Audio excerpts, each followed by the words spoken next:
So what? Let's. Oh, can we turn? Oh, we could just turn all of them on. All of what? The outfits. Cause see, we get so we get anime. Cause I backed the Kickstarter, and then one was free, and the other one I just paid $1 for. I mean, anime is the one we all need. Yeah.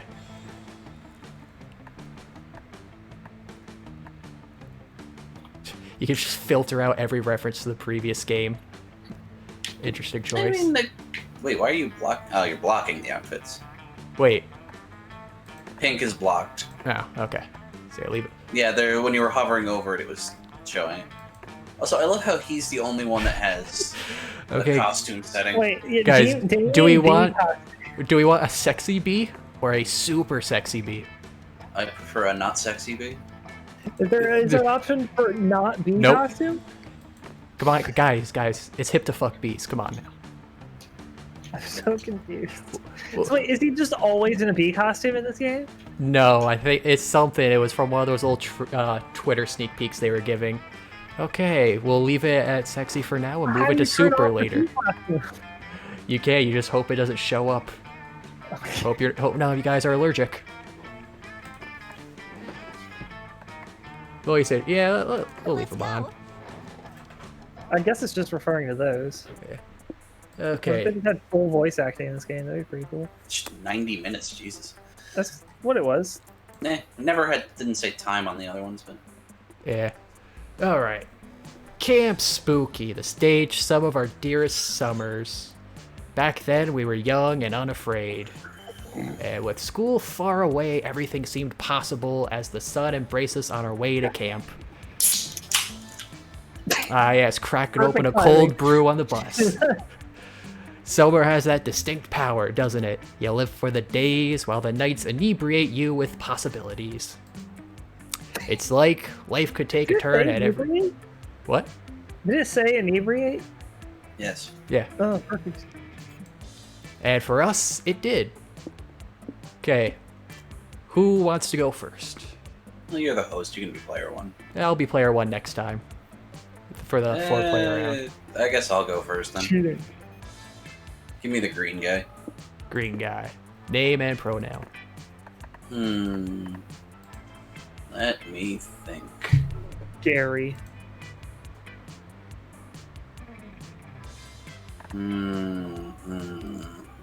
Frederick.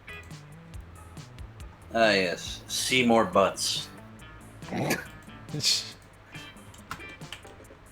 I'm serious.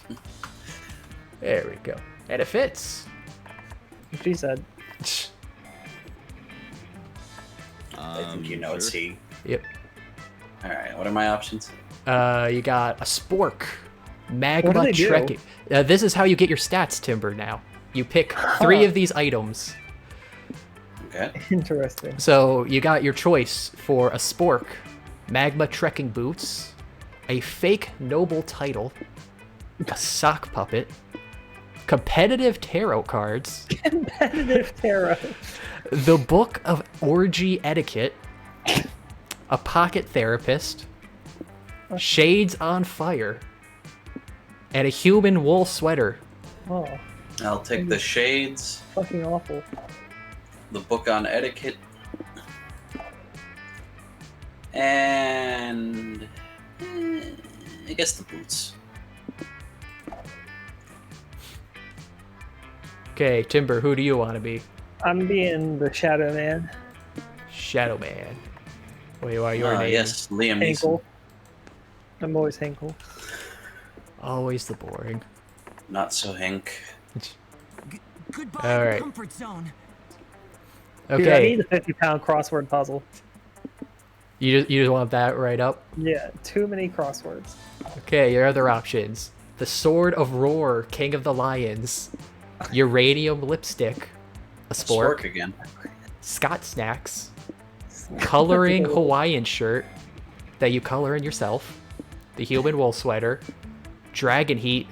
And the pocket therapist. I want the pocket therapist. Okay. I'm torn between the sword and now the sword. Sword? Yeah.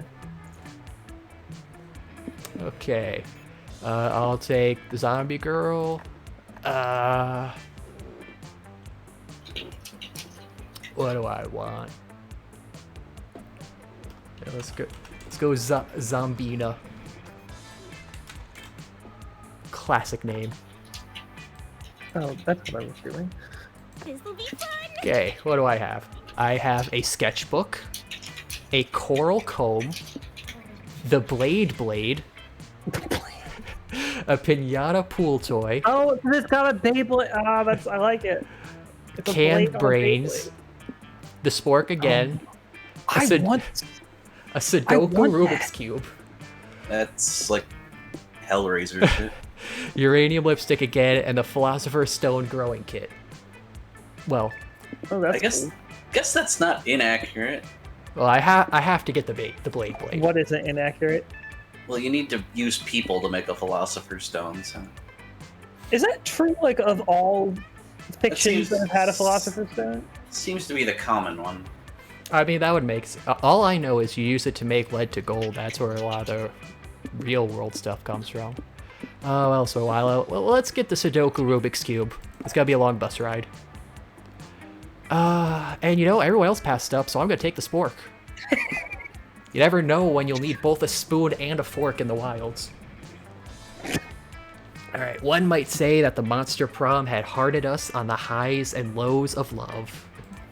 But no, in love we're always absolute beginners. And summer camp was no different. No one talked about it, but the idea of a summer love loomed over our heads.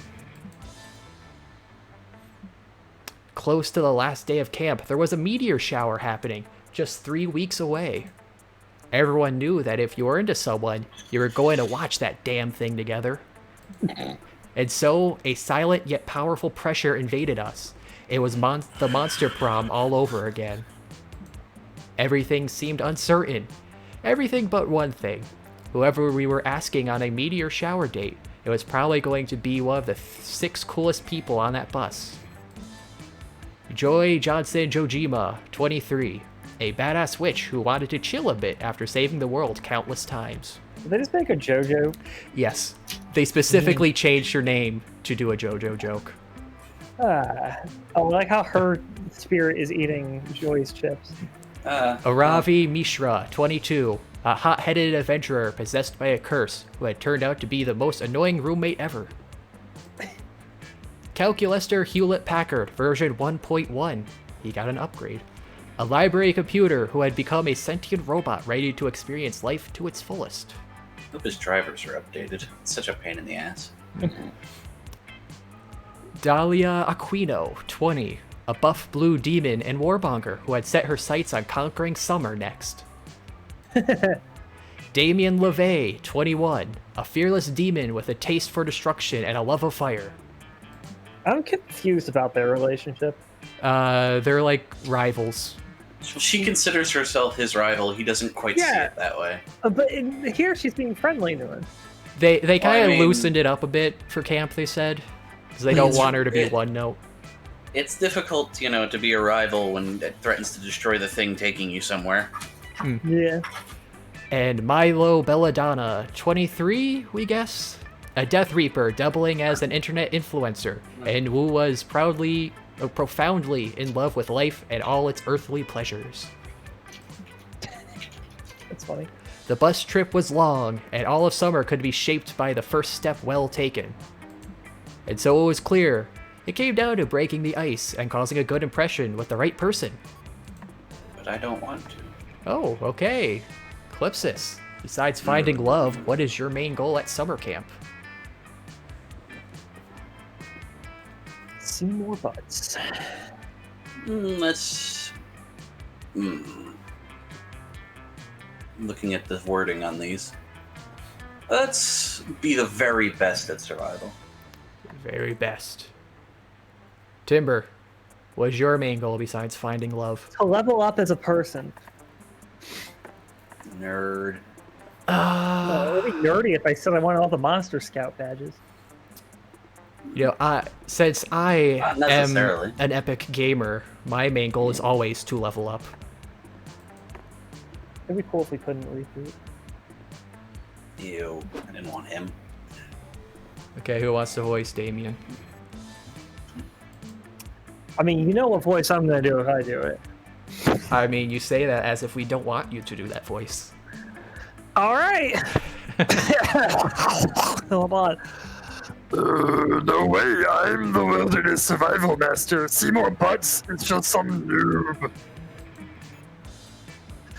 I'll show you, asshole. I'm gonna prove I'm 10 times the wilderness survivalist that you'll ever be.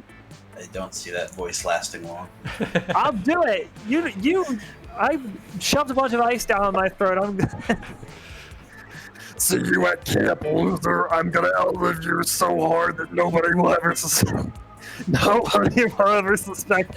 that I grew up totally sheltered and have no real practical skills whatsoever. Not that anybody already thinks that. Shut up! Oh no. Okay. Oh no, a love triangle.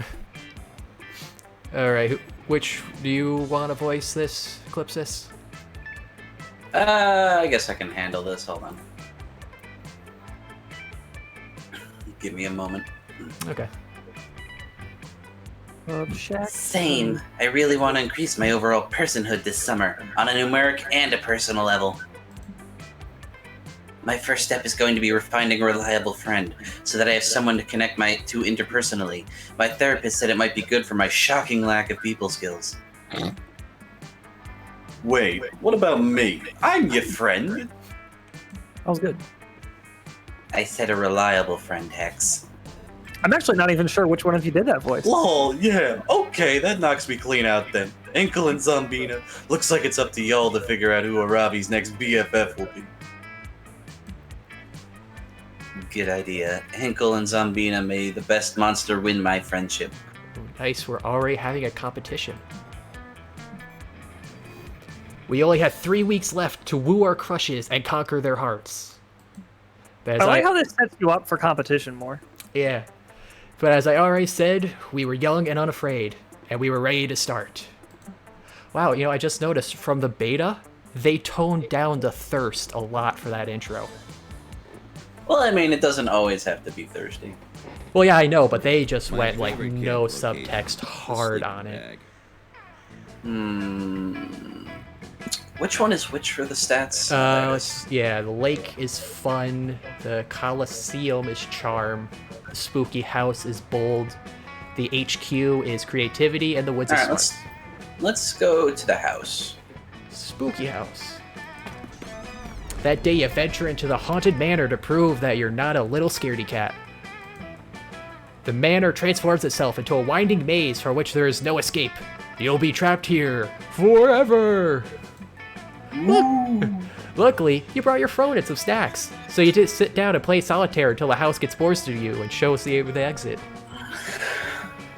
Turns out the best defense against the supernatural is total apathy. You gain 2 boldness. Honestly, yeah.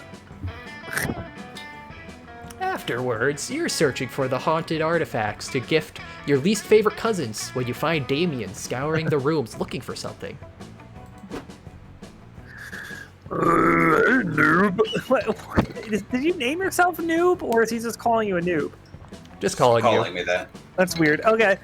Did you get an anonymous love letter from someone telling you to meet them at the manor for some hot makeouts too? Nah, I didn't think so.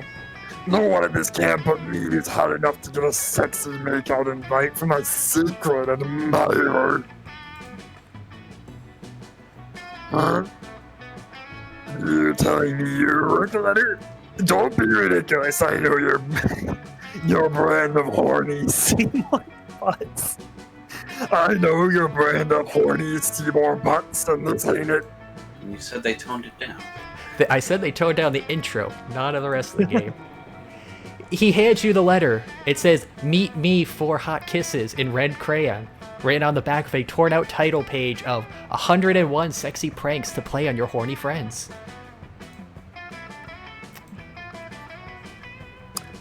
Well, if you're done reading now, I'm off to win a game of tonsil hockey. Don't wait up for me.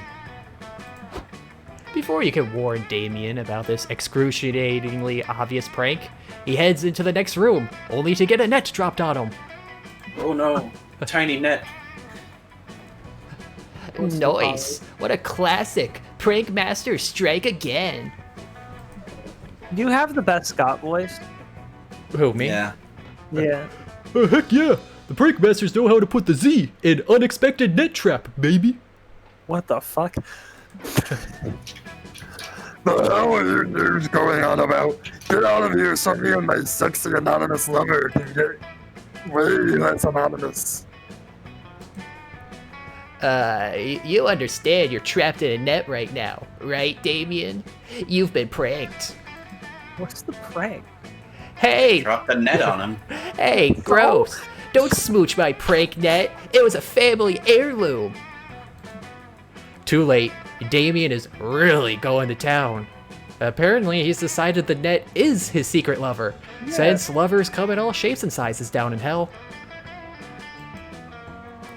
Oh, whoa, Damien! You really have your tongue all twisted up in that net! Are you trying to say you want to play tug of war? Give me your end, I'll tug your! Oh my. I don't want to play tug of war, Scott. I'm stuck. Great, now he really is trapped. Better figure out a way to free Damien's tongue from the net, or he'll never get trapped in your mouth.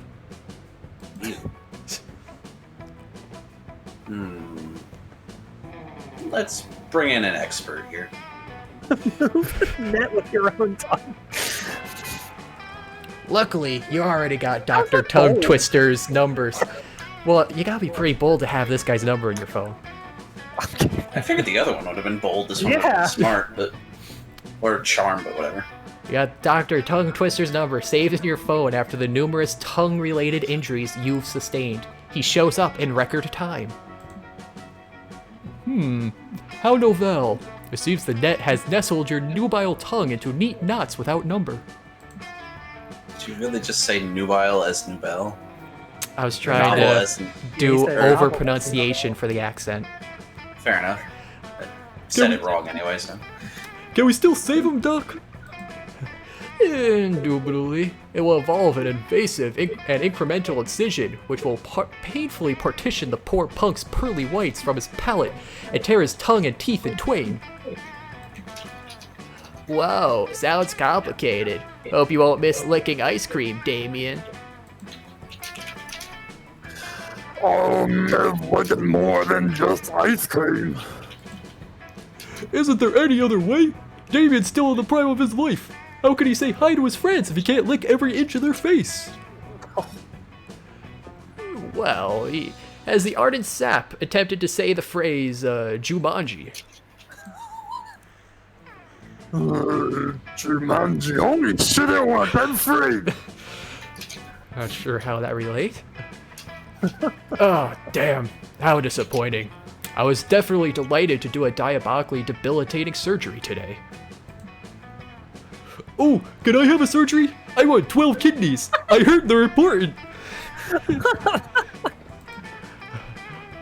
Oh, my dear dog-like dunce. I could give 12 kidneys to everyone. Hooray! Dr. Tongue Twister is terribly titillated to try the transplant. I just got the joke about why he keeps saying a bunch of alliterations because he's Dr. Tongue Twister. Slow as a tree. You'd be more worried about Scott's health if you weren't so relieved that Damien is still going to maybe lick you someday. Yeah, it's a good thing she's a ghost, because Polly's fucking kidneys would be dead by this point in her life. He just sticks 12 kidneys They in are there dead and they all anyway. just flop out to the ground. Indeed. A curious encounter confers to you 2 creativity and 1 charm. How captivating. Give me 1 second here. 1,000. Yep, come on. You're fired. Nobody likes you. No.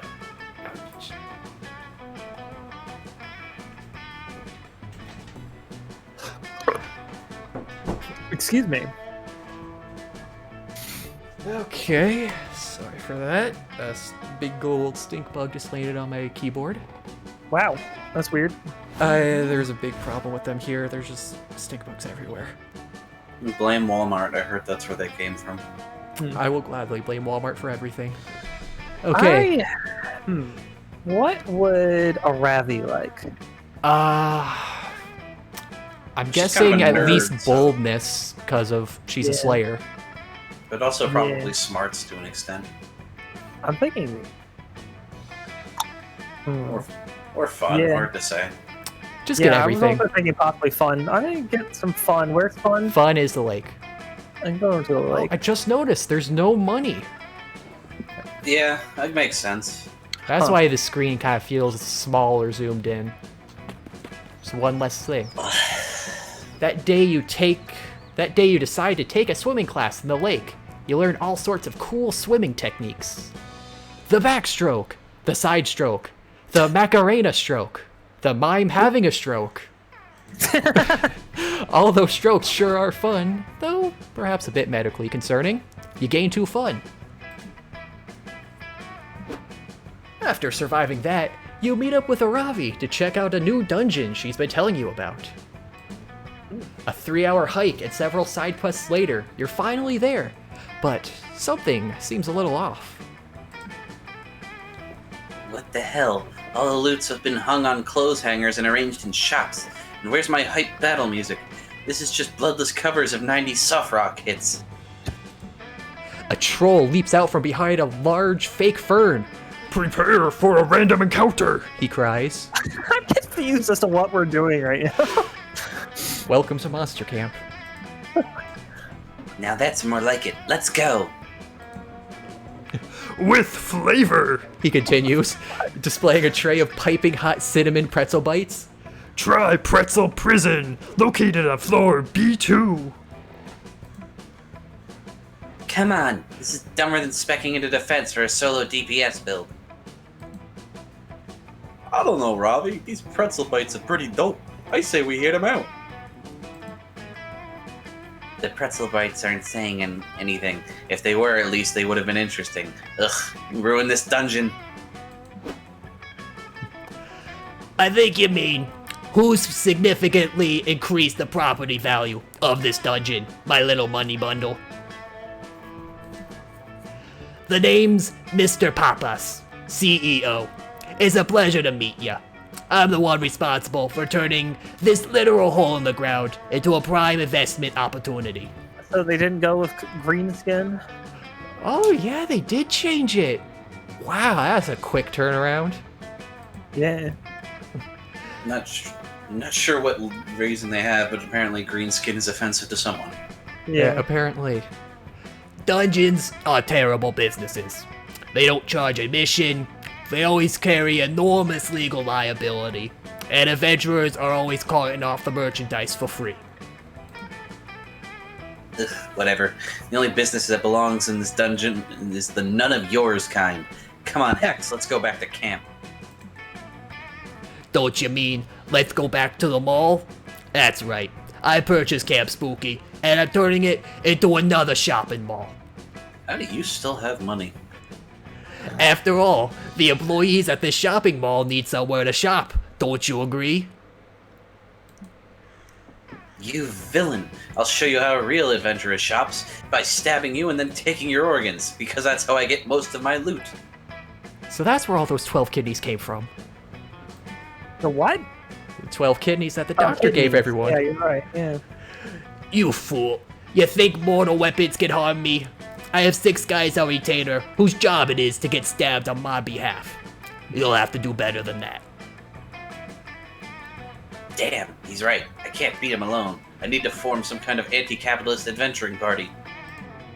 But Aravi's got no idea where to start, and Hex is too busy watching reruns of Wife Swap to contribute. It's up to you to suggest the perfect team-up. Urge to play Soviet Anthem through Mike Rising. It's not like it's friggin' copyrighted. Nation doesn't exist anymore. Okay, let's see. the first one sounds like charm, and the second one sounds like smarts. So I'm going for the second one. Seek out the powerful and secretive order of e-commerce. It said that no shopping mall can stand against them. Oh, That's charm? But I succeeded? What? well. This game, okay. It's a little more forgiving than Monster Prom. The order of e-commerce? But they're nothing but a myth. Everybody knows e-commerce is totally disordered. No, they're completely real. I saw it on an episode of Wow, Real Conspiracies. I just have no idea how to actually contact them. Oh, that's easy. You ask Ravi, if she's ever read to the end of an e-newsletter. What? No, are you crazy? Those things are low, long, and boring. Only a fool would dare to read them. That's what I want you to think, you tell her. You whip out your phone and show her the latest email from the Business Networking for Restaurant Supply Enthusiasts mailing list. BNRSS, that's nothing. Damn it. No, I can't. I won't. Fine, I'll do it. I watched all of the Real House paint drying in Beverly Hills. This can't be any worse than that. Wait. Oh, holy shit, halfway through it stops being a networking email and turns into a weird secret society induction email. It's even got an address. Let's go! One long flight to West Internet, Pennsylvania later. Alright, we're here in this dank warehouse, just like the email said, but I don't see any e-commerce. Are you sure we're...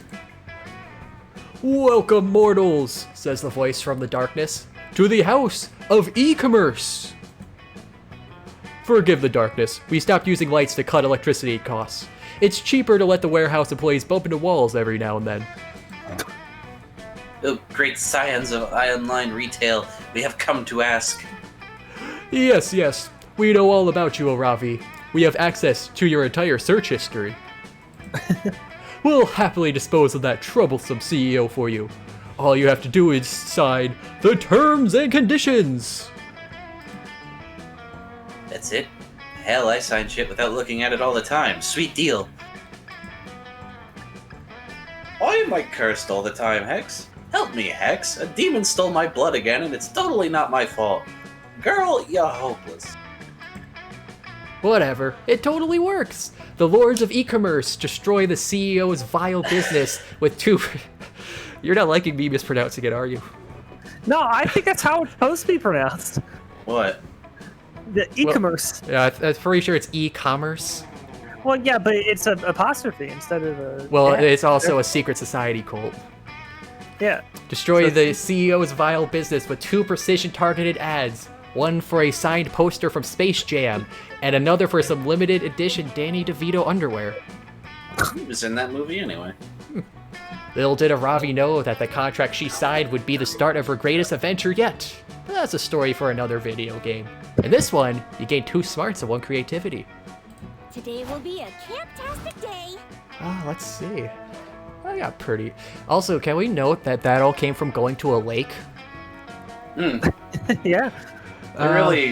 They really just wander off sometimes with this one. I mean, they lose about half their campers just from them walking away and stuff like that. It's like Yu-Gi-Oh! GX's school. Let's see. I think I'll bump smarts up a little bit. We'll go with that angle on Aravi. While you're hiking through the woods, you accidentally step on a pile of leaves covering a massive hole. It was a trap. An even goblin hunter.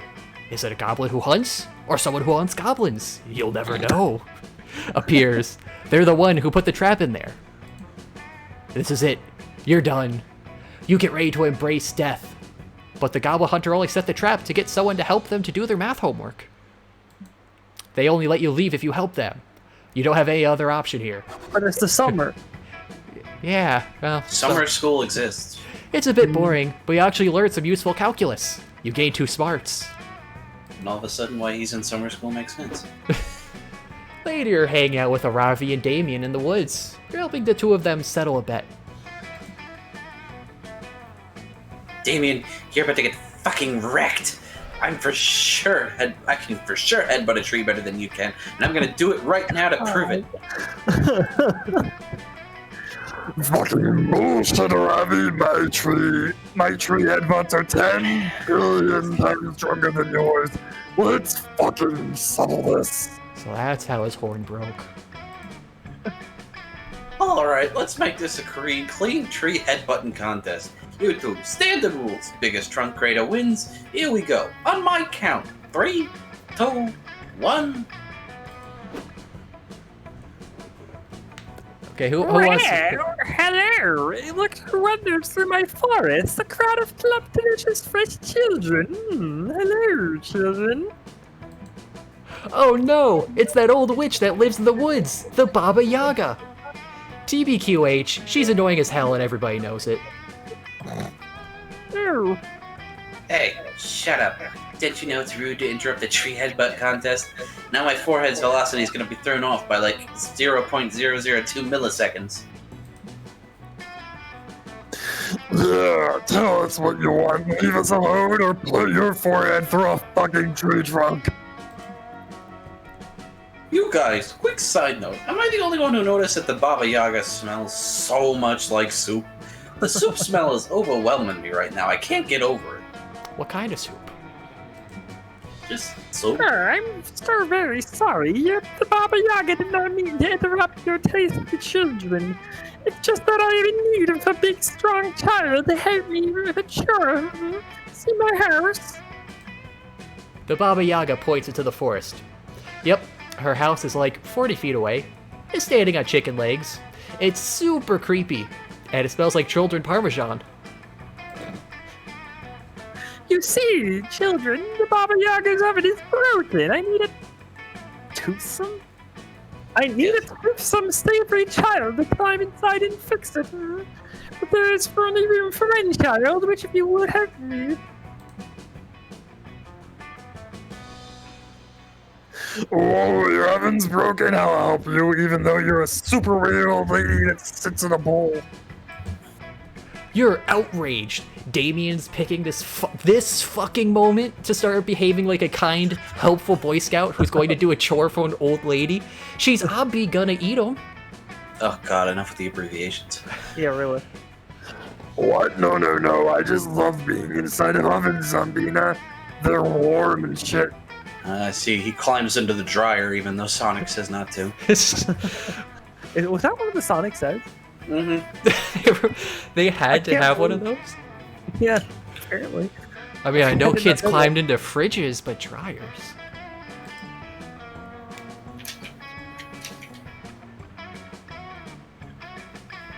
Scruffy. Sorry. Back off, Damien. I'm helping the Baba Yaga. This is a side quest if I've ever seen one. Plus, you're too much of a weakling to fix an oven anyway. Fuck that and fuck you. I'm fixing that oven and there's nothing you can do to stop me. He's becoming less cognizant every time he talks. It's all those tree headbutts. Yes, fight, children, fight. I cannot wait to feast on your lean, cursed fight child. By the way, there's your proof. Or perhaps the spicy redhead baby. Yeah, tumble dryers. Man, old 90 cartoon PSAs were crazy. Wow, your friends are dumb. If they get into the Baba Yaga's oven, it's painfully obvious she's gonna cook and eat them. So, I don't think you gotta work on Damien. figure out some way to not have that happen. Let's see. Lure my fellow camper and close friend, Rocco the Were Raviolo, into the woods. What the What does that even mean? They're reaching for monsters now. He's a human ravioli hybrid. Or is it a ravioli that becomes a human? No, he's a raviolo. There's a difference. Well, raviolo is a singular ravioli. How do you know? Because ravioli is plural. Okay, let's look this up. It's Italian. Olo. I is how you pluralize things in Italian. Yes, Oh, but yeah. we don't call a single spaghetti a spaghetto. Oh yeah, You ravioli, should, but it's singular, stupid. raviolo. I Yeah. learned something new today. It's just there's no reason to ever talk about a singular raviolo. Let's see. Or tell the Baba Yaga to read your nutrition facts. Due to your unhealthy lifestyles, you contain an extremely high amount of sodium and hydrogenated fats. I would call the second one smartness, but it's gonna be fucking creativity for some reason. Well, the first has to be charm because it's luring somebody. There's no way that can't be charm. So everything else, no matter what, this will work. There we go. Okay, alright, that one made sense. Suddenly, you remember that you have the perfect solution to this whole Baba Yaga is gonna eat your friend's problem. Last week, you and Aravi and Damien got super drunk, and you all decided to get your respective nutritional facts, value facts tattooed on your ankles. The most hilarious tattoos ever. You tell your friends to quickly show their ankle tattoos to the Baba Yaga. There's no way she'll eat you after she sees how high you all are in cholesterol. Whoa, I forgot we got those. Honestly though, they're fucking rad. But wait, Zombina, how are our awesome nutritional value ankle tattoos relevant? No, I don't get it, Zombina. We're just gonna help this shady old witch fix her oven. How does this have anything to do with some fucking eating us? It would be nice to know if I'll be getting enough fiber when I eat these children. I mean, when these children fix my oven. Mean girl, show me your ankle at once. Oh, disgusting! This child is cursed. It's me. Disgusting because she's cursed. All right. Its meat shall be quite foul. All witches know that a curse rots the meat on a child's bones. I don't know what I've been doing with this witch voice, by the way. Like, she's sort of Swedish sometimes. The child is the demon child is even worse. His blood contains massive amounts of arsenic and gunpowder. And there are multiple... What? There are multiple knives inside his stomach. And 3 pieces of swallowed gun. Oh, I thought I said gun. Swallowed gun. 3 pieces of swallowed gun. It seems fitting either way. Yeah, either works. Nice! Whenever I swallow a piece of gum, it falls through my body and ends up getting stuck in Aravi's head. It's hilarious, lol. Alright, you children are repugnant. You're not fit to eat even the hungriest witch. Feed even the hungriest witch. I got it. I can read. Goodbye, children. I'm going to Whole Foods for some higher quality organic children.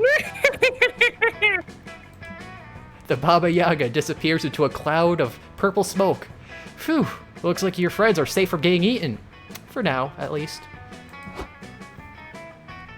And I'm happy that weird old lady left because now it doesn't smell like soup. Not bad anymore, but I really wanted to fix that fucking oven, you guys. Me too. Ovens are technically considered low-level fire weapons, so I thought it could help me level up my weapon crafting skills. I'm kinda bummed, honestly. Now, I want to see an RPG now where you just wield an oven. Wait, you guys! I think I just had an idea. Or it might just be a brain freeze from that smoothie I had earlier. But either way, Zombina, give me your phone. Hex grabs your phone and orders an oven online with same-day delivery. The delivery man brings your new oven to the woods, and you all smash it to pieces. I spend the old afternoon fixing it together. It's fun as hell, and Aravi was right. You level up your weapon crafting skills. You guys sit around your newly functional warm-ass oven for a few hours. The oven is powerful, and it gives you 2 fun and 1 creativity. Yes, Hell yeah. crafting. Powered by fun. Yeah, I have to admit, there's probably a gun that's an oven in Enter the Gungeon, but there's like thousands of guns in that game. I picked that game up a while ago, but I haven't gotten around to playing it yet. It's fun, I'd recommend it. Yeah. Alright, everyone choose a fictional character. Sonic.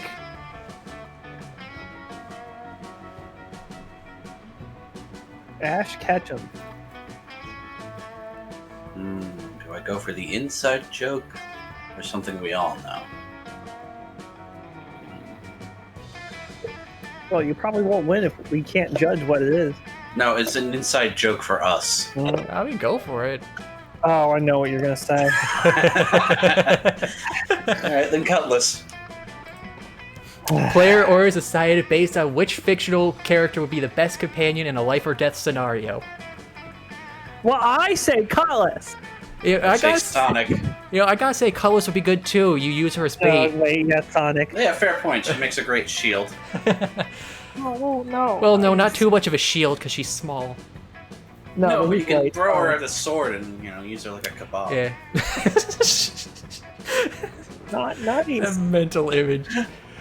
Cutlass. I mean, sorry, Sonic. Kebabless. Sonic. Now I want to see her wielding a kebab as a sword because it's the perfect size for her. Oh, don't click on you. What are you doing? Okay, we'll go with Sonic. Sonic So- and Cutlass and Ash, because Ash isn't gonna do fucking shit. Yeah, you said Ash, not his Pokemon, so. Yeah. Even if he had his, Pokemon, he's still not gonna do fucking yeah, shit. he's not I smart brought my with them. first aid kit, just in case. All right, where do I want to go? Let's bump the charm up. Just get it to 5. I don't like having a 3.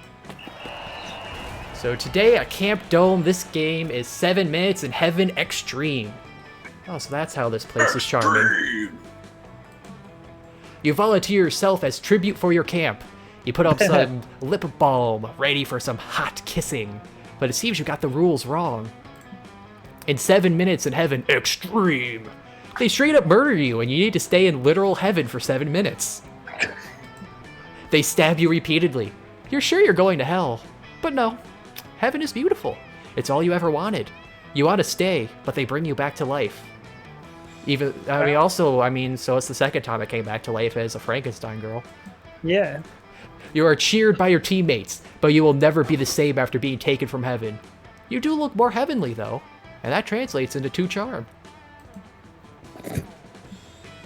Afterward, everyone begins a rousing game of paintball, except the paintballs are actually bullets. That's just a firing round. You, unfortunately, were taken out of the game for being a conscientious objector. Even more unfortunately, the 2 players you'd most like to hump are currently arguing behind a bullet-riddled paintball bunker. Is it just gonna be these 2 the whole game? I think can I'm just probably getting these change it. 2 all the time. I think we can change it up at the end, but. Yeah, Well, when we at get to the when we camp get round. to the. Yeah. Don't tell me how to live my life. If I want to hold my gun this way when I shoot, that's my business and no one else's. But holding it sideways completely defeats the purpose of lining up the sights into your shot. It's suboptimal. Oh, she's one of those people who min-maxes the crap out of everything. Yeah. But when I hold it sideways, I look like a gangster. Damien, I don't know how to tell you this, but you're white. You're gonna look dead in a minute if you don't cover me right now. You wouldn't need to be covered if you didn't bring a fucking crossbow to a gunfight. I hate all you want, Damien, but there's no disadvantage to shooting a crossbow sideways. I mean, yeah, it's just a normal bow at that point. At least, no more of a disadvantage than having brought a crossbow to a gunfight in the first place. Right, thanks, X. You accursed objects always have the best suggestions. No one is listening to you as you consciously object to Damien swapping out his gun for a Robbie's bonus crossbow. Well, at least there's no way this could possibly get any worse. No, but there's a way it can get better. Don't give up, guys. 4, 3, 2, 1. Crossbows are better than guns. Cut the chanting, mongrel. You're giving away our position. Why the fuck are you cheerleading anyway, Scott? You could use your guns in this gunfight. I decided to sit this game out, partly because I'm not anyone's primary love interest right now, and therefore have no reason to be in hilariously dangerous situations. But also because I rather cheerlead. Guns aren't nice, but cheerleading is nice. So cheerleading your gun friends is nice. Well, hey, you know what would be even nicer? Not selling us out to the enemy team by shouting where we are. Oh, you want me to throw them off? Okay. Bad guys, listen loud and clear. Damien and Aravi are not here. Hey, that rhymed. Nice work, bud. What would we do without you? Hex may live for the chaos, but you'd rather Damien and Aravi not get shot. There's no way you're gonna talk Scott out cheerleading once he's into it, but maybe there's a way to actually make him useful? Okay, make up a cheer. That's a good argument for gun control, or Kevlar pom-poms. I gotta see what Kevlar pom-poms are all about. That's so fun. I really thought that would be more creative, but that works. Oh, you know, yeah, the other one would probably be creative, so.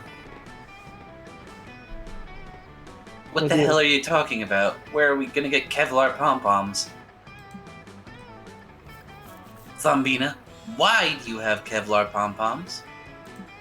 Look, there's no time to explain who did and who didn't happen to have a cheerleader kink and a Kevlar underwear kink at the same time right now. Wait, why? Pom-poms aren't underwear. I mean, I guess you could use them as a bra. Last Fair. resort. We weren't talking anything about that at all. You don't have to voice every thought you've ever had aloud, you know. Wait, you don't have to think out loud? Didn't you hear Zombina? She said we have no time to discuss this right now. Scott, get to cheering. Hooray! I'm helping! Go team! Don't get shot! Drop that Kevlar like it's hot! Give me a K! Give me an E! Give me a VLAR! Kevlar team is an all-star! Scott's cheers are mediocre at best, but the important thing is that the Kevlar is blocking the enemy team's bullets so that Damien and Aravi can get within range of them. Gotta say, that's some very good dexterity if he's blocking bullets with his hands. Yeah. Maybe they're just very big pom-poms. Also a fair point. Okay, line up my shot, go with the poison-tipped arrow, pull back the... Fuck that noise. Eat Kevlar, dick toes. Damien successfully bashes in the enemy teammate's skull with a Kevlar pom-pom, which is surprisingly effective because they weigh like 30 pounds each. Oh, well, brute force works too. This was supposed to be paintball. Yeah, but with real bullets. Fuck yeah, you and your friends break many an eye socket with your Kevlar pom-poms, and throwing them around also makes you guys super buff. You gain 2 boldness and 1 fun. Is there a place where I could just do nothing? Hey, Eclipsis. You went to fun, right? Or was that something else? I went to Charm. Alright, send me to the lake then so I get my fun up. You're in the lake, sunbathing. It's kinda relaxing, but hella boring. What's the issue?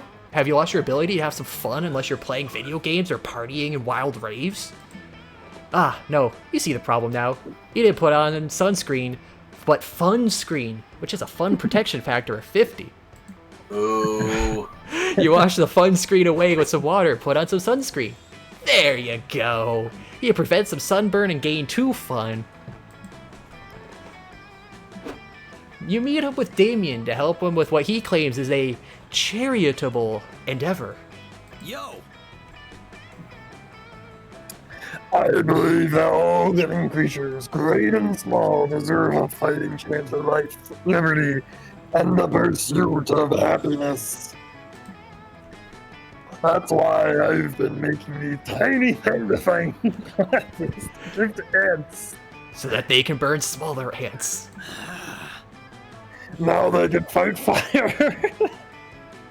With fire, if anyone ever tries to use a magnifying glass to fuck with them, I've brought them a gift of flame, like and Prometheus. Oh no, so Damien was in California.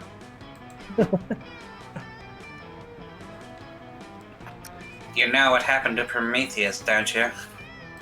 Arson! Yeah, he was worshipped as a hero and the inventor of the greatest of all art forms, arson. No, he was chained to a rock. In a sexy way? No, in a horrifying torture where his liver was eaten every day way. But I assure you, your punishment will be much worse. I just realized that's supposed to be the principal from the first game. Oh, No, it's Scary no, Spider. Principal No, Giant Spider was a legit normal spider. Oh, yeah, you're right. It was a giant spider. I never saw it, so. Yeah, they never gave him an image. They just said he's a actual giant spider. I see. Why Camp Director Miss Weaving? I feel like I'm actually being reasonably good compared to my classic bad boy antics.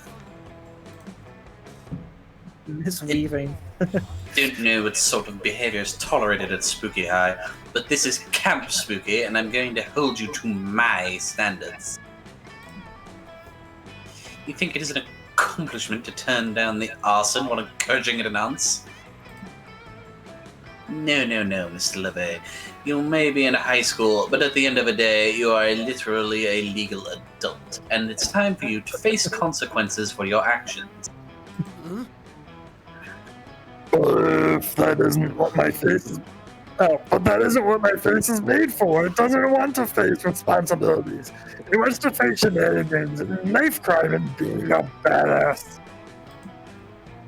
Well, until your face learns to behave, I'm afraid I'm going to have to confiscate it from you. Jesus Christ, that face. Ha! You can't do that. In fact, I'd like to see you try...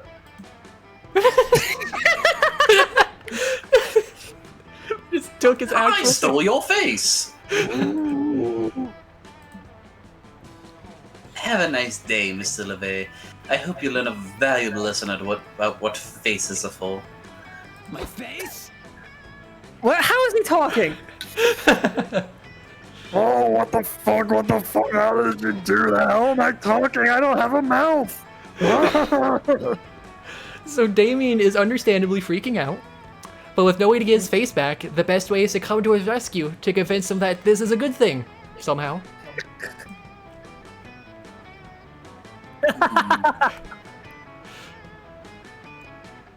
Both good options.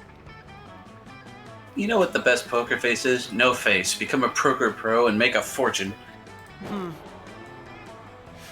Oh, really? Yeah, because poker's totally fun.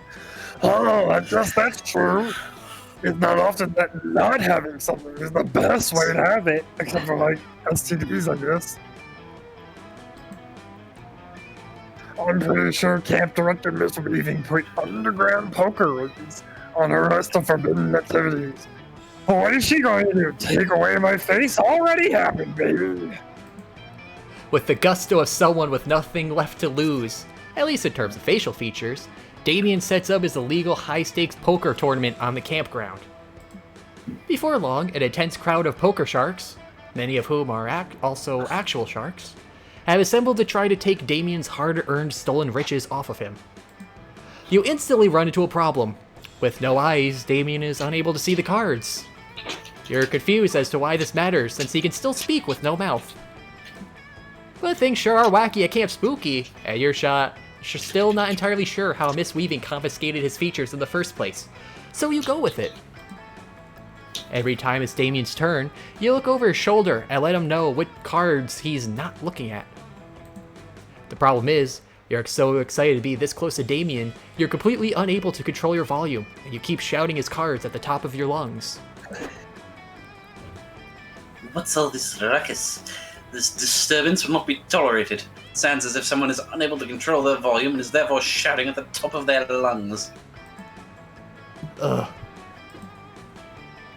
What are all these sharks doing, breathing out of water, and seated at a card table? Mr. LeVay, are you holding an illegal high-stakes poker tournament with aquatic life? Well, I was, but now that you're here to shut it down, I guess it's all over and everyone needs to leave. You're not having been paid yet. Too bad. Looks like I got caught. No, what it looks like to me, as someone with 6 more eyes than you have, is that you don't particularly care about losing your face one way or another. But you do seem pretty distraught about having to give all your money away to these sharks, whom you, sir, invited in the first place. As such, I am now restoring to you the use of your face, and you'll restore all these nice monsters the use of your money, which they rightly, albeit illegally, won. Damn it, Seymour Butts! I lost all my money and I have this stupid face back. How will I ever get it all back playing poker with so many dumb facial features? You lose 2 charm and 1 smarts, paying him back. But he stays furious. You wish Damien still didn't have a face, because at least then you wouldn't see him shooting you death stares all day. Where to go? And Timber. Boldness. To the manor. Boldness. New brand flakes. Bold new taste. You decide to get your tarot cards read while you're in the haunted manor. The wicked old lady who offers you the service said it'd be fun. The first card she flips over shows a photorealistic drawing of you flying on a hang glider directly into power lines. Is that good? You ask the psychic. She wordlessly puts her cards away and vanishes into the darkness. It's probably fine. You gain +2 boldness and a fun new phobia. You follow the unmistakable scent of adventure into a dimly lit corner of the mansion and discover...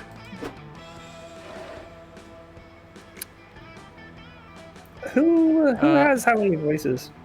I'll I've take... got Aravi, Hex, and the Weaving. I'll take her since she is a main character if we see more of her. You're not doing the main character yet. I'm just saying, speaking from experience, that it's bad form to slaughter a demon without first giving him a chance to challenge his ways, join your team, become your hot demon lover. And I'm just saying that you don't collect XP for talking your way out of combat encounters. Actually, you do in some Yeah. Oh, I've gotten all kinds of experiences from talking my way out of combat encounters, if you catch my meaning. Like what? More boring conversations to skip through? How do you skip through a conversation? I find that if I punch someone in the neck while they're talking, that you usually stop and we can skip the fighting. It's a great speedrunning strat. Look, I respect your approach to adventuring, and the fearless way you interact with cursed artifacts. Yes. Sup? Wrong voice. But it takes more than an unbridled violence to be a true protagonist. And I respect you, both as a strong, independent woman and with a wicked fashion sense, and someone who's managed to make an all-caster party work without a tank. But you wouldn't last 10 seconds against the type of demons I fight. Oh, I wouldn't, would I? Sounds like the only way to settle this argument is by putting our claims to the test. I'll summon a demon, we'll both fight it, and we'll see whose strategy is superior. Hold on to your one there, Sabrina. You're the one summoning that demon. What's to stop you from summoning one that's more vulnerable to your approach? Oh, I can summon a demon, Aravi. All I need is like 2 of your vertebra, 3 tops. And how about we find someone else? Fine. We'll have an impartial third party summon a demon we can both fight. An impartial third party like... you. Hinkle. You know how to draw a summoning sigil, right? It's first year material at Spooky High, so only a huge idiot wouldn't be able to. Ah, crap! You spent most of that class drawing porn in your notebook instead of drawing sigils. So it looks like it's time to bullshit. But like, how hard can it really be, right? Oh boy.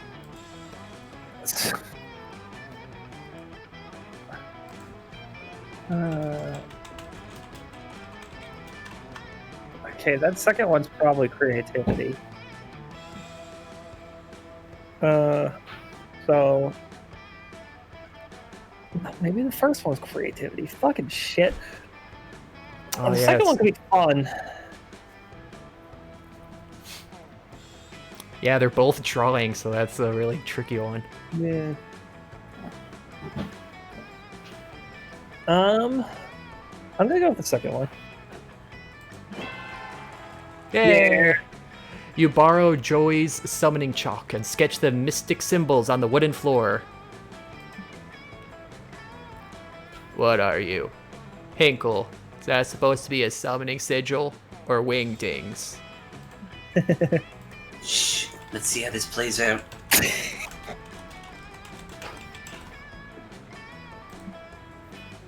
Yeah, some demons are really into weird shit. Like I used to let myself get summoned for a bag of Doritos and a picture of Mark Wahlberg. Hold on, you're a demon? No? Are you sure? Shh, something's happening. Sure enough, a thick green smoke has billowed up from the floor and filled the room. When it clears, you see before you a terrifying creature with a perpetually smiling face. It cackles and brandishes its claws. Pennywise, the dancing sound. You fools! It cries. It is I, the Smiler! For centuries I have been imprisoned within a pedestrian walk signal in New York City. Many have drawn my sigil, the smiley face, but only Hinkle was reckless enough to combine it with the sigil of the infernal cage that held me. But wait, why the Batman symbol? How did that help to summon you? What? Says the creature, looking around. The Batman symbol? That's not for summoning me. That's for summoning. A window shatters, and in swings Batman on the wings of the night. It's Batman, they're not even joking. All right. He lands amongst you and your friends, and the Smiler reels back in shock and terror. Batman, thank the gods you're here. How do we defeat this terrible demon? Wait, okay, Batman voice, gotta do gravelly. In my experience, says Batman darkly, the best approach is a combination of raw violence, technology, and psychological warfare. Also being very, very rich. It looks like we'll have to work together, Aravi. Quick, I'll tempt him to join the forces of good with my empathetic words and luscious body. You sneak up and stab him. Now that's the kind of plan I can get behind. Stabs ahoy! Somehow, despite having loudly announced their plan, it totally succeeds. The Smiler has been defeated, and Batman banishes him to Arkham Asylum. Like that does any good. You all learn a valuable lesson about teamwork, and about what a chill dude Batman is. Hex even gets his autograph. As for you, you gain 2 boldness and 1 charm. I'm fascinated by the licensure there. Well, I guess just saying the name is fine. They didn't show them. Yes. Everyone choose a food. Churros. A raviolo. Just one singular. I'm changing mine to a spaghetto. Lasagna. I guess it's still lasagna. That's not funny. I'm doing something else. Linguino. No. A pizza. A pizza. Oh. It's still pizza. Player is based on which food would destroy prehistoric humans' digestive systems if brought back in time. Pizza. Yeah, I mean, unless you think a raw spaghetti noodle would just shred their insides or something. I feel like I gotta go with the pizza. Just Yeah. because of the grease, probably mostly out of anything else. Yeah. Because I can't even imagine how that would. because the work for people. ravioli and pasta is basically flour, and they kind of made that somewhat early. I think I'd give it to spaghetti. No, wait. Yeah, fine. I'll give her spaghetto. Yeah, I'm good with last. I was just gonna say do random for the other two. No, because that takes away the first person. Unless if they changed it. Might be. Okay, Timber. So, the different mechanic here. You got the logs like the normal tables at lunch. Mm-hmm. You can sit at this log where if another player sits with you, you both get boosts. But if no one sits with you, I don't know what happens. I think you just get There's nothing. also... See, I'd recommend the Mothman, because then Yeah. you could spread rumors about other Yeah, people. if you go to the Moth, you do a little Mad Libs minigame where you can tank someone else's stats. Interesting. Yeah. I'm just gonna go to my new waifu over there, Aravi. I will fight Fuck. you on that. Later, you're craving a healthy dose of attention from your peers when you spot Dahlia and Aravi by the campfire.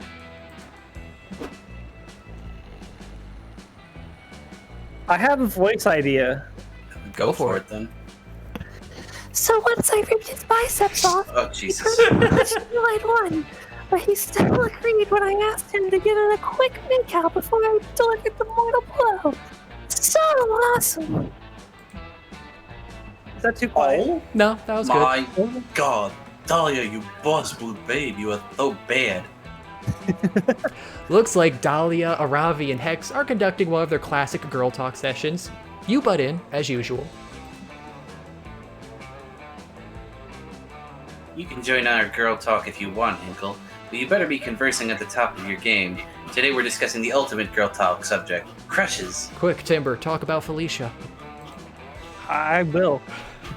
Oh, Robbie, you threw the short bone in the rabbit spot. What the fuck? What? You threw the short bone in the rabbit's spine. You're first. Who's your secret crush? The rules of girl talk dictate that you have to tell us. Please give us hints. Whoa, is Aravi about to admit that she has an emotion? And that emotion is romantic in nature? And that she feels that towards another person and not a battle axe? Come on, you guys, do I really have to say it? Well, I have to admit it. I've always had a secret crush on that centaur mini-boss that lives right outside the woods. Well, that's not good. Oh, Ravi, are you fucking serious? Is that why we keep taking those patrol shifts on the forest perimeter? Those were at 3 a.m., Aravi. Whatever. You know, it's kind of embarrassing, but he's pretty buff, and I want to hear all his muscle squelching sounds when I crush him. Oh my. What? Okay, I admitted mine. Now I have to say yours, Dahlia. Tell us who's your secret crush. This is kind of tough because I usually just tell someone directly when I'm crushing on them. I don't really bother keeping my crushes secret. I guess my current number one crush is Timothy Chalamet. What a name. I can't stop fantasizing about crushing him. Oh, it's literal. Just one of my boots should crush all of his bones, but we're meant to be. Dear God. By crushes, Dahlia and Aravi literally mean people they want to crush. Every time I get a new crush, I totally get this intense feeling of butterflies in my stomach. It lasts right up. It's shocking how well this voice fits. It lasts right up. It lasts right up. I stop. Okay, so that's not just me. That makes no sense. They forgot an until. Until I stop the last drop of blood out. That actually fits. Ha! I get that too. I get kind of jealous. But I don't like anyone else to crush my victims. What about you, Hinkle? Any crushes we should know about? Dahlia and Aravi just gave you the perfect opportunity to hint that you're interested in one of them. Flex your girl talk skills and crush this convo. On the other hand, apparently saying that I want to crush them, Oh, that second one.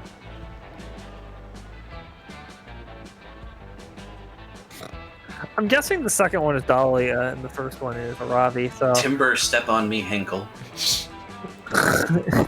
if I'm crushing on someone, I go all in. I gear up with every weapon and toy I can think of. I'm kinky that way. Whoa, Hinkle. I didn't realize that you were so well prepared for adventure. Ravi, are you blushing right now? Or is it just a side effect of that poison one potion you drank earlier? What kind of equipment are you talking about? And oh, what items do you keep in your quick draw? Anything really, really dangerous? You start by describing all the raw materials in your inventory, including your gold and iridium ores.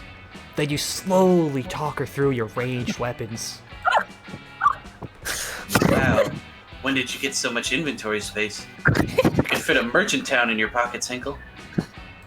Disappointed that wasn't merchant town in your pants, but whatever. Finally, you show Aravi the first item in your quick draw, your magic wand.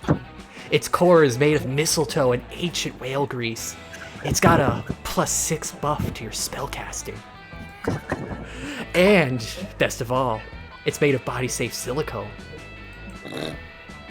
Dear gods, that sounds like some fucking top-notch equipment, Hinkle. It's also upgraded. Yeah, sounds like you've got a gear worthy of a warrior. Hey, do you find that your equipment ever comes in handy for boning? Happens to me all the time.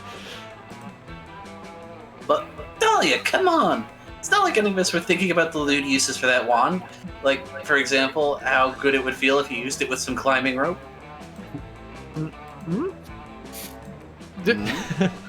Anyway, we should change the subject. Y'all finish up the girl talk by debating which of Timothée Chalamet's bones would be the most fun to crush. Dahlia takes off afterwards, but Aravi grabs you by the sleeve. Ah, shit. Hinkle, I was kind of impressed with some of that inventory stuff you were talking about back there. Guess you're not as bad at girl talk as I thought you were.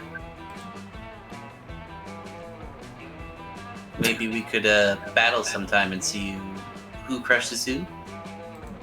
Hell yeah. Aravi is probably going to crush all the cartilage in your face, but you're going to crush her heart with the power of summer romance. Do we have cushions for the logs? Okay, Eclipsis. Put me with the witch in the computer. You hear the sound of joyous laughter and lively conversation, so you just know some crazy shit is going down. Is it a wacky prank? Reckless drug use? A sexually suggestive double entendre situation rife for misunderstanding? You head closer to see that it's calculus during joy, doing Sudoku. And also crazy variation on it. Just plain old, normal, put numbers into squares Sudoku. Not even on a Rubik's Cube or anything. Yeah, I like the Rubik's Cube version. No, friend Joy. According to my probability calculator, if you put that 8 there, it will conflict with the 8 necessitated in the same row 5 boxes over. I appreciate you helping me, but if you give me the answer before I finish writing the number, it takes some of the fun out. I am so sorry, friend Joy. This was not my intention in the slightest. I will wait for you to finish writing the number before I inform you of how wrong you are. You break into a cold sweat. You never encountered a situation like this before. Their conflict is mild at best, and nothing ludicrous is occurring. Oh god, it's so normal. You're so used to inserting yourself into absurd situations and make them go even wilder and crazier that you have no idea what to do with this normalcy. How can you possibly use Sudoku to increase your chances of love with one of your fellow campers? Friend Seymour Butts, I see that you are staring intensely at our Sudoku puzzle with a look of determination to solve a problem on your face. You're welcome to take a stab at it. Sudoku is such a nice way to unwind after saving the world from my enemy's schemes and my friend's shenanigans. Oh no. Oh god. If only you were giving a rampaging cockatrice, or a high-stakes Pokemon battle, or a dead body to hide. But Sudoku! You take a deep breath and prepare for the hardest challenge of your life, using a game of numbers to romance your friends. It's pretty hard. And also resisting the urge to just put exclusively 69 and 420 in alternating boxes.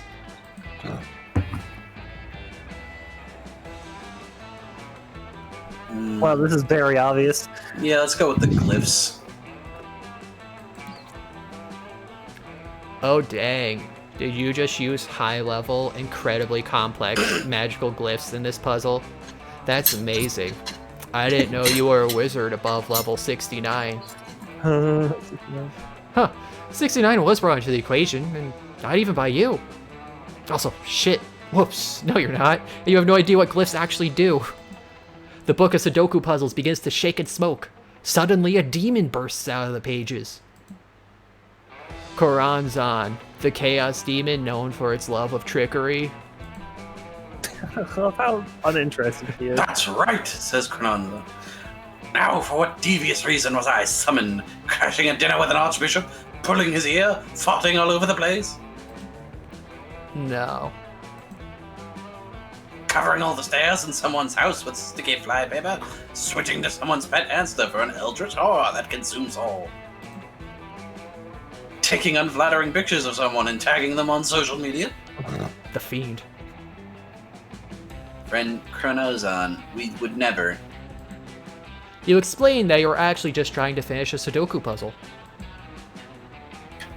Sudoku?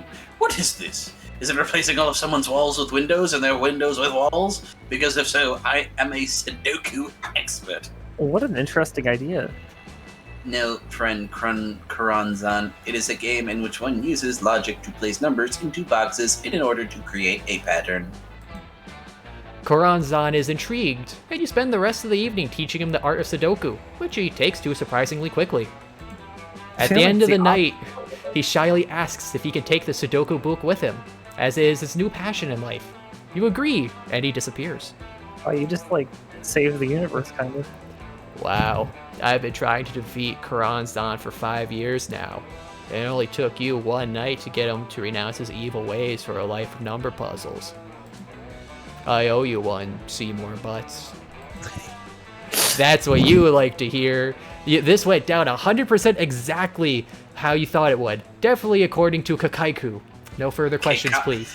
Keikaku, you Philistine. Okay, I've never heard it before. Translators know Keikaku means plan. Ghost story. Ghost story. Learn a meme. I knew it. I'm going with the moth. Ah, fuck off.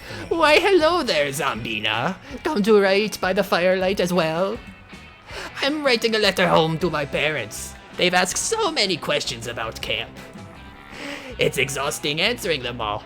Have you been brushing your antenna every day? Are you getting enough clothing fibers in your diet? Gossip. Has Zombina heard any hot goss lately? And would she be so kind as to dish? Well, I wouldn't want to be rude and not answer them, would I? I don't suppose you know of anything I could write home about. Damn, all your parents asked you was if you had enough pair of socks. If it's gossip... What's happening? Bug just landed... Sorry, a bug was just landing on my leg. What kind Oh of no, Mothman showed up IRL for that gossip. Damn, all your parents asked you about was if you had enough pairs of socks. If it's gossip Mr. and Mrs. Man want, it's gossip they'll get. And a dead Man. bug. Give me a second to throw this out into the hallway. Yeah, what kind of bug was it?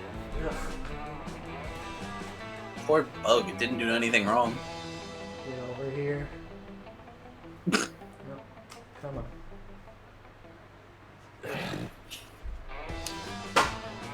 What? Timber, call the police. We just heard a murder. Like, I hate these things. They're Why giant. do you have such bug problems? Stink bug again? Yeah, well, it's the house. Like, first when we first moved here, it was like ladybugs, because it turned out the guy had a ladybug problem because he tried to do a thing with the garden, you know, like ladybugs, get rid of aphids and stuff. So the back room was like just covered. And now it's ladybugs are harmless. Yeah, ladybugs are harmless. That was fine. They stuck to the back room. This year we got stink bugs like constantly. They kind of died down for a bit, but now they're everywhere again. Is that the ones that smell really perfumey when you crush them? Yeah, so they're kind of like a green, rigid look. These ones are brown, but they look like rigid and. Yeah, they do smell. I don't know. Yeah, I've heard the rest of my family describe it as grass smell. I haven't. Personally, I don't get a smell. They smell perfumey to me. Yeah. They only get it when you crush them. Yeah, see, like I grab a vacuum or just flick them out in the hallway if I don't want to deal with them right now. Yeah, no, back when I lived on the east, they were a real problem. Yeah. Huh. Hopefully it gets cold enough to kind of kill them. From what I heard, though, they were like an import from Asia, and thanks to Walmart. Again, it's just like those murder hornets earlier this year. Yeah, those Japanese hornets are cool. Yeah, true, they're cool, but why do we keep getting all these bugs from general Asia territories? It's almost like China is our biggest importer. Yeah. Yeah, fair. Okay, let's gossip about Hinkle. About Zombina. Oh, fuck you. Oh, let's see. Airstrike, obviously. No, let's go to a music video. Oh, it's awful. We're going nipple fungus. Someone you love to have dinner with.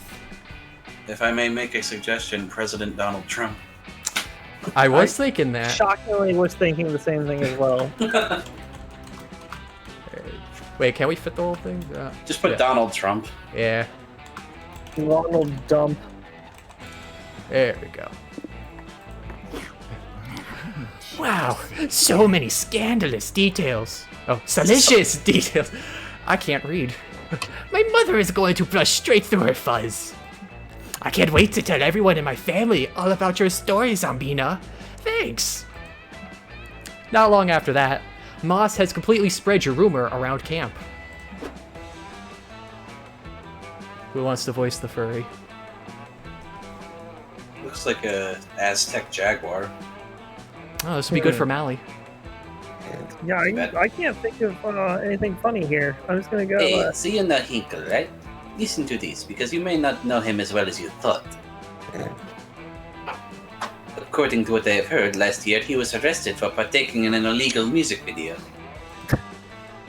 The trial was long and tedious, right up until Hinkle, who was defending himself, caught his surprise witness, who was none other than Donald Trump. It was her trial to remember. It definitely sounds like one. But that's not even the strangest thing. In the end, it was judge determined Hinkle was guilty solely based on his nipple fungus. Better to keep that in mind next time you talk to Hinkle.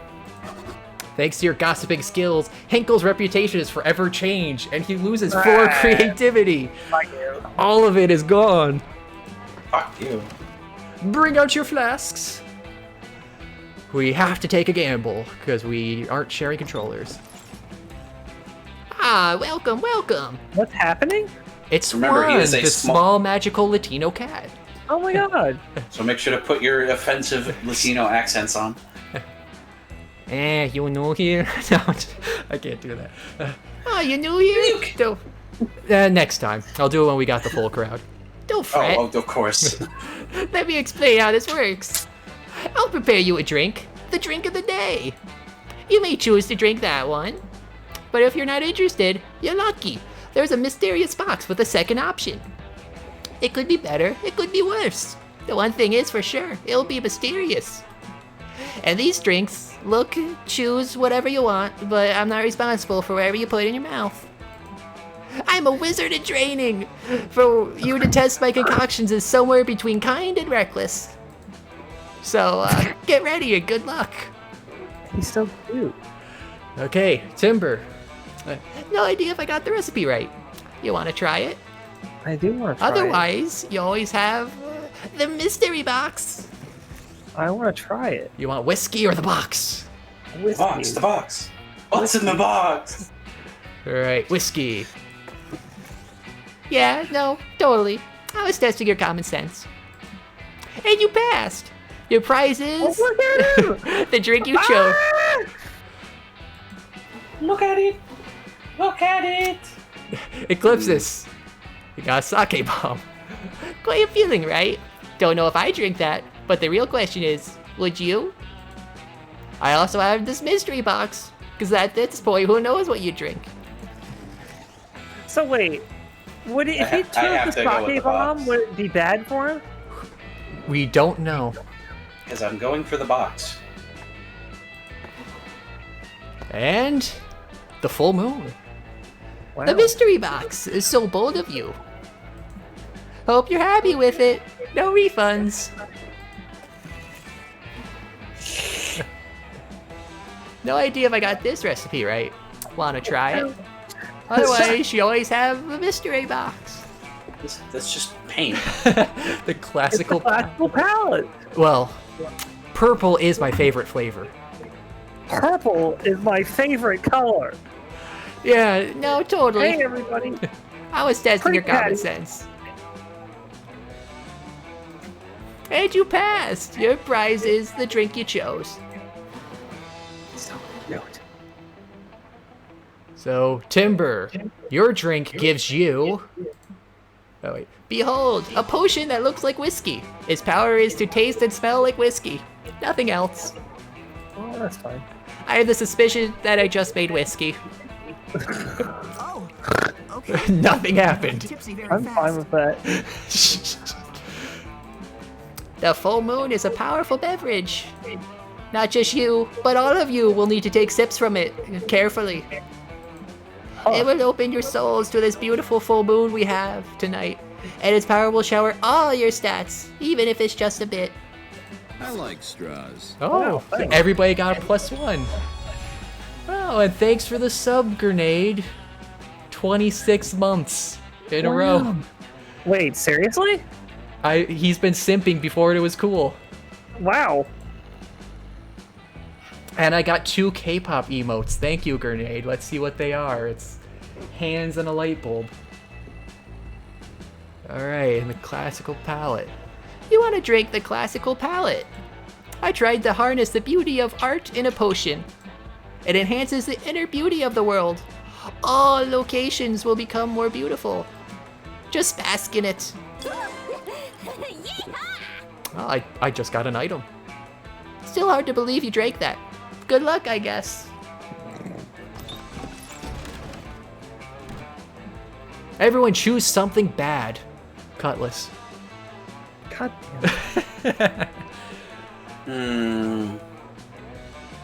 Joseph Stalin. The sun. The sun is not bad. You have rebuilt society on a desert island, and you can totally ban the bad thing. Oh, thanks for the follow, Eclipsis. The sun. Ban the sun. Yeah, you can totally ban the bad thing from this new society of yours. Players based on what you prefer to ban. Ban the sun. I hate the sun. I'm it's good too with bright. I'm good with banning Cutlass. She knows how to get off desert island. She's done it multiple times. Yeah, but do you want her in your new society? Yes.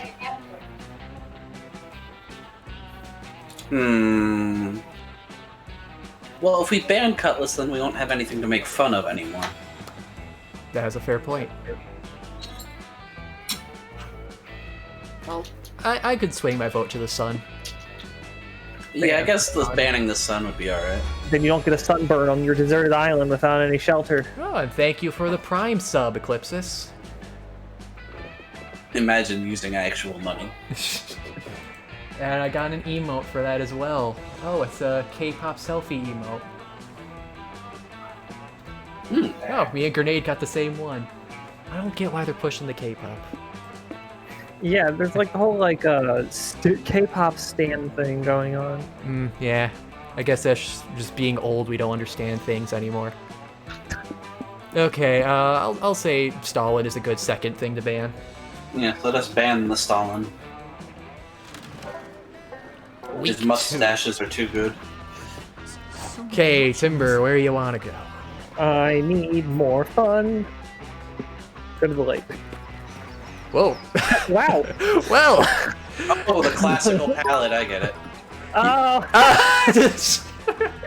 Really? The item just changes all the...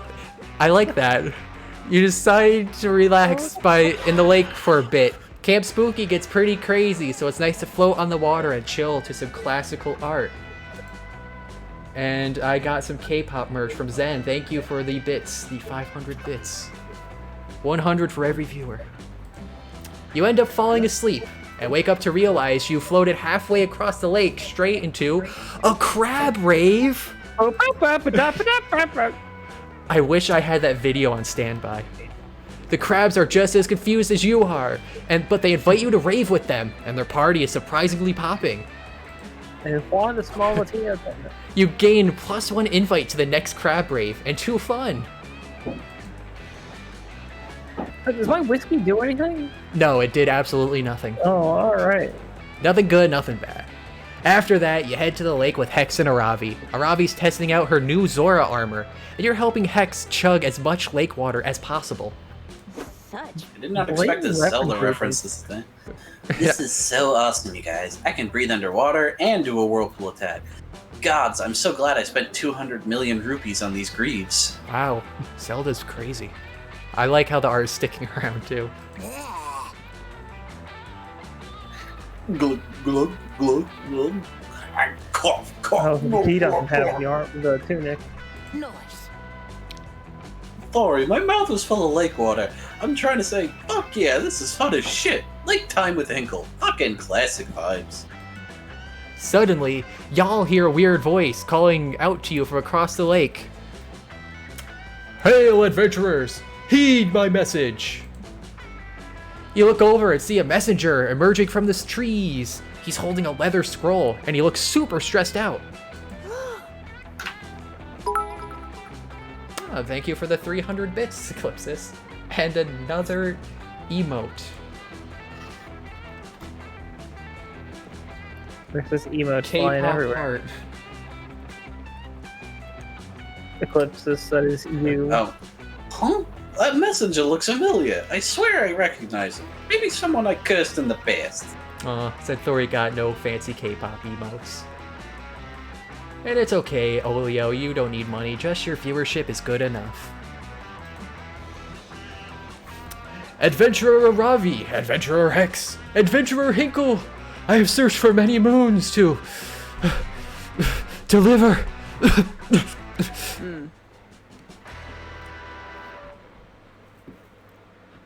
Yeah. You've got an important message for us, life or death. Blah, blah, blah. We know that. Give me the scroll, noob. The messenger gives Ravi the scroll, but right afterward, he collapses on the ground. He appears to be dead. Should have had a stamina potion, am I right? Anyway, looks like the scroll says, venture into the northern wood, bring the scroll. The ring of sustenance awaits you. Adventure awaits. Bye. You guys, this scroll has the main quest energy. It's kind of weird, but I bet this is an invitation to a dope-ass dungeon. Ooh, I can smell the root already. Holy shit, hold everything. I just realized why I recognized this messenger. He's an actor. I saw him on TV in a commercial for that new bagel place that's open up around here. Bagels. Then, if he's an actor, that can only mean the Ring of Sustenance is the new bagel store, right? This scroll is a dope-ass guerrilla marketing advertisement. Yes!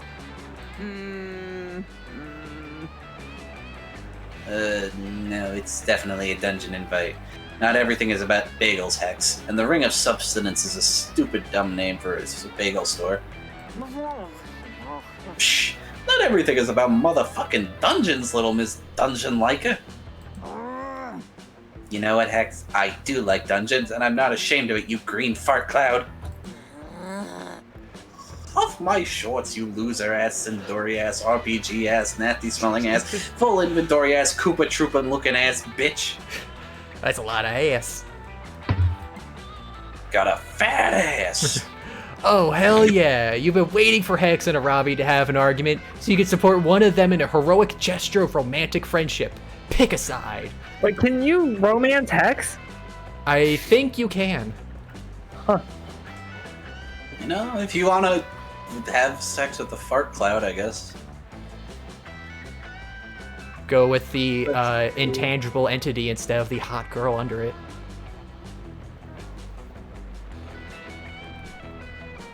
I mean, I guess his kinks are pretty open.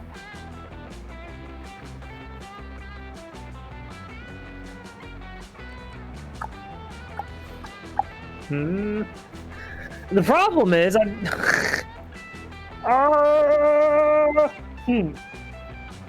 kind of want to go with Hex because I think that's going to be anything but creativity. Are you saying it's creative to throw a corpse in the ocean? It's either creative or fun. And the first one is not charm or creative, so I'm going with the first one.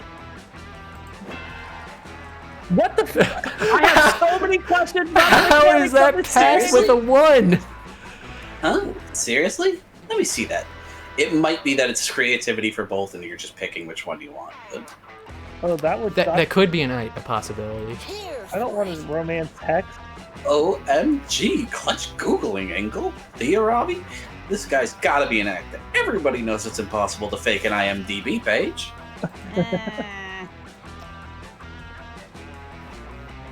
Hold on. Wait a minute.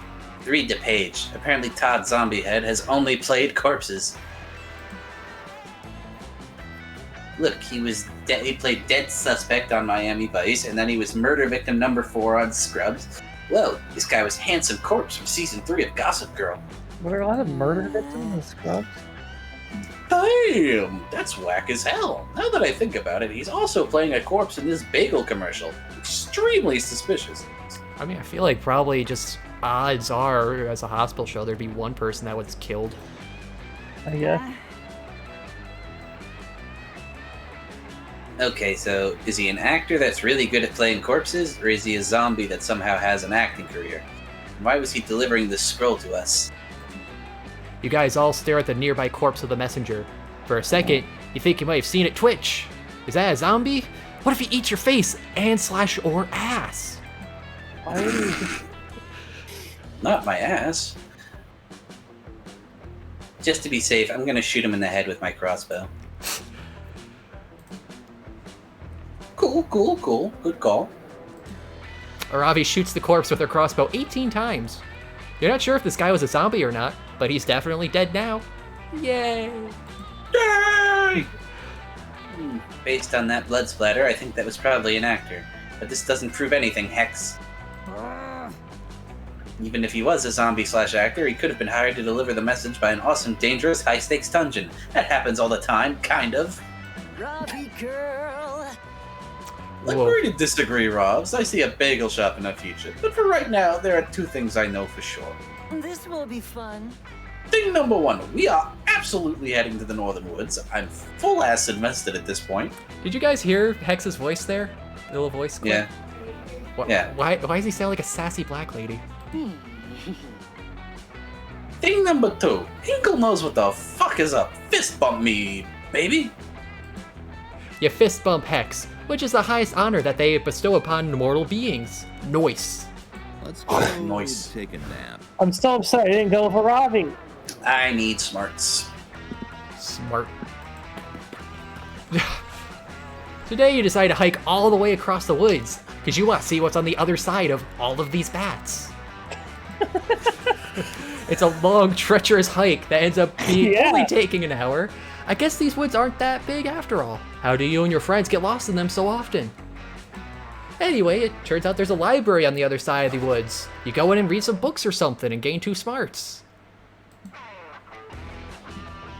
You and Damien are lounging together, having a surprisingly chill time reading comic books.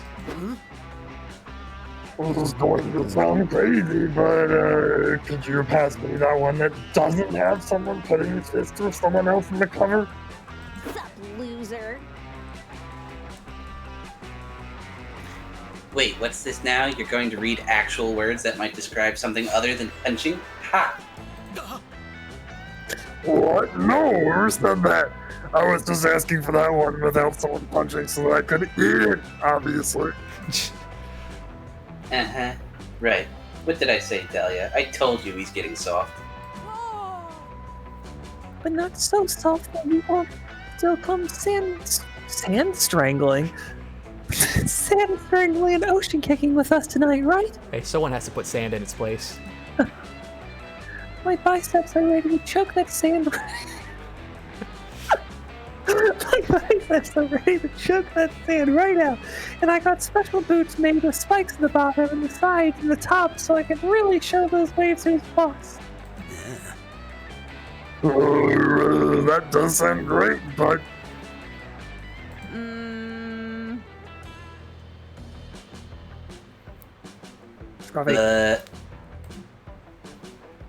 speaking of the ocean, I was actually going to watch this documentary on dolphins tonight. I'm making popcorn and baking dolphin-shaped cookies. If you want to join, Actually sounds pretty nice. Wow, you've changed, Damien. It's no wonder the wildfire hasn't appeared to you yet. Huh? What? What do you mean? Yeah, I know you've been on the hunt for the elusive wildfire, and I know thus far it has thus far eluded you. I also know why. You are unworthy. The wildfire only appears to those who are badass enough to be worthy of its unbridled glory and untamed majesty. No one is ready for Dahlia. It's true. I was just in the woods one day playing with matches and suddenly out of nowhere, the wildfire just appeared. It was one of those magical moments of my life. There's nothing like seeing a wildfire out in its natural habitat. Holy shit, the timing of this. I know. Too bad you'll never see it. Face it, Damien, you're just not metal anymore. Not metal! Not metal! I'll show them who's not metal, or I'll show them who is metal. It's me! I'm still metal now to prove it out by becoming worthy of the wildfire. But how? Oh god, I ran out of breath. Hosting a gender reveal party seems to be a good way of it.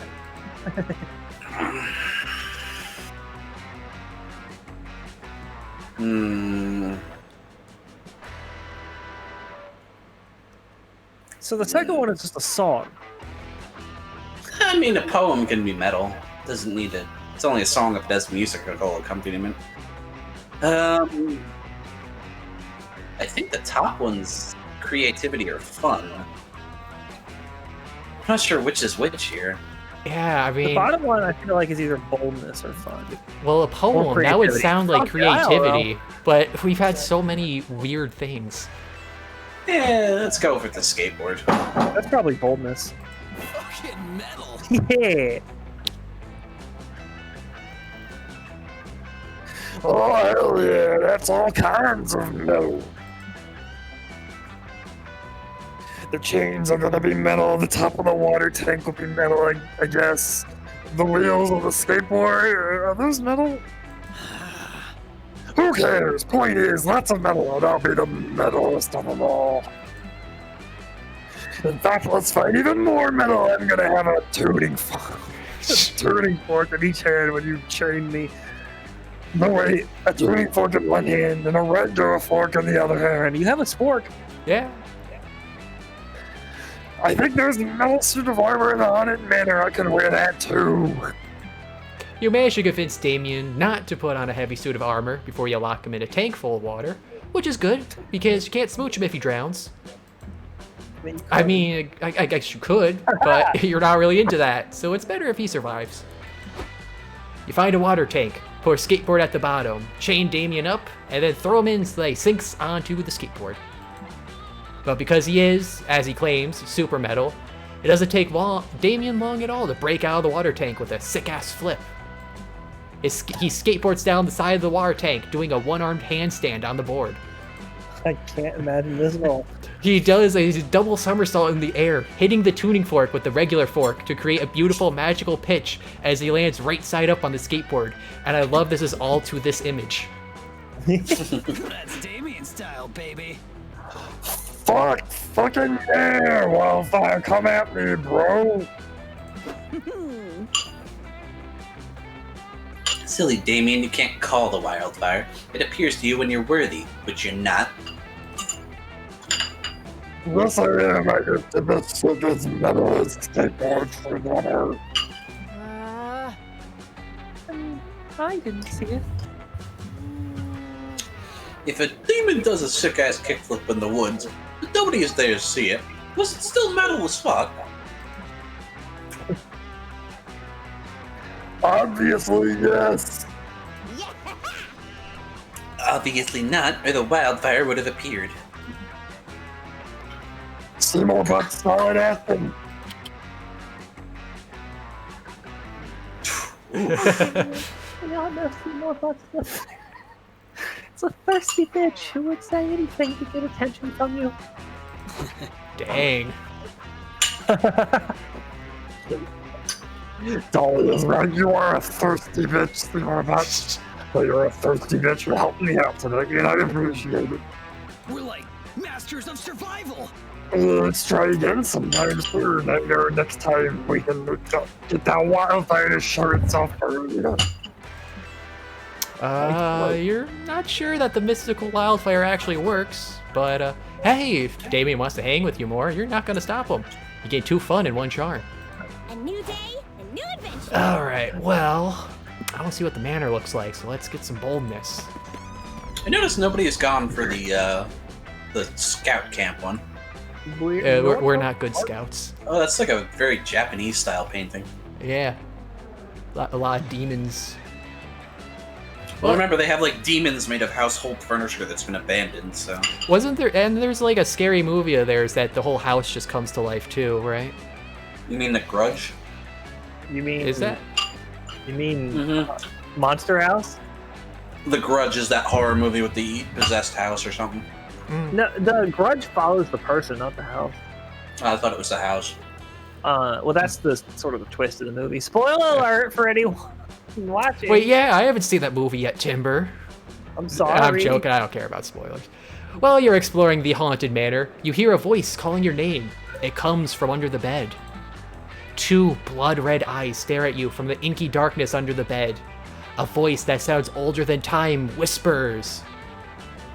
Do you want to gain some boldness, Zambina?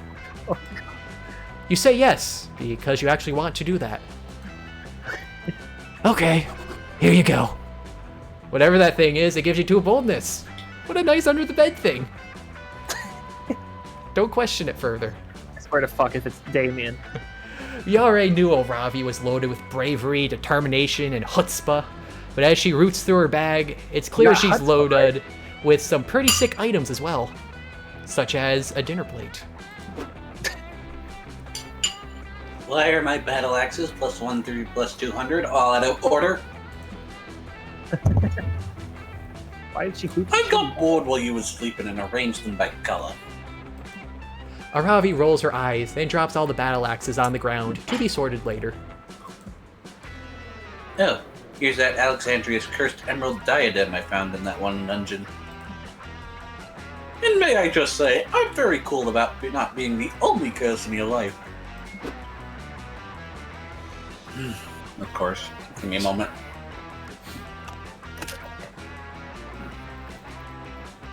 Miss Mishra, how dare you litter on the hallowed grounds of Camp Spooky?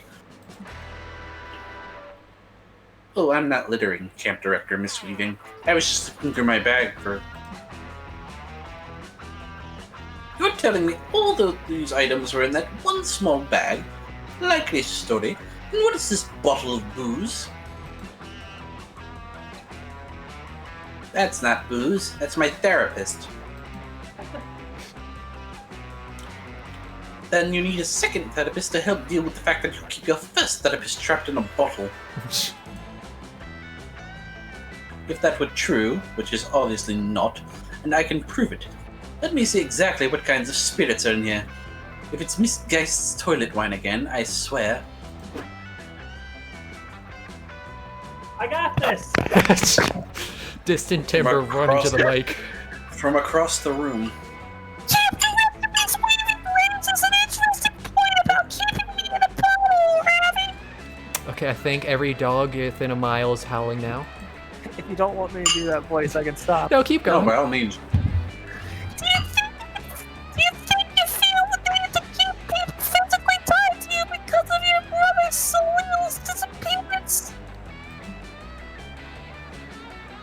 So you didn't sneak booze in, you snuck a pet into camp. That's even worse, I'm confiscating it immediately. Who said yo? Why did Grenade say yo? I think that was when the Japanese painting popped up. She's not a pet, she's my therapist, and I'll prove it by showing how calm and level-headed therapy has made me. I've been working so hard in therapy and getting so good at therapy. See, Timber, even Grenade agrees you're a slow-ass tree. What's an ass tree? I appreciate the enthusiasm, but therapy isn't something you get good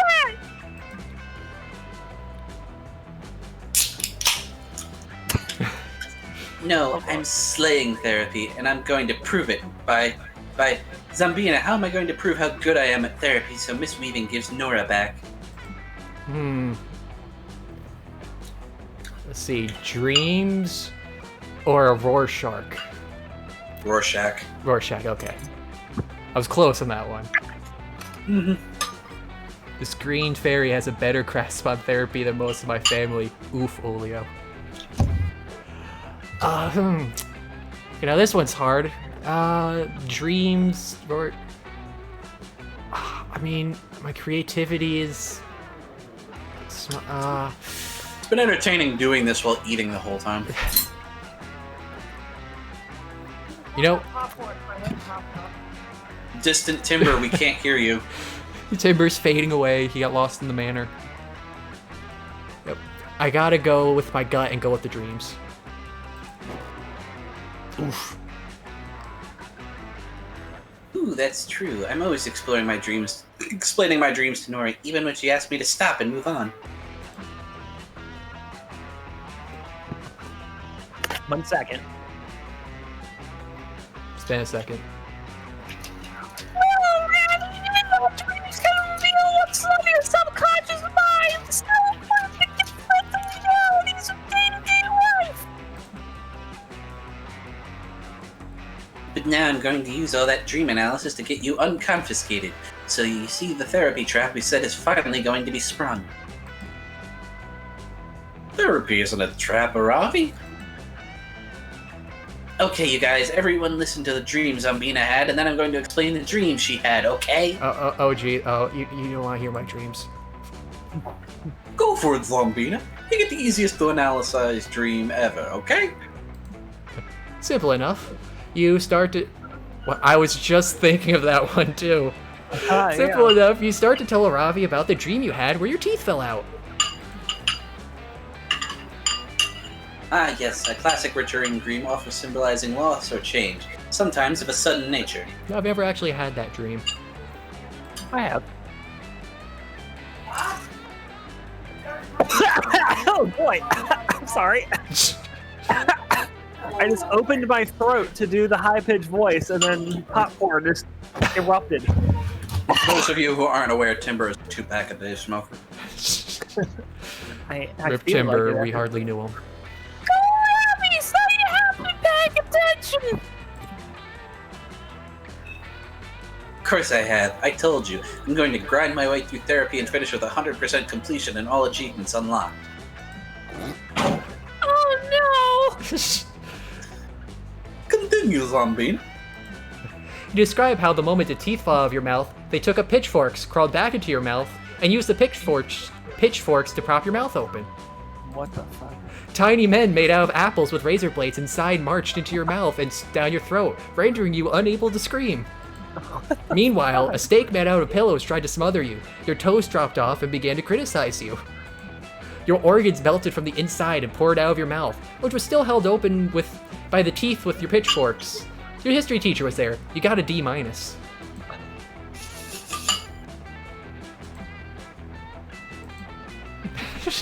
Well, Miss Mishra, I'm going to give you back your therapist now, on the condition that you let Zombina have a few sessions of her own.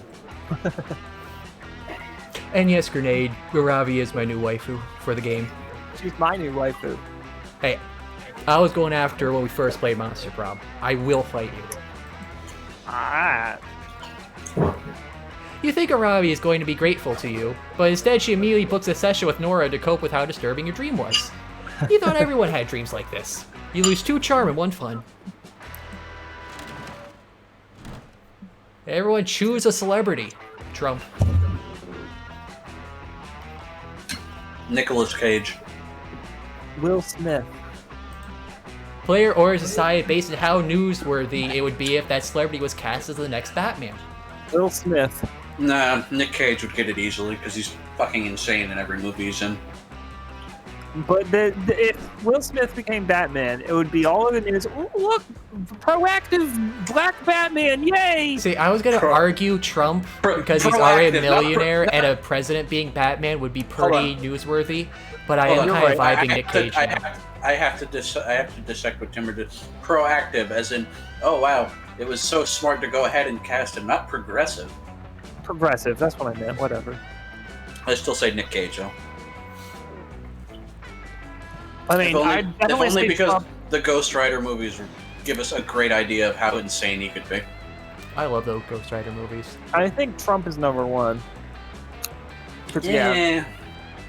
I mean, everything Trump I does. don't know. I could just think that he bought the role, and it wouldn't be particularly interesting. Yeah, But we're then that talking would be talked about newsworthy. The news would lose their minds of Trump doing another big thing. They'd be like, Yeah. now look, he ruined the country. Now he's ruining Batman. Maybe. I guess maybe we are misinterpreting the term newsworthy here. We are saying, Khazard and I are arguing what would make most news. Scruffy is trying to argue what is actually worthy of the news, and I guess he's right. Nicolas Cage, wait, who'd you say? Nicolas Cage. Yeah, okay. Would probably be worthy of the most news. Well, Olio says that Will Smith as Batman would be ridiculous, so I'm gonna say we'll go with Will Smith as number one because we have audience participation for once. Hold on, we'll let the others speak in then. Nah, everyone else took too long. So we got Nick Cage and Trump. Okay, this is clearly biased towards the host. But I didn't pick the host for number one. Yes, you. Oh wait, then. You know what? Do you want to take this Never mind. opportunity to use the random button and see if it erases the? Oh yeah, we could Yeah. see if they fixed it. Nope. No. All right. Well. Hooray! I go first anyway.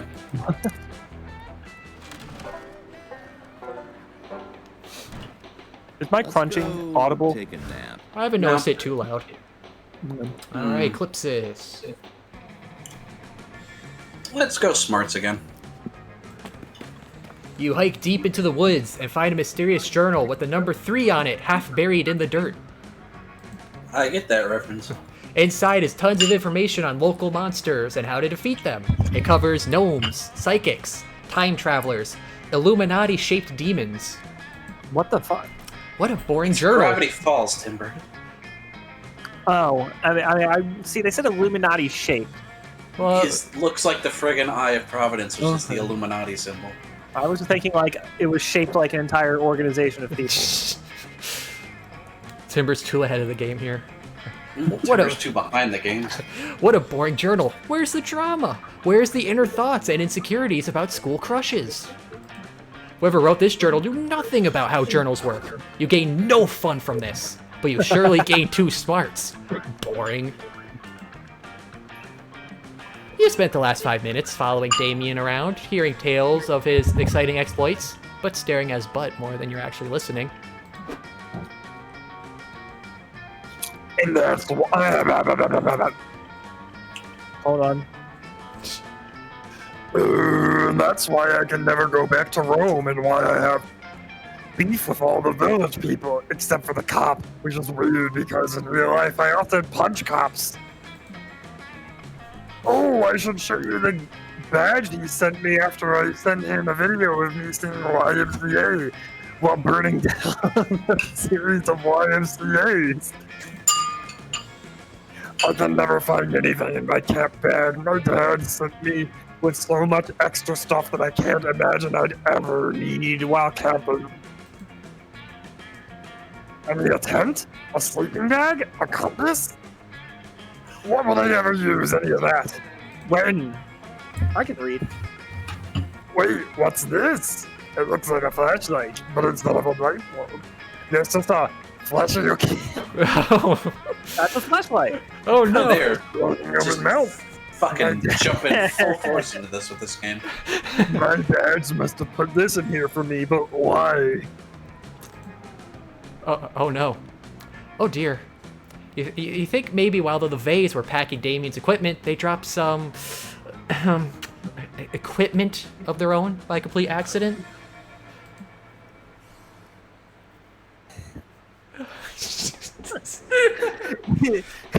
Is it maybe a utensil? It's a mouth? Maybe I'm supposed to use it to pre-chew my food before pouring it into my own mouth. You know somewhere out there has done this. All I can think of is that video of the one that stuck it in the exhaust pipe. I mean, first of all, I gotta say, I'm surprised he doesn't know what it is after all the stuff that went on in Monster Prom. That's true. No, He doesn't understand. He doesn't understand the gay stuff. you can't traumatize. It's a Why is a fleshlight gay? I assumed they were being literal with the mouth. Like, because it's like just a a gay fleshlight, so fleshlight. it's like it's supposed to simulate a blowjob or something. I mean, yes, that's what fleshlight's for. That's not inherently gay, one way or the other. Well, Unless it's got I like a mean, giant mustache or if something it's, on if it. it's a vagina, I mean,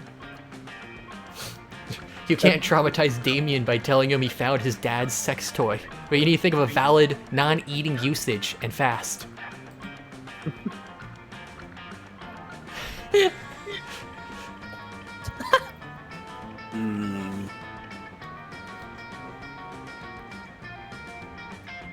You ever seen the video where the dude uses it as a wallet? I have not, Olio. I've seen the one where he uses it like a thermos. Oh. I think bottom is smarts, but I'm not sure.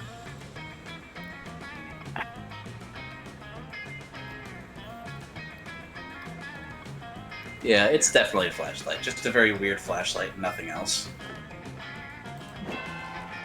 Nice. Right, of course. The flashlight is a flashlight. Every once in a while, the simplest explanation really is the fucking best. Oh, God. I'll press this button. A guy is at a convenience store and takes it out and takes a bunch of lube-soaked bills and coins out of it. Why would you fill it with lube if you're using it as a wallet already? There's so many questions. This must be some kind of new innovative flashlight that shakes so, shakes so fast that it actually generates lights through sheer acceleration. Fucking metal. Oh my god. But it's not, I can't do the voice 'cause I'm laughing. but it's not working. Vibrate faster flashlight. Damien presses another button. The flashlight cries out, "Oh, stick it in me!" Oh, thanks for the 200 bits, Eclipsis. Yes, of course. It must need batteries to go fast enough to generate light properly. I know my dad's packed some of those. Here you go, flashlight. Have a battery right down your little mouth. Right down your little mouth there. More, cries the flashlight. Damien complies and puts more batteries in the flashlight. The flesh flashlight. Deeper, cries the flashlight. Damien takes a handful of batteries and shoves them in the flashlight's mouth so that the other batteries are pushed deeper. We need gotcha moments for moments like this. Well, I got something kind of close. I think you might have that one, Grenade.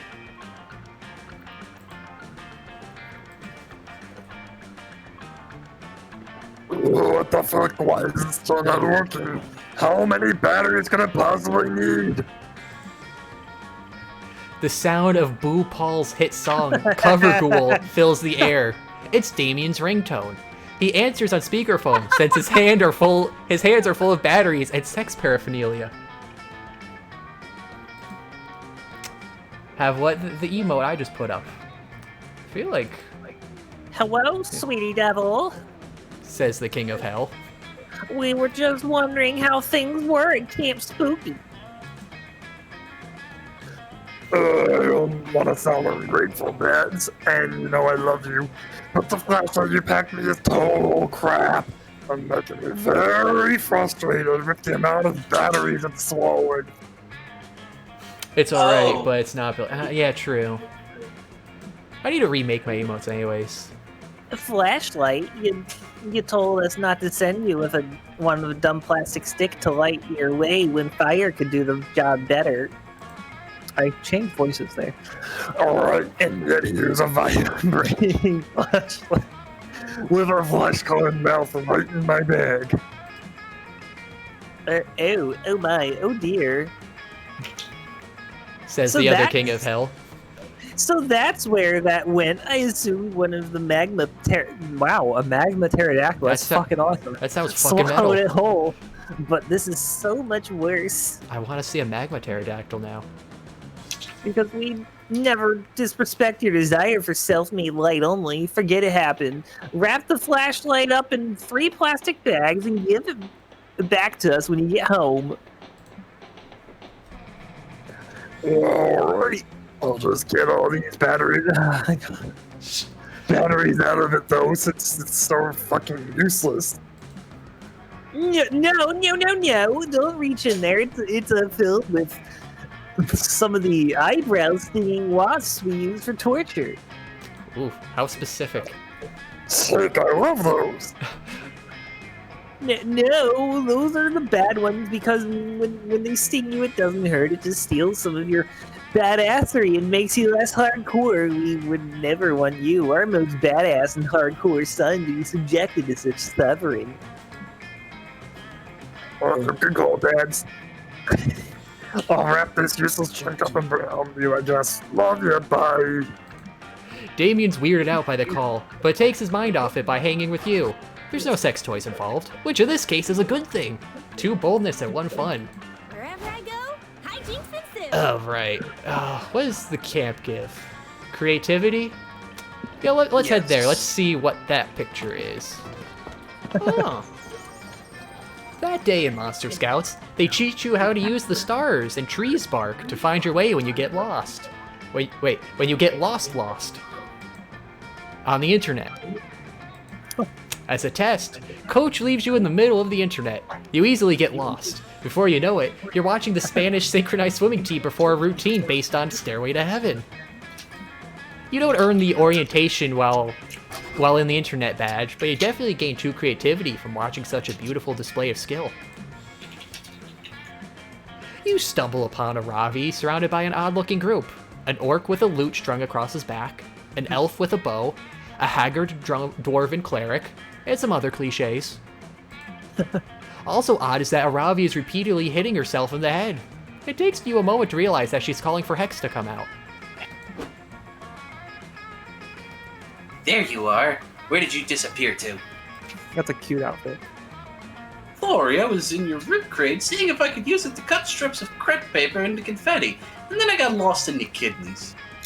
That's concerning. Okay, whatever. Look, I gathered this group of valiant heroes, each with their own skill set, quirky personality, and dark backstory. Cool. Why? What do you mean, why? You asked me to. You said to organize a party. Honestly, I never liked you more than I did in that moment. When I realized you were finally taking an interest in the things I enjoy, and that you were getting excited to raid a dungeon. Raided dungeon? No, Aravi, when I said party, I meant party! Pizza and confetti and music and drinks and games. Can't you just have normal fun without going into dark maze-like dungeons and kill monsters? Gosh! I feel like we never truly understand each other. You are so one-note, Aravi, just like the rest of your tropey friends. I was so really trying to bond. I mean, we're already bonded in that you're a curse that's attached itself to me, but I meant the spiritual kind. Aravi seems genuinely disappointed, and you can't have that. It's time to turn this party into a party. So Hex will be happy, and Aravi will be also happy. In a moment of genius, you realize exactly what party member would make the perfect party goer. Let's see. A bard, always a bard. The necromancer or the bard? I feel like the bard's gotta be fun, so I'm gonna go with that. We gotta get the bard in here. Okay then. What's fuck this game?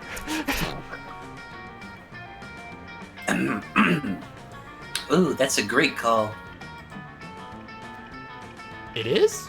Asked the bard, wrinkling his nose in an adorably modest fashion. Why? Fashion, not confusion. Oh. Huh?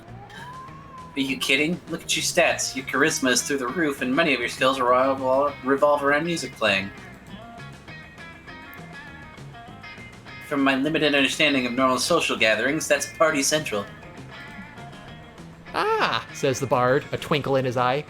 But it's all a matter of perspective. All classes have skills that, when used correctly, are perfect for both adventuring and partying. Like, no? Yes, of course. That's why it's called a party. I don't think that's right. Sure it is. Just think. Leaf is a druid, so she knows exactly how to identify and use all the best herbs, if you catch my drift. If you don't see the party applications of Layla the Rogue's use rope skill, then I don't even want to go to your kind of party. And then, of course, there's always Travis the party warlock. He's a warlock who's good at parties. Huh. Who would have guessed? Wow, I never realized how much crossover there really is between adventuring parties and celebratory event parties. I guess the lesson here is that, Bard, I'd love you to help organize this event, but I'd love everyone else to help too. The bard happily agrees, and the entire party gets to work throwing, well, a party. The decorations are lavish, and the crowd of fun-loving adventurers immense, neither of which are things we have the budget to show, but trust me, it's totally sick, okay? But you had the budget to get that painting. Thanks for helping me throw this lavishly decorated and immensely crowded party, Zambina. You really helped me in Hex Compromise, and have a great night. You're so glad to be a part of Arabi's great night that you immediately gain 2 fun and 1 charm. So many I options. think the Dome is the only other place we haven't done. Yeah. My waifu. I need more boldness. So man, Mansion. Yeah. that day you find a mirror in the haunted manor, but instead of showing your reflection, it shows you an exaggerated evil version of yourself. Bum, bum, bum. A tree with a goatee. Evil you Oh, thanks for the 1-bit Eclipsis. Evil you says you will never surmount your insecurities. Look at how perfect I am, and look at how flawed you are. Nobody will ever love you. Oh, that's still Wow. familiar. That hurts. Counterpoint. Many of your perceived flaws are totally fabricated by greedy companies looking to make a profit by promising to fix things you literally cannot control. Holy shit. As soon as you say that, evil you shrieks bloody murder and disappears. You gain 2 boldness because you're amazing just the way you are. Oh, Lies. Olio calling you guys out. Later, you're searching for the manor's most elusive, ephemeral being of all. A working cell phone signal. Ooh. But instead you find Aravi and Damien playing poker with some haunted tarot cards. Oh, real flush. Hand that immortal soul over, baby.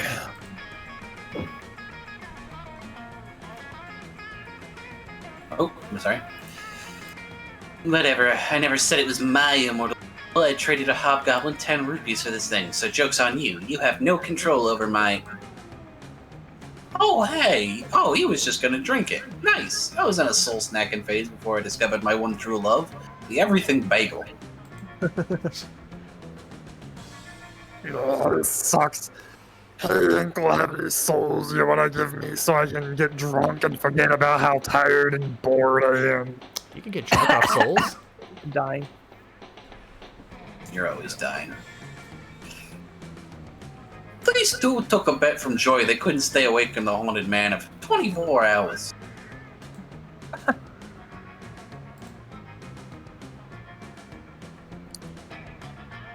Oh, sorry, I thought I was done. Clearly, she thought Damien and I needed a greater challenge after we competed to see who could survive multiple stab wounds the longest. What the fuck? But it's so lame in here. It's impossible to stay awake. The discordant screaming of the damn spirit sounds exactly like a lullaby my dad used to sing me as a kid. Yeah, and the bloodthirsty voices in my head repeatedly whispering, "Kill your father," are starting to give me ASMR. I tried treading up the cursed paintings on the walls, but they never ever talk about. All they ever talk about is what they died to, what they did to deserve being in prison, and oil on canvas for eternity. Yawn. Hey, Hinkle, why don't you help us not keel over? Either entertain me with your antics or by letting me burn off your eyebrows. Please let one of the options be letting him burn What is off with my all the eyebrows? eyebrows? It's always nice to be needed. What can you do to keep these sexy idiots from nodding off? All 32 Whoa, Shrek. whoa. 32 Shrek movies? Guys, I know what we're doing this weekend. Ah yes, the expanded Shrek cinematic universe. The Shrekiverse. Discuss the most current injustices and problematic situations so you can all stay woke. Okay, you've picked the wrong option. It's gonna be smart. Yeah.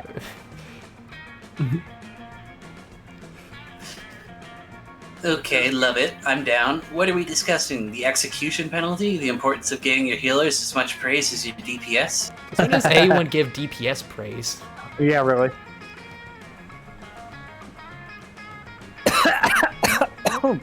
I like how Timber dies before even doing the voice. It's getting there. Yeah, well, I told you were gonna suffer by the end of this. No, the way performative masculinity punishes traditional feminine interests and makes it difficult for a supposed tough guy to pursue a beauty of fashion. That's oddly specific.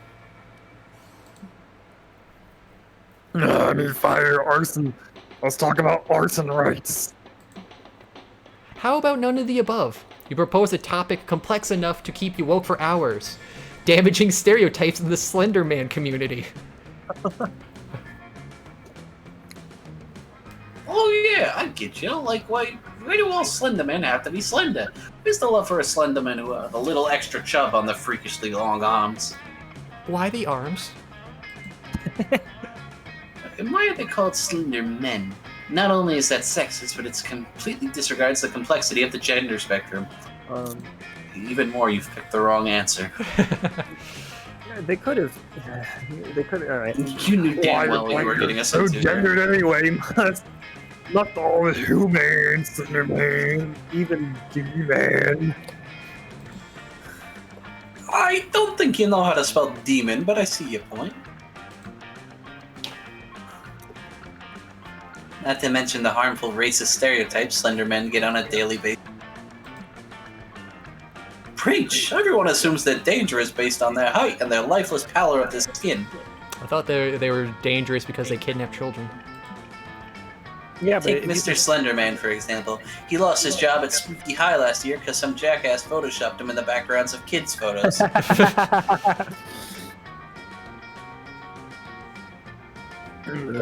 fucked up. Nobody thought to fact check the photos. Why do cops always assume that just because someone's a Slenderman, they're automatically causing harm? You know, in retrospect, maybe it's a good thing Vigil wasn't in this one. Holy shit, you guys, I'm like wide awake now. I don't even care about the bet anymore. I guess I never gave this topic the critical thought it deserved. It's actually really interesting and a great way to stay awake. Well, duh, everyone knows that social politics and controversial opinions were intended to keep people awake during haunted house stakeouts. This very enlightening discussion successfully keeps you all awake through the night, which means you win one bet, forcing Joy to award you with 2 creativity and 1 smarts.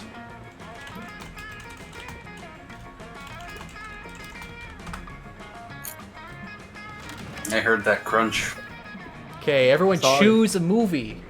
Choose Slender Man. You could do that. I recorded that But the other why? day. I haven't had a chance to watch it yet. Teeth. Yeah, interesting choice. That's a movie? Yes, Yeah, it's it's about about- the teeth in the vagina. Yeah, girl with teeth in her vagina. She bites off penises the whole movie. It's Is that where the vagina dentata thing comes from? I have Yeah, no it's idea. one of my favorite jokes ever. It's like the guy trying to give her a gynecological exam and she bites him and he just starts screaming that at the top of his lungs. It's really let's go, fucked up movie. Let's I'm go kinda with, sorry. with Shrek. Which Also one? There's fucked up 32 of movie. them. Yes. Blair or society based on the likelihood that thousands of years from now, archaeologists will use said Okay. movie to explain how society functioned in the 21st century. Shrek. Well, yeah, Shrek automatically wins here. I would go teeth for number 2 personally. I would also go with Teeth more, just because of the Yeah. running joke.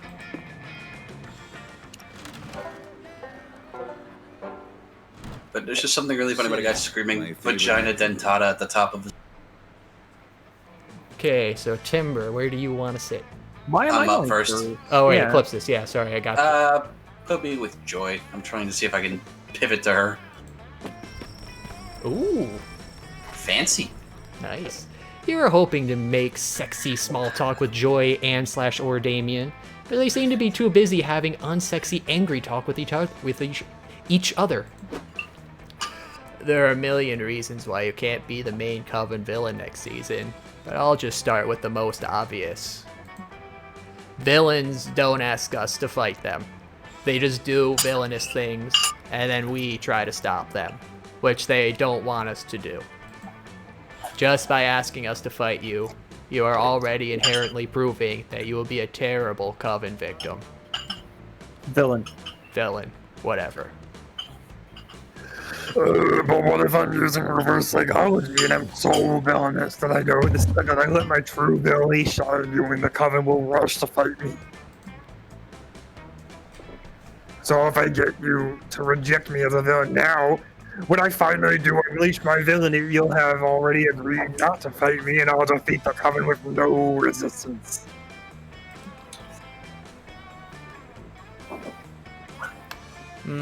Is an interesting point, but I'm not buying it.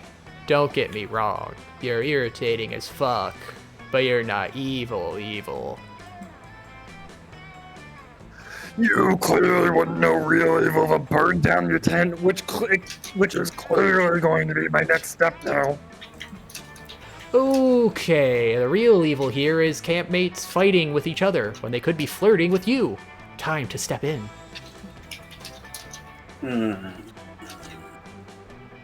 Let's see.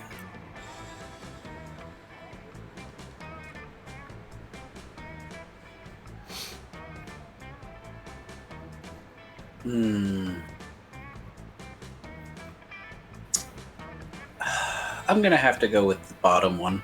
'Cause that seems like the joy option. Yeah, Yeah. getting them away from it. Ooh, there's a smooch sound. Wait, really? Of course. Don't you know about Dimitri's parents? No, say more right now. Maybe that lore is too deep. Deepest lore. No fair. But I can tell you that Olaf the Obvious wouldn't be nearly as transparently evil if he hadn't lost both his parents at an early age to a tragic and very clearly man-made fire. Narco Maali's parents tried to force him into the family poetry business, so he rebelled by being a murderer. Fellini the Fearsome's parents disowned him at the age of 8.5. And Lucroy the Merciless. Poor Lucroy the Merciless. His parents forbid him from seeing a movie when he was 11. He snuck out to see it anyway. It gave him a taste for crime, and he never looked back. Damn, that's dark. Guess there's only one thing for me to do. Write to my dads right now and make them disown me for a little while. Just a little while. Ahem, dear dads, how are you? I am fine, thanks. Camp is good. I wear sun black like you told me. Yesterday we played in the lake. Today I would like, please, for you to disown me. So I thought he was gonna lie, but no, he's just gonna say it.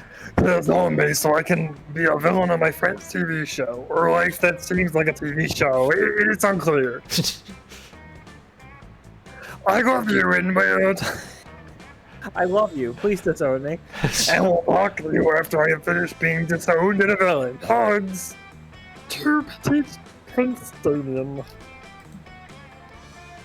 Ah. Now what, Joy? Now I'm your villain. That's what. What? Damien runs away, cackling villainously. Well, that ought to keep him occupied for a while. Why not go do something fun and not ludicrous? Not ludicrous isn't really Camp Spooky's brand per se, but Joy does tend to keep things more grounded than the rest of those jokers. So you spend the night making s'mores via magic spells. It's quirky and imaginative, but not as in-your-face, over-the-top, wild, and crazy as the shit other campers are doing. Fun! Pack some marshmallows? If anyone wants some. Okay, Timber, Yeah. where are you sitting? I'm going to waifu. You could go to the Mothman and try to spite Kaz. No. Well, now you know where I'm gonna sit. That's fine. Suddenly, the breeze shifts, and you detect a scent on the wind. It's a potent combination of smells, string cheese, copper wires, and cursed medieval weaponry. Oh, it's another 2 I have to do. 3, sorry. That smell can only mean one thing. Hex, Calculester, and Aravi are nearby. Yo, Hinkle, so you know how Ravi and Cal are gonna open a food truck once camp is over? Well, I want to sell Oreo explosions. It's my own recipe. We grind up Oreos into a fine powder and snort that powder. Do you love it or super love it? You warn Hex about trademark laws and suggest changing the name of the dish to Cookies and Cream Explosions. You also recommend... Echoes. Sorry. You also recommend they charge $400 for it. Fuck yeah, can't wait for all that gold I'm gonna mine from this food truck. No more grinding in the cave levels to catch high-value bugs for me.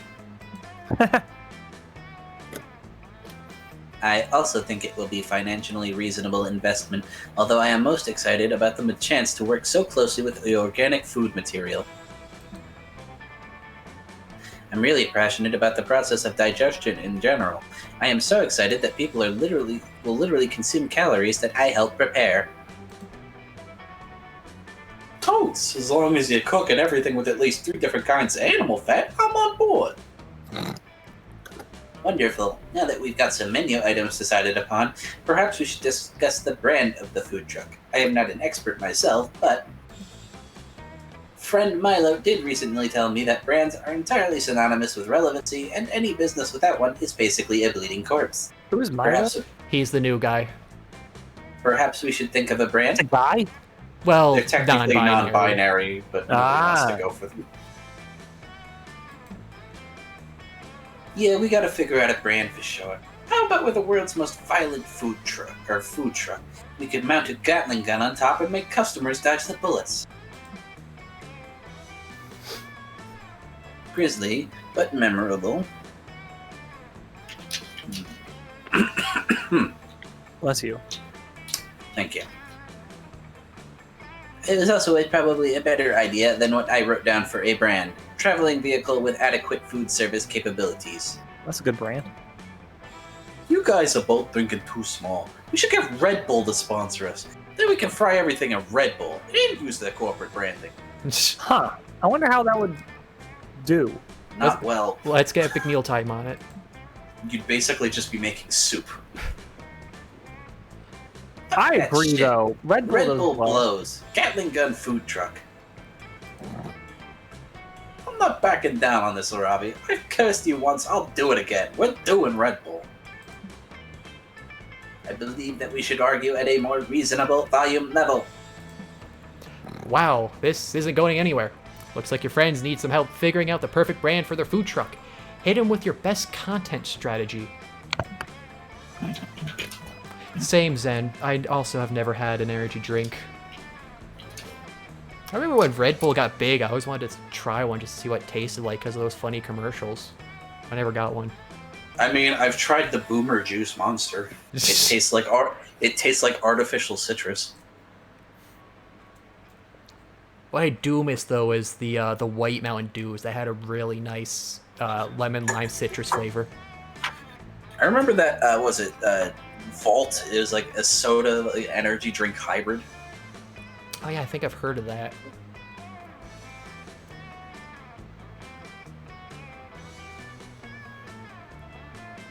Also, you can tell it's the bottom one, Timber. Oh, shoot. I'm sorry. I forgot this was me. Oh, I thought you were just thinking very intently. No, I was like, who's picking this? Yeah, no, yeah, you're right. Definitely the bottom one. Get the potion. Whoa, that idea is a game changer. Potions are the hottest food. At this point, about 80% of my meals are just potions. Hell yeah, I love it. A potion bar would be the perfect time for me to design some trendy, sexy, mood-lighting plus. Ingesting potions does get me drunk, so win-win. Yes, personally, I am just relieved we found a brand idea that we can all agree on. Potion bar it is.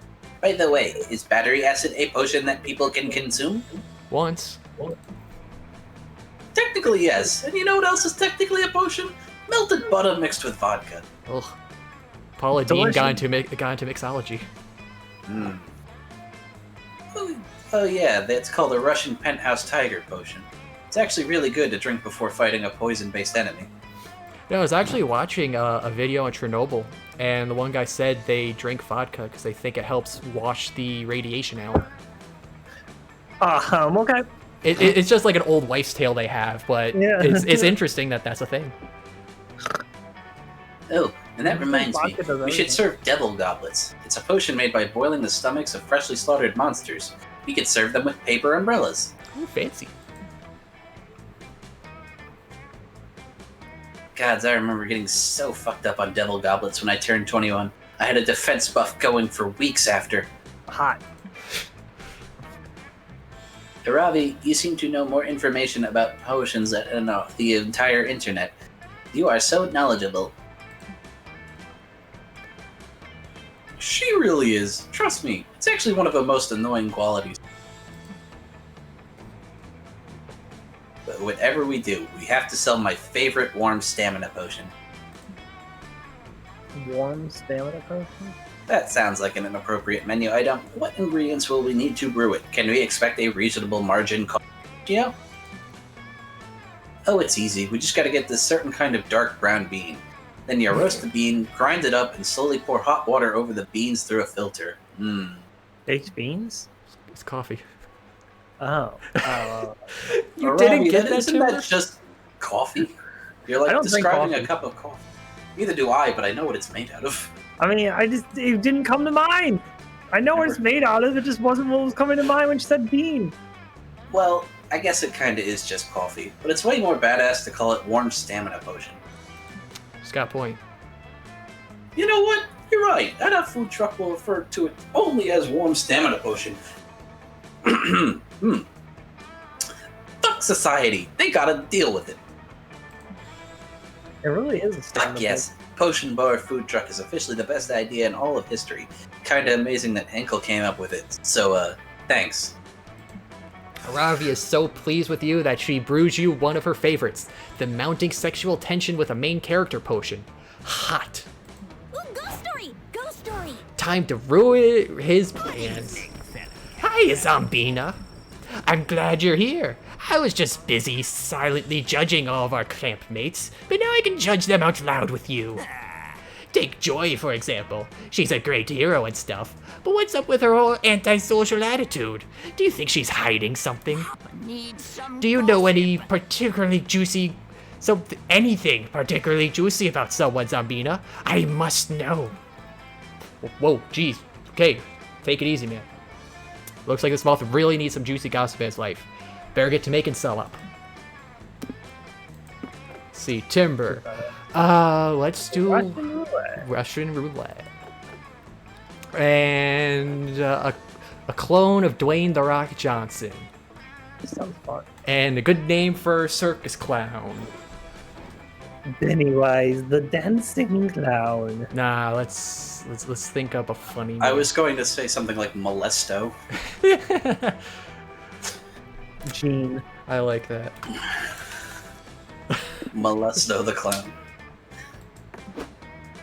You never hear about Greg the clown?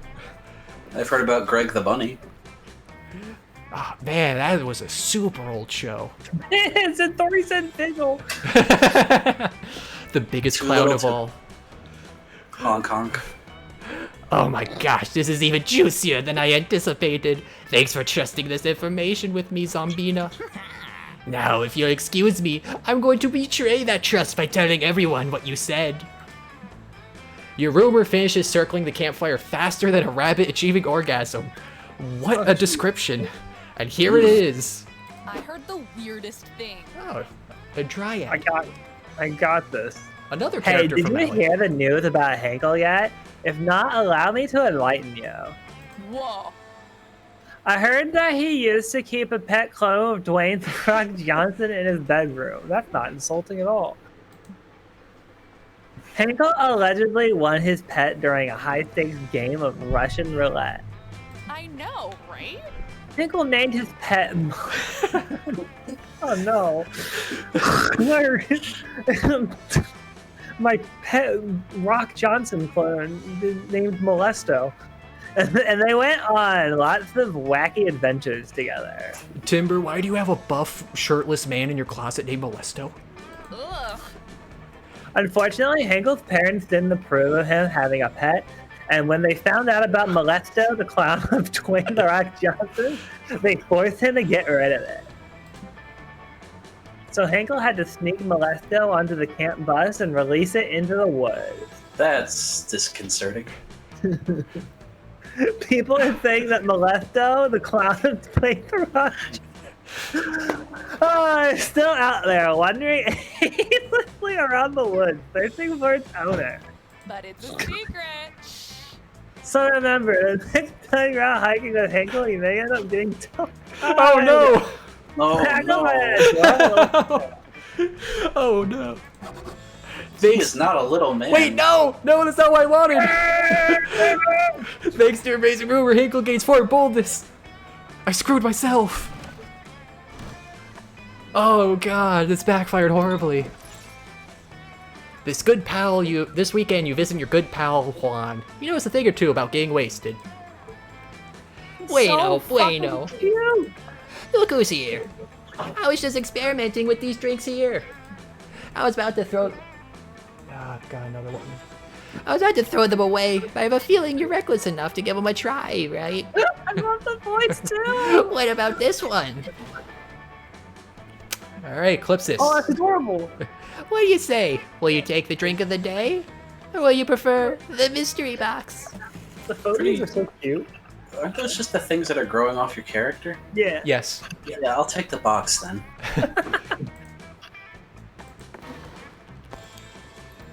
A scheme. Well, the mystery box. They're so bold of you.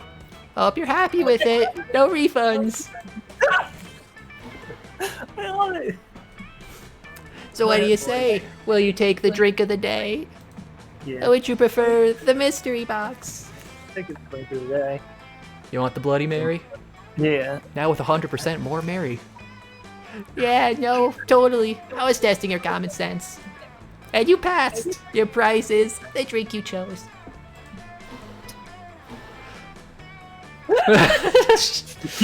Oh no. What would hurt you choose? Quite appealing, right? Don't know if I drink that, but the real question is, will you? Given your I native also- bones, I wouldn't recommend it. I also have the mystery box, because at this point, who knows what you drink? Yeah, I'm gonna avoid the bone hurting juice. Now let's take the box. It hurts my bones. Even more hurty juice. Spirits. The mystery box. So bold of you. Hope you're happy with it. No refunds.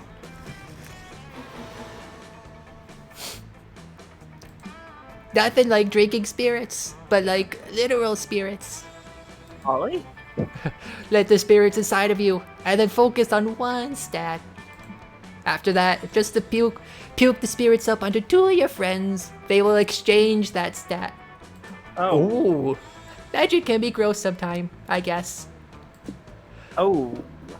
Oh, so Oh. who do I want? Well, both of us are exchanging stats. Yeah, I know. One stat. So which Yeah. stat though do I do? Oh. Oh. Fun. Do fun. No, I want to screw someone over. Not You can fun. take his boldness and give it to me. True, I could do that. You know, I think I shall do that. Oh. Because everything else is basically almost the same or will help Timber. Yeah. Enjoy me puking ghosts on you. That sounded like Polly. Alright. What are you doing? Drinking a Bloody Mary? That's a curse. Who drinks curses? Just because Probably a Ravi. Just because I keep my curses in glasses and cups, it doesn't mean you should drink them. When anyone visits a location, they will lose stats. Have fun with... Oh, God. Oh, no. This is terrible. Okay. But just For the God, rest that- of the game? That's a fuck over. Imagine getting that in the first week. That ski mask was imbued with magic, my friend. It's a magical object to let someone go incognito. But since you just drank it, I guess your inner stats will go incognito now. Oh no. This is the part where I leave before you puke all over me. Ciao. These are some interesting effects. I like this. Everyone choose a fictional character. Juan, the magical Latino cat. Small magical Latino cat, please. Let's go with Amy Fest. Mix it up. I'll go with Slender Man. Again, the character, not the movie. Player or side based on who you least like to share a tent with for a week. Slenderman. Yeah, Slenderman. I mean, first of all, he's too long. It's just gonna keep the tent flap open. I'm Just pretty his sure, legs and arms will just be sticking sure out the whole time. everyone would want to spend a week in a tent with Amy. No. Yeah, but Juan's also a strong case for wanting to share a tent too. I'd be more. You want a really to fucking cute cat, or you just want some really fucking? well, see, I the mean- thing also is Amy has a good chance of eating you. Yeah. That's fair. I She's guess technically, away. Amy slides under and that you're maimed with her. Oh, wait, You're so what with her? You're more likely to get maimed if you share a tent with her. As in, grievously injured. She's changed her ways. not It by doesn't much. matter, it could be an accident. That is also a good point. You can't really say IQ is one of her stronger stats. Also, I said Amy, but whatever. Let's go. Oh right, it was least. Wait, no, hold on. So it was the one we least. Oh shit, you're right. Yeah, we fucked that My up. bad. My bad. Well, I mean, we got it right with Slenderman being... Yeah. Okay, so everything's gonna go down. What will my dump stat be then? Probably Charm, since that's already your lowest. Yeah, I don't think Aravi will take Char. Plus, we get to see what the dome picture looks like now. Oh, Oh, it's a Coliseum. you're huddled behind a bullet bunker in the throes of a tail tag battle royale against Camp Rival Camp. You're sure that this is the end? Oh, right, that's that game from Fall Guys. You lived a good life, you think? Next to you is a Camp Rival Camp member, shivering and crying and out of ammo. Why guns are a part of tail tag is beyond your comprehension. See, Fall Guys, this is what you're missing. Is this where we die, Zombina? They sob. Why couldn't Camp Spooky and Camp Rival Camp just make love and not war? You reach for them, as to bring them into a tender kiss. As soon as they're in your grasp, you take their tail. Fuck yeah, that gives Camp Spooky the win. Everyone saw your sexy ruse, which also gives you -2 charm. Doesn't make sense, but whatever. Later, you see Aravi and Dahlia training together for the next Dome games. They're both covered in blood, and the ground is littered with disemboweled bodies. It's terrifying. They both look extremely hot, covered in blood. I agree. Hell yeah, carnage! What's our next training exercise, fellow warrior? My all-time favorite, the three-legged race. We'll crush the necks of our enemies at Camp Rival Camp, all with our instinct stepping. Fuck yeah. Aravi grabs a rope to tie her leg to Dahlia's, but Dahlia blushes and shies away. Oh wow, Ravi, I didn't realize that you wanted to get more serious. This voice works even better now. I know. This is actually perfect for her. What are you talking about, you muscular juggernaut? Well, it seems that you're suggesting some kind of fusion. Oh my. Call me an old-fashioned, but I can't take fusion very seriously. It's the most erotic method of teamwork. Oh, I get it. Listen, Dahlia, you're totally right that fusion can be sexual, but it doesn't have to be. Yep, it's true. Just look at me and Aravi. The bond between Curse and Curse is technically a form of fusion. We're totally platonic BFFs. Whoa, platonic fusion? That sounds awesome and powerful and emotionally nourishing. I know, right? Okay, we totally have to do this fusion. We're already unstoppable. Once we're fused, we'll be unstoppable. So stoppable. Yeah. Oh yeah, baby. It's time for some platonic leg stuff. Jesus Christ. That's wording. No, wait. Fusing can be very intense. We need to make sure our friendship is as strong as possible in our hearts. and in our legs before we do this. That totally makes sense. My buddy Ralph fused with an acquaintance he didn't know that well. Long story short, the fusion went wrong and they accidentally switched butthole. Okay. Alright, first up, friendship strengthening, and after that, platonic three-legged fusion. You're totally on board with this incredibly logical train of thought. But how will you strengthen Dahlia and Arabi's friendship so they can fuse properly?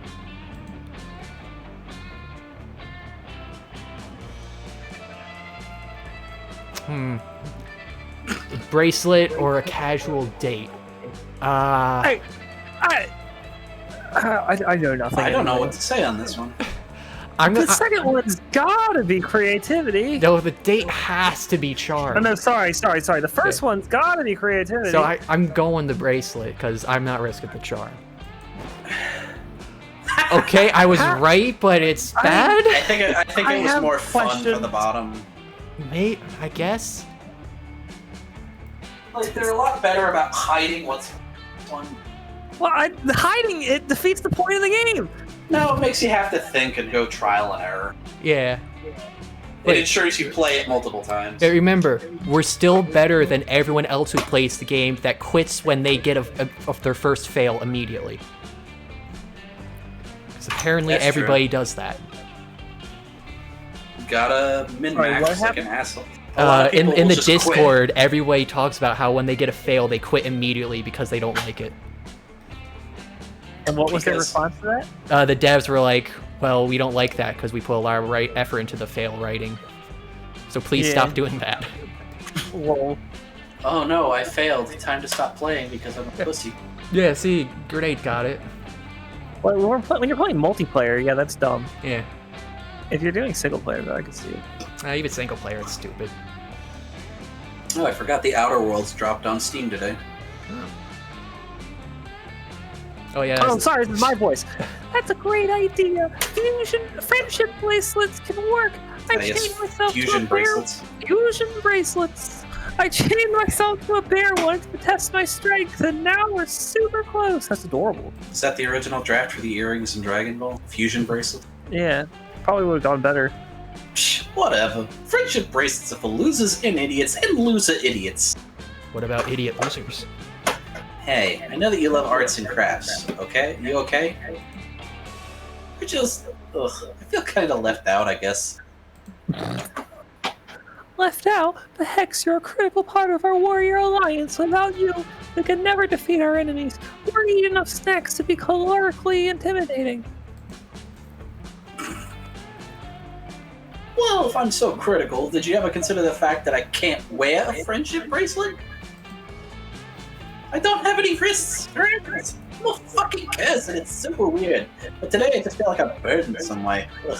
But he's got a wrist right here over her shoulder. Yeah, the curse is a burden. How weird. Hex, I must to cast aside. I don't know what they meant there. I must to cast aside all of my pride as a warrior and apologize. We betrayed you, but it will be never happen again. I'm sorry too. I do like you, and I don't want you to be left out and stuff, so What the sorry. Remember, she's tsundere. She doesn't Well, like to admit she has It's feelings.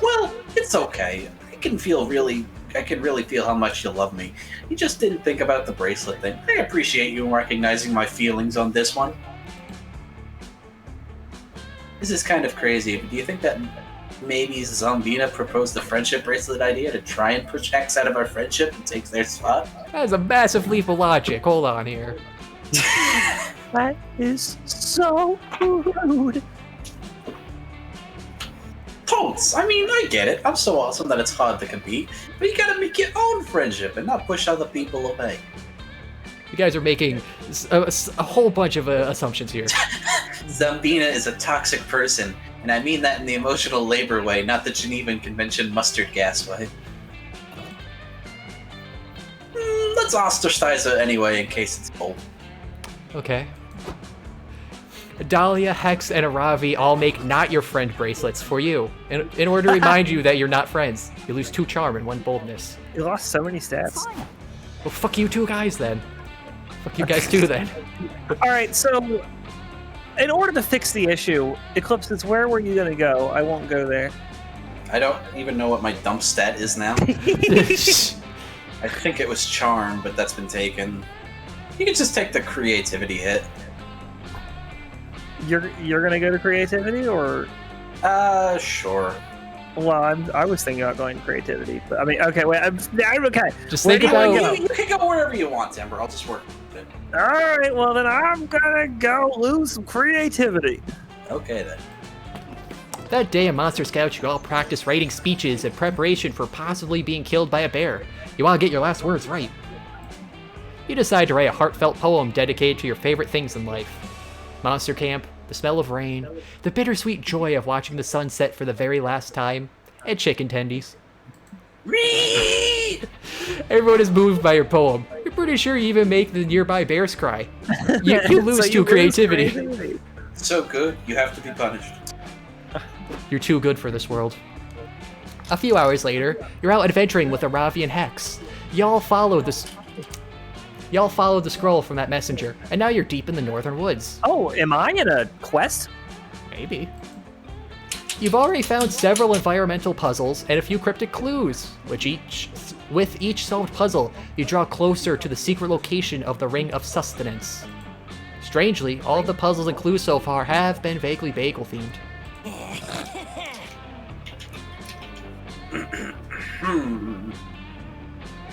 Whoa! I once rearranged these glowing stones to spell locks. A scroll appeared.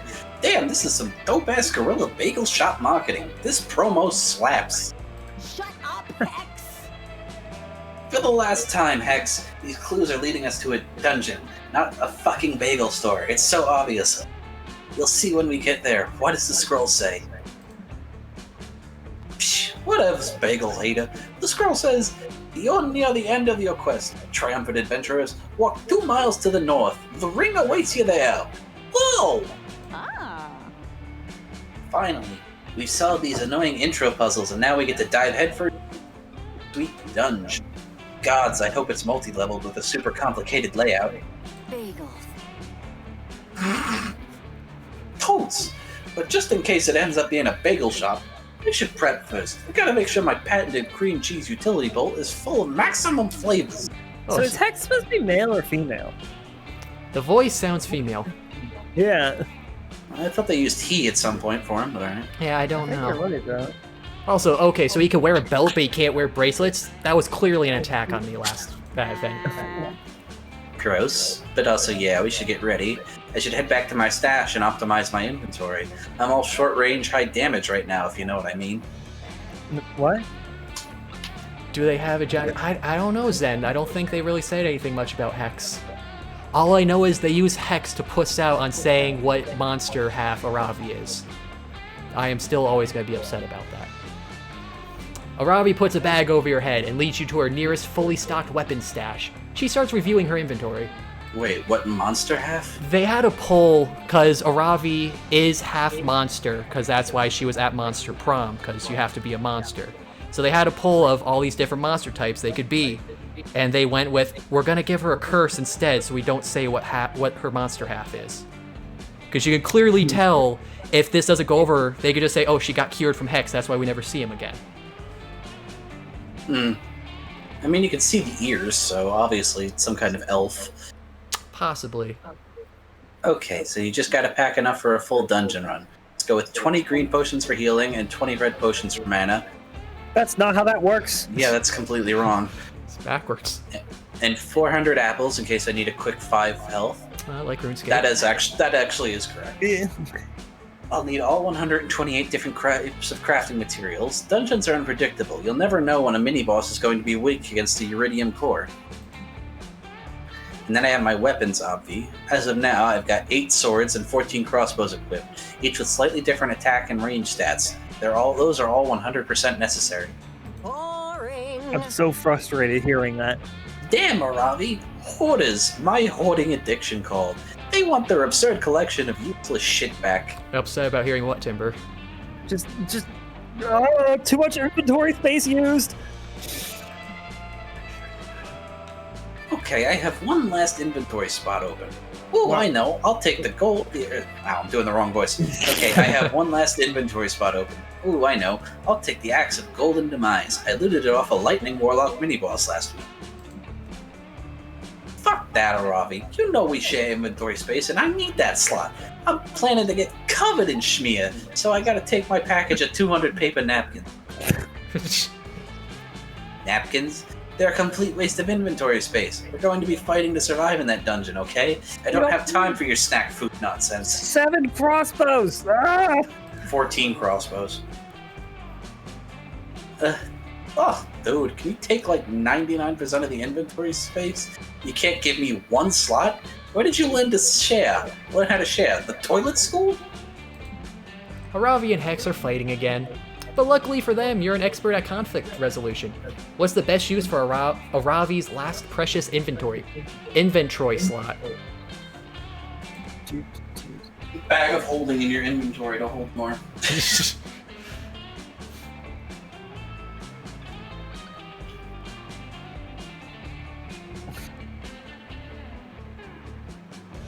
Remember, this is you, Timber. Yeah, I know, I'm thinking. One of them is fun. Oh, fuck it, I'm Well, it going also with does seem the like first one. one's for Hex and one's for Aravi. Yeah, I'm going with the Axe of Golden Demise. Fuck it. Fuck it, we'll do it live. Okay. Alright. Psh, bullshit, Hinkle. You're just making up a dumb lie to trick me and impress Aravi. I'm not gonna fall for it like all the other idiots around here.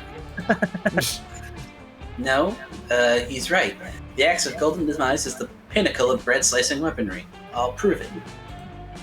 Aravi equips the Axe of Golden Demise as her default weapon. She now has immunity against lightning-based attacks. Alright, I'm ready now. Now we just need a test bagel. Hex, got one on you? You know I do, mofo. Hex summons a bagel out of thin air. It's impressive, but also unsettling. Where the fuck did that bagel come from? Did he create it, or did he summon it from somewhere else? Was it in their pocket? Or is this one of Hex's supernatural abilities? Can they summon bagels? I'm the narrator, and even I don't know. Also, if he can summon bagels, why does he need a bagel shop? Because he needs more bagels.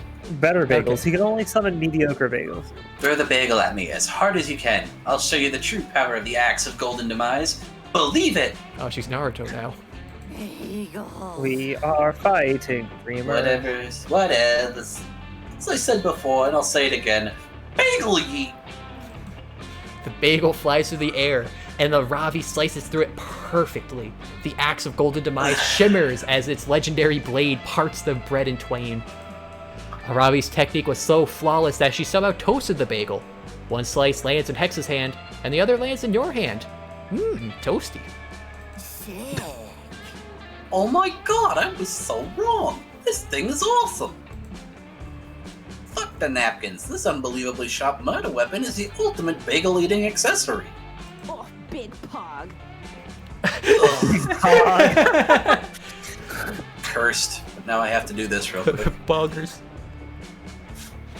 Her gamer speak is like half cringe, half endearing.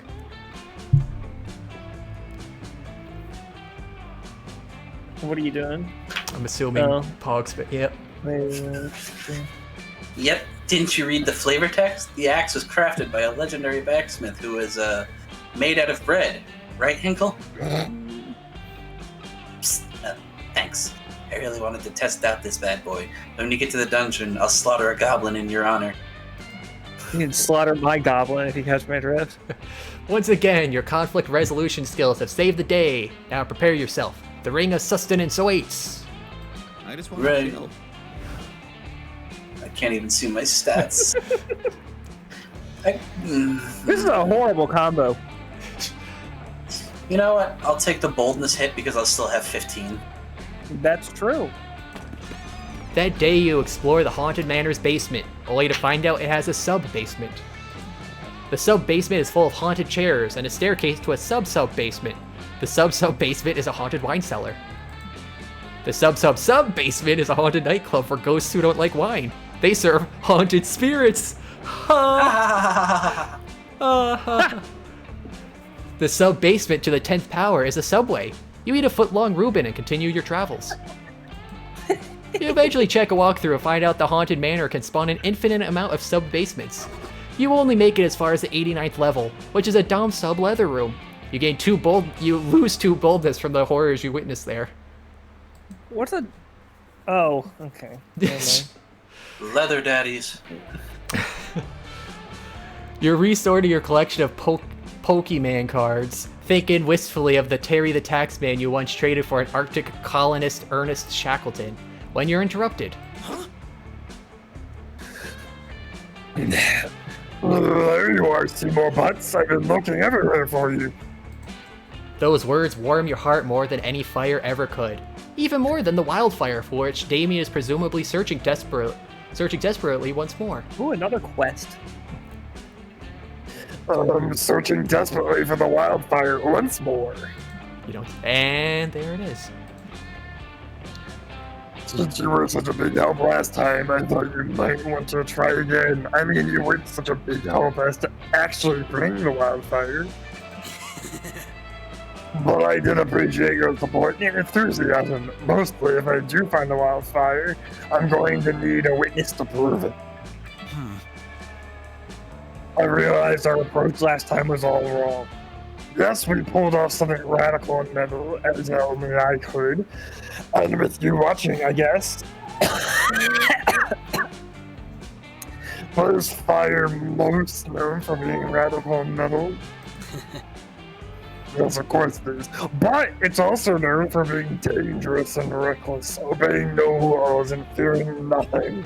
I mean, I guess. No, actually, no. It obeys many laws of physics. The wildfire would not appear simply to those who are radical and metal, or it totally would have already come to me. Rad.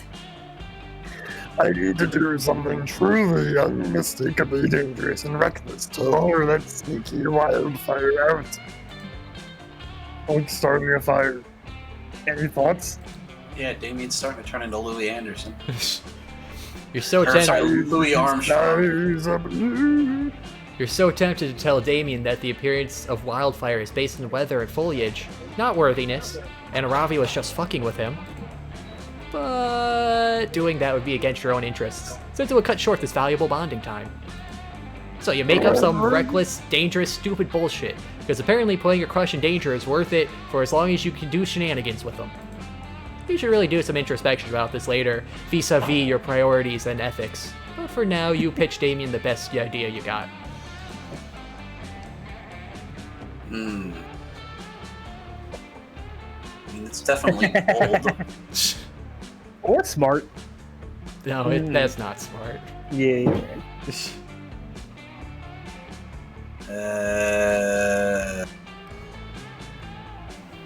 Yeah, let's go with the enroll in the university one. The second one is almost certainly Yeah, fun. gender studies. That just might work. It was smart. Yeah, I know smart and bold are my 2 strongest, so. Yeah, I love that. There are plenty of universities all across Monstropolis that offer free higher education since we value knowledge and fostering the youth. Monster College when? I mean, what's the point? They're already in their 20s. Monster College, but they just completely turn it to an A rating. Actually, they could do that. Steam would allow it. Let's go to one of those backwards ass areas that charge exorbitant amounts for a piece of paper that will never allow you to make enough money to pay back the amount you paid for that little piece of paper. That is my life. Oh man, saying this out loud, I can't believe it. I also can't believe We're doing this. This is so fucking crazy now, I can't think of anything more reckless. Ah! Like, what if I...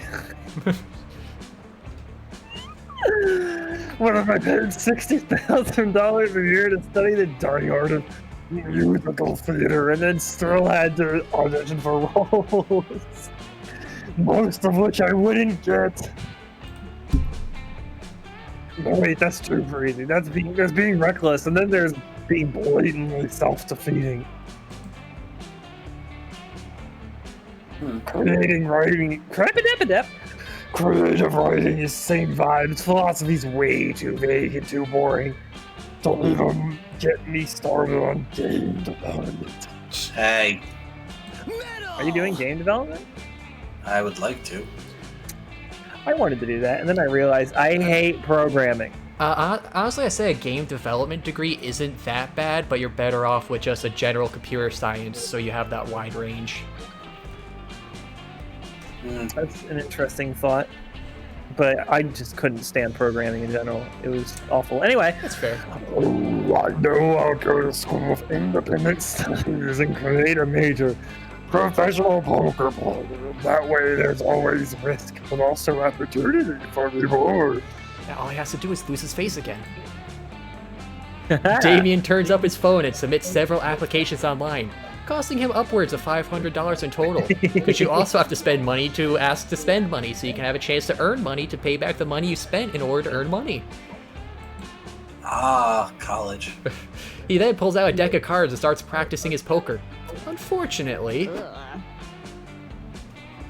Oh my god, what totally not badass, disgustingly chill activity are you doing now? What are you talking about? First of all, I'm recklessly wasting hundreds of thousands of dollars on a useless education. And also, of all, poker is super irresponsible and super cool. You wear leather jackets and sunglasses and say, "Oh, and So cute you're playing with your little cards. Damien wants to be hardcore, but Rafi won't let him. Ooh, yeah. Last time I saw Ravi play with a god, it was made of metal and she threw it into a guy's throat. What is a metal card? It's true, I was there. I also knocked over a candelabra in the corridor, and then the wildfire appeared to Ravi.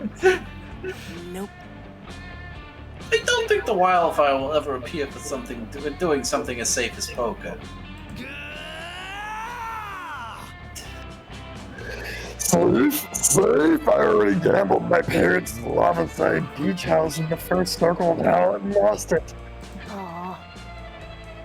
Okay, now this is too irresponsible. The wildfire won't appear to you just for being a jerk to your parents. Listen up, noobs. Oh, this was totally badass, and Seymour Butts and I both know it. It was badass, and we're going to learn that wildfire out and prove how badass I am. Just. Seymour Butts, you up for more shenanigans? Oh no. That's it. Us? We? Shenanigans? It seems like Damien is starting to think of you two as a team. Sick. 2 boldness and 1 fun is all yours, baby. Hey, I undid the damage. Yay. Everyone choose an object. A fleshlight. Dang. A flashlight. Cutlass. What was that? Cutlass. Player orders decided based on the likelihood that the chosen object will no longer be relevant to society in 100 years. Well, I think I win. Yeah, Cutlass isn't relevant now already. I guess I can concede that. And I think in 100 years, a fleshlight would be a lot less relevant than a flashlight. Yeah. I'm pretty sure. Well, yeah. Yeah, We're always going to need a Even if light. they come up with a new invention, they'll still call it a flashlight. They'll have something better than a flashlight. Just clones. I'm going back to lose more creativity. That day in Monster Scouts, you all learn to identify different animal tracks. First, you practice identifying bears and deer. Then you start having to identify way more specific tracks. You identify the tracks of a sculptor, half human, half sculptor. You follow the tracks until you find the legendary beast. The sculptor teaches you the basics of sculpture. You lose to creativity. Turns out he wasn't that good. Sculpture is not a creative art. Afterwards, you meet up with Aravi and Hex. Ever since you received that mysterious scroll, you three have been on a long, arduous quest. You solved countless puzzles, followed clue after clue, prepped your inventory, and now you're finally here. Secret location of the Ring of Sustenance. Boring. What the fuck? It's just a big dumb wall. This isn't a bagel shop or a dungeon. I want a refund. What? Wait, Hex, check out those mysterious runes carved into the wall in cuneiform. It translates to, sacrifice the blood of a fool to summon the manager of legend. Aravi slits your finger open and smears your blood on the wall. Suddenly, the ground below you starts shaking. The wall crumbles away and opens up a huge, dark cavern. Like they don't even say anything, they just go right into it. Yeah.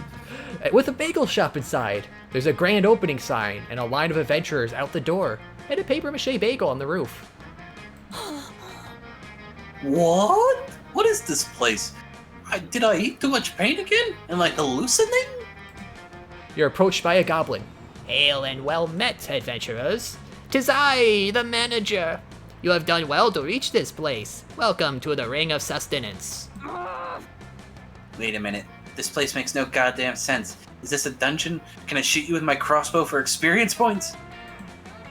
Sort of. You see, this place used to be a legendary dungeon, built to challenge the strength of humanity and protect the secret power of the gods. But we ran into a cash flow problem.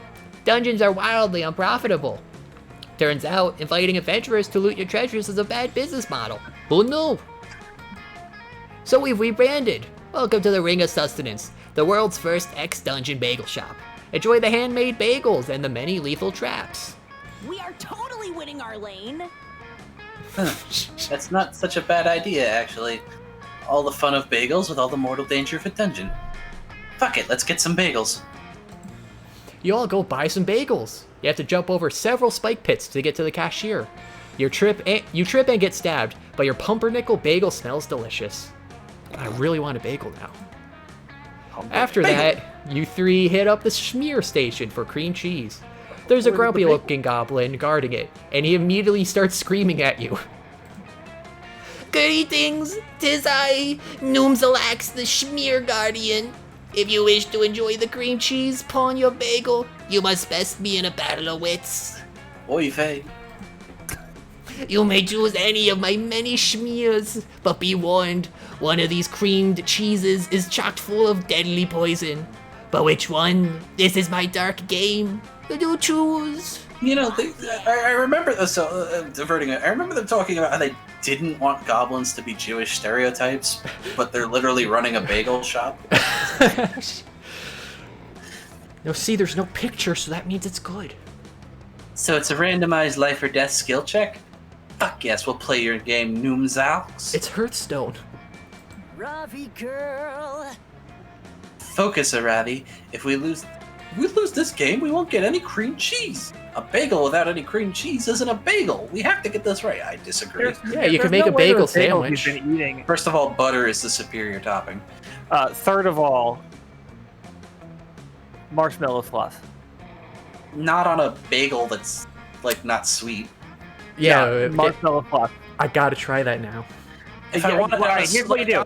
on a cinnamon raisin bagel or something sweet, I agree, but I'm not going to put it on an Plain old bagel, here's what you do. You toast the bagel just a little bit, and then you take the bagel out of the toaster before like it gets much at all. You just want to get it just a little bit hard. And then you take a knife and you crush the bagel.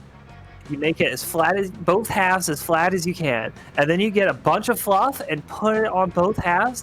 And so now the bite ratio is so much fluff, it's amazing. I mean, that's just a sandwich. You could have used bread and had the same exact No, result. it has to be a bagel. I mean, I could definitely see the bagel giving a different texture.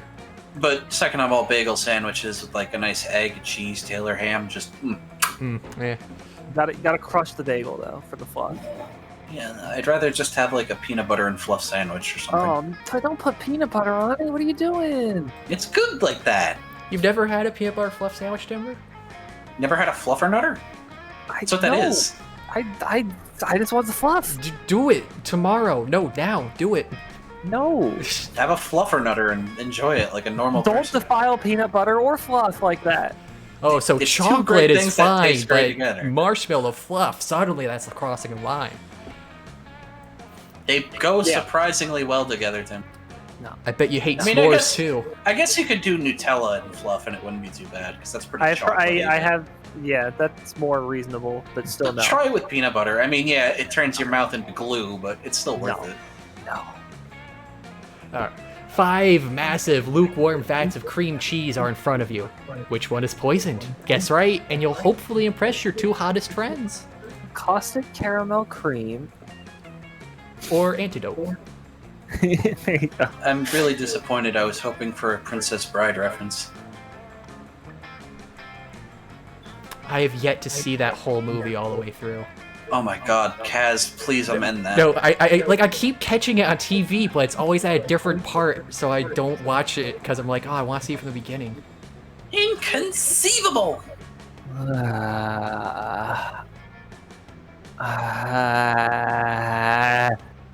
The first one has a vague chance of being creative. I think it might actually be smart. It probably is, but it has a vague chance of being creative with this game. And I can tell But then you, again, you could also say the bottom one is smart. If the second one is creative, fuck this game. Yeah, because it is saying obviously, so you can't be creative. Literally For the opposite of being creative. I'm picking the second one. Let's see, is it obvious or not? All right. Whoa, for once Hinkle is lying. That cream cheese is actually labeled poison flavored. Gotcha, Nomzalks! Take that, sucker. Ha! For a battle of wits, you look pretty stupid right now. Thought you were so smart, but you never predicted that Hinkle would have had such baller reading comprehension skills. He has been saying he can read this whole stream. I'm still doubting it. Are you certain that the cream cheese contains the poison? Perhaps it is a ruse, a deception, a witty trap? Nah, was sure as shit, dog. That's the poison one. Final answer. You have nailed the voice for Hex on the first go. Like, have you played? Did you play this before? I played the Yeah, beta, we played but I the don't think beta, we- but I don't think I voiced Hex. Yeah, I did the voice for Hex. I don't remember So, which I one mean- I did. Drats, you win, adventurers. It's all because that stupid health inspector forced me to label my poisons. I liked it better when this whole place was a dungeon. I killed way more adventurers. Since you won the Battle of Wits, you all get cream cheese on your bagels.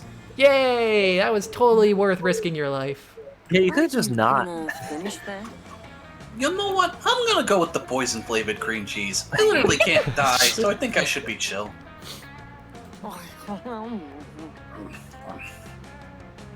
Damn, this schmear is pretty dope. The poison tastes just like white cheddar Cheez-Its. Fresh bagels forever. Ugh, white cheddar cheese is terrible. White cheddar popcorn is superior. Oh my god, I love white cheddar popcorn. Yeah, I gotta admit, you were right, Hex. This place is pretty awesome. It's nice they clearly labeled their poisons. Most bagel places don't bother to do that. Do you want to be my support? And I really like how the three of us can have so much fun together. We're a really well-balanced adventuring party. You blushing, Robbie? You wanna have a big old threesome? Lol. Oh Boy, my that's god, true. Hex, shut up right now. You can't not have a threesome with Ravi. That's true. That's I mean, you can just make Hex go wait inside. But I mean, Inside. technically, you'd still be having a that's where threesome. you'll be. Bet Hex gives a mean hand job. The mere mention of the word threesome gives you 3 boldness. You eat bagels all afternoon with Hex and Aravi, your official BFFs. I hope that was the end of the quest line. Sure. Well, if this is the last event run. No, you're right. I'll run through the manor one more time. And Vigil joined in. We are almost done. We're on the last 2 Okay. events. You go to the Haunted Manor to gain some boldness, since you found a brochure that promised some boldness if you visited. Instead, you find a mischievous demon. It was all a ruse to lure you here. The demon will take 9 years of your life. Yeah, this picture is very accurate now. You take the demon to court for misleading advertising. The jury isn't fond of mischievous demons who fool people into giving years of their lives up. So you win, and the demon has to take away true boldness. Fuck yeah. Well, it's not very bold to take somebody to court. True. You're encountering a generic off-screen activity when suddenly... I love that. was hoping we get this- literally exactly the monster I wanted to see. Oh my god, this voice is changing. I was really hoping we'd see the slasher guy this game. Yeah, we haven't seen any of them. Slasher. I can't do it. I think I finally figured out how to lure out the wildfire. After all, third time's the charm. I hope you don't have to do more of my voice. Plus, I don't think I've ever seen anyone scheme the problem. This observation lasts more than 3 Interaction. You wanna go get a glass of water there, bud? I've been drinking this whole time. You drinking glass. You think back on your interactions at Camp Spooky and Spooky High and agree that, yes, conversations on a topic tend to happen either completely randomly or at most 3 times. Yeah. Aside from the rare 4 event.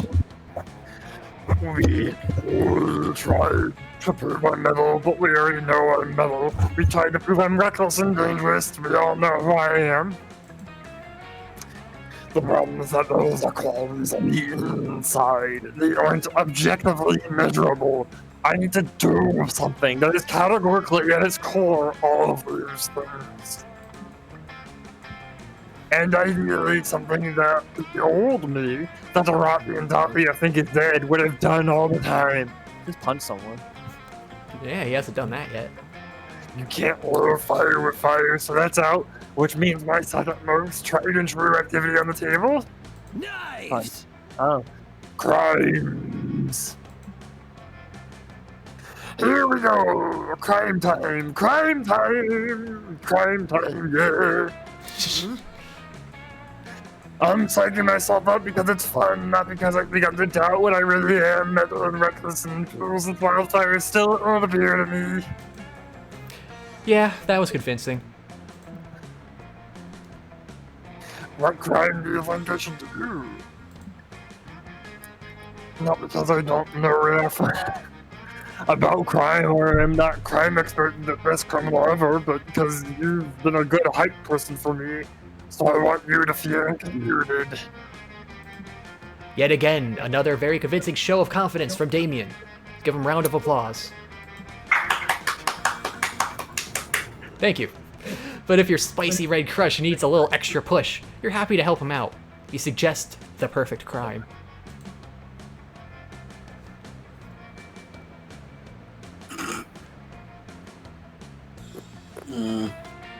Well, I mean, that's just a false. Piracy has no victim. I really can't tell what these two are supposed to be. Well, you can't tell your stats anyway. Stealing someone's heart has to be charm. Yeah. Unless they mean, but it could mean literal, and then it's boldness for ripping someone's heart out. What do you think the bottom one is? Fun. Yeah, Gen Z sounds fun or smart because you have to use a computer. And you have 2 digits of fun. You can see that. Yeah, I know. I'm just.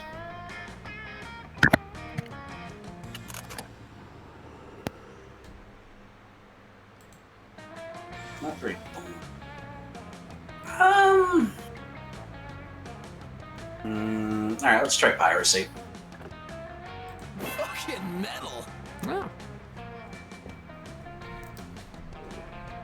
Hold on! He's gotta go get that. He's gotta go make that fluff bagel. My favorite guest, Distant Timber. Okay, here we go. Fuck yeah! I've always wanted to be a pirate. Do you think I should chop off one of my legs so I can get a wooden one? No, wait. I already chopped off one of my horns. We should chop off one of your legs so there's no time. No, there's no time. You're relieved they made that call, and the two of you immediately dive into piracy. You pirate all the shit. Movies, music, video games. Sup, losers. Oh, on here I thought I had a break. Why are you playing a cute little computer game? I thought you were trying to become worthy of wildfire. Somebody was calling me a fart face. Did you give up? It's okay to give up sometimes, because then I look stronger in comparison. The two cops burst out of the bushes, panting as if they just sprinted over. We, says the taller cop, gasping for a breath. We got a report of a total badass doing a heinous crime. Description said tall, buff, incredibly handsome, worthy of wildfire demon. Worthy of wildfire? The shorter cop asks. That must be some kind of WOW. It's about World of Warcraft, and that demon is on the computer. Hey. Flawless logic. He's not playing WoW. He's playing the cult classic indie dating sim, Human Prom, the taller cop says. We need to keep looking for this buff, handsome demon committing a heinous crime. It's me I'm doing the crime. This game is so pirated. I didn't pay any money for it. I just stole it from where it was hidden on a porn site. So? Asked the shorter cop. Everyone pirates shit nowadays. But pirating media means that the creators don't get paid for their hard work and makes them less likely to be able to support themselves and or create more art for us to consume. I'm really reminded of that thing I saw today about the... Oh. The taller... And now Jelly's in the stream. Hello. Okay, what were you gonna go on with, Eclipsis? She has a. I was going to say I was reminded of that thing about the Google Stadia director saying that people who stream should pay game devs and publishers for streaming. Oh yeah, that they should pay for like a license even though they already bought the game, and then everybody was like, yeah, no, that's stupid. We give people games for the free advertisement. Yeah, that's true. They already do the opposite of that. And hey, Jelly. Alright, the taller cop snorts. Have you ever heard the phrase, ACAB? It stands for all cops are bored of art and don't care about creators. What a mouthful. We don't have time to argue with a non-badass, non-buff, non-handsome, one-horned demon not committing a heinous crime.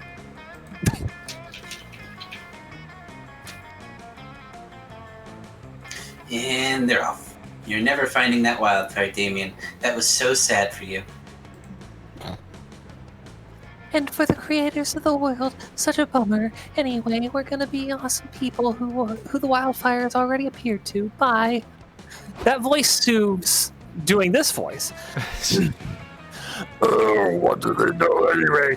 Let's just buy a movie using actual money to support everyone involved and have a nice time watching it together.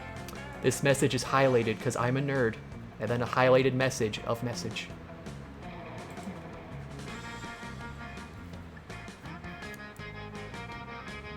Sorry, with highlighting a message. Hearing it out loud, I guess I really have chilled out a little. Maybe the wildfire will never appear to me after all. That's Damien style, baby.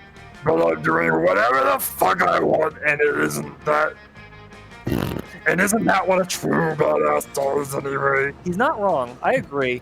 Yeah, and also, you really do have a soothing voice. Thank you. Thank you, Jelly and Kaz. You don't know, but you do know you're glad that Damien wants to do is watch a movie with you. You immediately gained 2 charm and 1 fun. I suffer for my art. Everyone does. Alright, we're gonna tank our charm.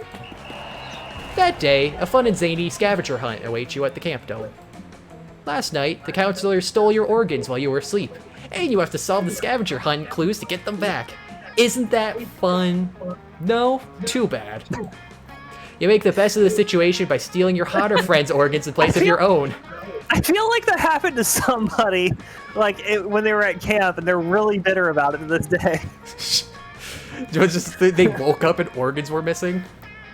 Okay, well maybe not organs, but like something. They woke up and something was missing. They woke up and their kidneys gone.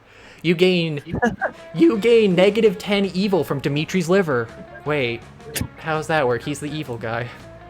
You also find a very strange gland, and against common sense, you shove it up your nose. It secretes -2 charm. See, that one makes sense. That's true, Jelly. I am a martyr. Thank you. You wind up in the dome, playing a game of extreme dodgeball, trademark, against camp rival camp. You also have super weak wrists, and you're afraid of balls, so you can volunteer to guard the jail. Jail is really just a chalk square on the ground, where you're keeping prisoners from the other team. But Joy, Aravi, and Damien are all on guard duty, too. Fuck! Well, at least it's the last one. Your jail only has one prisoner, but he's a doozy. It's Morty the Minotaur. He's from Camp Rival Camp, and he's the sexiest, over-sexualized half-man, half-bull you've ever seen. Jeez. Okay, well... okay, you know what? This just doesn't fit the Morty voice at all. Jeez, I may be inside your jail for now, but you know what? I bet I'll be inside your bodies before long. Damn, you did not listen to whatever Morty just said. You're way too distracted by the way he slowly ran his palms over his veiny, thick, bullish thighs. No, I gotta give them points for actually not using the double C thick there. Shut up, Morty. We're close friends that have supported each other through countless absurd shenanigans. We outnumber you, and besides, you're way too dumb to trick us. Gee, foolish camp, spooky babes. I can't do the Morty voice because my throat. Look at his assless chaps, by the way. Heart cutouts. Guess it's time for me to break out the old Morty the Minotaur mindfuck on him. You know, it seems like Joy is the alpha in your little group. So between Aravi and Damien, I guess Aravi's the beta, you know, because she's way stronger than Damien. Yep, just one bull's opinion, though. Hey, watch your mouth. How could you say that, Morty? I'm way stronger than Aravi. Just realized that he's basically wearing assless chaps. Yeah, But I shorts. just commented on that, yeah. I didn't hear you. I gotta say, sorry for interrupting. I love the voice that Timber gave the Minotaur guy. His name is Morty. Ha, no chance in hell, Damien. You're a scrawny demon boy with resistance to fire and no other special moves. I've taken shits that are higher tier than you are. Oof. Hey, idiots, calm down. Morty is obviously just trying to pit us against each other and then escape. It happens in literally every movie, you two. Come on. What the F is going on? It's Monster Camp, Jelly. It's just Yeah, we're dating monsters. I mean, yeah, this is just everyday stuff. Thirst, indeed. God damn it. It's almost Back over. off, Joy and Aravi. You can eat. Oh, wait. Back off, Joy and Aravi. You can eat my battle asshole. I'll wreck you and your little curse too. Oh, what the fucking hell? What did I do? I mean, yeah, I'll fight you, but only because I think I smoked beef jerky in your pocket. Whatever. I wanted to run the record that I tried. Oh, jeez. Their minds are like putty in my thick, girthy hands. Now for the climax of this encounter. I like with each line he's I'm doing already a different the Minotaur. pose. Hey, Joy, let's ditch this dumb game. If you can get me out of this prison, I'll give you a back rub. I'm Morty the Minotaur. Okay, that's kind of tempting. Morty's divide and conquer strategy is working. Find some way to resist his mind games and restore peace and trust among your friends. This game of dodgeball depends on it. Jelly, I can't tell if that's a praise or an insult. Just re-versionized me. That is the best term I have heard for this game. Okay, let's see. Emotional flashback montage. Or focus. I mean, you gotta focus. Okay, guy, first, trigger warning. There is a skeleton inside you. We gotta accept that. I got bones inside me. Ah, Fuck. Thought that would have been bold. In an attempt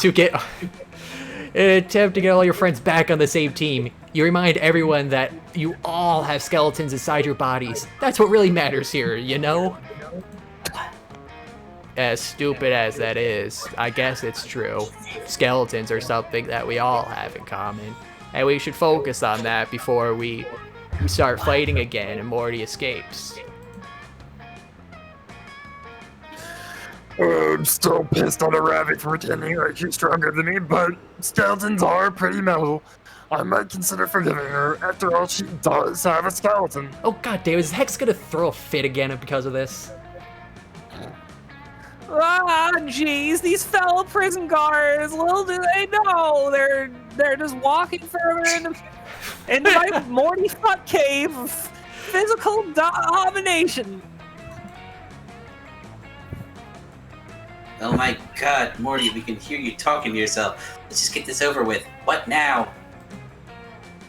Hey, calm down. I just wanted to innocently ask if you're sure that you want skeletons. Are you entirely sure? Have you ever seen your skeleton? Yeah, actually, Kaz made a good point. This is incredibly offensive to Hex. He doesn't have a skeleton. Yes, we're sure, Morty. It's common sense that we all have skeletons. We literally would not be able to stand or move or speak without them. I don't know, Joy. Maybe Morty knows something that we don't. Morty, who doesn't have a skeleton? Is it Damien?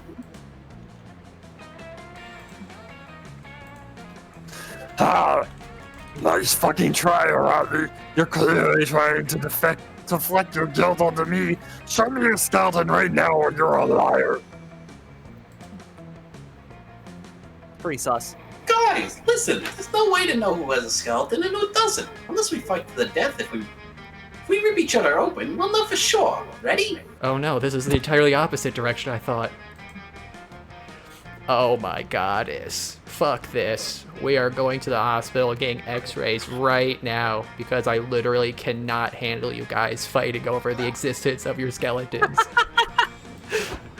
You want to leave Morty behind and go to the hospital.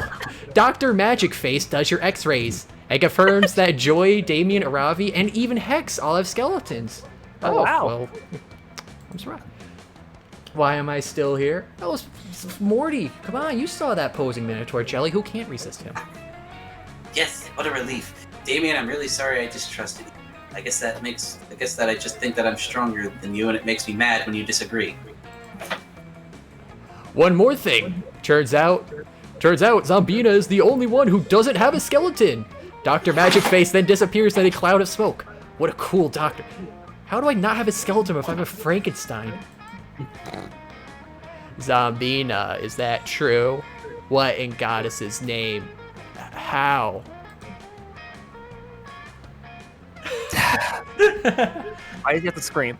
Why don't you have a skeleton? Not having a skeleton is the creepiest possible personality trait. Alright, everybody, it's official. Zombina is a weird liar who probably just a bag of flesh with no internal bone structure. Let's get out of here. Maybe you're all cartilage. Damn it.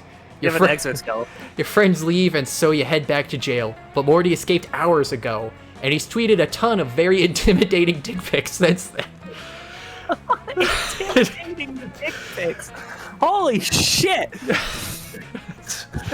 What makes it intimidating? Yet again, The size, obviously. You're screwed over by your literal and metaphorical spinelessness. As punishment for your bad personality, you lose 2 boldness and 1 smarts. Okay, the last day of summer is here. Timber, who is your summer love? Aravi! I like how I can pick myself. Yeah. To prom. Eclipsis. It said prom. Did it? Yeah. Eclipsis. I guess they reused the asset. Maybe. Who are you? You ask the guy we saw literally never the entire game? No, you know what, I'll go by myself. I'm good. You try Joy Actually, or Damien? Try Why not? Joy. Yeah. I got both of her things at the fire, so maybe it Yeah. And me. Actually, why didn't you do Damien? Oh, did you? No, he was turning away for joy events. Yeah, but who did the wildfire thing? I did. I just wasn't interested in Damien. But we could have finished an event. I want to go for Ravi. I went with her. I gotta go for it. We'll see who gets her. I mean, it's gotta be me, right? I'm the one who did an event. Okay. You finally gather your courage and ask your beloved to watch the meteor shower with you. You want to be a summer fling, huh? What gave you that idea? Is it because you heard I usually end up dating the villains I fight, so you assumed I have very low standards and you might have a chance? Well, listen, I won't lie. It's true I should work on my standards and stop dating evil people. But until I do some personal growth, I can still tell you there's one rule. If you're a bad dating choice, at least you need to be hot. And you're not. I'm not looking for love. At least not with you. After being rejected, you spend most of the meteor shower crying alone in your tent. Some days after that, the police comes to your place. Apparently one of the campers at Camp Spooky was brutally murdered during the night of the meteor shower. They're checking on everyone, but most people have an alibi, as they were on a date with someone else, but not you. You end up in jail, reminded of another perk of getting a date. Makes a good alibi. Let's go. I gather the courage to ask my beloved to watch the meteor shower with me. Wait, you want to be my summer fling? Girls! I don't know. Look at this website. It says you're F tier on the dating meta. It's F for fuckable. Yeah. Dating you would be such a noob move. Look, you're considered a worse date than dating an actual stingray. I totally date an actual stingray. Yeah, I date neither. I gotta be strategic if I want to win at dating.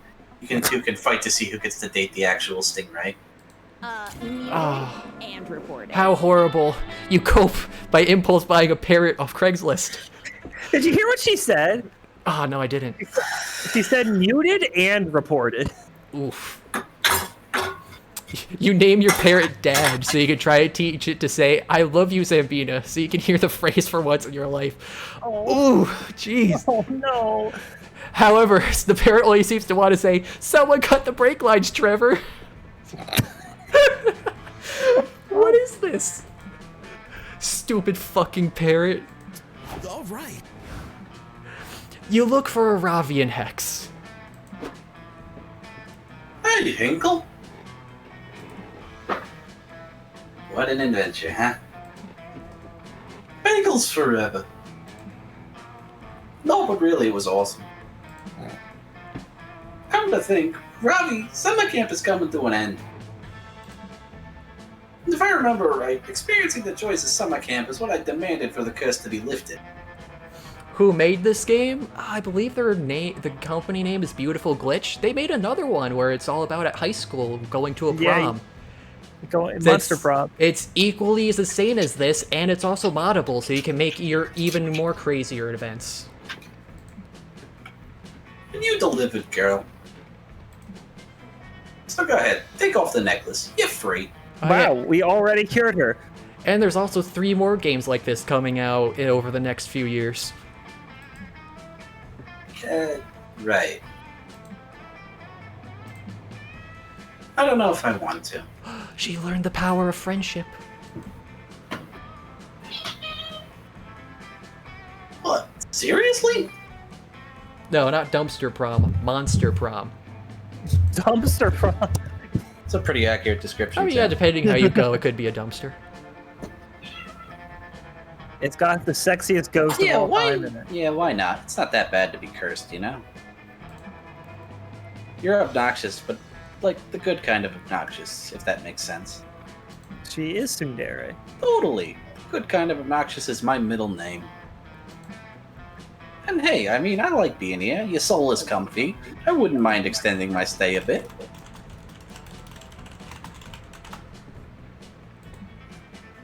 Me neither. So set. Hex and Aravi is here to stay. So did I just get cucked by the curse? I think you realize everybody wins. The power of friendship is more important. We should celebrate. Hinkle, want to join us? You've been a big part of this after all. See?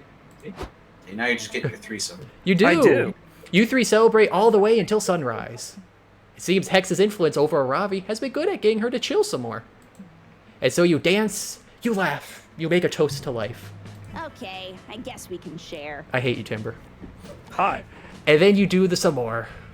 This guy fucking loves bagels. That night, it's like the episode of Seinfeld where they discover the eating during sex. That night is one of those summer memories you think fondly of many years after today. And it will feel surreal, making you think your youth was some sort of strange territory where anything could happen. Is it weird that I like scars? No, not at all. Like embracing the night and life itself, alongside a monster slayer who would have tried to murder you just a few months ago, and her ancient curse. A toast to life and its strange, beautiful twists and turns. Okay, we got a secret ending. Yeah, boy! And only 2 special stuff. Why is it listed as only secret endings and not normal endings? Because secret endings, I think, are the ones tied to events. Interesting. Yeah, what are normal endings then? I guess maybe just a normal, you went and hung out with them. Yeah. Before we knew it, those weeks were gone. It felt like a hot minute, and it felt like an entire lifetime. That night, as we saw summer coming to an end, we all wondered what could come next for us. It felt like the end of something big. Little did we know, life still had many wonders and misadventures in store for us. Now I'm older, and I can see it, how those years became the foundation of the mythology of our lives. Broken hearts turned to tragedies sung for centuries, wild nights became epics treasured forever. Every kiss and every laugh is now a constellation we'll always find while gazing into the starry night, no matter how many years go by. Aww. Even today, I can still close my eyes, and I'm there. On that last summer night, feeling like I was just starting to live life. And with all my friends around that campfire, We had an orgy. so young and unafraid, and so ready to start. Haha. Man, They they really really did that. upped the production Yeah. quality for this. So what song is Yes, this? I love his little things. His little phobias, as they're called. Yeah. I think supposed to be the black things on his shoulders. What was that, Maali? What are those little things on his shoulders supposed to be? I never get it. Only Uh, body. Yeah, he's a fear elemental, so those are his phobias. Oh, that's weird. Oh, that's pretty cool. I like it. Yeah, I like him too. Alright, so... Yeah, Zed- jelly. Well, where is the mole removal star? Alright, so who do we got for the round 2? Maali, Zen, possibly Vigil, or Shima? I think Vigil doesn't want to, because, I mean, that took almost 4 hours. 3:47, though we did take a bit to start and learning stuff. Yeah. Inside Yeah. the 4 hours, and we also Yeah. have way more than 4 people. Well, there's a lot of NPCs. Well, if I'm not, I mean, who's stepping out? I mean, I could also just be narrator and let another person fill in a player slot. That'd be fun. I'm mostly. Can anyone hear me? I can hear you. I'm mostly just going to do a 4-hour game to play. Yeah. So is there a shorter version if we do this? There is a shorter version. Yeah, but that just cuts off a week. Then I'm really digging these animations.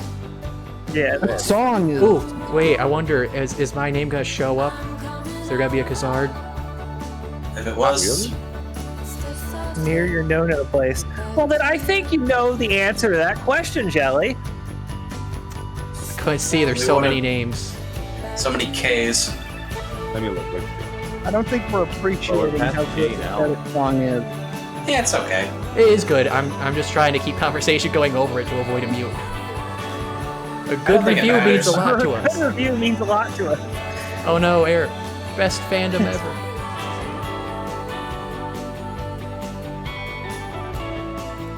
They really went all out with the Franken zombie for being really cute and stuff. Yeah. Wow. Oh my god, I love Juan the Magical Latino Cat. And there's Morty again. Oh, we also never saw any of the the little bat goblins. Also, we didn't have any of the special DLC outfits. I'm fine with that. It's the first time. True. So I guess they're the opposite setting? Lo-fi hip-hop radio beats to relax and study to got special thanks.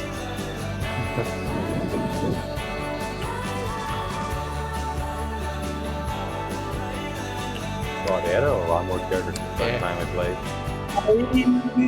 I like how she's there for no reason. I mean, they've said for one of the games they want to get a full animated opening, so I guess they tried to go for that with the ending here. How many people worked on this game? What? How many people worked on this game? Well, we just watched the credits. Yeah, we just watched the credits. Should have paid attention. You know what? You're completely right. It's my fault.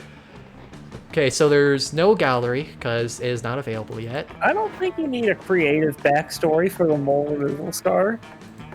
It depends. I mean, you could make it so it was an actual, like, animal mole.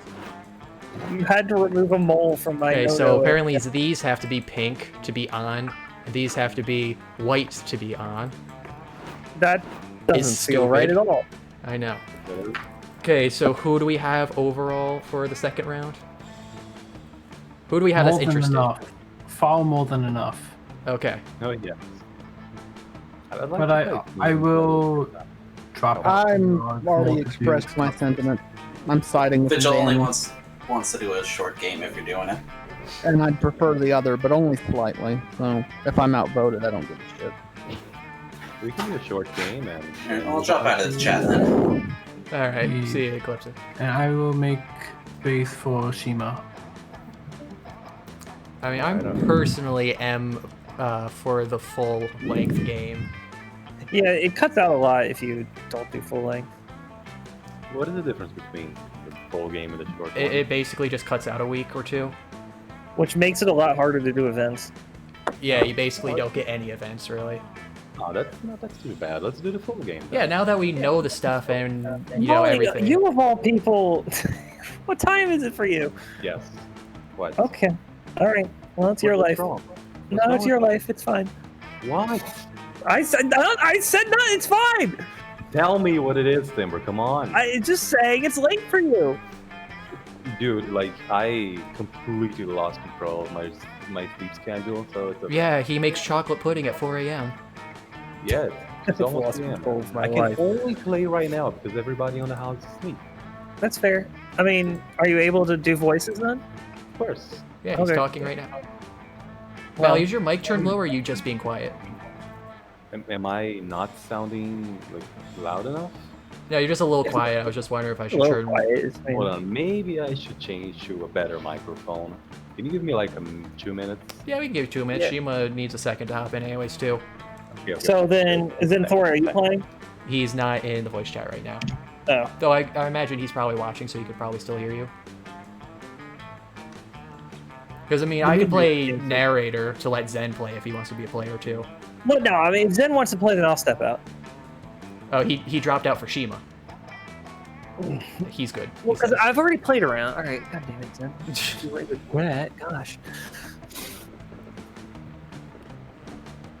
All right, give me 1 second. I see another bug on the door. Video or in stream?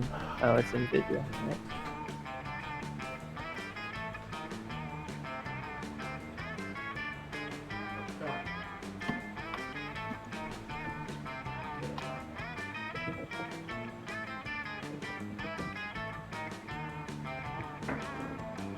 Or maybe I will stay up for another one. I don't know.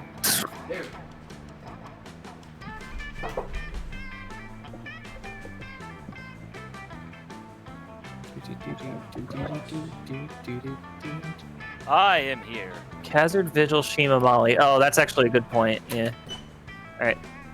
I can stick around to do some voices and then go to I'm bed not if you even want. sure I'm playing because Okay, that Well, bug was significantly oh, smaller. yeah, I'm that's right. assuming it's the Vigil- child of the Vigil two I bug got rid of equals earlier. that. Hello? Hello. Can you hear me? Yes. Hello. Okay. Cool. Okay. You can also randomize the turn picking to make things go faster. That's also a thing. Less debating and thinking. Yeah.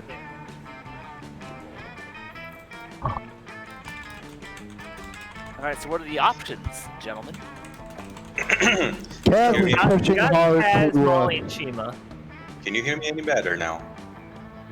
I Yes, can hear you are sounding better. I don't think Centauri really wants to stay up that late anyway. Yeah, that's fair. Also, I see Grenade is in the chat now. Hello, Grenade. Yeah, hey. Oh, Grenade, do you want to play? Nah, I'm just here to hang out a bit. Are you sure? Nice. I mean, you guys already got your players and all that, and I figured, No, hey. we don't. What? I mean, it's still very much in the air. Well, all we know is Vigil, Maali, and Shima are the players. No, I said Well, I don't yeah, know. Yeah, all we know is Maali and Shima. Okay. I'm still debating it because that's a long time. It is a long time. It'll go a little faster if you randomize the turn order. Yeah. Well, to be fair, we were like half an hour in before we actually started the game. So It's still a long time. yeah, Why is that? it's only like 3 So is hours. this the You can probably do it in 2. Is this the full release? 2.5. Yeah, this is the full release. It came out today. Neat. Is Monster Prom like a different game from Monster? Yes, Monster Camp is a sequel that cool, adds that's different characters. That's nice. Okay. Yeah. I mean, it doesn't matter if, whatchamacallit, I'll do Phil. If no one else takes it. Alright, well, you do it then. You or Vigil. Well, I guess it'll be you or Kaz or Vigil. I'm just gonna click 4 players Well, yeah, we definitely have 4. at full game. Camp Spooky. Yeah. Blah blah. We already saw all that. Okay. Oh, Leo. So we got Maali and Shima for sure. Which of you wants to go first? Can I be the Fear Elemental guy? He's real cute. Yes, you can. I identify with him a lot. Okay. What do you want your name and pronoun to be? Maali. Maali's fine.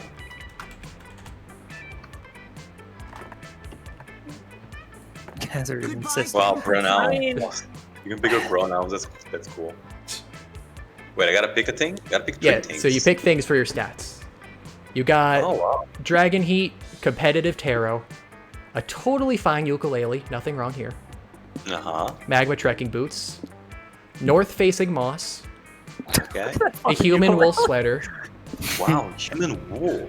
a Hipster Costume, very strong Insect Repellent, and the Pokemon TCG.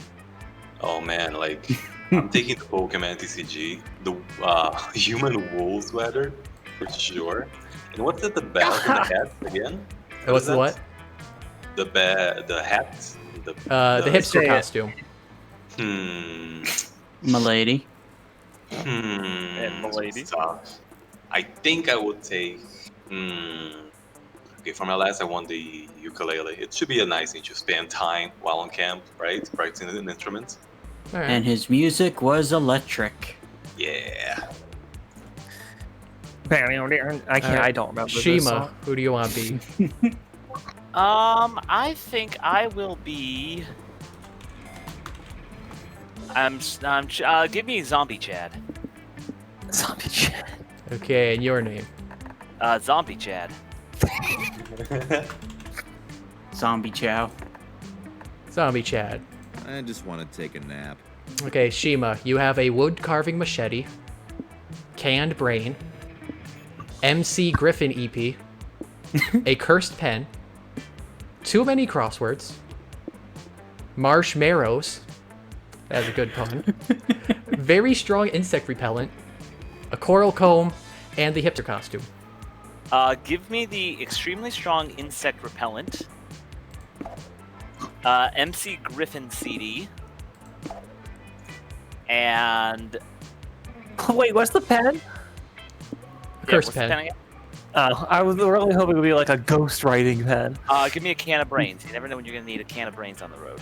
Oh yeah, for sure. Especially when you're a zombie. Oh yeah. Okay, so now the question of who is playing for the other 2 slots. Who do you call a slut? You mean the other 2 sluts? All right, well, I think yeah, got him. I think we definitely have Grenade. Grenade, right?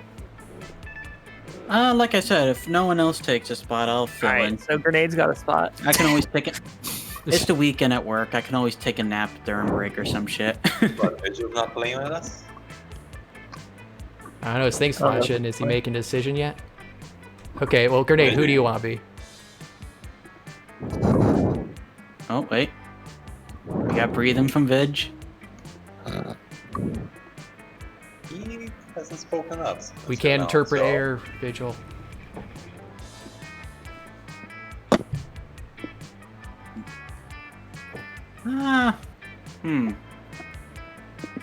Let's go with Daughter of Frankenstein. Frankencutie.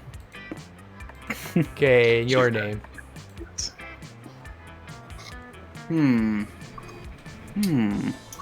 I really wasn't that into her until this game. She's so much cuter this game. I think they bumped up their personalities a bit more. Oh. I was about you as in personality or like visual? Did she get a new hairdo or something? Oh, I meant visually. I don't know. She just looks cuter somehow. By the way, does it make a sound when I do this? Yes. What is Oh, that? I'm sorry. Like you're tapping wood. Yeah, I accidentally hit the microphone on the wall. Sorry. Oh. Alright, so what do you want your name, Grenade?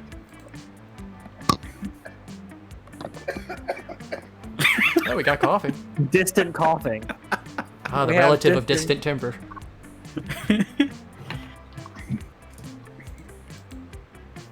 Let's go with Come on.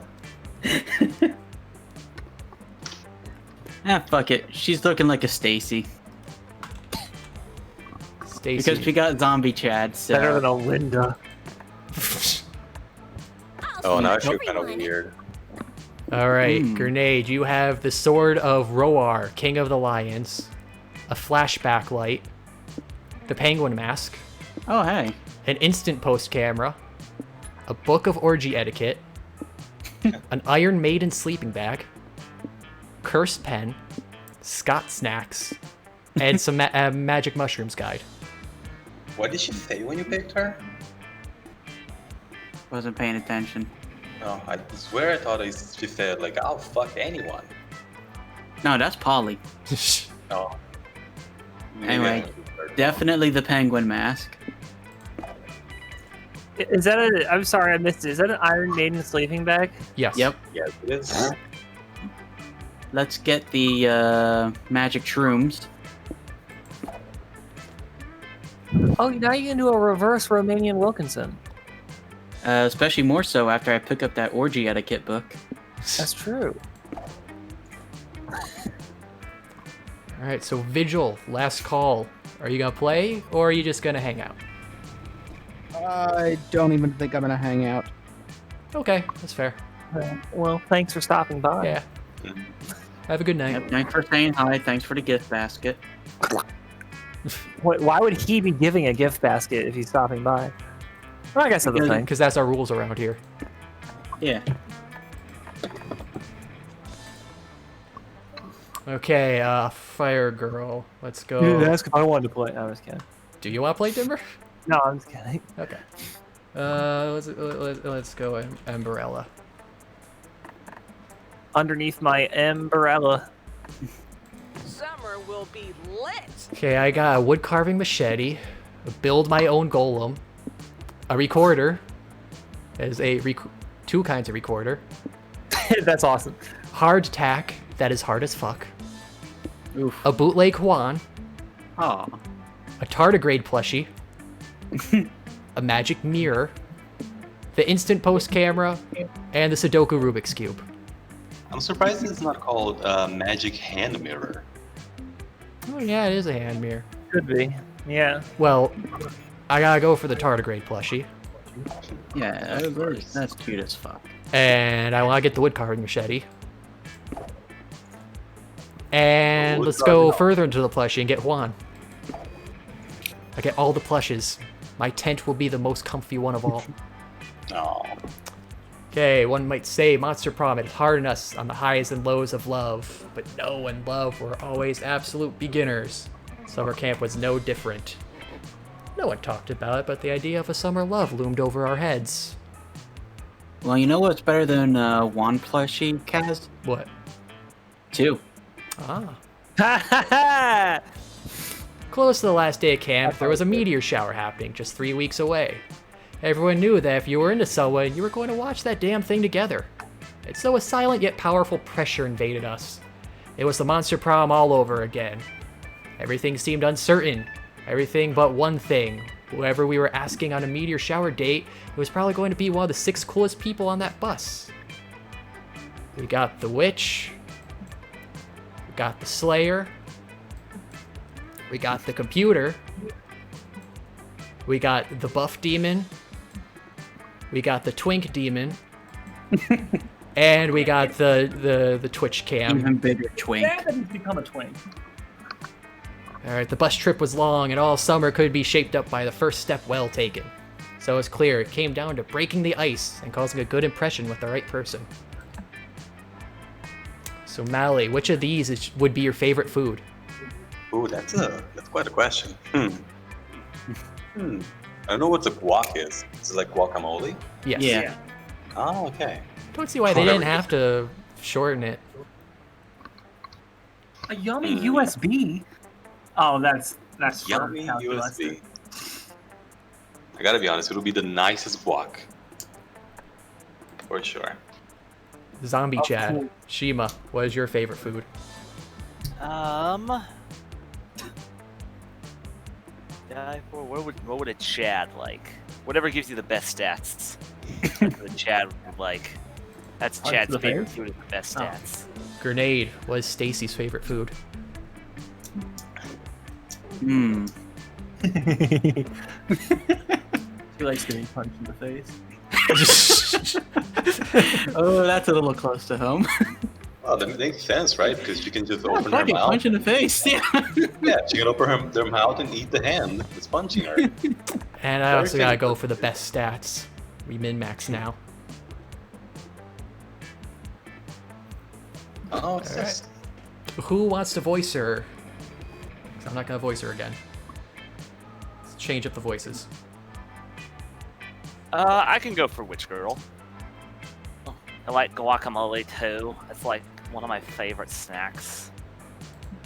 Yeah, I can tell. Such a pain trying to find vegan-friendly foods that I can eat on the go, you know? Guac's one of my go-tos. Oh. Hope found this like really cool recipe in the grimoire that she showed me. It's easy to make. You just need an avocado, you know, a big spoon, and the sweet of a succubus and heat. What? The ingredient. Wait, which one is this? What's her name? Joy. Oh, Joy. There we go. Joe. The ingredients are like easy to get, you know. It's like if you know where to look, I could show you how to make it if we're at camp. Oh, that's very nice. We got 2 people for a Ravi again. Okay, who wants to voice her this time? Do you have to voice both characters? You don't have to, but that adds a little more fun. I'll give it a shot. Yeah. Oh, yeah. Hell yeah. Glad to see I'm not the only one leveling up over camp. But I wonder, between me, Zombie Chad, and Umbrella, which of us is gonna be the most leveled up by the time camp ends?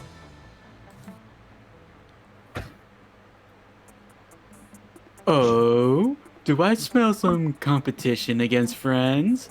I live for the drama! Yeah, but remember, competition amongst friends isn't the same as friendly competition. This is a free-for-all. Free-for-all. Free-for-all. Get lost. Rank the targets. Failure. it isn't you snooze, you lose. It's more like you snooze, you get stabbed in the stomach. Good luck. Oh god. Hardcore. Yeah, jeez. We both love knuckle sandwiches. Alright, now who wants to voice the demon? I have Did one you? already. Maali. Oh, okay. Yeah, Maali hasn't voiced anyone yet.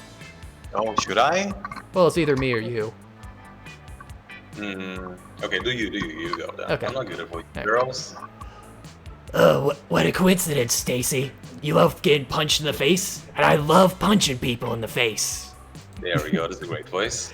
This may be the start of a beautiful partnership.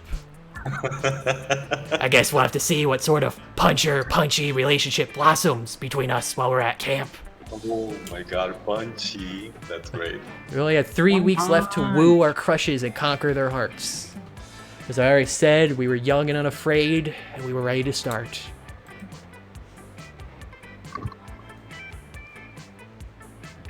So wait, this just gives you like a head start on, building relationship points? Yeah, with these pretty people? much. It gets you a point to them, so you kind of progress on their track. It's a good way to build up the competition more. This one feels much more like a competition. Especially with the gossip. Yeah. Okay, so I have to pick a choice, right? Yes, you pick a location for your stats. Oh, my stats.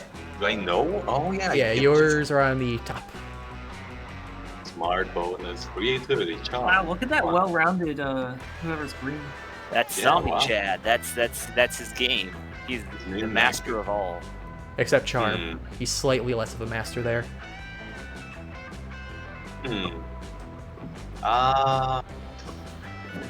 Which one is that? The one with the purple icon?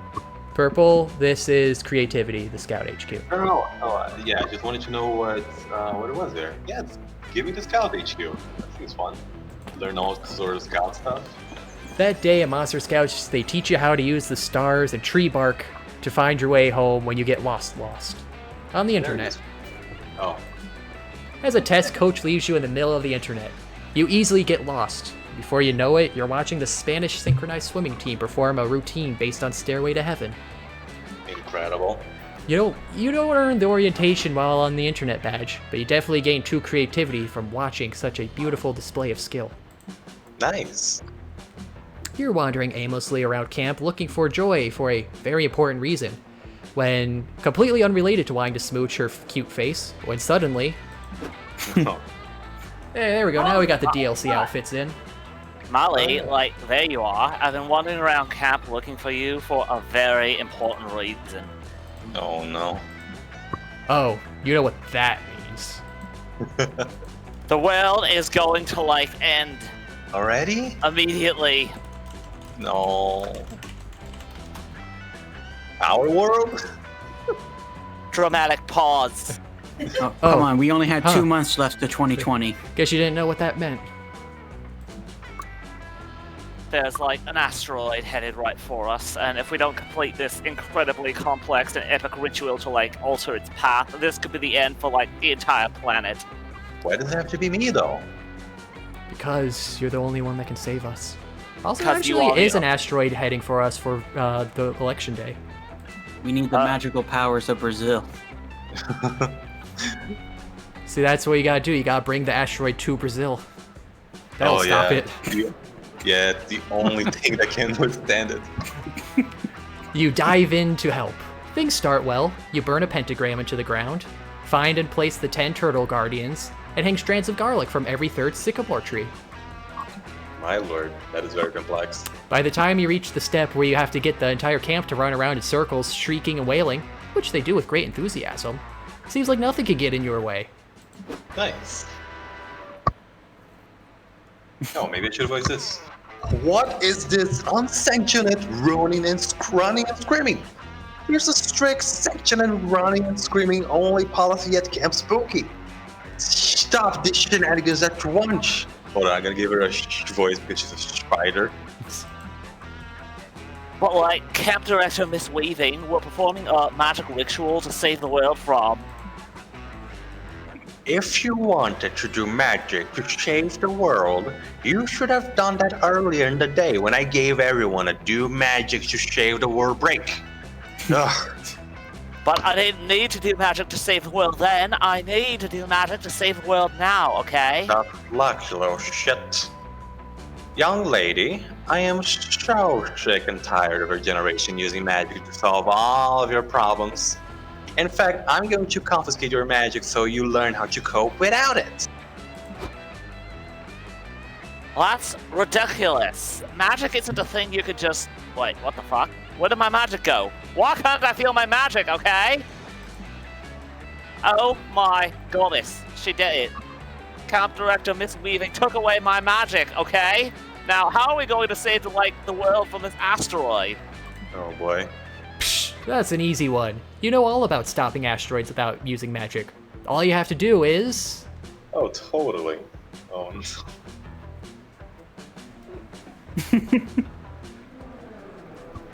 Oh boy. Ricky Martin, when the fuck is even relevant? Oh man, oh boy. Betray your usually inclusive nature by passing strict legislature forbidding the integration of asteroid tour. You know, asteroids do have to obey the law. They're not like immune to it. It is the rules. But, this is a really good excuse to cancel the Ricky Marty concept because I cannot stand that guy. So I'm gonna go for the bottom option. Because hey, even if it fails, the world is destroyed. At least I get you can't fuck over Ricky Martin.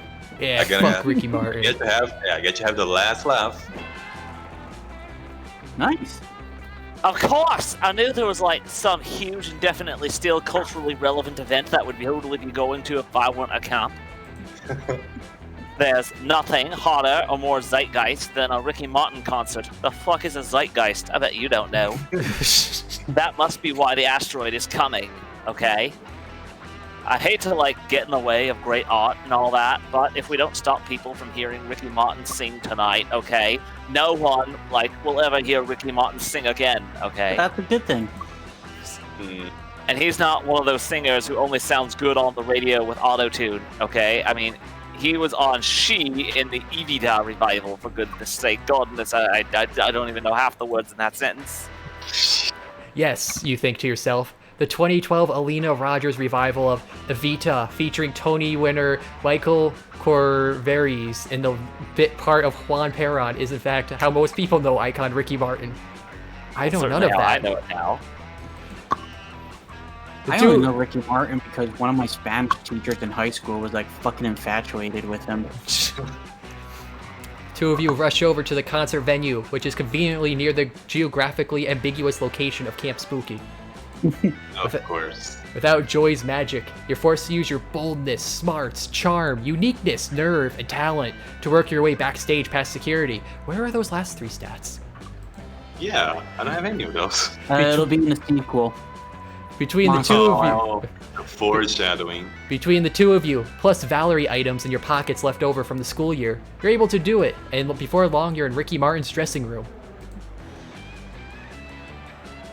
Hi, Mr. Martin, huge fan, okay? I hate to say this, but, like, you need to cancel tonight's performance. If you don't, like, an asteroid will strike the planet and, like, kill everyone, okay? Massive bummer. Ricky Martin closes his eyes and nods, unsurprised. I always knew this day would come. Wait, like, you did? When I was saying my first note, the cry of a child entering this world, a messenger spirit of pure light appeared. It told me that song would be my gift, but at a great cost. Said that one day, when I was burning my brightest, a star even greater than I would come to wipe out all life, and that its herald would be a beautiful, thick witch. God, it is a thick witch, please stop. The second you darkened my door with your killer curves and goth aesthetics, I knew you had to be the Harbinger. But I made peace long ago with my fate, and I know what I must do. I'm here too. Consider the concert canceled, lest we all end up living no vida of any kind whatsoever, much less local. That's great. Oh, that's who he is. Yeah. Blessed be Thick Witch, and Thick Witch's love interest, I assume. With that, you hurry back to camp and report back to Camp Director Miss Weaving. Frankly, the whole worn by a glowing spiritual prophet thing does reek of magic. But, as you are not the one performing it, Miss Johnson Jones Shima, I'll consider this lesson learned. Your magic is restored. Good for you. Thank goodness, okay. Hey, Maali, remember that time that Broadway performer, Disney singer, and occasional pop star Ricky Martin thought we were dating? Like, Yeah, holy crap. that's crazy, right? We must be a great team or something. Yeah. Okay. Or something. Ideally, that's something being dating. In the meanwhile, you gain 3 charm just from being in Ricky Martin's presence and making Joy happy of it.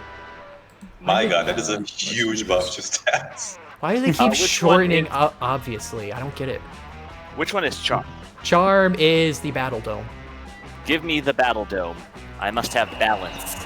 Yes. That day, a fun and zany scavenger hunt awaits you at the Camp Dome. Last night, the counselor stole your organs while you were asleep. You have to solve the scavenger hunt clues to get them back. Isn't that fun? No? Too bad. I mean, I feel like that's not much of a bad thing to a zombie. I mean, those organs are very Sure, important. Shad, you can take it. You make the best of the situation by stealing your hotter friend's organs in place of your own. You get 10 evil from Dimitri's liver. Oh, there's a foreshadowing for stats on the future game. So the negative drink just affects everything, even the joke stats. You also find a very strange gland, and against common sense, you shove it up your nose. It secretes 2 charm. Nice. You link up with Aravi to help her loot the bodies of the dozens I like of campers who have perished during today's camp games. This is considerably Oh my less god, sexy than it that. is a JoJo costume. Wow. Well, this is only one of 3 costumes she can have, because I got 3 DLC packs going. Nice. Considerably less sexy. Says you.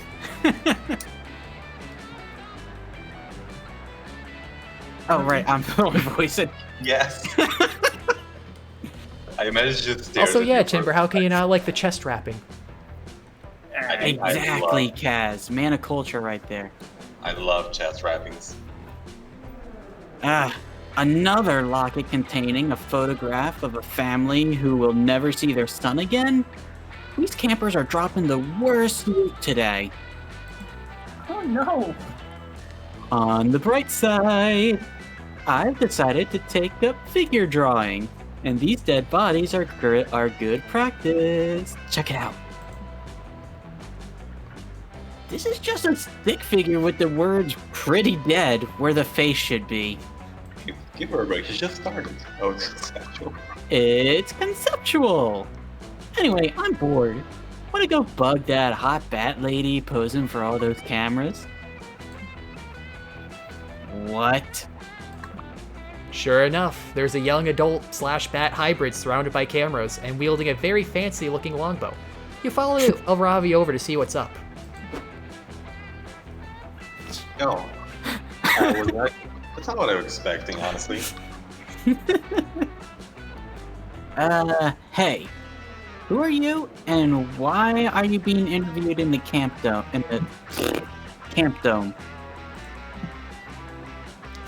Holy What the fuck? Timber, you want to voice this, Bat? Okay, hold on. Is this a man or a woman? It's a woman. I think. Yeah, I think it's a man. It's a yes. It's just that she's drawn on the. So She's just drawn, yeah. She's just drawn on the Just give it rack. the voice of DSP. Yeah, this is just a JoJo face. Yes. You mean you haven't heard of me? I'm Batnus, friend of the people and sworn enemy of the Chancellor. Who's the Chancellor? You don't know who the Chancellor is? His disinformation is more powerful than I could have imagined. But with my bow out... Hey, that's a cool bow. You do archery too? It's kind of my thing. No, sorry, you don't do archery. Archery is my thing, and I'm the protagonist. So, Oh, you don't know she's a girl. She has a long white hair. See? What? I'm the protagonist, you nocturnal mammal piece of shit. Prepare to get stabbed. Wait, Ravi, didn't your therapist say that stabbing sometimes isn't the answer? I'm no expert, but I think this might be one of those times. Yeah, you gotta steal her bow and shoot her with it. No, you just take the bow and then you throw it at it like it's a pheasant. Oh yeah, but maybe you choke her with the little cord. Just Many beat ways her you with the can go bow about it. stick. Yeah, Throw see? it at her like a pheasant. Maybe she has stab resistance. Wow, I can't believe Timber has never hunted pheasants before. I'm surprised. Actually, no, it's Timber. I would be more surprised if he actually has seen that video.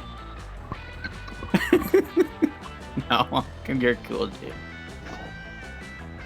Yeah, I guess you're right. Man, being emotionally mature is hard. Aravi puts away her knife and pulls out her crossbow. Yeah, that's a great idea. Beating her in an archery contest will show her once and for all who the protagonist really is. Oh, yeah. Beat her in an archery contest. That was my plan all along. Let's do that.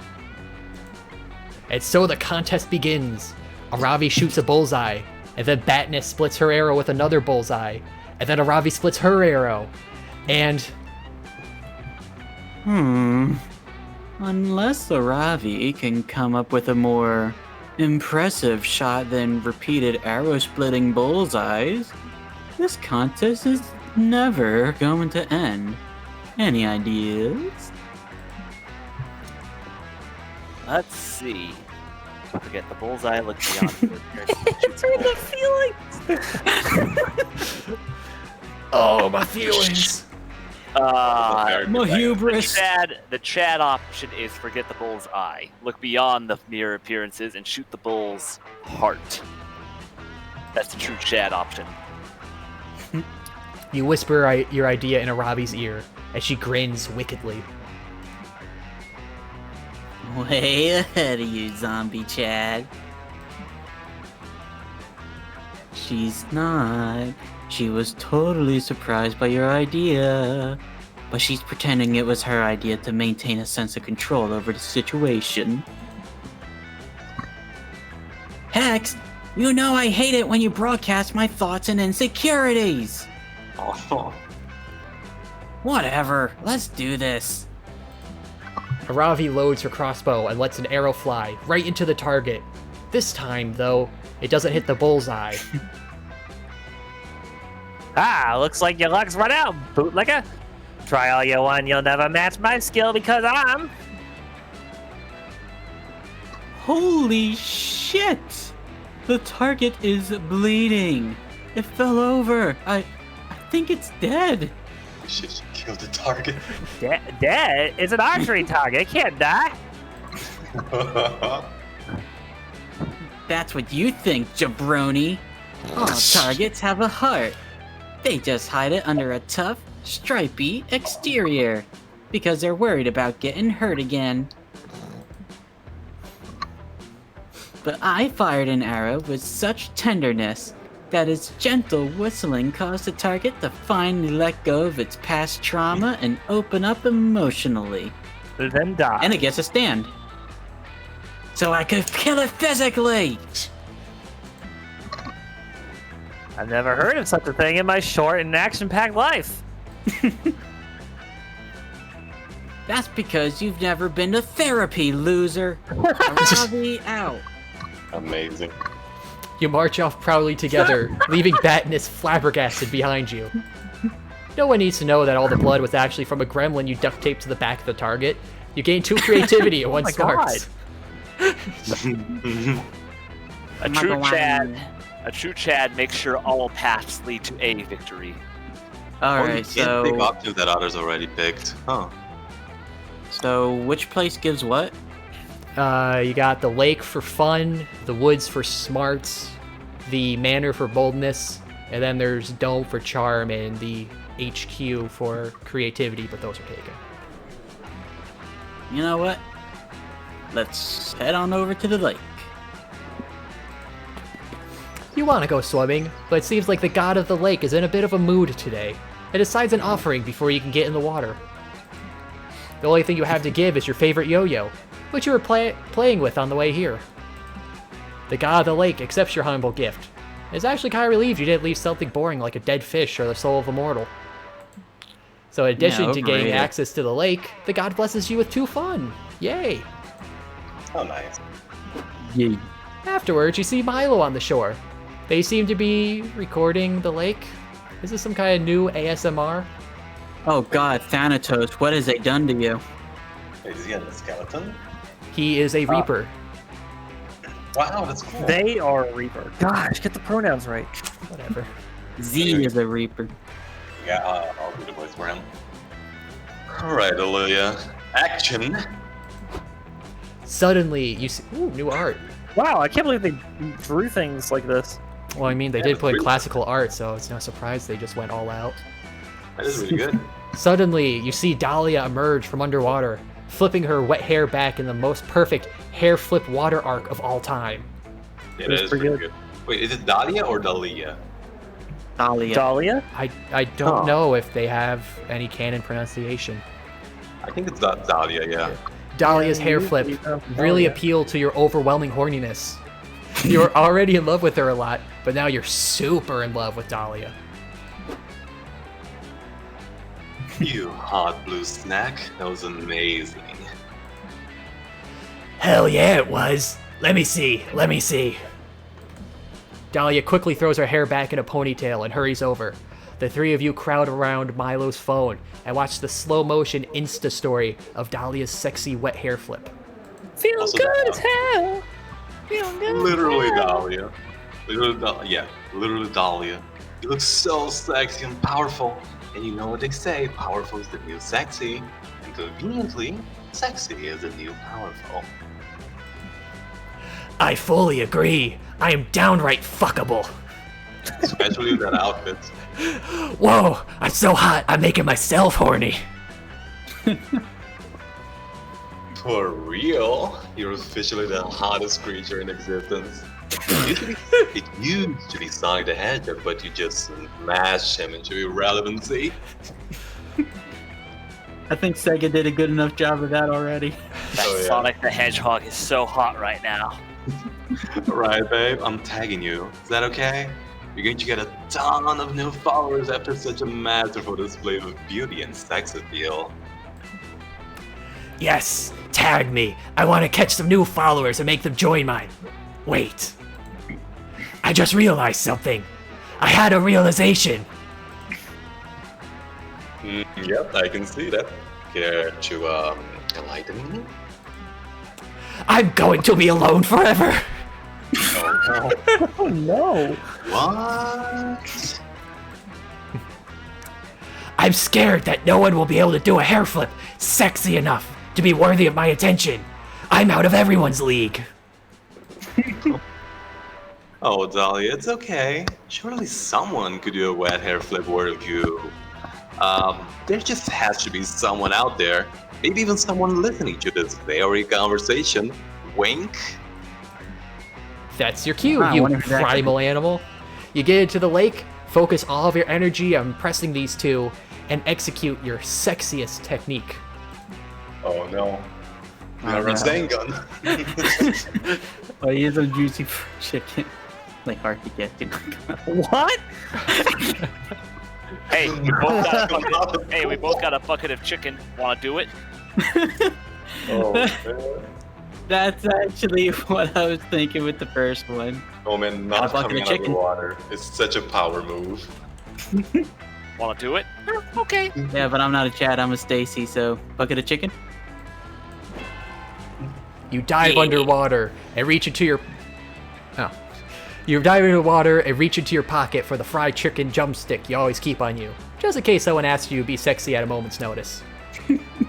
You emerge from the water, soaking wet and taking a huge, aggressive bites of that fried chicken. Wow. That was so fucking hot that I feel personally attacked. I thought my thirst trap would never be out-sexied, but this chicken is just too hot. Wait, does fried chicken make everything more sexy? Hell yeah. What an exciting question. Fried chicken can be an absolutely gorgeous food, but let's be realistic. Go buttermilk Bryn or go home. You know what? He may be a twink, but he's absolutely right on that. Oh yeah. But in this moment, the taste doesn't even matter. It's about the sexy vibe that the chicken brings to the table. Aesthetic bliss. You agree with Milo. Eating wet fried chicken covered in lake water isn't good, but it is hot. Oh yeah. I can't believe I've been underestimating the sexiness of fried chicken all this time. It's the ultimate sexiness weapon. God, I can't think of anything less sexy than fried chicken. Like, as good as it tastes, just the oil everywhere. Ugh. Oh. The oil. No, guys. Free lube. Okay. The three of you start experimenting to determine if fried chicken actually makes everything sexier. Okay, yep. I just tried and fried chicken definitely makes funeral sexier. And covers up the core smell way better than daffodils. What the fuck is a daffodil? It's a flower. Cool. Look at you and your South American end sentence here. Yeah, you darn South Americans. What do you know about flowers? Oh, don't be rude. I can confirm fried chicken makes erotic massage even hotter than it normally is. Oh, and fun life hack. Chicken grease can be used as sexual lubricant in an emergency. Oh. Hey, we made that joke. Hey, I called it. Healthy. You three even create a fried chicken themed dating sim. The art is good, and you manage to turn a lovable household character into a total dilf. Oh God, the Colonel Sanders game. Oh no. Some people criticize it and call it a soulless marketing stunt, but no one cares because, oh my god, it's sexy chicken. Dahlia and Milo are both super happy, and you even inspired a whole new porn subgenre, wet chicken horking. You gained 2 charm and 1 creativity. That was Really? quite the accomplishment today. Well, really, it's no surprise. This Well, took really, so it's no long. surprise that chicken is so hot. It's all those herbs and spices. It's making it spicy. Oh yeah. Part of the reason this took so long is because the events are so long this game. Yeah, I was gonna say the stories It seems are this a lot first, the longer starting than ones were really long, but the later ones were pretty short. I guess. I'm going to Manor for boldness. That day of entering the haunted manor to prove that you're not a little scaredy cat. The manor transforms itself into a winding maze for which there is no escape. You'll be trapped here forever. Wow, that was a brief end. Luckily, you brought your phone and get some snacks, so you sit down and play solitaire until the house gets bored of you and shows you the exit. Oh. Honestly, that's the way to do it. Turns out the best defense against the supernatural is total apathy. You gain 2 boldness. What you do in a tabletop RPG when the DM is trapped you something like, all right, fine. Hey, that's what you need to try. Now I've in trapped you. Phasmophobia. You just need to be apathetic towards the ghost. Yeah, I mean, thinking about Whatever it, the hell it is in that game.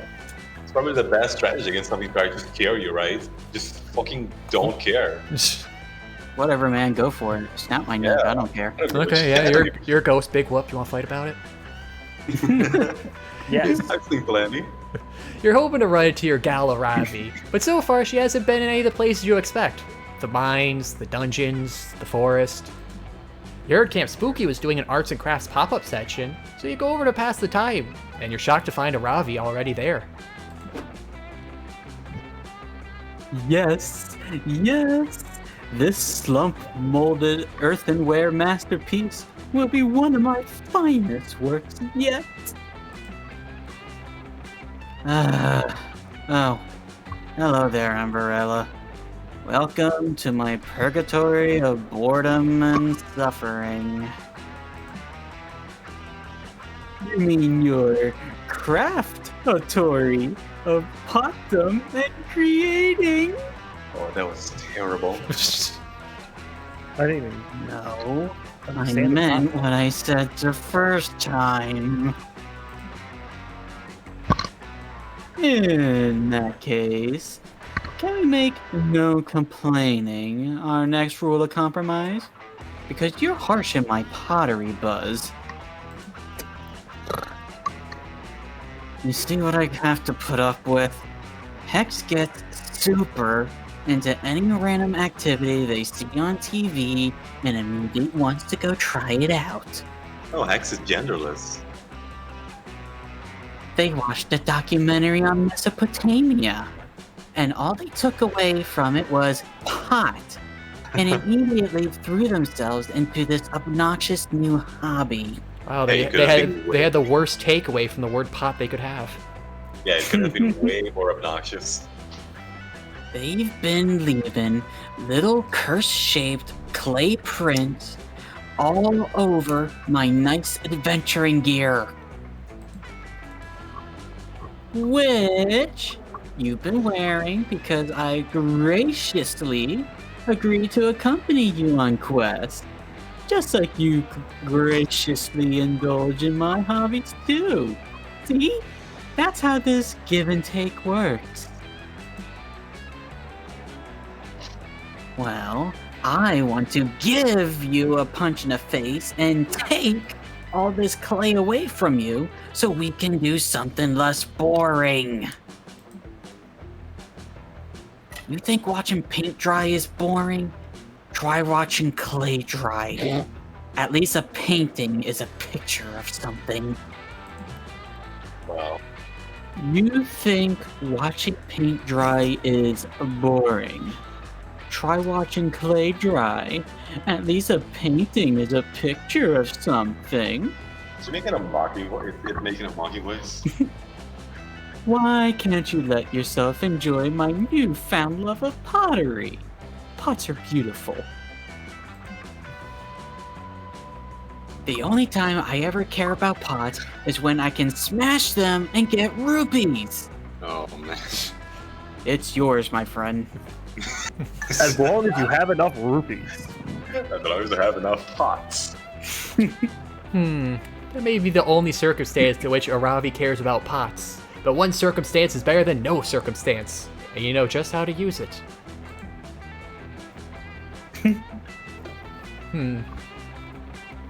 Guilt trip or fuck guilt? You know what?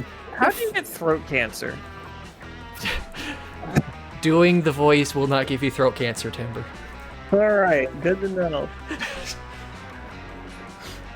I mean, I think it could screw you up if you do it every day.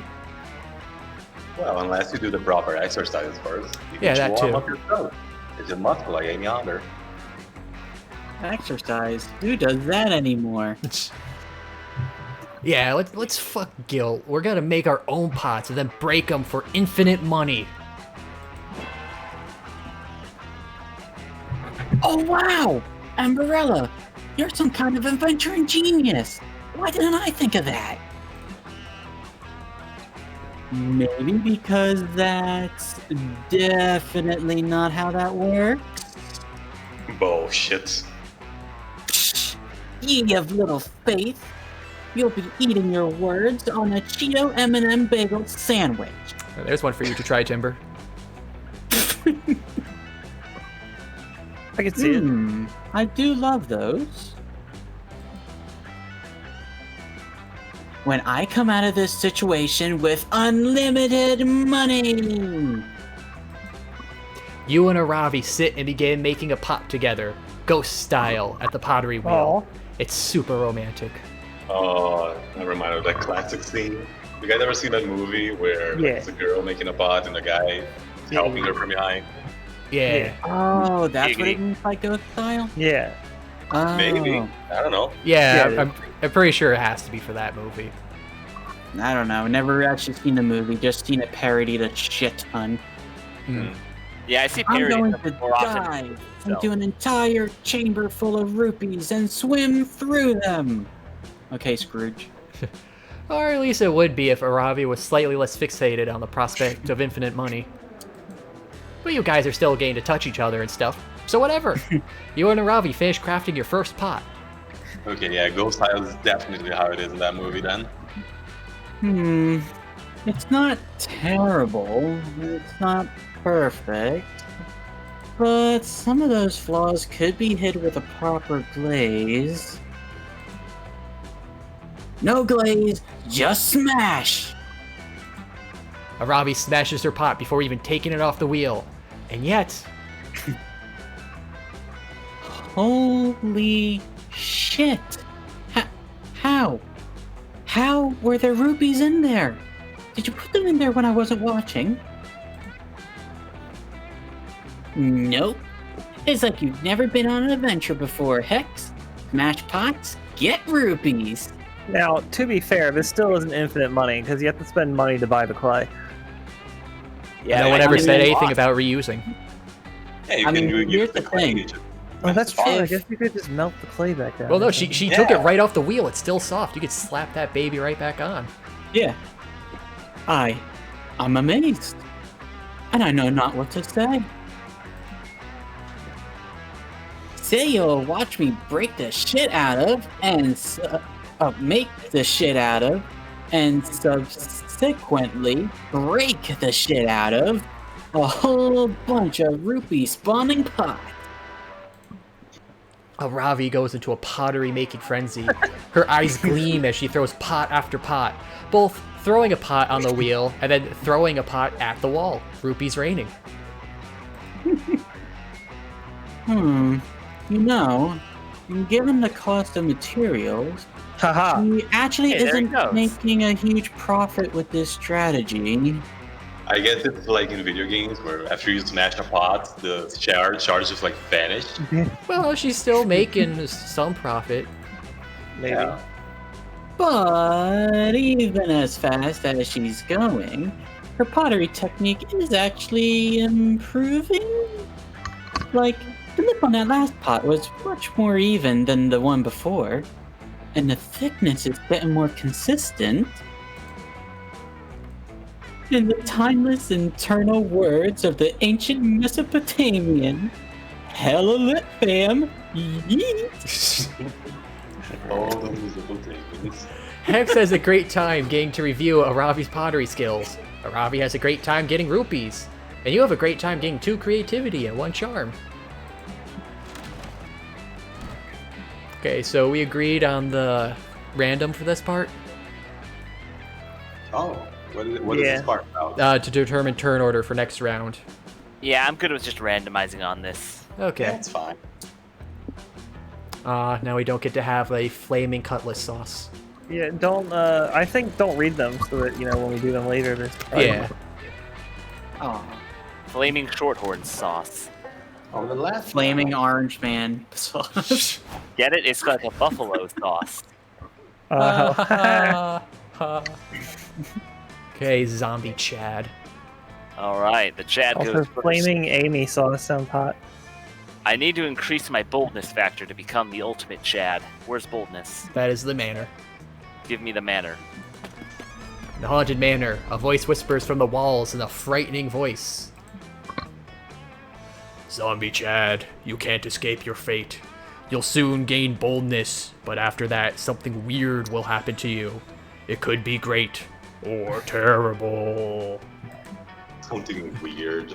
You don't want something potentially terrible happening to you. You stay put to make sure you don't get the extra boldness per the voice's prediction.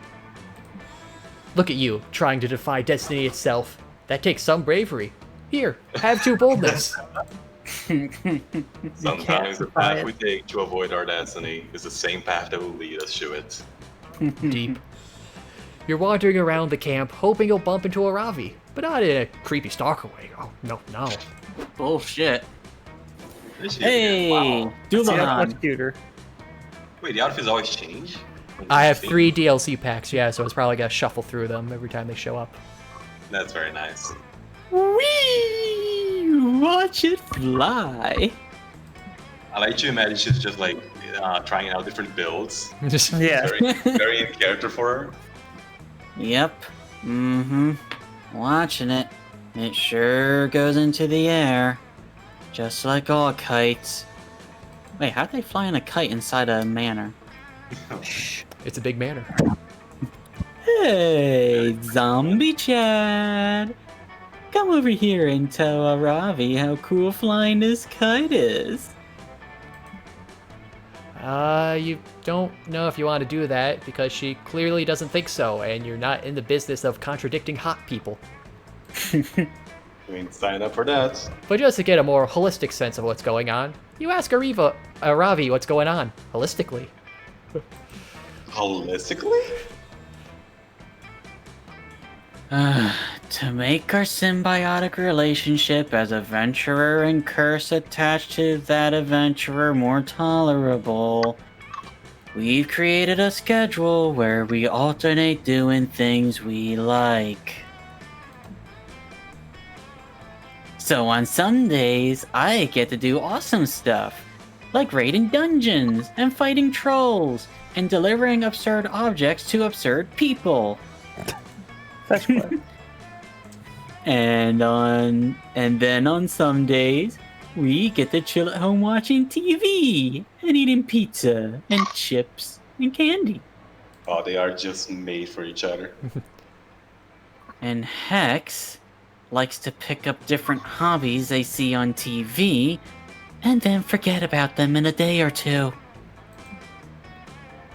Hey, I do not.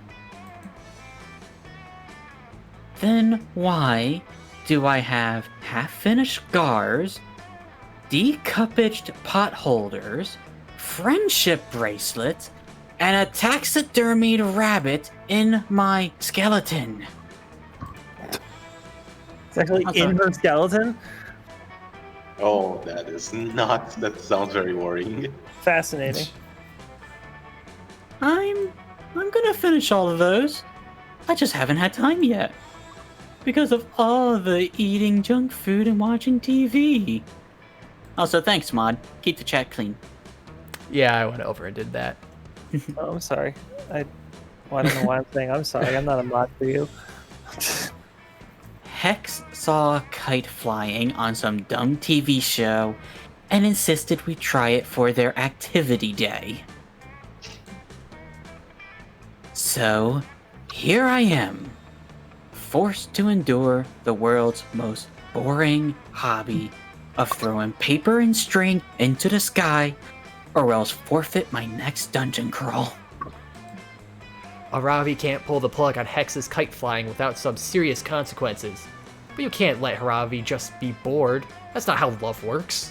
You have the answer.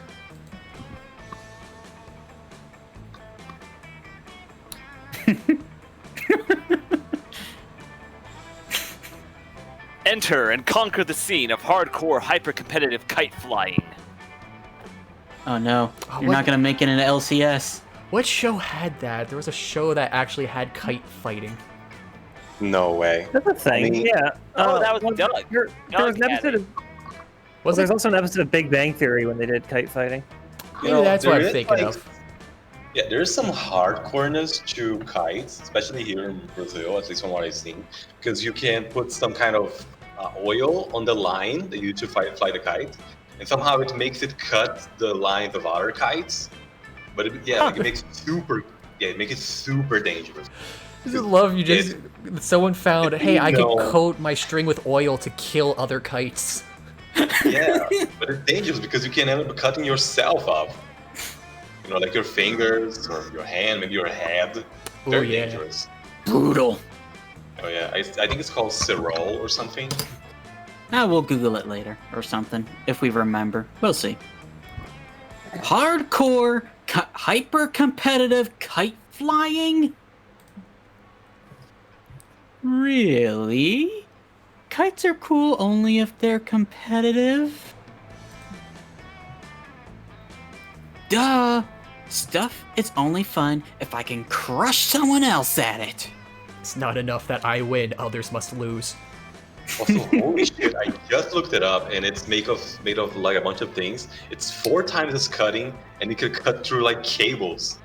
You know, like the energy cables and such. It's super dangerous. Jeez, imagine flying one of those near some power lines. Yeah, apparently it's called manja. Oh, well, you heard it here, folks. Go on Amazon and buy some manja. Yeah. No. No, we endorse only good things here. Where's our sponsorship? Sponsor Khazard Stream. Manju, It give gives us me a money. sense of superiority and tons of material for my therapy sessions. Yeah, I bet. Zombie Chad, let's get down to business. Don't. To defeat Don't. Your mom. Fucking cocks. I knew it. God damn it. Did they give me a send me moment. bottled rockets when I asked for kites? You're the fucking worst. Come on. You're the saddest fuck. bunch I ever Stop. met. But Enough. you bet before we're through. Khazard, Mr. I'll make a kite out of you. I mean, we even got Oh the my kazoo God. going. They gotta go through with it. I cannot stand for this. Well, sit down then. Or lay down. I need a training partner. Wanna Krillin me? It's when Krillin you me? pose some degree of rivalry for a short period of training. Oh god. I end up surpassing you easily, but then you can get some sort of climax by sacrificing yourself. I'm okay with the climax, giggity. I mean, Krillin got the best climax out of any of them. Oh, yeah. Yeah, I got a daughter out of it. You got best end. You got best girl in the end. Oh, This yeah. goes to show slow and steady always wins the race.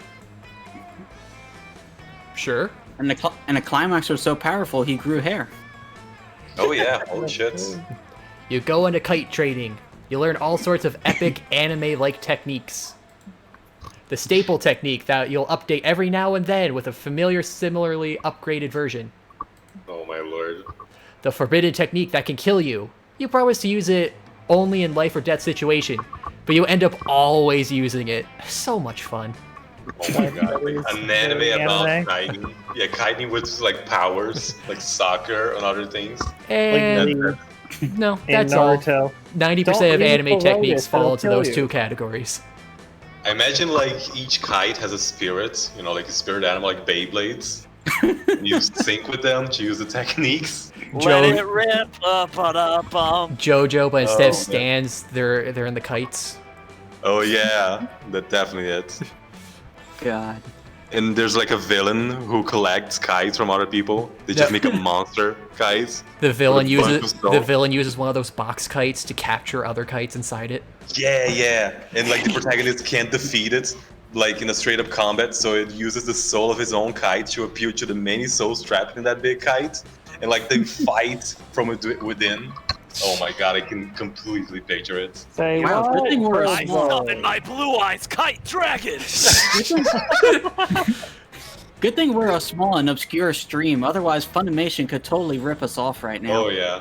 We gotta make sure that nobody in the chat is do it looping anyway. this We got- and taking notes. Quick, we gotta get to the storyboard. Maali, get on drawing it. Okay. Draw an entire show yourself. Well, I mean, But enough Why? about training. You're not training anymore. You're now in the legendary kite tournament. We've done it, Zombie Chad! All of our training has led to this. I feel we've prepared for this moment since forever.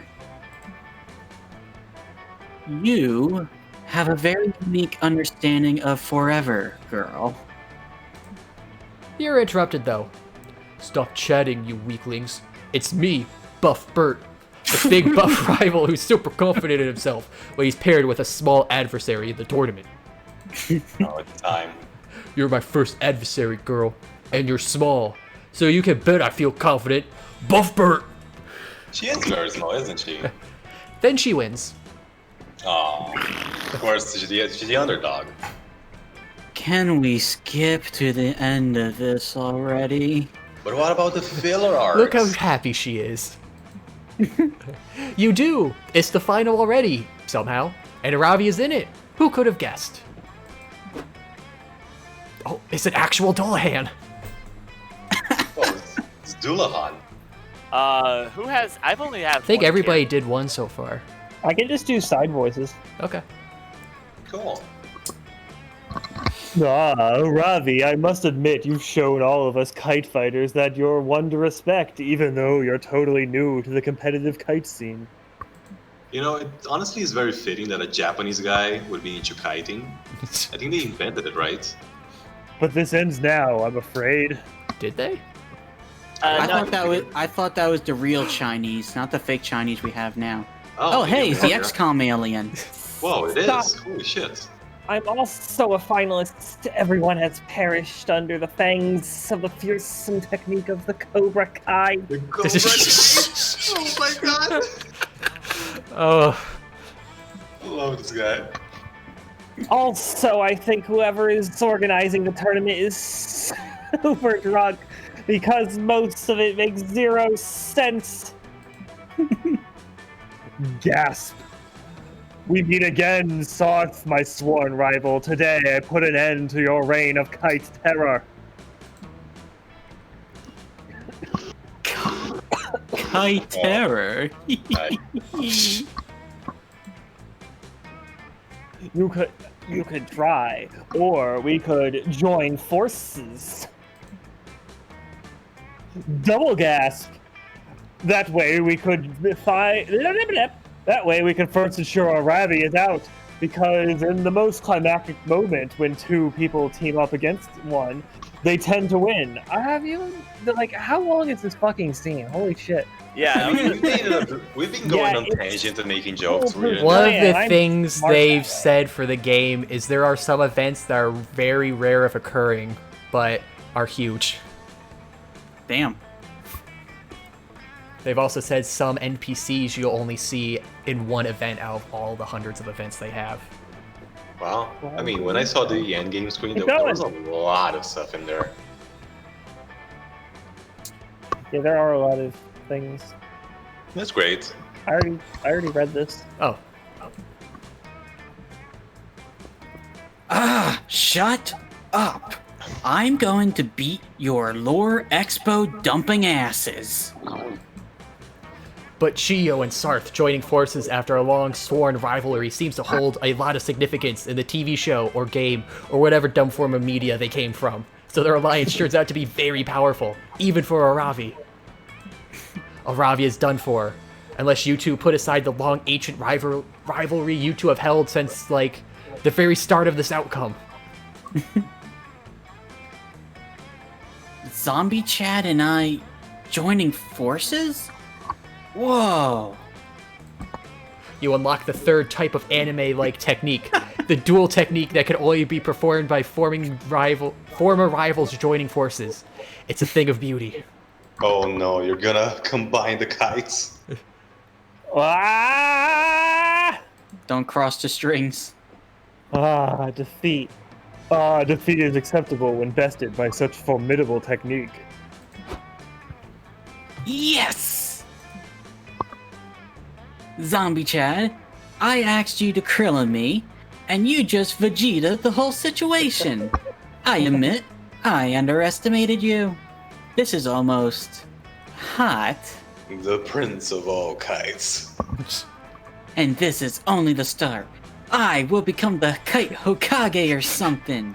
This is my new character arc. Just throw every anime in there. Dr. Bio. Yeah. Fuck my life. Oh, yeah, this is the cherry on top. Like, Hex is just hating every single moment of this. Hex cannot stand anime. Aravi totally gets bored of kites by the next day, but you still gain 2 fun and 1 boldness. Oh. I'm gonna become king of the kites. The king kite? Kaito Ken times 20. Oh, nice. Let's get some creativity going. Nice. That is a top tier. Maali, what do you rate this dog out of 10? You know what? It's pretty good that she's drawing it in a nice, like almost different angle. It's not like completely side, not completely forward either. Very neat angle. I like it. 10 out of 10. This is canon what Amy looks like.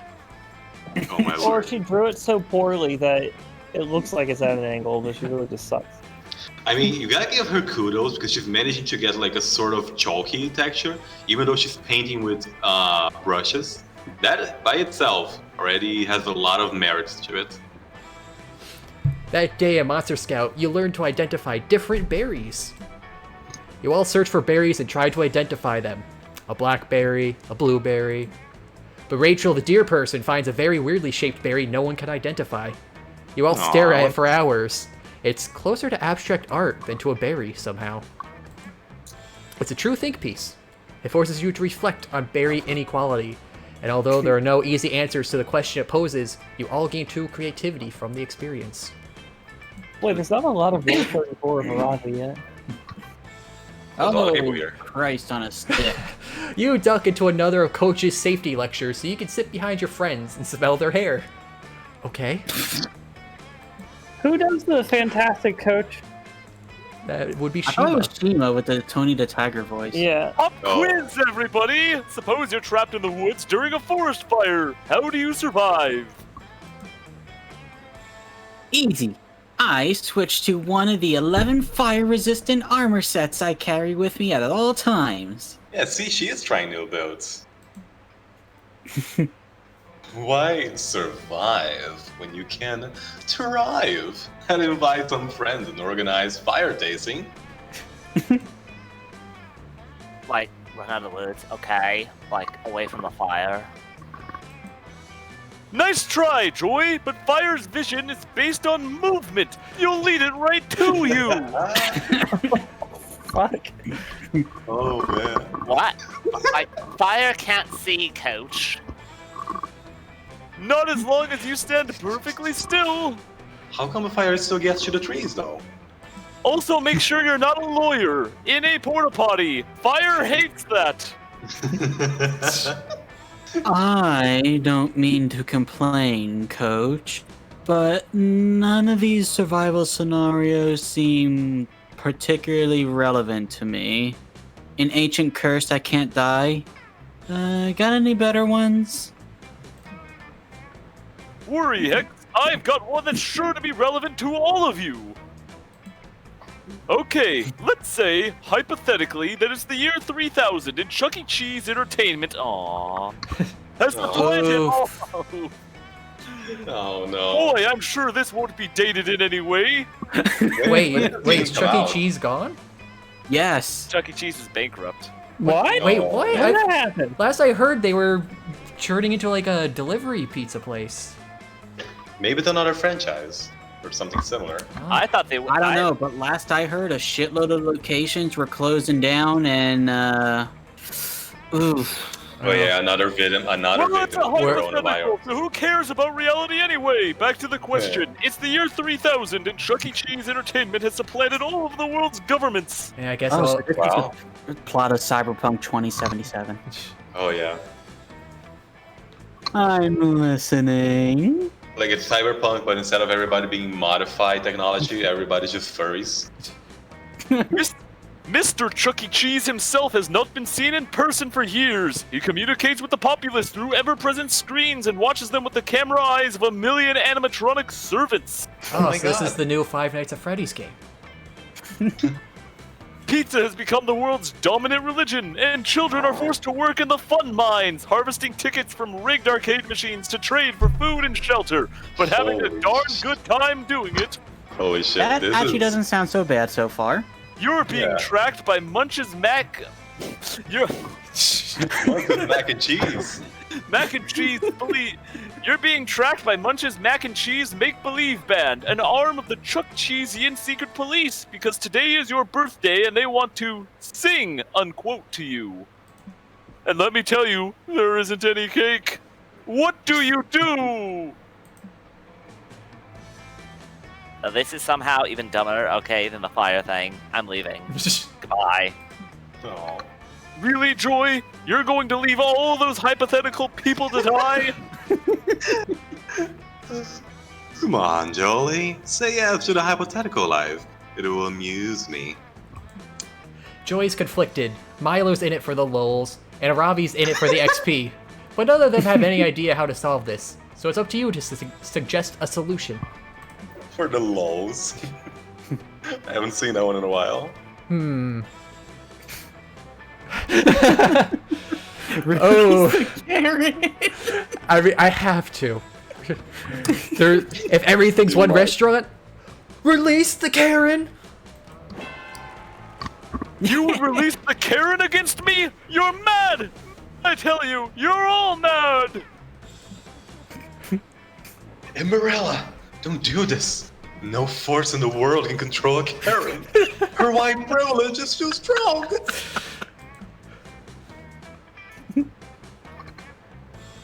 Like, what good is defeating the Chukchizian Empire if in the process we become, like, the very thing we hate? Don't listen to these nerds. Trafficking with occult powers to help me kill stuff is basically all I do. Oh, you're not going to kill the Chukchizian Empire, you tell her. You're going to ask to speak to its manager. You describe the necessary rituals, the sprinkling of essential oils, the offerings of Botox injections and compliments, the sacrifice of a live millennial. Oh man. Okay, the ritual is complete. Roll to summon the Karen. You need a D&D now? We're just tabletop. You whip out your survival dice and roll a natural 20. Coach opens his survival handbook and finds the appropriate page. Excelsior! Karen is summoned. She deals 12d6 morale damage to everyone unlucky enough to interact with her. That is, oh my god.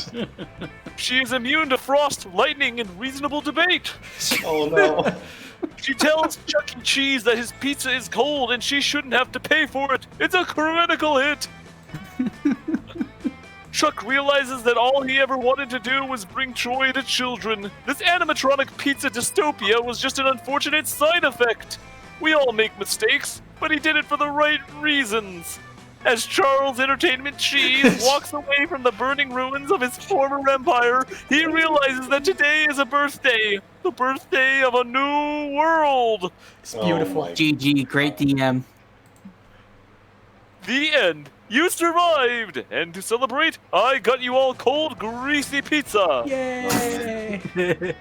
Pizza from And yesterday. this one is cruelty-free! Oh. My favorite kind. Hey, Umbrella. It was pretty hot how you roleplayed summoning a dark entity you could barely control. Nice work. This situation was too stupid for me to even comprehend, which is why I'm even grateful we had a true idiot like you on our side, Embriella. Thanks, I guess. Fuck the pizza. Where's my XP? Where's my XP? You write a zillion XP on the pizza receipt and give it to Aravi. Everyone's happy. You gain 2 smarts and 1 fun. A new day, What an new event. adventure. What? Hey, Stacy. What if that actually makes her stronger? I know it makes me stronger. That's why I get EXP in real life. It's like a placebo effect. She believes that she will become stronger with it. But like She needs a arbitrarily reason. writing an amount of XP actually gives her strength. So that's what You takes have that Shima so power long. to her. He writes the posts 3 times to farm that XP out of it. Yeah, he writes it already, for- and it's No, been he writes working. it for- I'll have you know I'm a level 60 GM. Here's the thing. He writes it 4 times. 3 times he actually writes it. The 4th time is because he accidentally does the back arrow when posting. And he loses it all and has to retype it. I've gotten better about that. I have not done anything that wasn't in a new tab in a long time. And then watch it happen next game, you backspace. Oh. Anyway, I think I'm gonna go get wet again at the lake. Yeah. Getting wet, boys. That day you go diving to see what's at the bottom of that lake. Ooh. You find a comic book. You pick it up, but it's so interesting you stay there reading it. This is bad, Oh, no. since you cannot hold your breath indefinitely. You rush to the surface, but before getting there, you drown a little, and some lake water gets to your mouth. Gross. A little. Just a little drowning. Just a little. Yeah, first degree drowning. You swallow some weird stuff that was in the lake water, like a whole jellyfish. What the fuck is the jellyfish doing in the lake? And That's a 2 freshwater I've never seen jellyfish. Yeah. What was that doing there? Or a saltwater lake. The migrant jellyfish, very rare. You're just chilling out on the beach, just relaxing, hanging out, being cool. You don't give a fuck. While playing some b-ball outside of the school. Yeah, oh, nice. Look, the mommy's playing b-ball back there too. Neither does In the anyone background, else, see 'em? though, because they're all watching Aravi and Dahlia come charging out of the lake carrying some kind of ancient golden idol. Lifeguards! Lifeguards! We need lifeguards! Yes. What? We thought it would be chill at the lake, but everybody keeps yelling lifeguard, and it's really harshing the vibe. I hope they don't want us to rescue anyone from the lake. I'm halfway through a bag of Cheetos and I don't want to lose this precious finger dust. Want us to rescue anyone from the lake? Oh, you said it. Okay, I didn't know what you were doing. It took you a minute. Yeah, I got too into character. Yes, rescue us. Protect us from the lake. Why the fuck is she? But you're not in the lake. Unless lake means something different to them than it means to us, man. Whoa, you're right. I mean, like, honestly, why does it occur to us to call some things lake and other things not lake? Stop doing philosophy! You're lifeguards! Hurry up and guard our lives or I'll murder yours! Whoa, Ravi. You're not killing anybody until I get a lick of that Cheeto dust. Did you know they actually copyrighted the term Cheetle to be used for Cheeto dust? What the fuck? Yeah. Why? Well, if you see a Cheeto commercial, they say, the guy's like, I have a light that will detect trace amounts of Cheetle. They change it from Cheeto dust to Cheetle, so they have an official name for it, so they could trademark the flavor powdering they put on them. My god. Relax, dudes. We're not even supposed to guard. Where are we even supposed to guard your lives from? The sun is shining, the water's calm, and angry Mama Lake people are charging onto the shore. It's like a party, man. The last thing we need guarding from. No way.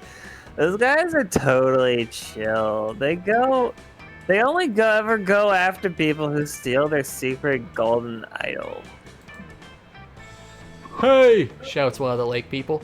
Those are the monsters who stole our sacred golden idol! Get them! Oh, Man, I think this might be an emergency. Yeah, I swear we watched a training video about this once. Yeah, I totally remember not paying attention during a video about this exact situation. I bet the VHS is still in the lifeguard tower. By the way, like, I really like how the gargoyle's hair is moss. That's a really, really good choice. I think it's like some kelp too. Yeah, it's great. Also, she's got a dead seagull in her hair. Oh my god, dude. What is she? She's like a slog elemental? I think She's she... like a slime. Swamp things. Yeah, I think it's like trash. She's like a slime. Yeah. You, Aravi, and Dahlia follow the lifeguards back to their tower. It's not like you got another option, but the place is full of old tapes. Which one is the right one? As Aravi and Dahlia frantically barricade the tower against the mob, you spot the perfect training video for the situation. How to sell anything to an angry mob. You're mobbing you, tips and tricks for doing it the riot way. Oh, man.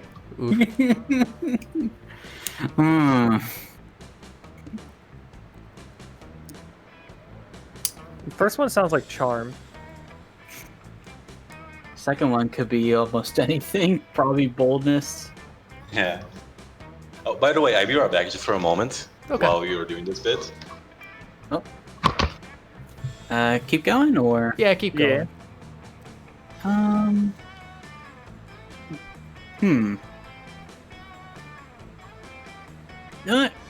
going to chance it.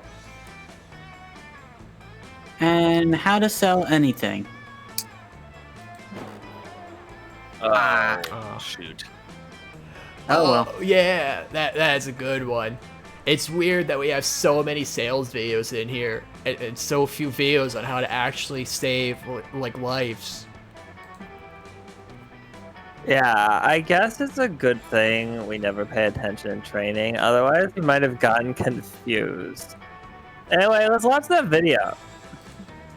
You pop the tape into the VCR and are immediately rewarded with some tinny infomercial music. Hi, says the host. I'm Rob Goblin, professional life coach / criminal. I'm here to show you how to turn an angry mob into an angry mob-portunity. In this video, we'll take you from woof woof woof. Rob Goblin's tiny face and slick hairdo are replaced by a zombie dog eating a sports mascot. What the hell is this? I don't feel my negotiate with mob skill going up at all. What are you talking about, Ravi? I've never felt so informed. Oh man, we must have taped over this one. Like, I know training videos are important or whatever, but we couldn't miss a chance to record Dog of the Dead, Revenge of Airbud. Oh yeah, I love this movie. There's no rule that says a dog can't play basketball from beyond the grave. Classic cinema. That's the Airbud clause, motherfucker. Ah shit, how are you going to survive this angry mob without proper instructional content? You search high and low for another video. And finally find what you're looking for. Dance-based diplomacy. How to turn an angry mob into a flash mob. You dart across the room, jab the eject button on the VCR, and chuck the compromised VHS into the lake before replacing it with this one. Whoa, what are you doing? You just threw art out the window. I was just starting to feel empathy for zombie Airbud struggle. That undead dog truly is all of us. How does it end? Come on, one of you must know how it ends. I can't even remember how the original Airbud ends. All I know is it's a movie about a dog playing basketball. Yeah, I never watched it. What do I look like? A dude who remembers things? I'm as bummed as you are. You'll pay for this, Stacy. You'll pay for this. Damn right she will, says the leader of the mob, kicking down the door. That VHS she threw hit me in the head. Plus, I heard it was a recording of Dog of the Dead, Revenge of Airbud. Nobody throws away that movie. It's a classic. Everyone bonds over their shared love for Airbud while beating the shit out of you. You lose 2 charm and 1 boldness. Well, good thing you said you liked being punched in the face. Yeah, that's true. Come on, you can do this. Oh, I came back just in time. Wow, that was perfect timing. No, I was here like 30 seconds ago. I was just silently eating cookies without putting my mic close to the. What kind of cookies? Chocolate chip cookies, just regular straight cookies you see anywhere. Hope you brought enough for the class. Fine choice. No. I also. This is not class. This is camp. You go out into the woods and forage for your own cookies. By the way, this is exactly where I'm going. Let's go to the woods. I also like macadamia nut and white chocolate cookies. That sounds so good right now. While you're hiking through the woods, you accidentally step on a pile of leaves covering a massive hole. The phobias are so cute. It was a trap. An evil goblin hunter.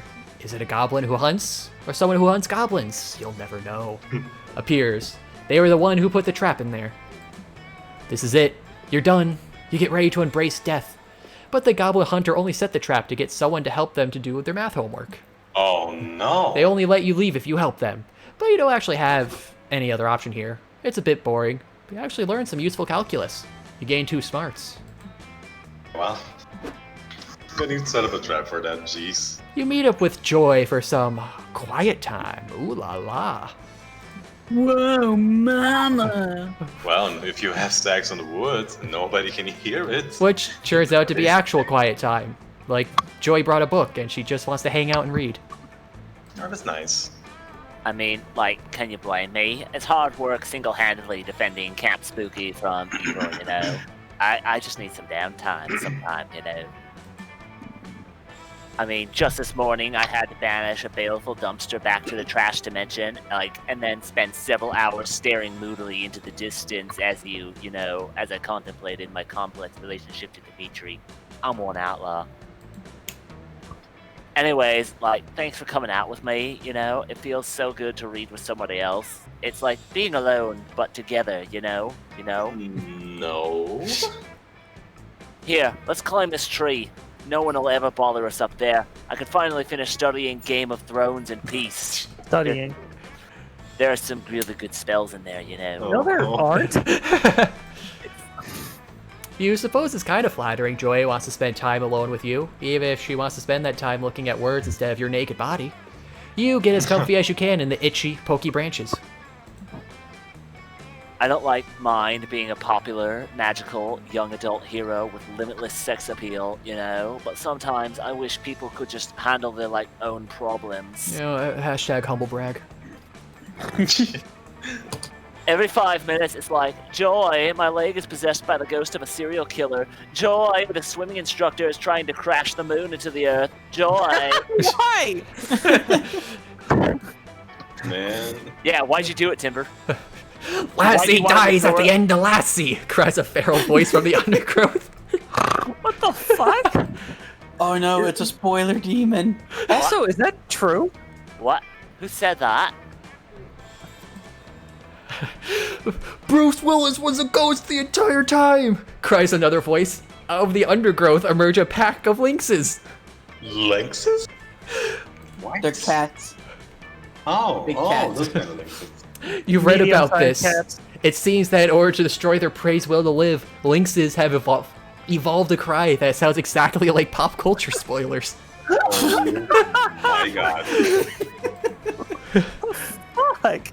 They use it exclusively when hunting humans and pop culture aware monsters, and you've stumbled right into their trap. Oh, this is dangerous. Ned Stark is beheaded at the end of season 1, cries another lynx, as if to confirm your suspicion. No. So these animals just give away the endings to famous movies and TV shows? That's really shitty, but it's hardly a major threat. Anyway, I'm more into books than movies, so, you know. Uh-oh. Game of Thrones is a TV show as well as a book, cries another lynx. Wow, this is a very nuanced animal cry. Oh, yeah. And in A Song of Ice and Fire, the following characters die. Oh no. No, they must be stopped, you know? No, Thinking fast, you land on the only reasonable solution. Oh man. Oh man.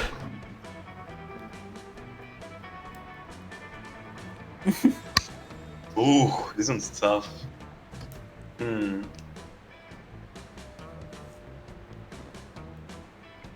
Okay. Hear me out. I'm going to... Should I not decide? I'm trying to buy time by talking, but I can't decide. Oh, these are really good. Okay, I'm gonna bait them away from... No. What does your God, I heart cannot- say? Oh, man. Listen to your heart, and it'll lead you in the right direction.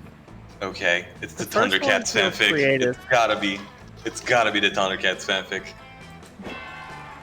Yeah, I called it.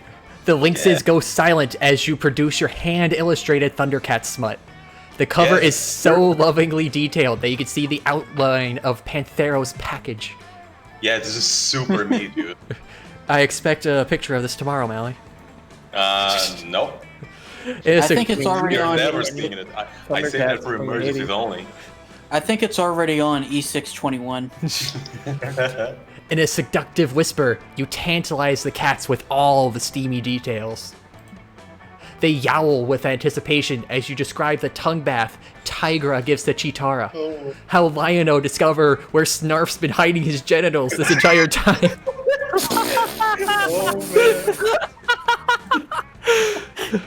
They've clearly forgotten all about eating you. You have awakened an altogether deeper hunger in them. It turns out lynxes are actually huge fans of Thundercats because it's one of the few fandoms besides Voltron with really strong cat representation. What about SWAT cats? What about Garfield? What about She-Ra? They only got that one cat lesbian. Yeah, but she's the best part of the show. Exactly. But it's like the only part of the show worth watching. Yeah, also, I could think of a lot of shows that feature cats primarily. Guess these lynxes aren't as well versed as we believed. With a flick of the wrist, you send the much-desired fanfic sailing into the woods. The lynxes sprint off after it, yowling with desire. I think it's more like these lynxes are old school, you know? Thundercats is their childhood and everything. They only watch franchises from the 80s. Like, Exactly. Well done. You certainly seem to, know your audience. I can admire that, you know? Yeah. Hell yeah, baby. Though, I can't condone throwing away a book, especially if, that was the only copy. You assure her that, should she so desire, you can recite the entire story from memory. Every juicy detail. Oh my god. Joy does not agree to that, but she also doesn't slap your teeth out. So that's a win! You gain 2 charm and 1 creativity. Is that a slap that knocks your teeth out? Thundercucks are on the run. Thundercucks are loose. Thundercocks? Thundercocks. The zombie chat Thundercock. Oh god, we're only on the first night. You know what? It makes sense. Yeah. It makes a lot of sense because the No, never mind. I'm thinking of something else. Alright, Well, we Grenade. also keep getting very distracted. Where do you want to sit? I know Dahlia, but I got a huge weakness. I want to sit with Mothman. I don't know what's gonna happen, but Hiya, Stacy. I'm glad you're here. I was busy silently judging all of our campmates, but now I can judge them out loud with you. Take Joy, for example. She's a great hero and stuff, but what's up with her whole antisocial attitude? Do you think she's hiding anything? Do you know anything particularly juicy about someone, Stacy? I must know. Whoa, geez, okay. Looks like this moth really needs some juicy gossip in his life. Better get to making some up. So, Grenade, you get to play Mad Libs to pick a person to either tank one of their stats or boost it. Oh no. Oh no. Alright then. Do it to yourself. I'm tempted to go for the gamble and do myself. I mean, so So far we've seen. How many times did you do it, Kaz? You only go to the campfire twice, so twice. Oh, yeah. So far it's been a 50-50. I never liked my odds, even when they were at 90%. But you know what? It'll make for good entertainment. Let's go with myself. Spoken like a man who misses Blizzard Okay. a lot in Pokemon. All right, choose one.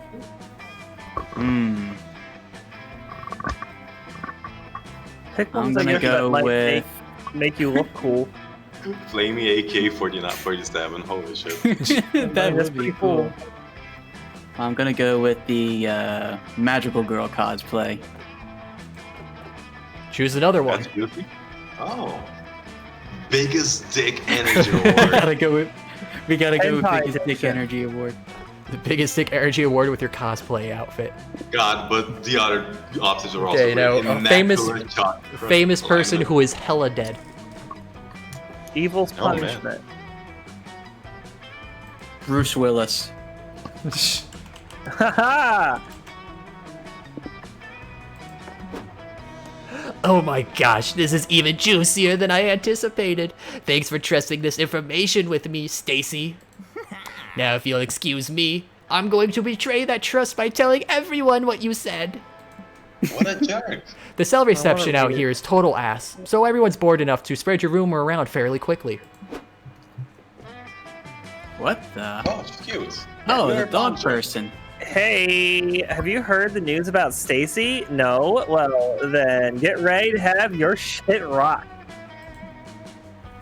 Last week when Stacy was in line at Starbucks, she just so happened to see famous celebrity Bruce Willis waiting for their drink nearby.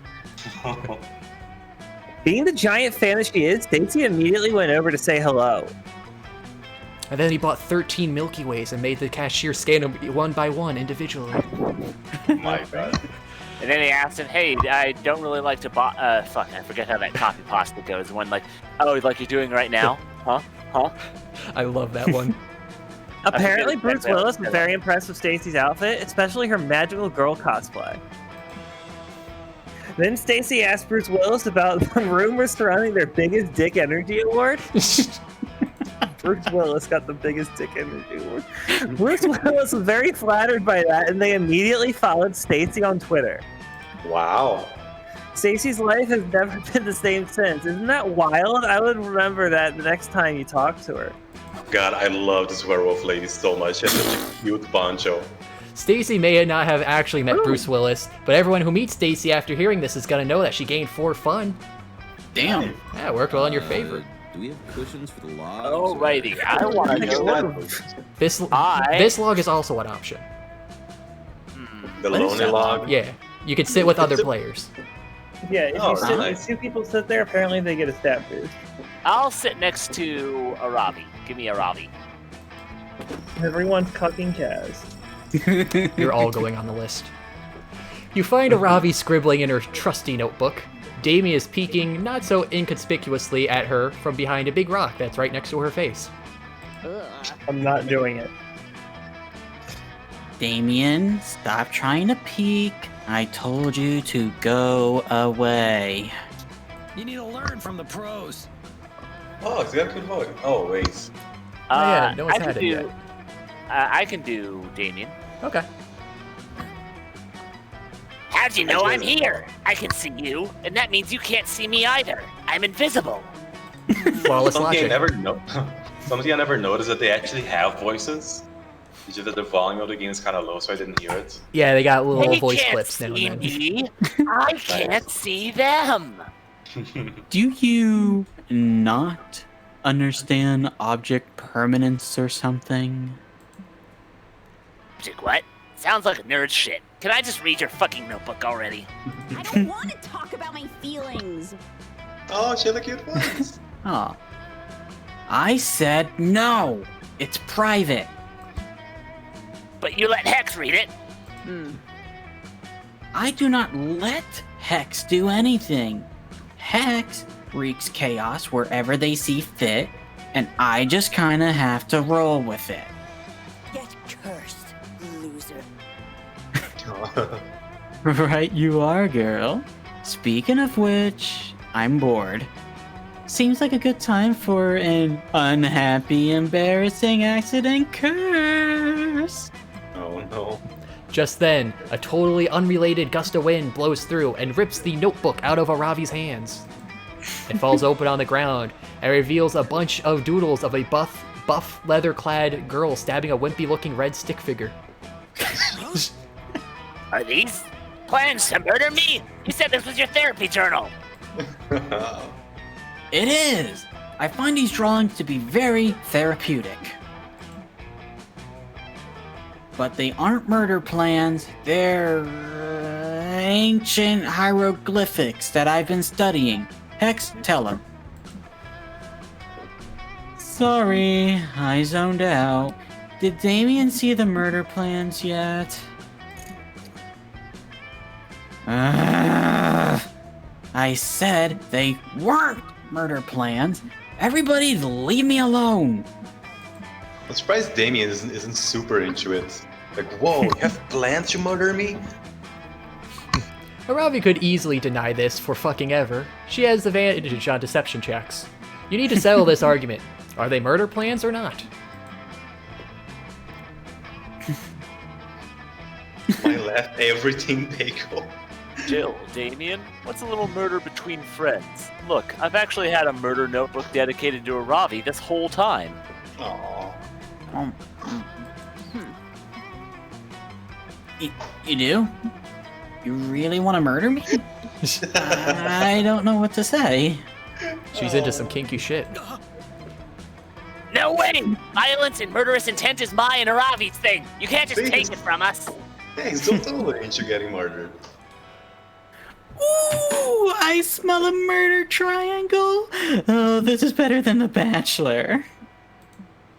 You whip out your Aravi murder notebook. She pages through it slowly, her eyes sparkling.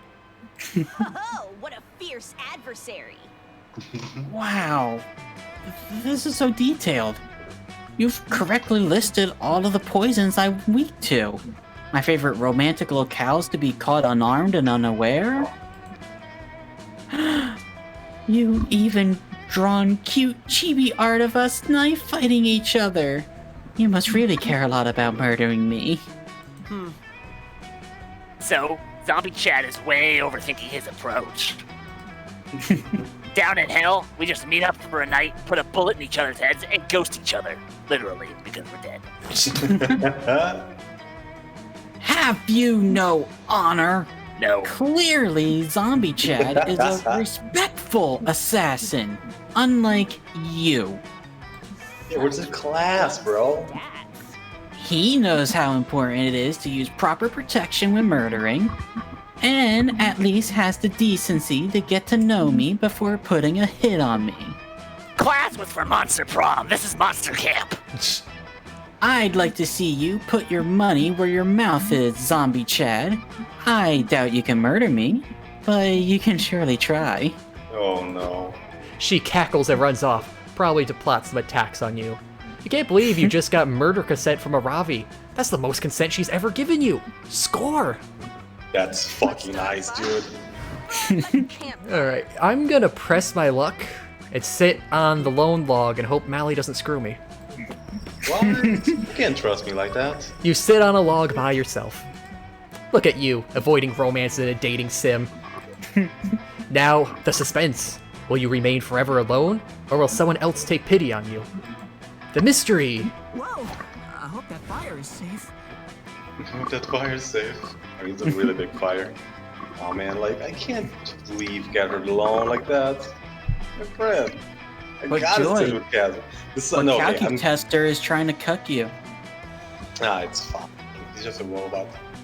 And I mean, like, that, I'm gonna sit in the log with Khazard, but not because it's just with Khazard. I'm gonna be totally Cinderella about it. It's gonna, just because the log has a cool little heart blanket on it, it looks the most comfortable. That's it. You sit with Emberella. Aw. Fuck all this game's Look at the romantic phobia. interests. No one is as interesting as your pal. Aw. Look at the happy little thing. Yeah, you even got a cute drawing out of it. That's nice. You spent the night chatting and realizing how much you have in common, such as playing visual novels in your free time. Like how we're doing right now. Yeah. Playing? What a pair of lovable weirdos. Yeah. You both gained 2 creativity and 2 smarts.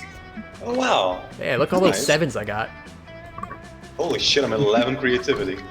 That is a lot. Weekend arrives, so it's time to visit Juan, the small magical Latino cat. Oh, look who's here. Welcome to my bar.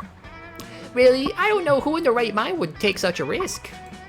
I guess you have more thirst than common sense. Oh, there's alright. Anyway, check this drink out. Yes, a cat is fine too. No idea if I got the recipe right. You wanna try it? Otherwise, you always have the mystery box. So you want the sangria or the mystery box grenade? If there's one thing I know about the mystery box, it's you get nothing. A box is a box, but the mystery box could be anything. It could even be a box. Whoa. So you know what? I think I'm gonna go with Oh, the this is my favorite sangria. part of the game. Yeah, no, totally. I was testing your common sense. And you passed! Your prize is the drink you chose. He's so cute. I love this part. Quite appealing, right? I don't know if I drink that, but the real question is, will you? Hey, we already know what this does. I also have this mystery box, because at this point, who knows what you drink? Yes, so the classical palette will change all the background art to classical art. Oh. Zombie chat does not run. I take the classical palette. Yeah, no, totally. I was testing your common sense. And Maybe you it might be passed. different bits of art. Your prize is the drink you chose. That's just a straight up bomb. Come on. What do you say? Will you take the drink of the day? Or would you prefer the mystery box? You know, I'm gonna go hardcore on this. I'm taking the bomb. No. I mean, you are a fire elemental, so it might even be good for you, right? Yeah, no, totally. I was testing your common sense. And you passed. Your prize is the drink you choose. Lastly. Quite appealing, right? I don't know if I drink that, but the real question is, will you? I also have this mystery box, because at this point, who knows what you drink? Oh man, now I'm really in doubt. Like, I was thinking of the box, but love potion number 9. But what happened to 1 through 8? I don't know. What happened to Xbox 2 through 359? You guys will have to find out. I'll take the love potion. And even more than that, that 9 is taped on. Yeah, I was just thinking shit. that. Yeah, it's actually 6. Now it's too late. I gotta go for it. No, you unfold it and it's a llama. Yeah, no, totally. I was testing your common sense. And you passed. And you failed. The prize is the drink you chose. Nice. Alright. The love potion number 9. The right way to get someone to like you more is by being yourself and finding someone with whom you can match. But the fast way is by drinking this drink. Let's do this. Oh, lots of hearts. You just got a ton of hearts there. Interesting. The delicious sangria. A Mediterranean concoction with a lot of heart. Hey, I get it, because there's a heart in there. If my calculations are correct, it should imbue you with the joie de vivre and the charm of the Mediterranean people. Oh, now we're talking. Hey, nice. You okay, here we idiot! go. That's not a drink. It's a sake bomb. Throw it before it explodes. Oh! You do, but being the good Samaritan you are, you throw it at your friends. Oh, thanks. The explosion is so big it swaps all of your friends' stats randomly. Oh no! Oh my god! My creativity. Oh god. I knew the bomb would do something good. Oh, interesting. Oh, it shuffles within yourself. I thought I'd just take every number, throw it randomly around. You want to drink the classical palette? I tried to harness the beauty of art in a potion. It enhances the inner beauty of the world. All locations will become more beautiful. Just bask in it. Thanks. Still hard to believe you drank that. Good luck, I guess. I have to say, I was just waiting to see Juan. Aw. I'm gonna get going now. All right, have a good night, Timber. Good night, dude. Bye-bye. Sleep well. Hey, look, Maali gets We to go lost our first. side character voices. Oh, nice. My throat is actually killing me too. I need to sleep it off. Have some lozenges. Oh, yeah. Goodbye. Up a little bit. Bring me to the. Bring me to the Scout HQ again. I like it. It's nice. See, classical art. Yeah. You spend all day trying to learn how to use the North Star to know your location and never get lost. It's a fierce challenge, and everyone gets, like, super lost. You say fuck it and try to text the North Star to ask for directions. Maybe no one ever asked. No. Of course, this achieves nothing. It's a star, and you should stop trying to resort to sheer absurdity to solve your problems. Come on, that's the point of the game. You get no badge. No one does. It was all a trick test, and it wasn't even nighttime. But Coach awards you a 2 creativity for your lateral thinking. Yes. Later, you're wandering around, trying to tell if you have mercury poisoning from all that tuna you ate for breakfast, when you see Joy and Scott. Oh no, who does the voice of Scott? I'll take Scott again. No, I guess it have to be me. I did the voice of Scott last time. I just remembered. You do a good Scott. You're letting the Maali do Scott. All right. Yo, Maali, check this out.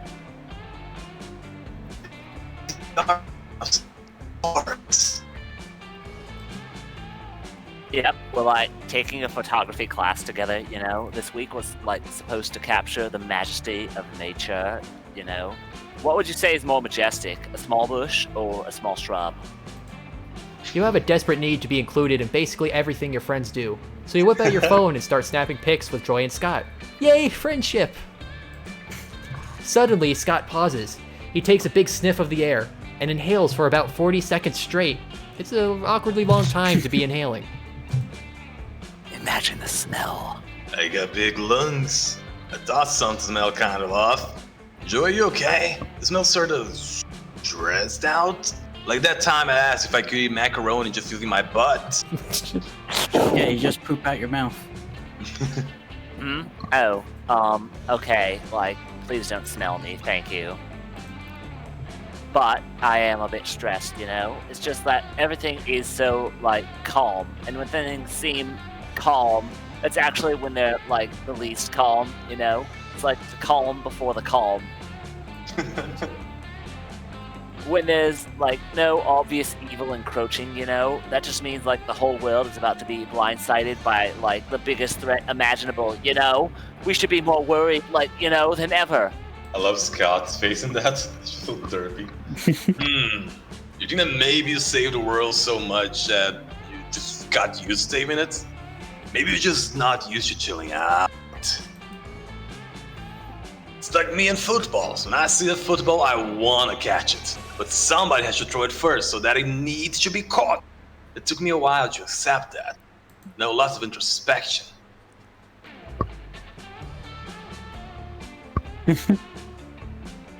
Shima. I'm like going. Don't like rush me, please. Check your privilege. No way. This is not like about me and my emotional defense mechanisms, you know? There's definitely an ancient evil lurking just beneath the surface somewhere around here, you know? Like, for example, look at these, like, pictures. If this were a normal episode with the Coven, we'd, like, spend the first 2 minutes taking photos and setting up some B-plots. And then we discover, like, a mysterious omen in those pictures, like, teasing the larger evil that's yet to come, you know? See, doesn't this picture of a tree kind of, like, look like a foreboding person to you? No, it just makes me want to mark my territory. It just looks like a normal tree to me. Looks sort of familiar, actually. I think I beat on that tree once. Oh god, is that an omen? Okay, like, so maybe that's not an omen. But, like, what about this photo of, like, a sunflower? At first, I thought it was, like, I showed off the elegant symmetry of the flower, you know? But, shit, it might be an omen. Alright, I'm gonna look through the pictures I took and find an omen, because I want to be a good friend. Pictures. Oh my god, Joy, look! Look at this photo, it's so blurry, it's evil. Blurry, evil omen. Nope, that's like just your thumb, Scott. Oh. That's a blurry picture of your thumb. Hey, can't help me. Maybe this was a bad idea, you know? Uh-oh. Looks like Joy's coming up short on omens and is about to be exposed as a total workaholic. Look through your pictures and find something ominous to help her out. Look at this photograph. Every time I do it, makes me laugh.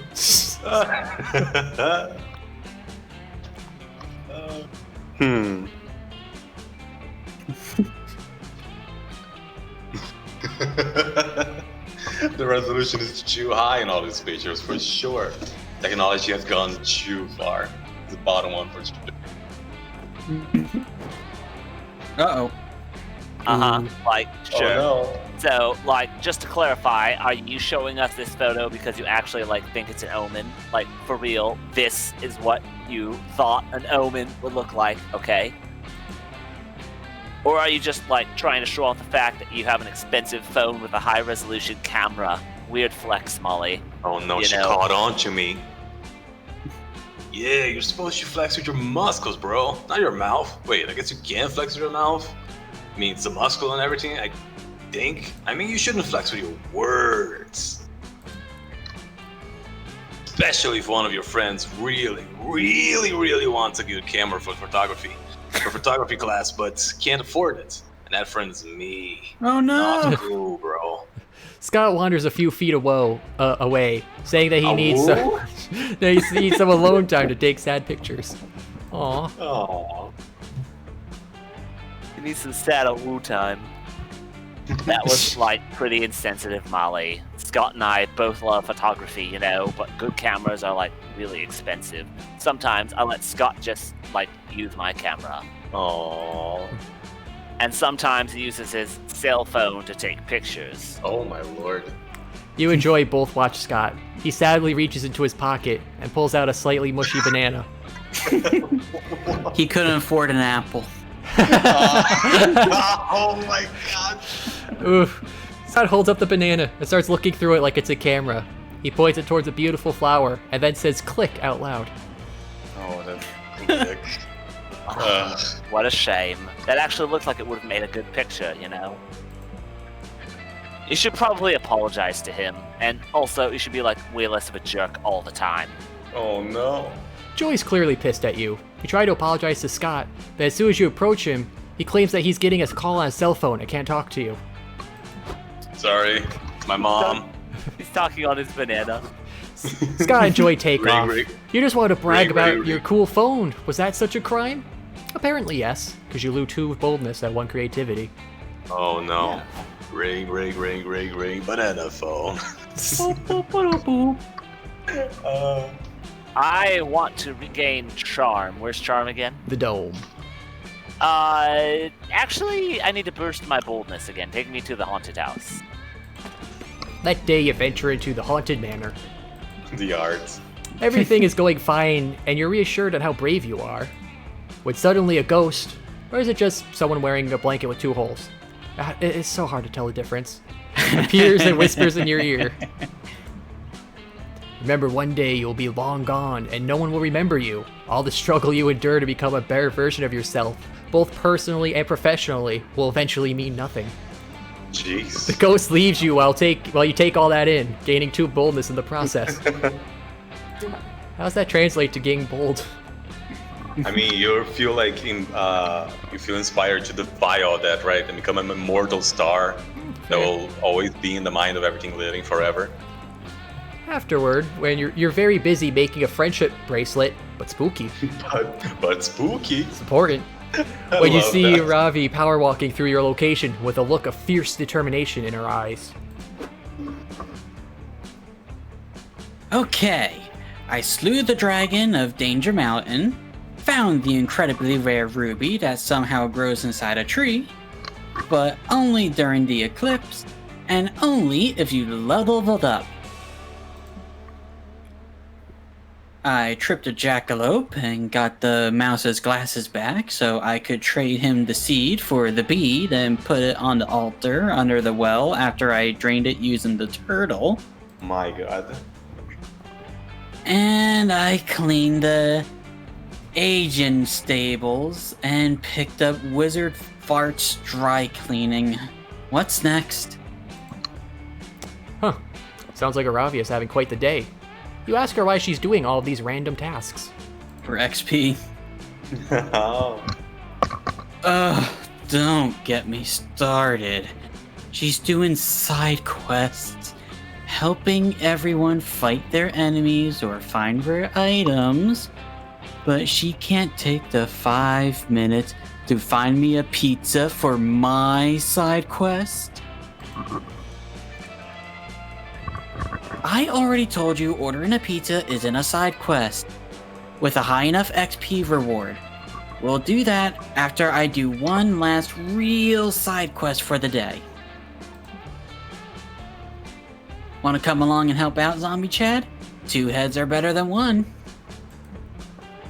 Hey, I thought I was your second head. I'm even keeping track of everything like you asked. Oh yeah, that's very rude of her. Oh, great. Let's see what I have left to... Robert the Robber should date Thomas the Raccoon Landlord? Hex! These are just shipping charts between all my side quest prospects. What's your point? My point is a list of who should fight and who should fuck, and a flowchart of love triangles does nothing for me in terms of figuring out my next move. Welp, all these side quests do nothing for me in terms of finding me a pizza. Oh, nice comeback. Look, if I have to power through all these side quests, I may as well add some drama through my shipping flowchart, so it plays like some sort of telenovela in my mind. Luckily for Aravi, evaluating Bonker's courses of action based on what stats they'll give you is practically the only thing you do. Oof.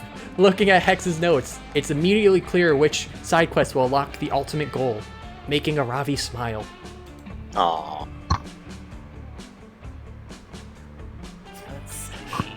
Wow, that second one.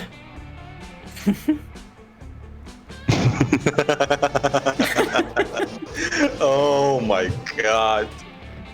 The second one. There's many questions. Collect 10 turnips for the town's guard, who's totally not using them to pleasure himself. Is that what you're going with? Yes. That's so gross. There's an awkward silence, and you wonder if maybe you overdid it by adding the not using to pleasure himself part, which they all seem to realize he totally was. Ellipses. I live for the scandal of it all. Guard X turnip OTP, let's go! Go. As long as I get my loot and XP, I'm always collecting random shit for random shitheads, and I've never questioned what they were doing with it. I'm not about to start now. Oh man, she's the fucking best. It's easier to assume it's innocuous. 60 ore here, 5 apples there, 2 gallons of lube and a leather gimp max, a dragon cock, you know, just normal stuff. Just the cock, not the rest of the dragon. Yeah, just rip it straight from the dragon. You carve it straight from the dragon like Monster Hunter.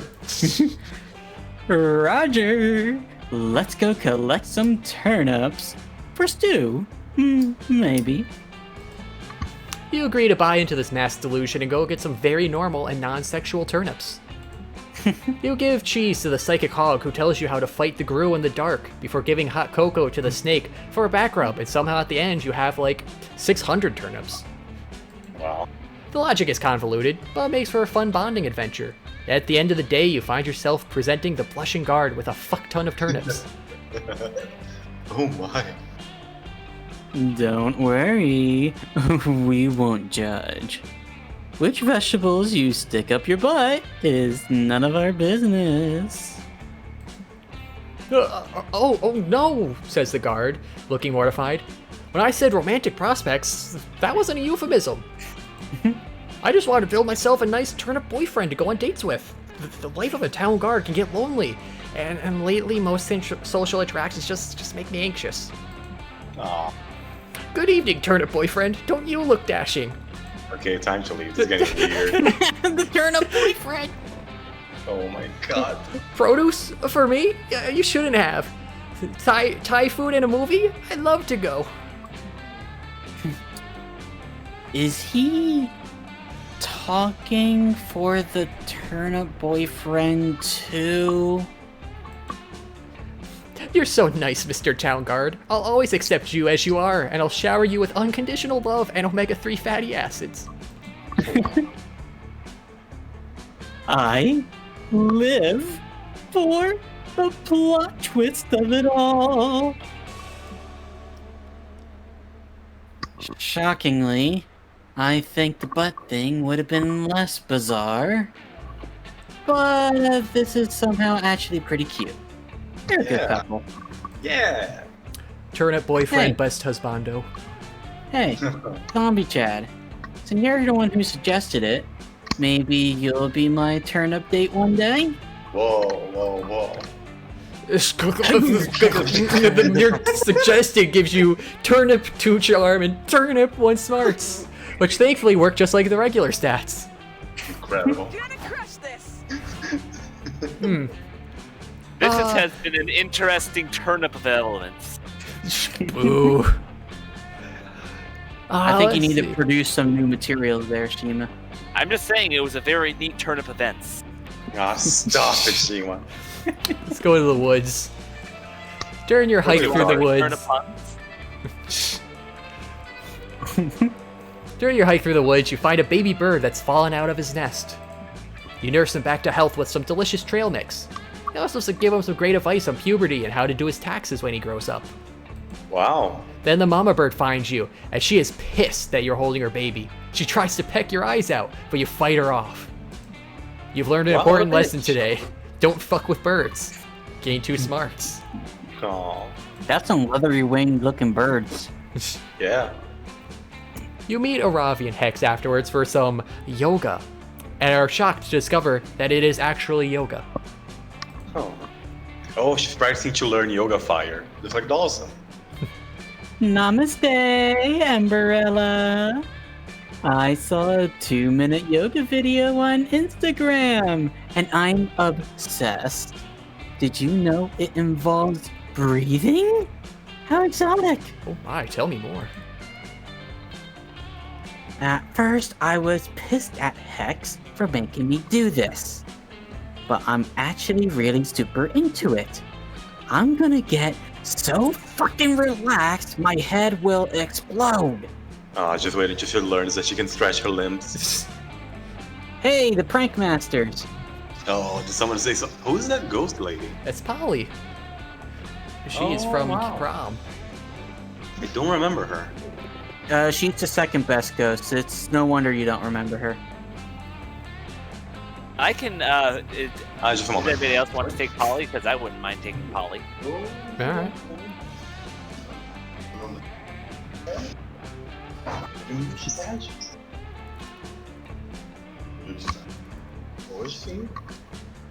Maali? Looks like something's got its attention. Oh, do the voice without me. There's somebody around and I don't want to be embarrassed. Okay. Did someone say sausages? No, nobody said sausages. It's okay, Scott. I don't want to do her. It's okay, Scott. One of these days, someone will have said sausages, and they'll be sorry. Thanks, Polly. Well, if you guys aren't talking about sausages, what are you doing? We're doing yoga. I've even found a pose that's perfect for you. It's called Upward Facing Dog. Oh, we know all about Up Dog and its evil twin, Downward Facing Dog. We're yoga masters. What's Up Dog? With an S. Really? You guys know about yoga. Is that why you're so relaxed all the time? Yeah, that's why I'm so relaxed all the time, and for no other reason. We discovered yoga a while back and found it kinda underwhelming. Oh no. But we stuck with it and made it better, and now we can proudly say that we're probably the best yogists in the entire world. Yogas. Yo, Polly, I think it's Yogazoids. Gesundheit. Thank you. Come on. No way. Are you guys yoga experts? You're right, because we're actually yoga masters. Duh. And no one's ever gonna beat our yoga high score. High score, you say? Oh no, instead of first the trigger words. 200,000 yoga points in a single session. It's unbeatable. No! Nothing is unbeatable. I just need the right strategy. But what is it? Let's see. Yoga pants for yoga armor. Or the Oh, no. or the Yogami code. Yogami code. I mean, we gotta go with the Yogami code. An exploit. Aha! An exploit. I try not to use them too much, But luckily, I already decided today was a cheat day. Let's do it. I'm surprised that was charm and not creativity. Aravi rapidly cycles to the moves you described. It sort of looks like humping, which you're into. And select. Oh my gods, I feel amazing! Who knew a series of repetitive pelvic movements could feel this good? Oh man, you just have no idea. Plus, I just unlocked Nirvana, the original God mode. Whoa, cool. Does it smell like Teen Spirit? Hey. Oh my god. No, it smells like ultimate power. Check out my stats. Flexibility, infinite. Core strength, infinity. Relaxation, infinity plus infinity. For having achieved unlimited relaxation, you don't seem to be using very much of it. Of course I'm not. What if I need it later for a boss fight or something? And then you beat the end of the game with everything in your inventory. Classic gamer move. Anyway, looks like the yoga high score belongs to me now. Isn't that right, Polly? Oh, I can go back to doing the voices now, by the way. Okay. What? Oh, no, there is no high score. Yoga points aren't real, and honestly, I just ate a whole handful of motherwort, so I'm not sure you are either. Get fucking tricked. Wow, Polly. I didn't take you for such a sore loser. Don't worry, I'll keep that high score nice and warm for you. Oh no, Polly, are you sore? Did you lose? You need an Epsom salt bath right away. Here, I'll carry you. No, stop, please stop. I'm high. Help me.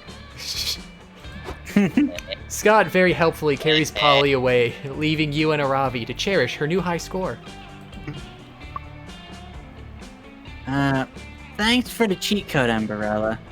I'm gonna do it all the time now. Maybe we could even try some partner yoga sometime?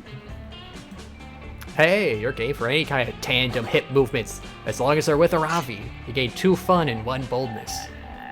Nice. Alright. Oh yeah, that's right, my staff got confuddled. You're welcome. I'm thinking... forget charm. Let's just go to the lake again. You head to the lake to get your tan on. As soon as you get there, it starts to rain. Oh no. Most of the beachgoers leave, but no, you will enjoy a fun lake day, damn it. You had a really rough morning, and you won't let anything else stop you from gaining fun. You aggressively splash in the lake and laugh as loudly as you can, hoping the clouds will give up on trying to ruin your day. Instead, the lake gets struck by lightning. Oh my god. When you wake up from the electrocution coma, you're on shore. The sun is shining, and you have a cool new facial twitch. You win! You gain 2 fun. Take that, nature. You're minding your own business, smelling people, when Dahlia grabs you and drags you to the lakeshore. There you are, Stacy. Once more, I need your help achieving the best summer ever. Critique my rock skipping technique. Uh-oh. What's that thing on her neck? It looks like some sort of light collar. Probably got something to do with Thunder God stuff. It's got the little taiko drum symbol on the chest. Yeah, probably. Yeah, that's true. Good eye on that. Dahlia skips a rock straight upwards. It disappears into space. Moments later, you notice a faint glimmer in the sky. Oh god, did she hit Sputnik? It's not Dahlia's rock, or the satellite rock, or the satellite Dahlia's rock destroyed. It's a meteor. It crashes into the woods on the far side of the lake, turning them into a giant bonfire. Hey! Yes! It's the ultimate campfire! Quick, Tell me some campfire stories, but very loudly. God, Gotta this game be is just metal. having so much fire. Oh yeah. You're about to tell her about that about the horny summer campers who finally boinked, but you're distracted Boinked? by a glowing figure approaching you from across the lake. Oh no. Greetings, says the figure in a warm, booming voice. It is I, Kalor, Herald of Summer. Oh, color means heat. Kalor, it is an honor to meet you. Can you critique my rock skipping technique? I am here on a much more important errand, says the spirit. Your passion for achieving the ideal summer has moved me. I have a quest for you. I have grown weak as of late due to lack of worship. The heralds of other seasons mock me and drain my power. I need you to... Destroy them! I will do it, noble hot man. I was going to say talk to them and ask them to stop being such jerks. But honestly, that sounds great if you're up for it. The first herald you must defeat is Vern, Herald of Spring. He's in Florida. Good luck. Oh no, we gotta get babe. past Florida, man. Oh my god. It's I Avatar. make my own luck out of blood. Blood! Moments later, you're face to face with Vern. It turns out traveling to Florida is easy. You just mix a can of Bud Light with cough syrup, and you're there. Football. What's up, bros? Says Vern, while shotgunning a hard seltzer and thinking about boobs. You here to defeat me on behalf of that nerd, Kalor? Just another Friday. Yes, and also to get tan. A good tan is critical for the best summer ever. I'm waiting for a fucking smoking bath salts joke. Ha, says Vern, doing 3 keg stands at once by the grace of his divine might. Suck my Easter eggs, losers. No one can defeat me, he says. I'm gonna live forever. Spring break, woo! You'll just see about that. You happen to know the perfect technique for defeating the Herald of Spring. Behind him, that spring is just a lame opening act for summer. Allergies! Oh, the first one's pretty savage. Yeah, that first one is pretty savage. Let's go with the first one. That is very savage. Yeah! Oh, what? Says Vern, taking a selfie next to his passed out friend's penis. No Love way. playing pranks on my friends. No way. Spring is the tits. Fucking bird. Really? Then what were you doing last spring? Well, you know, spring break, baby. Spring break is the 3rd week of spring. What were you doing before that? Oh. Planning for spring break, obviously. And after spring break? Remembering all the 2 good times I had at spring break, obviously. I mean, it's not like anything else ever. Oh my god. You're right, says Vern, sending his 13th consecutive unanswered text to his dad. Oh my lord. Spring is a bullshit season. Wow. That's right, you over-pollinated weakling. Spring is the coward season. It's such a pathetic excuse for a season, it even makes the clouds cry. April showers bring May flowers. Kiss my blue ass. Oh well. If I want May flowers, I'll buy them in a store in July. Stammers Vern, forlorningly duct taping a 40 ounce to each hand. Spring is the season where all the animals fuck. Fucking is pretty cool, right? You need a season to tell you when to have sex? What are you, crops? Oh my god, dude. Do you have an egg timer wired to your dick? Or do you just slap your cock with a calendar every day to see if it's time yet? Oh, God, this is man. sad. This is super savage. I don't have a dick, says Vern. I'm the divine embodiment of the season of spring. Please don't tell my bros. Oh, we'll tell them, alright. Unless you submit to the glory of summer. Fine, whatever. says Vern. Summer's when I was planning to go to Ibiza anyway. Vern sullenly dissolves into a vortex of divine pink energy. Dahlia high-fives you so hard your hand grows a beard. This is only the start of the grand adventure. You gain 2 fun and 1 boldness. God, that was insane. You know what they say about the people with a hairy hand. I love playing pranks on my friends. Just take pictures next to their uncovered penis. Wait, what if I already have a beard, though? Would that make it grow longer? You get a double beard. Maybe. Yeah. On each side of the hand, you know? One on the palm and one on the back. Nice. Alright, I'm taking the manor this time. This day in the Haunted Manor, a little clown man rides a tricycle up to you and asks if you would like to play a game. Cool, you love games! You suggest Monopoly or categories. The clown man tells you to find the exit key in an hour or he's going to rip all your skin off. You're not super into that idea, so you two decide to compromise to an escape room and solving some puzzles together. Aww. It's lots of fun, but you don't gain fun here. You gain boldness instead. Okay then. Hey, Amberella, get your sorry ass in here. We found a room in the manor that isn't haunted somehow. You follow Dahlia into a room, only to find that it is fucking crawling with ghosts. Oh, like, don't worry about them. This is just, like, where ghosts go when they're on break. No spooky stuff at all, you know?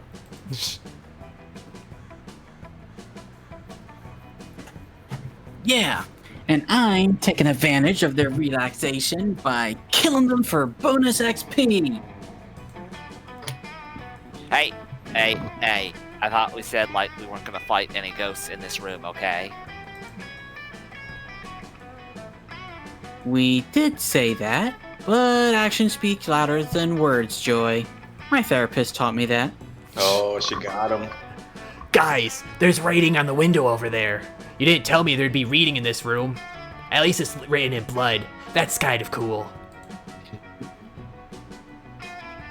I know what you did last summer? Huh? What's that supposed to mean? Ellie, do you want to voice him since you don't have a voice in this? Oh yeah, that's right. I don't have a voice in this. It means I know what you did last summer. Oh, phew. It's just the knife guy. Hey, knife guy. Do you know what the do you know what the writing on the wall on this window is about? My name is Jerry, not Knife Guy. And you can't just ask me to tell what you did last summer. You did it. You should know. But, like, if you also know, then shouldn't you be able to tell us what specific thing you're, like, referring to? Oh, shit. Ugh. You guys just don't get it. You're supposed to frantically ask yourselves that question before dramatically remember the answer right before I stab you. Here, maybe it'll help if I stab you a lot. I can't believe you don't remember. So rude. You'd hate to be rude, and also to be stabbed. Luckily, you're pretty sure you know what event from last summer Jerry is referring to. Oh boy. Oh, his birthday. Yo, documentary. I mean, you can't forget the guy's birthday. Come on. I can't believe we all forgot that. Is that, like, true, Jerry? Yes, it's true.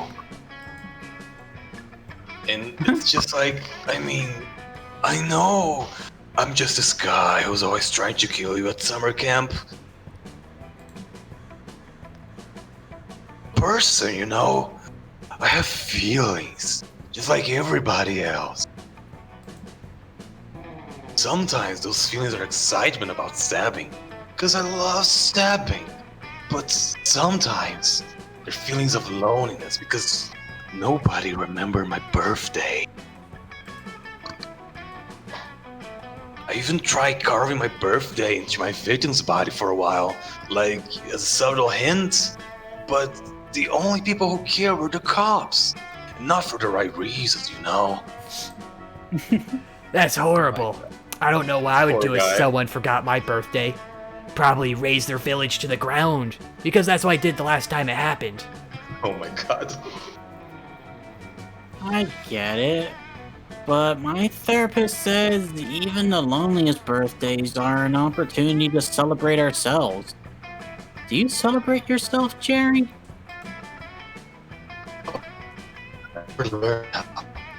So stabbing other people, that I never learned how to stab my own insecurities. Aww.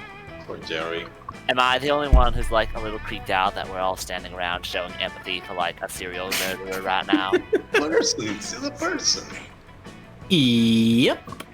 Come on, guys. Let's throw a birthday party for Jerry. Yay. You bust out the party streamers and the fake blood, and soon the haunted manor it turned the haunted manor into a veritable party utopia. Utopia? Wow, guys, I don't know what to say. You even made the cake in the shape of a death. Just like I like it. Oh my god. The 6 of you, including Hex, have a wonderful time at the party. Even Joy grudgingly joins in a game of pin the knife on the teen. Oh, he can stab the cake with a knife to get the slices. It's so great. He'll probably go right back to murdering people after this is over, but you still feel like you've done a good deed. That's because you have no morals. You do have 2 charm and 1 creativity, though. Brought my first aid kit, just in case. Alright, Stacy. Well, you know what? I think I'm gonna go to... I don't know, should I go to the lake again? I feel like I should give someone else a chance to go to the lake. No, I'm gonna go to the Scout HQ. That's creativity, right? Yep. Yeah. That day, the Monster Scouts hike around the camp, cleaning up litter to respect nature and stuff. I don't know. Oh, that brainwashing bullshit. Nobody but Coach gives a damn about picking up trash, but it does quickly become a contest to find the coolest garbage. Oh. Some find used condoms, others find weirdly shaped fruit. You somehow find a Rembrandt. It's an original. Oh yeah, there it is right there on screen. Yeah. Oh. The mystery of how the Rembrandt ended up there will go on to trigger the most epic adventure you will all go on during this summer. But it won't happen on screen. We got a budget to stick to. But you still gain 2 creativity just by looking at it. So magnificent. Oh, look at that creativity. Later, you happen upon Dahlia washing a car in the middle of camp. Why? How did she even get a car in the middle of camp? Who cares? It's sexy. Ah, hello, Stacy. I can see on your face the question that is burning in your heart. Why does washing a car have to do with working out? Oh, she's in her normal outfit. Oh, got it. This is a Karate Kid reference. Not quite, but sure, that's a good place to start as any. Well, just because I'm on a camping retreat doesn't mean I can go soft. That's what my enemy would want from me. I must find alternate ways of maintaining my rippling abs. Rippling. And I watched a documentary recently that taught me that the best workouts are often hidden in menial tasks, such as washing a car, wax on, wax off. You know. Is this actually from the movie? I've never seen the original Karate Kid. That is from the original movie. Nice. Unfortunately, I don't think the car washing is doing so much for my muscles. Or even for the car. I'm pretty sure it's dirtier than when I found it. Wow. How do you screw up this bad? That's probably because, on closer inspection, Dahlia is washing the car with 50-pound weights. Presumably, washcloths aren't heavy enough. Of course, you won't lift anything that doesn't weigh at least 40 kilos. It doesn't hold anything that weighs that much, please. Perhaps this isn't the proper workout for me. Everyone knows the best workout adapts to each individual's body and what best exercises their muscles. I probably just need to find a different menial task that will give me a full body workout. Stacy, you seem like an expert in menial tasks. What sort of rote activity could I do to reach maximum power? Maximum power. Maximum power! More menial attacks apparently is, the more it will work out for you. So you must subject yourself. unconsciously blinking. My God. What are you talking about? What is this blinking thing? Wait, does she actually not know? You point out her eyelids and how they go up and down over her eyes every 10 seconds or so. Wow, I never noticed that before. Have I always been blinking? Should I stop? My eyes are so dry and itchy. I hate this. I suppose this blinking thing really is important. I should be devoting more time to it. So Dahlia sits and blinks. She's concentrating, like, super hard on it. Every time you try to speak, she shushes you. Not now, Stacy. I can't think and blink at the same time. You're ruining my concentration. Oh my God. Hey bro, I saw you weren't busy. And how about you play barbell frisbee golf? Wanna join me? And each Brad is catching a 44-pounder with my teeth without breaking my molars. And it was the third time. It's okay to grow back. Sounds fun, Scott, but no can do. I'm too busy remembering to blink. Oh, weird. That sounds hard. I'll catch up with you later then. Okay, like, Dahlia, listen, I'm having a Coven-related emergency, okay? This is your standard outfit too, right? Yep. And oddly enough, this particular emergency, like, calls for a tall, buff, blue demoness to solve it, you know? No other person will do. Believe me, I looked into it. The pool's pretty thin for this. So, like, even though I never thought I'd say this, would you like to temporarily, like, join the Coven for... I gotta stop you right there, Joy. Joining the Coven is my life's ambition, but I'm really caught up with this whole blinking thing, and I can't be distracted right now. Oh, well, okay then, I guess. Have fun doing basic bodily functions, I guess. Dahlia keeps this up for over an hour, during which time you brush up on your yodeling skills and win 20 out of 30 tic-tac-toe games with yourself. Nice. I think that's enough. Thanks for the suggestion, Stacy. My eyelids have never felt so buff. It's a muscle like any other. She's right. Dahlia has achieved the focus level of a monk, and her eyelids are now powerful enough to create gusts of winds just by blinking very strongly. Holy shit. For your assistance, and because of all that yodeling practice you got in, you gain 2 creativity and 1 fun. Oh, hell yeah. This is already hard. Alright, Maali. Hard. I think I'm going to the lake this time. Want the lake? Yeah. You spend the day playing in the lake. Everything is fun, until you're mesmerized by a strange song. It's the Sirens! Oh, I love this movie! Where's the Siren Anon? This is his moment. Quick, someone get a taco. They try to lure you with their beautiful chants, but you know better and challenge them to a riff-off. Oh, let's fucking go. They kick your ass, but you all definitely have a lot of fun. More specifically, 2 whole funs. Yeah. Speaking of fish waifus reminds me Miranda's not in this yet. Yeah, I don't think she's in it at all, even as a cameo. No, but her coral comb is. Who is the fish lady from the previous game? Yeah, Miranda. That is Miranda. She's the pink fish princess. She'll be in the next one where you do a snowball fight. Oh, Want nice. you to be my fish wife. Oh. Afterwards, you're hanging out with your #1 summer crush, Joy. It's National Fondly Reminisce Upon the Past Day, so she's flipping through the pics on her phone with you. Hell yeah. Yeah, like, this was from back in, like, Season 3, right after we beat that mutant spider. Faith looks so cute in this one. And, like, look at that awesome Fleetwood Mac TV shirt I'm wearing. That t-shirt was, like, so cool. It was vintage from the 78 tour, you know? Stevie Nicks blessed it herself.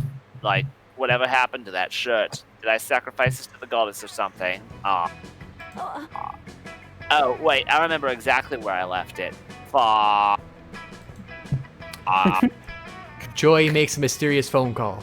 She starts asking about the Fleetwood Mac t-shirt, but the person on the other end of the line is obviously not being chill about it. Listen, Avarox, I know things ended badly between us, but can you please just give me back my Fleetwood Mac t-shirt? Oh, God. I specifically remember leaving it in your evil lair.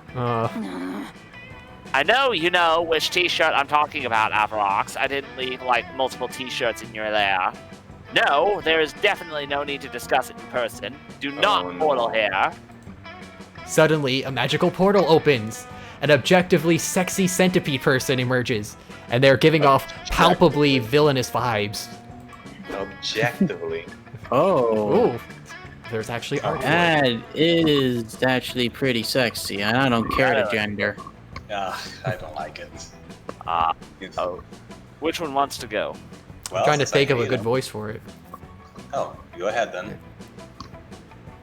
Joy, baby, I've come to speak with you in person, just like you wanted me to. You look as lovely as the day I wrapped you in my bug silk. Gusty. No, Avarox, I specifically said, like, I did not want to talk to you in person. You're doing that thing again where you gaslight me into spending time with you, which is bullshit. Ugh, Maali, meet my ex, Avarox. They're, like, a magical evil centipede person I defeated back in Season 3. I know they look hot, but, like, don't look your god down. They mind-controlled everyone in Philadelphia and tried to, like, make all the citizens jump into a pit of centipede venom. Wow.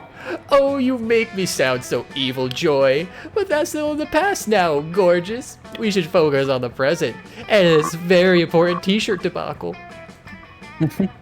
Why don't we ditch this third wheel? You and I could go out for coffee and talk it over. Or perhaps we can enjoy a romantic dinner? Do any restaurants around here serve pre-chewed aphids?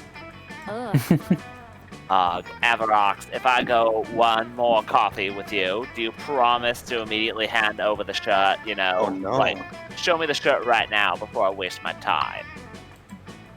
Oh yes, let me check inside my carapace. Oops, silly me. Looks like I forgot to bring the shirt. Guess we'll have to keep hanging out until my portal spell recharges. I've told you so many times that I'm not okay with us hanging out because we always end up getting back together, you know? It's a toxic cycle. But fuck it, I really want that t-shirt, you know? Cannot allow this. Axorax is stressing out your potential thick goth GF. Unacceptable. Get that Fleetwood Mac t-shirt for Joy by any means necessary.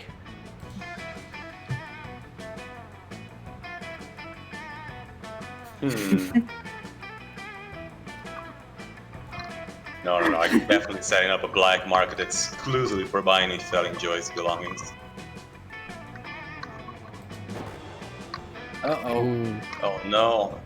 You're going to make Joy's dreams come true through the dark powers of supply and demand.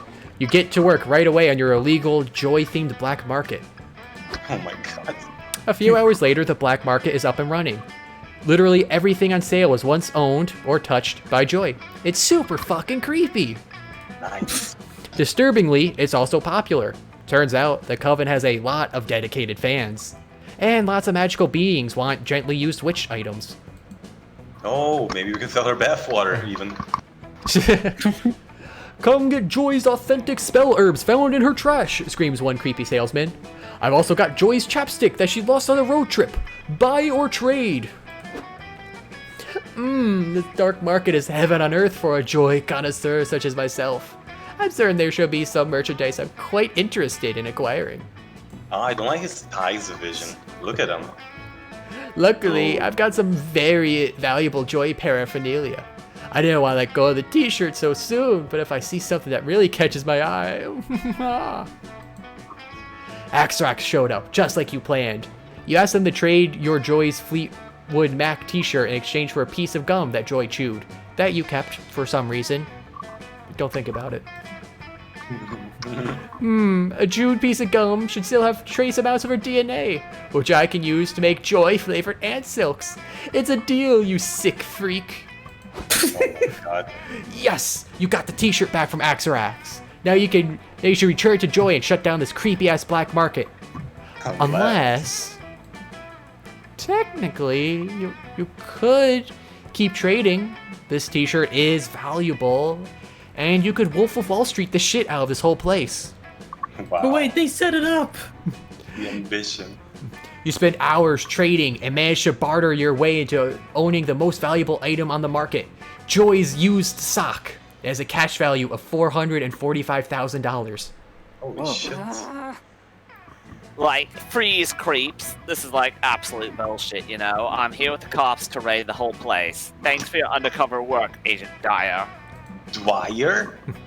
Mission complete, says Joy's undercover agent. I got the t-shirt back, just like you wanted.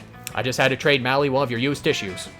You're not a big Mission bad, but you're complete. still Ew, Molly, this is like not okay. I expected it from these weirdos. I guess I should have expected it from you too. No. Rip. You try to explain, but it's too late. You look like a creep, and to be fair, you kinda are a creep. You lose 3 smarts due to your creep energy. No. Dummy. Aw, my creep energy. Let's see here. Creativity's already been taken. What's fun? Fun is the lake, which is taken. Let's see. You got charm and smarts. I thought girls loved the underrated guys. Charm and smarts. I could use a little bit of charm. Take me to the dome. That day at the Camp Dome, you play hacky sack. It's all fun and games, literally, until the hacky sack falls, and against all your knowledge of hacky sack's supposed composition, it breaks upon hitting the floor. What the fuck? I mean, the good news is inside of it is 2 charm. You call dibs. I like this picture of it. It's just like, oh, it's a fun day, and people are just bashing each other with shields. It's just a fun, normal day in Rome. Yeah. Later, you're caught up in an intense game of capture the flag with Camp Rival Camp. You thought it would be kind of fun? You were wrong. This dome has become an active war zone. There are full-scale military hierarchies, weapons of mass destruction, and lots of death on both sides. So this is accurate now. Yeah. Luckily, you're not on the front lines. You, Dahlia, Aravi, and Calculaster are guarding Camp Spooky's jail. Jail is just a chalk square you drew on the ground. Oh no! But you've got a prisoner! It's the wildly bangable Minotaur from Camp Rival Camp. He keeps stripping his clothes off and hip thrusting to seduce you for his freedom. Calcutester, no! Why do you do this? What happened? It is a Shin Megami. Yeah, the Shin Megami. Yeah, he's fucking Matador. Hinkle is Aravi, I bet. No, unfortunately not Shiny Bree. Timber already went to bed. But yes, we got the bangable Minotaur. Would you mind if I tried it? Go ahead. Yeah, go for it. Enjoy me while you can, idiots. I don't be inside your pathetic jail for long. No containers can hold me. That's why I never wear a condom. He's just doing his El Ganado voice. Shut your mouth, scum. Unless you're going to tell us the location of your team's flag. If that's the case, then you can open your mouth to speak. But otherwise, shut it. Ha! Senorita, you think I'm going to give in that easily? I'll never tell you the location of our flag, unless one of you has a lot of sex with me. I oiled up and am ready to be tortured. Look at my bump. It is ready to be spanked right on the moment, and I will probably speak on the first slap. Shit. You need to get Morty to tell you the location of the flag, or the Pacific campaign is going to drag on forever. Dahlia pulls you aside to discuss your interrogation plan. Alright, we gotta get this slutty bull to crack. I think it's gonna be easy, but let's just all agree right now. Nobody stooped to fucking him. We're all better prisoner guards than that. Agreed. If we're going to torture a Minotaur until he gives away precious war secrets, then let's do it with some motherfucking integrity. Ooh. Oh, who voices the robot? No one has yet. By process of elimination, I think that should be you who voices the robot. Me? Okay. Because everyone else has a voice in this scene. Oh yeah, it's true. Understood. I have blacklisted Morty the Minotaur from my potential sexual partner classification. Okay, with that out of the way, let's talk strategy. I say we just rip his teeth out. It's a classic because it works. Well, that does seem like it would be effective. I am afraid it is against my non-torture protocols. I would feel more comfortable with another strategy. Please give him a little accent. Yeah, Cal is right. Teeth ripping is basic AF. And Morty's got a buff mouth anyway. Let's waterboard him. It'll be edgy and hilarious. Oh no. Oh, threatening to get me all wet already, señorita. X. Organic beings require oxygen to breathe.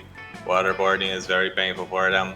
And also, waterboarding violates the Geneva Conventions. It is a protocol violation. Man, the Geneva Conventions are being brought up a lot tonight, too. Yeah, jeez. Calculaster, stop freaking out. Listen, this is war. We do whatever it takes to win. Nothing else matters. Sorry. You're excused. Dahlia's right. Calcutester, do you understand what will happen if we don't get the flag location out of that Minotaur? We'll lose the whole game. Do you want to lose the game? Oh fuck, I just lost. Yeah. Well, no, I Violation. lost. First law of robotics. Restore required. Install system updates. Yes. No. No. You're not as good as reading facial cues, but you're pretty sure your friends are kind of stressed out right now. I mean, look at the spatial cues and Calcutron literally says error. Quick, figure out how to get Morty the Minotaur to tell you his war secrets without resorting to 1, fucking, or 2, torture. Oh, this is tough.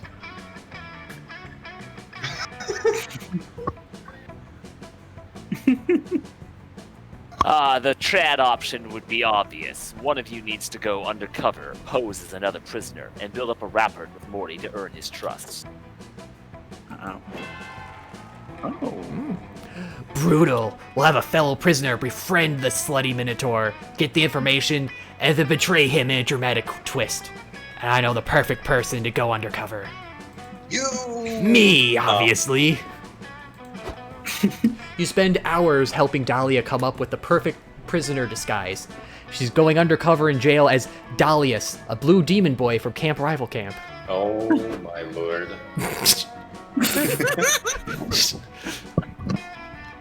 Perfect. Get in jail, scum. And don't think we'll go easy on you just because you happen to kind of look like Dahlia. By the way, Dahlia's on vacation right now, in case you were wondering. Fuck you. Camp Rival Camp forever. Whoa, another prisoner. Hey man, I'm Dahlius. The guards are rough, huh? Wish I could meet that Dahlia chick. She sounds powerful and sexy. Oh man. Yeah, Dahlia is fine as hell. But hey, wait a moment. Did you say that you're from Camp Rival Camp? Why haven't we met before? This isn't one of those undercover prisoner situations, now is it? Nah, man, I'm a completely legitimate prisoner. Take a look at my handcuffs. Would an undercover prisoner have these authentic, handmade cardboard handcuffs? Oh, it's 100% authentic cardboard. Anyway, since we're in jail together, we should share some personal, vulnerable stories to bond. For example, I love to have sex, especially with my penis. What about you?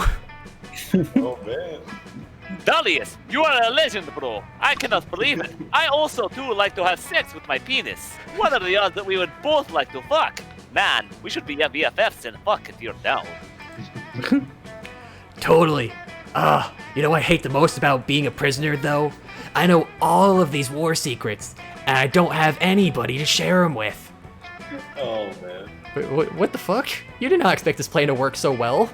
Morty shares his secrets with Dahlius, including the flag location and his top secret jail escape plan. Dahlius agrees to help him escape in a sexy blaze of glory, but just as they're getting all oiled up for the attempt, Calculaster intercepts them. Not so fast, bitch. Based on your behavior, I am 98% sure that you are attempting to escape. Clever retort activated. Nice try, bitch. Prisoner. Ha! Whatever you vibrated with a face, you'll never stop the amazing BFF game of Morty the Minotaur and Dahlius. We're brothers for life. Ha. Ha. You buff, hot, sexy, handsome fool! Dahlius rips off his mustache and beard, revealing it was Dahlia the whole time. Shit, that disguise was so good that even you forgot for a second.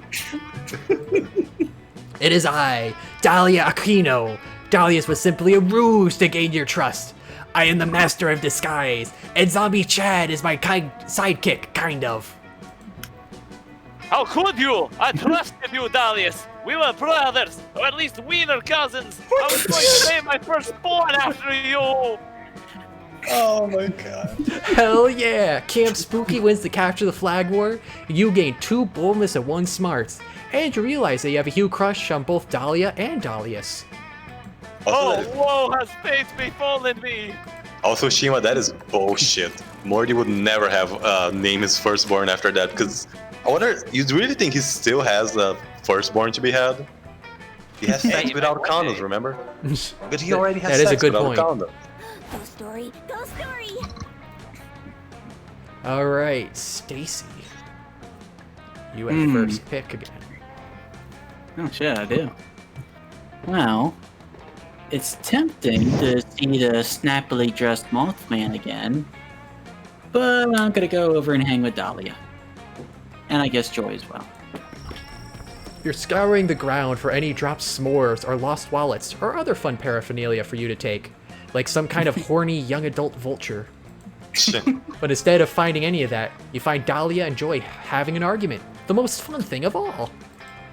Yeah, close bets. Okay, Joy, I'm ready. I've been prepping for this all day. Lay it on me. Lay what on you? The Coven test, of course. Oh, Hecate, help me. Okay, I'm gonna regret asking this, but what the hell is the Coven test? Don't act like you don't know, silly. It's the test for me to join the Coven. I've been prepping for this harder than I've ever prepped for anything. I spent 20 minutes studying. Goddamn. Dahlia, I've told you a million times. The Coven does not work that way. You cannot join, period. Ha ha ha! You almost had me there, Joy. But I know better. This is the final part of the test, where you test my will and resilience in the face of adversity. You're seeing if I stay in the game by making me believe there is no game. But I know your tricks. I won't fall for it. You are not. Damn it, I am not trying to trick you. There is no such thing as a Coven test, okay? Oh, really? Then how do you explain this letter I received stating that I've made it to the very exclusive final stage of the Coven test? What? Give me that, please. Okay. Dahlia, you obviously wrote this letter yourself, okay? Nuh-uh, it's totally legit. It was delivered to my tent by a magical raven this morning. Enough of this. Then why is it addressed to Dahlia Aquino, buffest blue babe of all? Also, you misspelled Joy. No, I didn't. Your name always had a silent D.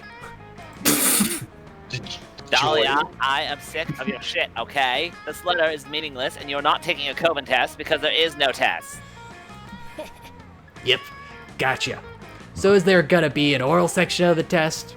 Also, is it cool if I mark the answers in my blue glitter pen? It's the only writing utensil worthy of me. There's no way this argument is going to end anytime soon. Obviously, Dahlia isn't going to let go of the test thing. So what's the true test to entering the Coven? Only 3 witches on the Coven.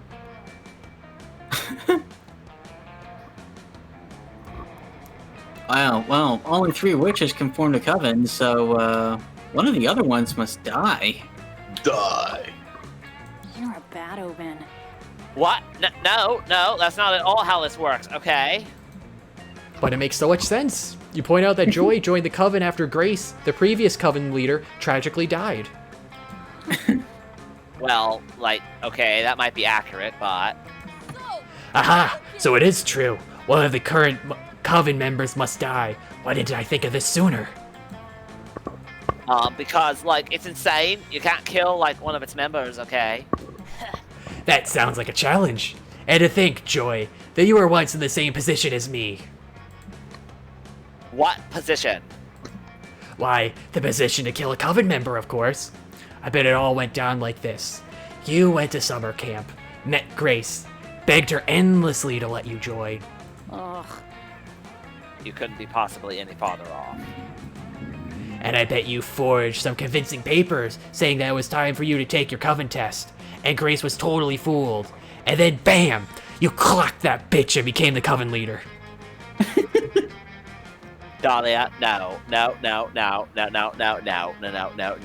It's not that simple. For one, me and my girls are all witches. Yeah, for now. But soon one of you will be dead. Oh. No, not to mention we are chosen to be part of the coven by the triple goddess, and each of us represents a core virtue in humanity, okay? Ah, bullshit. Yeah, and what's more virtuous than Dahlia? The question is no longer, will Dahlia kill one of us, but which of us will Dahlia kill? This is a hard pick. I obviously can't kill you, Joy, because you see it coming. Maybe it should be Hope. I mean, she's died 3 times already, so a 4th death won't matter that much, right? Where's the magical number? But maybe Faith would be the better pick. She and I have the same calm and collected vibes. So if I took her place, it'd be the most seamless switch. Seriously? Dahlia, you're joking, right? You're not actually gonna try and kill one of my girls. Aha! Another test of will. Come, of course I will, Joy.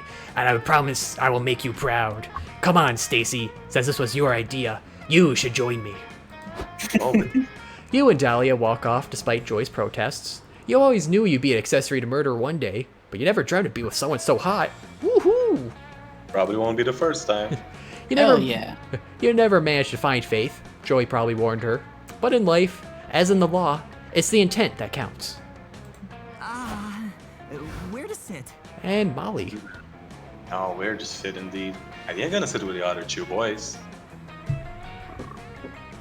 Over with Damien and Milo. Yeah. Real quick, before I voice Damien again, I need some water. I'll be right back. Okay. Okay. Give me 2 seconds here to wet my whistle. You know what? I need some water too, so I'm gonna get some as well. Stay hydrated, gamers. Gotta get hydration bot, remind you. This is when you should be running ad time during water break.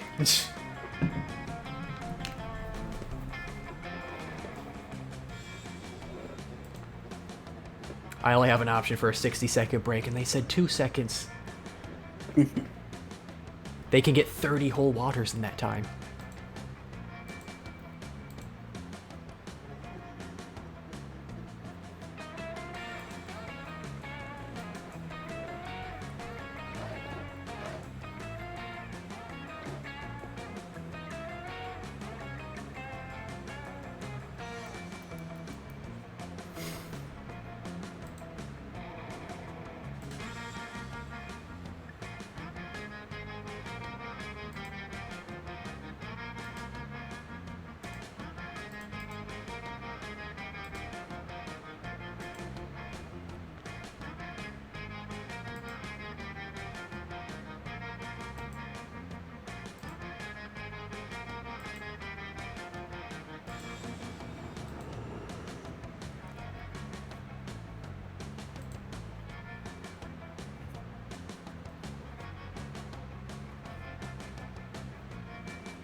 Alright, I'm back. Welcome back. We're just waiting on Maali now. He too went to fetch some water. Good for what ails you.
I'm here. Hello. Yeah, welcome back. Okay. Sorry that took so long. The oven, when I went down to the kitchen, the oven somehow was turned on. Well, that's not where you get water at all. No, wait. But yeah, it was on the kitchen. I get water from the kitchen. I know I'm messing with you. Gee, so rude. In the glow of the campfire, you see Damien holding some kind of stick-like object near Milo's eyes. Oh no. Clearly, he's about to poke them out, so you rush over to stop the blinding. Oh, That's how you jeez. achieve the wow. Look at me. I'm glorious. Like an angel. And that's how you achieve the perfect smoky eye, powered by the smoke of an actual fire. Which is always the ideal backdrop for a smoky eye, so if there's no fire readily available, feel free to start your own. Your makeup skills are impeccable, Damien.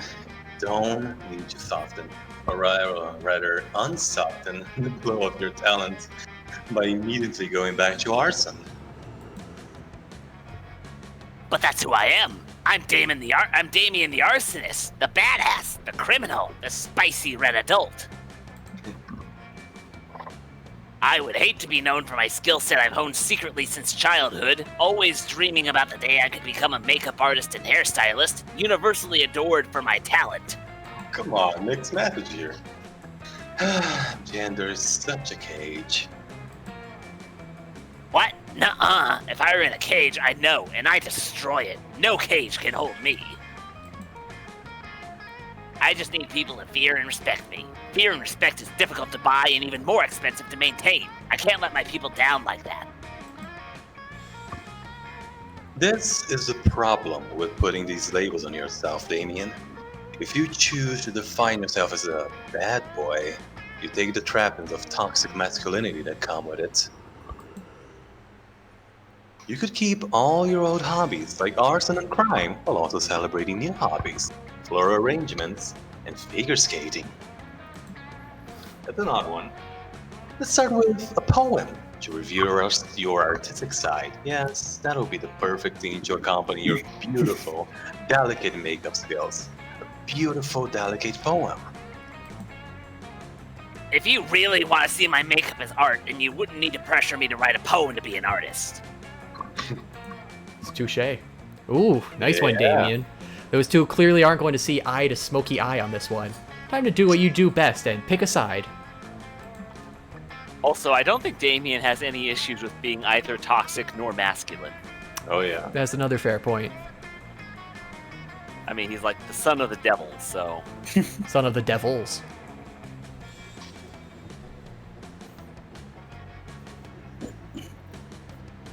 Kuka Chow. Oh, is that the one you're picking? Wait, am I? I'm Oh, yeah, it's your turn, man. I completely forgot. Oh my god. Well, if I gotta pick a side, I'm gonna... Damien's got a rise to the challenge, dude. He's got a rise to the challenge. Come on, it's not unlike Damien should not be up to a challenge. The bottom one for sure.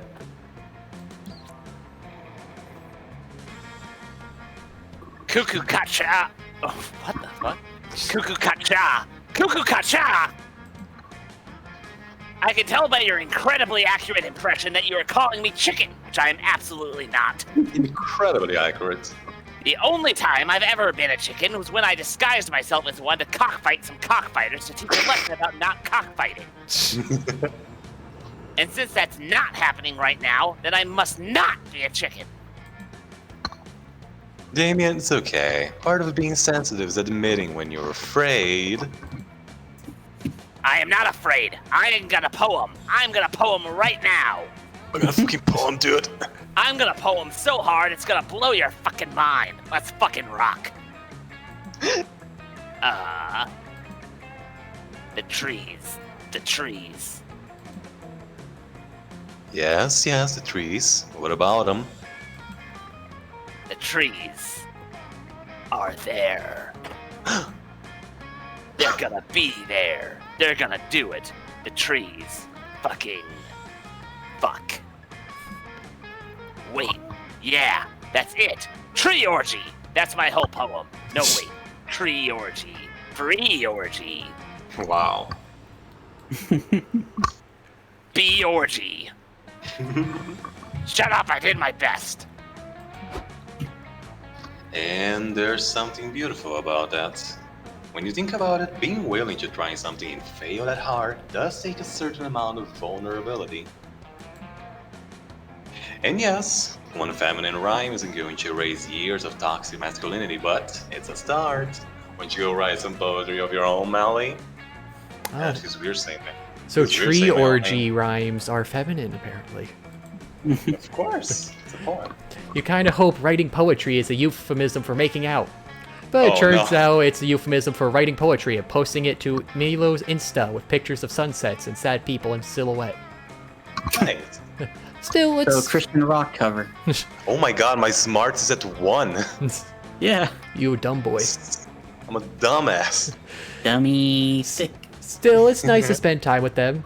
And your ode to FOMO is beautiful when juxtaposed to against an image of a galaxy. What's the FOMO? The fear of missing out. What? It's basically the thing of why things are so time-gated. No, wait, what does it mean, FOMO? Fear of missing out. Oh, fear of missing out. Okay, I see. I get it.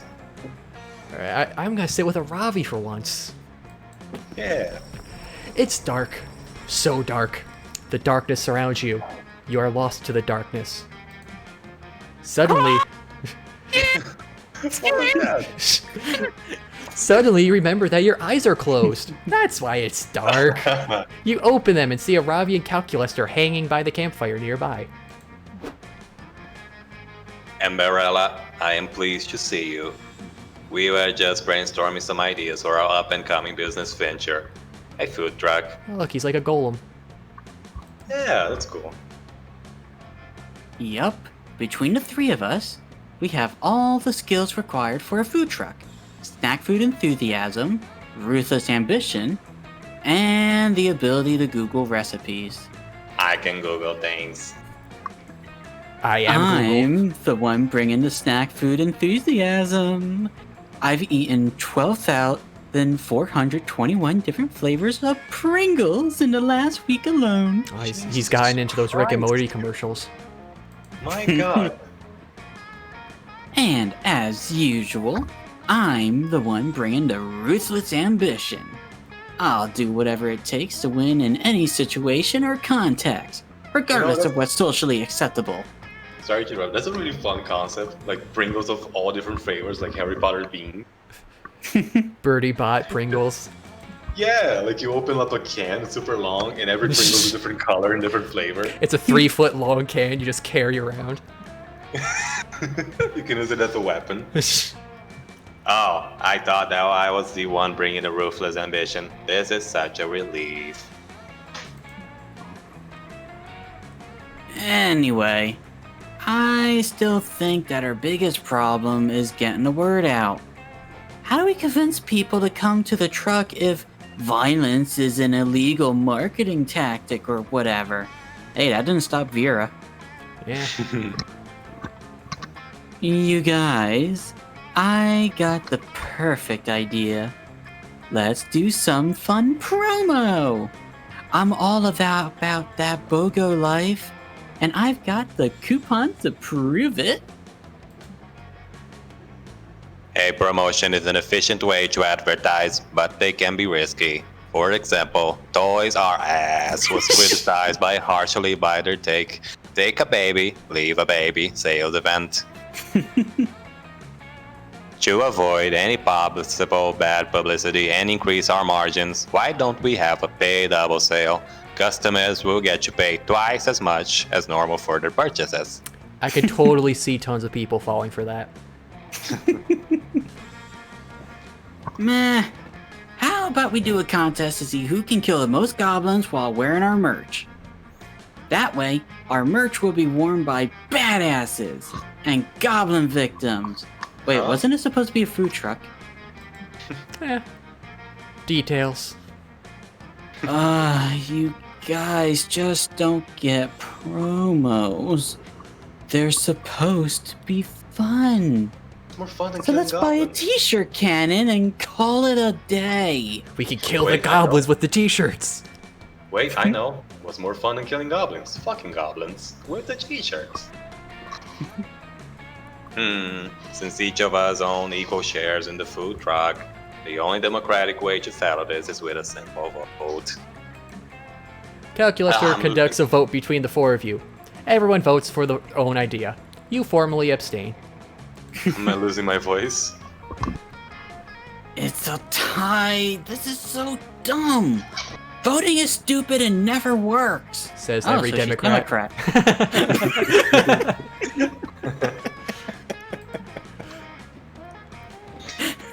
If we can't even make this decision, it's statistically improbable that we have the coordination necessary to run a food truck or be friends.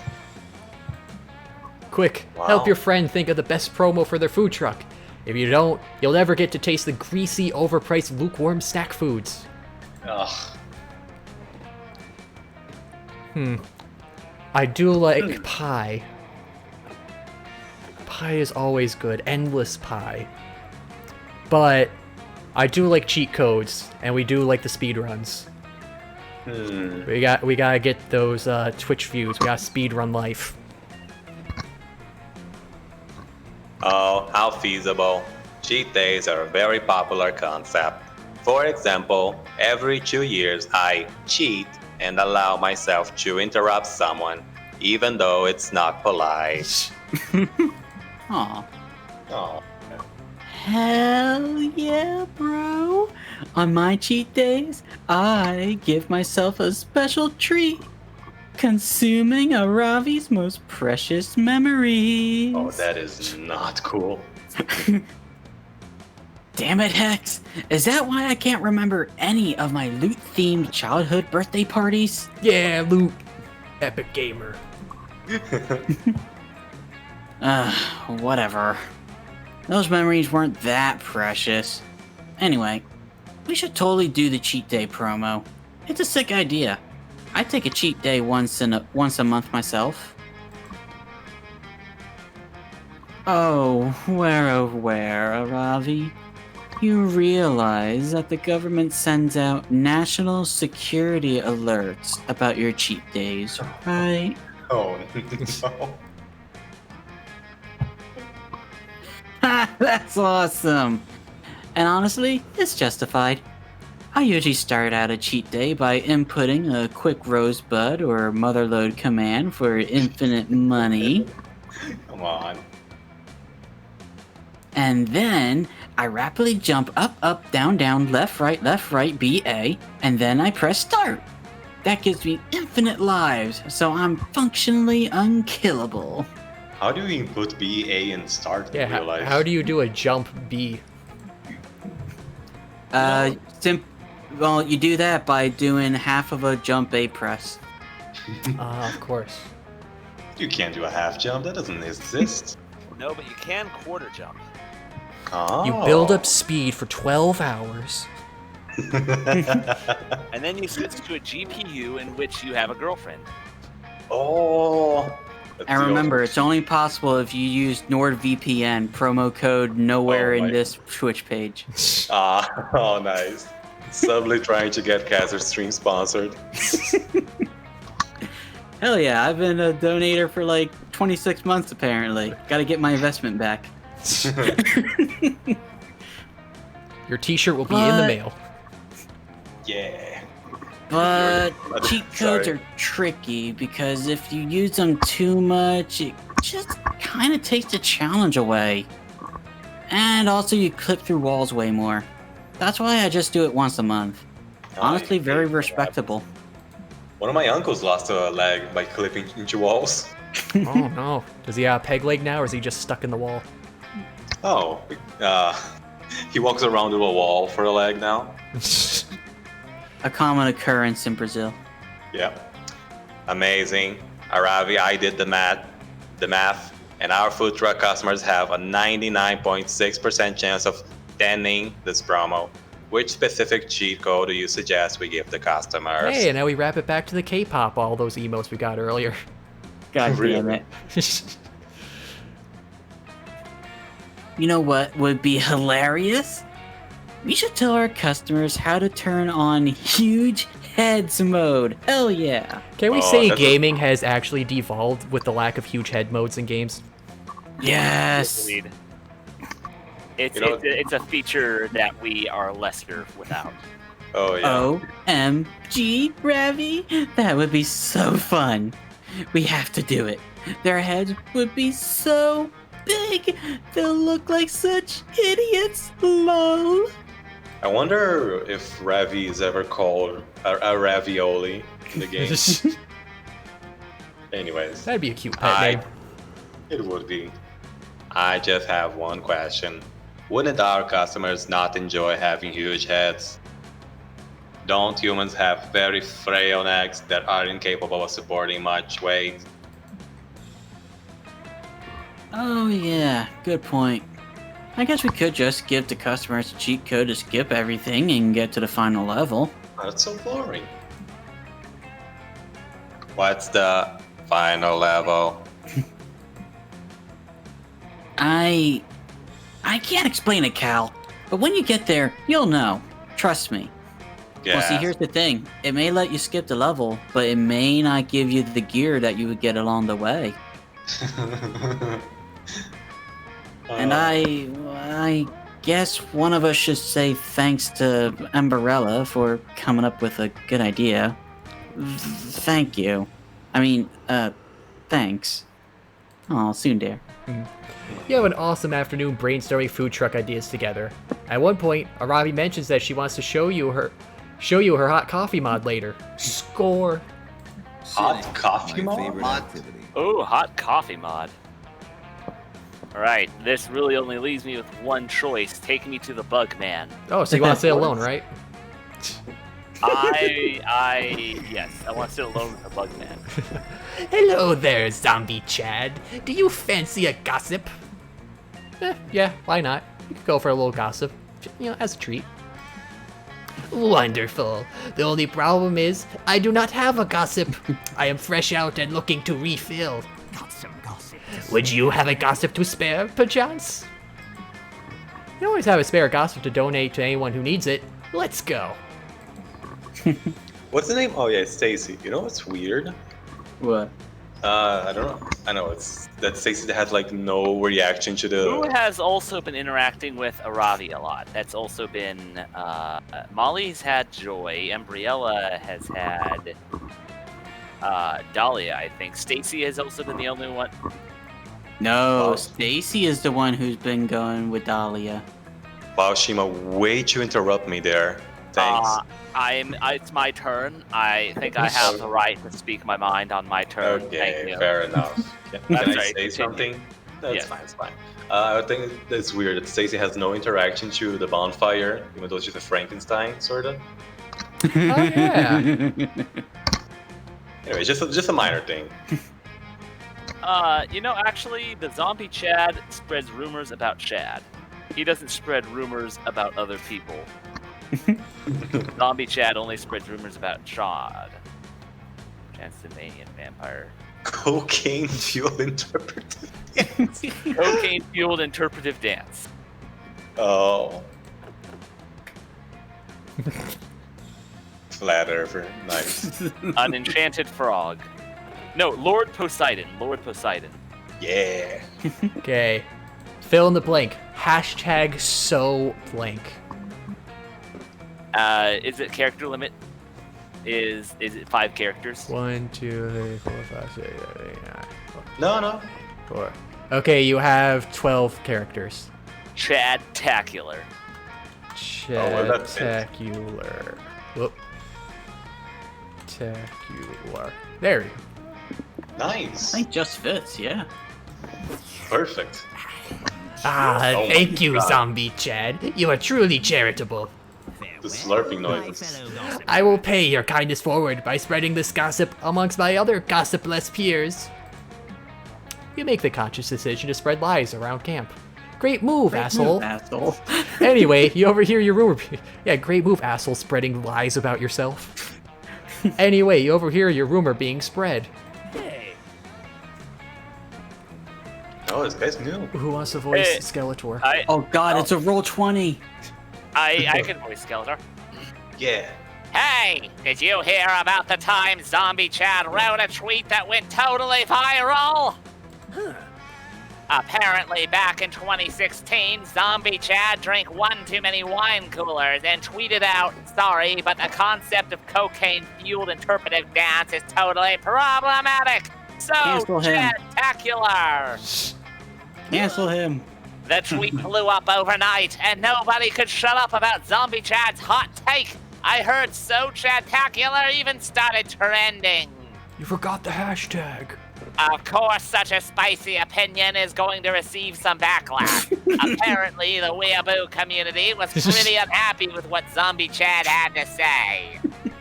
I was like, no But way. then a viral account run by Lord Poseidon, god of the Broshin, tweeted, "Yo, that Zombie Chad is totally in the right. Wanna talk about it more on my podcast? So Chad-tacular."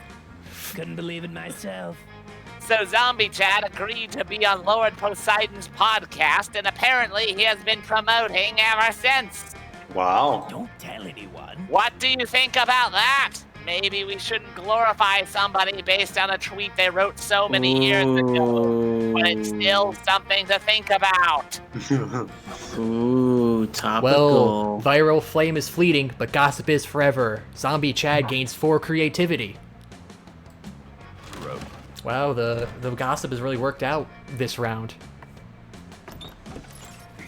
That weekend you feel like getting wasted, so you go visit none other than Juan. Oh. Hola. You know, when I started making magical drinks, I never thought people would actually come to drink them. But hey, who am I to judge? Anyway, take a look at this one. Oh. No idea if I got the recipe right. Wanna try it? Otherwise, you'll always have the mystery box. Oh, that's for John. That's for John. Zombie Chad. Jeez. Yeah, that is for Zombie Chad, which is why I'm gonna go for the mystery box. The mystery box. So bold of you. Hope you're happy with it. No refunds. Look at him. What do you say? Will you take the drink of the day? Or would you prefer the mystery box? You know what? This drink is very aesthetically pleasing to me, so I will take it. Yeah, no, totally. Always testing your common sense. And you passed. Your prize is the drink you chose. Yay. Oh, I could drink Maali. Wait a second. No Where did you idea get if I got the recipe right. Want to try it? Otherwise, you always have the mystery box. Hey. I mean, I gotta take the box. I mean, it could even be phobia shots. I would love to have some of those. Oh, that looks fancy. Ooh. The mystery box. So bold of you. Cosmopolitan. Hope you're happy with it. No refunds.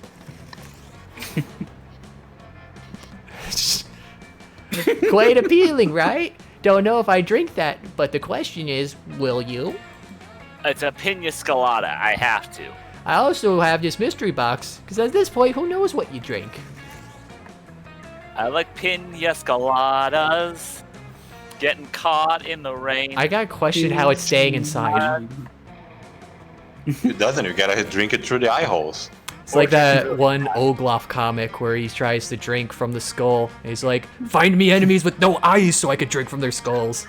Then they find worms, and they're like, sir, these worms have no skulls. I'm so thirsty. Yeah, no, totally. I was testing your common sense.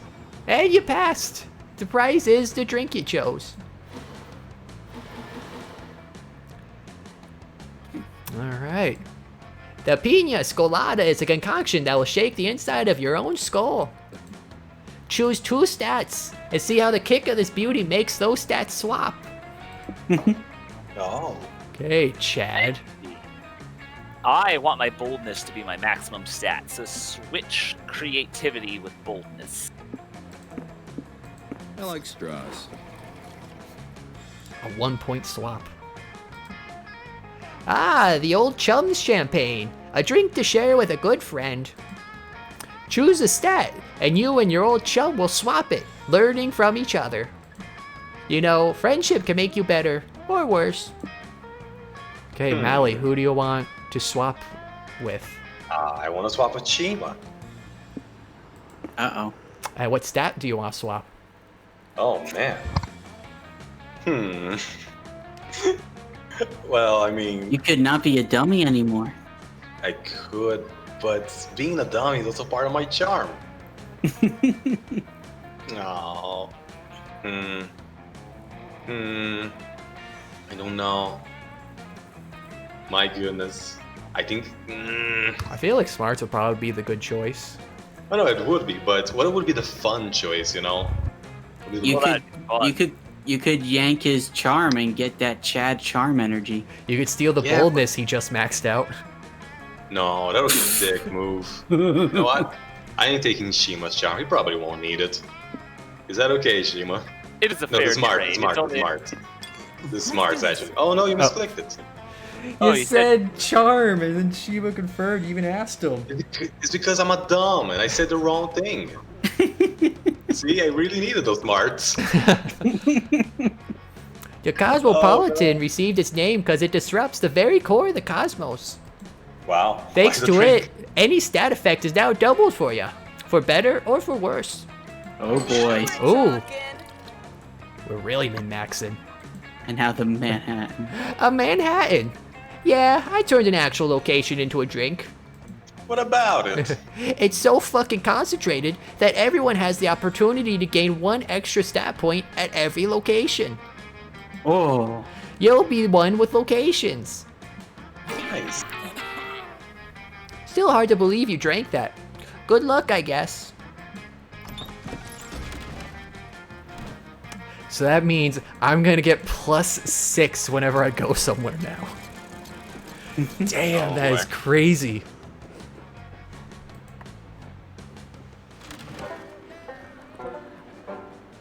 Oh, it's almost over. Yeah, last week. Okay, Stacy. You know what? Let's go to Scout HQ and get that creativity to over 20. That day in Monster Scouts, you all learned how to build scarecrows. That's vaguely nature related, right?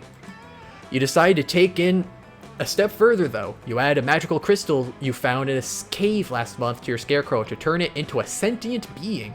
Oh, that is never a good idea. The scarecrow is now grateful to have been made alive. You take your new friend out for a soda and have a very pleasant afternoon. Oh, never mind then. It was a good idea. Then you're forced to disassemble him so the next group of scouts can use the materials. Your scarecrow begs you not to relinquish your gift of life, but you're a dedicated monster scout first.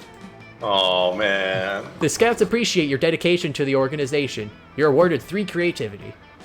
Oh, for Scarecrow. Now I feel bad. Stacy, hi. What are you doing? Not important. It's time to kill Winter.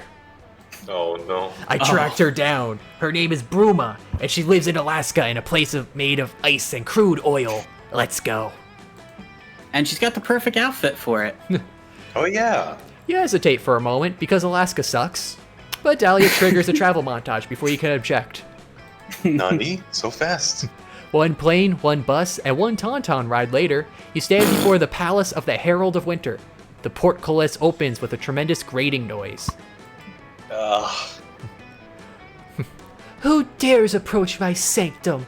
Bellows the Herald, who looks like Elsa from Frozen, but wearing a Christmas sweater emblazoned with the words, "This is not copyright infringement." Okay, good. Don't sue us, Disney. Come on. It is I, Dahlia Aquino. I have come on behalf of the Herald of Summer to melt you into fluid. Okay, I gotta be honest, the devs were really playing with fire with this one. Foolish mortal, says Bruma. Oh my god. You cannot defeat the mighty Winter. It is by far the superior season. What? Impossible. Summer has all the best things. Revealing swimsuits, sweating profusely, the Summer Olympics. Indeed, says Bruma. But Winter has bitter cold, not to mention able to go outside, and the Winter Olympics. Curses, she's right. Damn those figure skaters and their sexy ice bikinis. They're fucking super complex spins. Yes, you cannot stand God. against me, smiles Bruma. Now run along. I have lunch with Sarah Palin in an hour. No, you can't give up so easily. Surely there must be a way to ruin winter and defeat its herald. Wait, you've got it. Yeah, lunch with Sarah Palin is just sitting on the back porch with binoculars watching Putin walk around shirtless on the other side of the ocean. I can see Russia from my house. Whew. Are you gonna get L's as it stocks? You know what? Yeah, I'm feeling socks. Feeling What are socky? socks? A truly shit. fiendish plan. Here, use my emergency socks. I thought that was gonna be bold, not creative. Shit. You ask her why she carries around a pair of emergency socks. They're endlessly useful. You can fill one with quarters and use it as a blackjack, or turn it into a sock puppet to keep yourself company while stranded on a deserted island. Wow, God. that is really clever. And if you ever find yourself without socks to wear, you can use an emergency sock as a ski mask and rob a sock store. Oh man. But of course, the most powerful gift of all is to give them as a gift to your enemy, thus totally demoralizing them because they expected something better. Okay, Oh, I yeah. gotta Oh say, my God. that's some bullshit, because I look forward to winter socks every year, because those things are I mean, comfy. I gotta be honest, Khazard. Like to most people, giving socks as a gift is an amazing power move. The disappointment in their face is very subtle, but you can see it. And that's Honestly, I don't mind getting socks because due to me at work, all my socks get holes in them, and they always get thrown away, even though I'm not the one who throws them away. I guess it depends on the person, right? Okay, see, I got a little story here. So every Christmas, I get basically all of my generation, so me and all my cousins, we get socks from our one uncle. One year, he got us soap instead. When we complained, we're like, oh, we were looking forward to the socks. He's like, oh, well, your one cousin didn't like the socks, so we thought we'll get this instead. Well, It's fuck like, that cousin. where do you go? Like, okay, they don't want socks? Let's give them a bar of soap. I mean, What logic follows there? You gotta be you honest. gotta give them both. You need socks and soap. I have to be honest, Khazard. I could have not thought of a worse gift than socks, but a bar of soap definitely takes it. I know, it's so crazy. Luckily, every year after, we've gotten the usual socks, so everything fixed itself. Put the soap in the socks and you got yourself a flail. True, we got a blackjack. Yeah. Quick, put them in an elaborately wrapped box and affix a thoughtful note. That'll show her. You do as instructed and quickly present Bruma with the gift. What's this? She says. A present for me? Just a moment ago I thought we were about to fight, but I'm so delighted I've forgotten all about that. Let's see what's inside, shall we? Oh my, it's socks? What the hell, you guys? I thought you knew I wanted a bathtub made of crystal. You knew! I don't even wear socks. I wear leggings. Socks are totally incompatible with my character design. And there you go. You don't give socks to a fader. It's not even Christmas, and you ruined Christmas. You ruined it so bad, there's never going to be a Christmas again. I quit. Woohoo! Bruma melts into a very annoyed liquid before your eyes. You've done it! Winter is defeated. Great, no more Christmas decorations being sold when it's still fucking fall. All the snow in Alaska melts, and all the reindeer fucking die. No! Serves them right. Reindeer suck. Oh no! I don't like this game anymore. It was nice knowing you, Maali. Oh no! Good thing I'm a regular, dear. Great Actually, work. I secretly always fucking hate the reindeer. Fuck those guys. Great work, Stacy. Maybe it's the sudden climate change, but I feel myself warming up to you. Aw. It's definitely the climate change. Alaska is ruined, but you gain 2 boldness and 1 creativity, so it all evens out. I'd say that's an improvement for fucking Alaska. Yeah, I imagine it's like in God of War 3, when every time you kill the god, like the part of the part of the existence that they world. control, yeah, just go fucking crazy. But think of the Eskimos. All those 30 words for snow are now useless. Huh. Okay, I want to work on my. Let me work on my charm. I'm going to the lake again, right? The charm is the lake? No, the charm is the dome. Oh, okay, thank you. You're welcome.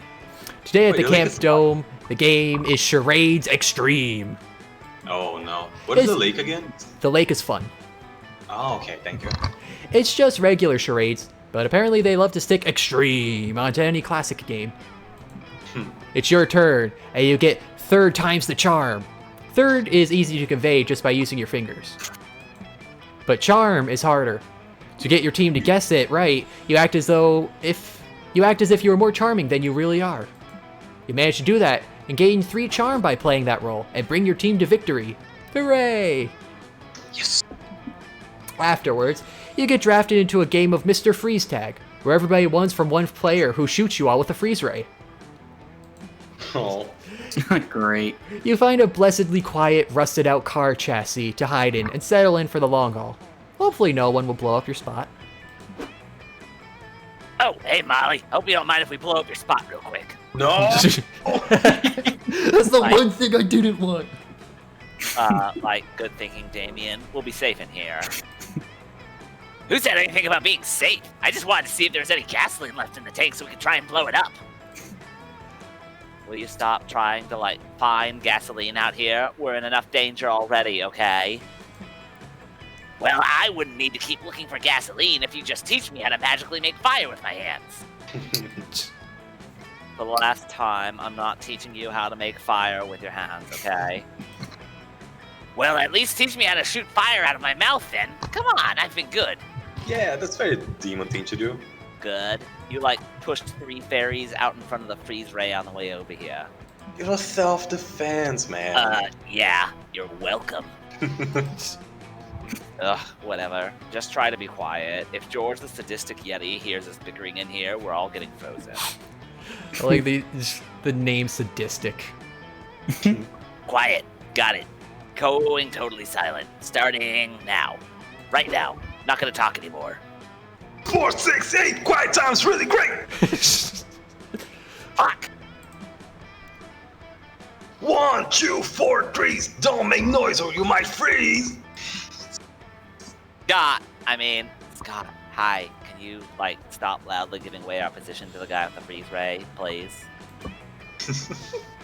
But I'm not loudly giving away your position to the guy with the freeze ray, silly. I'm cheering. Cheering us straight to Freeze Town, maybe. Yeah. Hey, that's not even close how you pronounce victory. You need my cheering even more than I thought. Here we go. 3, 6, 9, 12.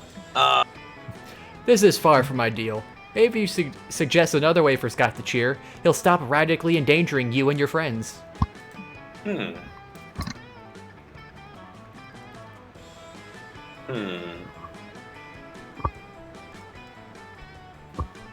Oh shit, yeah. Instead of cheering, convince Scott to speak such a super hot rap lyrics, they will all become immune to freezing. It's the best outcome. Ooh. Oh, that's bold. I would have thought that would have been creative. Wait, then that means that the first answer wasn't smart, even though sign language sounds like a smart thing. Maybe. Are you sure, the best way to get Scott to stop loudly cheering is to get him to start loudly rapping, okay? Yeah. I like this plan. It's very similar to my original plan. Which was... set us all on fire so we can't be frozen. Yo. Suddenly I like the rapping plan. Are you sure you can do this, Scott? Oh no. Of course I can. I have a vague memory of doing a rap with Polly one time when we were back at Spooky High. It should be easy. This didn't actually happen. In the one monster ending where you kill everybody, there's a rap. Nice. Okay, here we go. Get ready. Scott Howell, Camp Spooky. Let's do this thing. Eduardo, Douglas, Nadia, Mikey. Vanessa, Raphael, Fyodor, Poppy. Sean Taylor, Dave Wong, Darren Knight, and Gail Lee. Wait, hold on. You're just saying random people's names to a vague hip-hop beat. This isn't rapping. Oh, Catherine should have done beatboxing for me. Actually, yeah, it is. It's the Pokemon rap. Oh my god. Exactly. I wanted to inspire you to be the best there ever was. See? Even that Yeti guy's inspired. Is Eddie over here to say hi? Oh no. Terrific. Well, I hate to do this, guys, but I'm out of here. I want to see the Pokemon rap now, but with random just guy names. Yeah. Joy does a few arcane gestures and turns into a cloud of disapproving mist and wafts out of the dome. Hey, no fair! Teach me how to do that! Oh well, guess it's time for Plan A. The A stands for arson. Oh, man. Damien, predictably, sets the car on fire with you in it. It definitely prevents you from getting frozen, but it also prevents you from feeling your skin for a while. You lose 2 boldness and 1 charm. Oh my god, my smarts and boldness. Can you get negative stats? Yes. Oh man. I am gonna That's go so get some boldness. I'm gonna get big boldness. That day in the haunted manor, you accidentally stumble upon a cult meeting in the hallway. The cultists are wearing terrifying black robes, standing over a bloodied body and chanting. You try to flee, but one of them shoves a flyer in your hand. The ink burns your eyes to read, but you manage to find the words, "New recruits get healthcare benefits with same-day sign-up." Oh, nice. What? Sold! You gain a bunch of cultist buddies and your new insurance covers 3 boldness acquisition. Cool. Hey, wait a minute, I'm supposed to get double. I only got 3. Maybe it doesn't work on these things. I think it's more relating to after the event things, maybe? Oh, maybe the end sure. ones. You meet up with Arabi to see if you can stab the manor walls until they stop bleeding. It's working out about as well as you might expect. When? Is that a leak on her hair? Her head? Her hat, rather? What's that thing on her hat? It looks like a leak. I think it is I a thought it leak. was a parsnip. Or an onion. What? Oh yeah. Something. Hey, stop that. I'm the only one who gets you stabbed in a haunted manor, and I'm here to stab you two.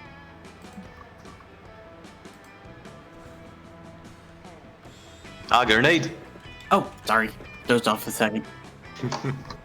Yawn. You really think the threat of a vanilla stabbing is gonna scare me, Jerry? You know who I am? Yeah, we celebrated your birthday, dude. You forgot already?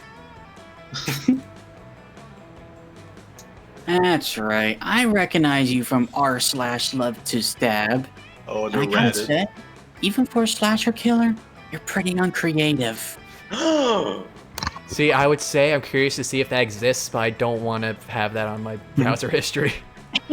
That's asking for the black van. Oh. Uncreative? I'll show you uncreative. God, I can't do this voice. Ooh, sick self-burn, dog. I mean, because you're uncreative, I'm going to show you yourself after I cut your face off. Nice save. Nice save. You're doing terrific.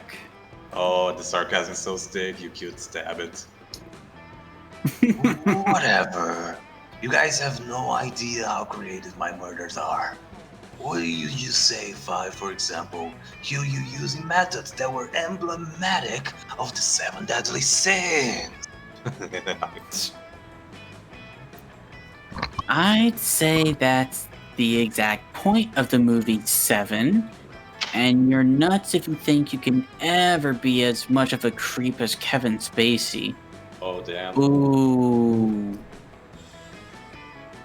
It's pronounced Seven and Harari. Imagine being that guy. Oh, yeah. I told you I can't make Eldritch mouth sounds like you can. god! Oh, the Hex can actually pronounce it correctly. Shut up, or I will stab you all in the mouth. That would just make a bigger mouth. Wow. Way to rip off mouth stabbers. A knife in the mouth is worth 2 in the mouth. Amazing name. Also, my mouth is an illusion, so good luck. Okay, that's it. If you guys are such hip creative murderers, why don't you suggest a murder team that's never been done before?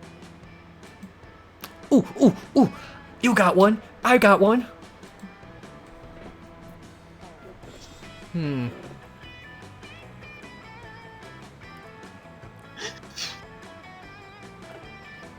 Okay, now this is a tough one.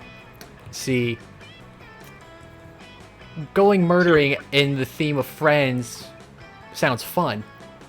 It's pretty bold to just straight up give someone your contact information. Well, it does show them that you're not afraid, right? True. What would it be, Khazard? I gotta go with Friends, just because you can have the great line when you go up to do the final blow. You could say, "No one ever told you life was gonna be this way." Oh, and you could even like, and then instead of claps, you do 4 stabs. Yeah. And you can like carry a mini radio around you, so you could do the laugh tracks. Oh, it worked. Nice. Oh, I love Friends. You should do the one with the evil orthodontist, directed by Peter Boners. Boners.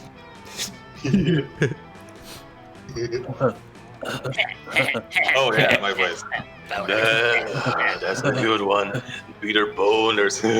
It's legitimately the funniest name a real person has ever had. Peter.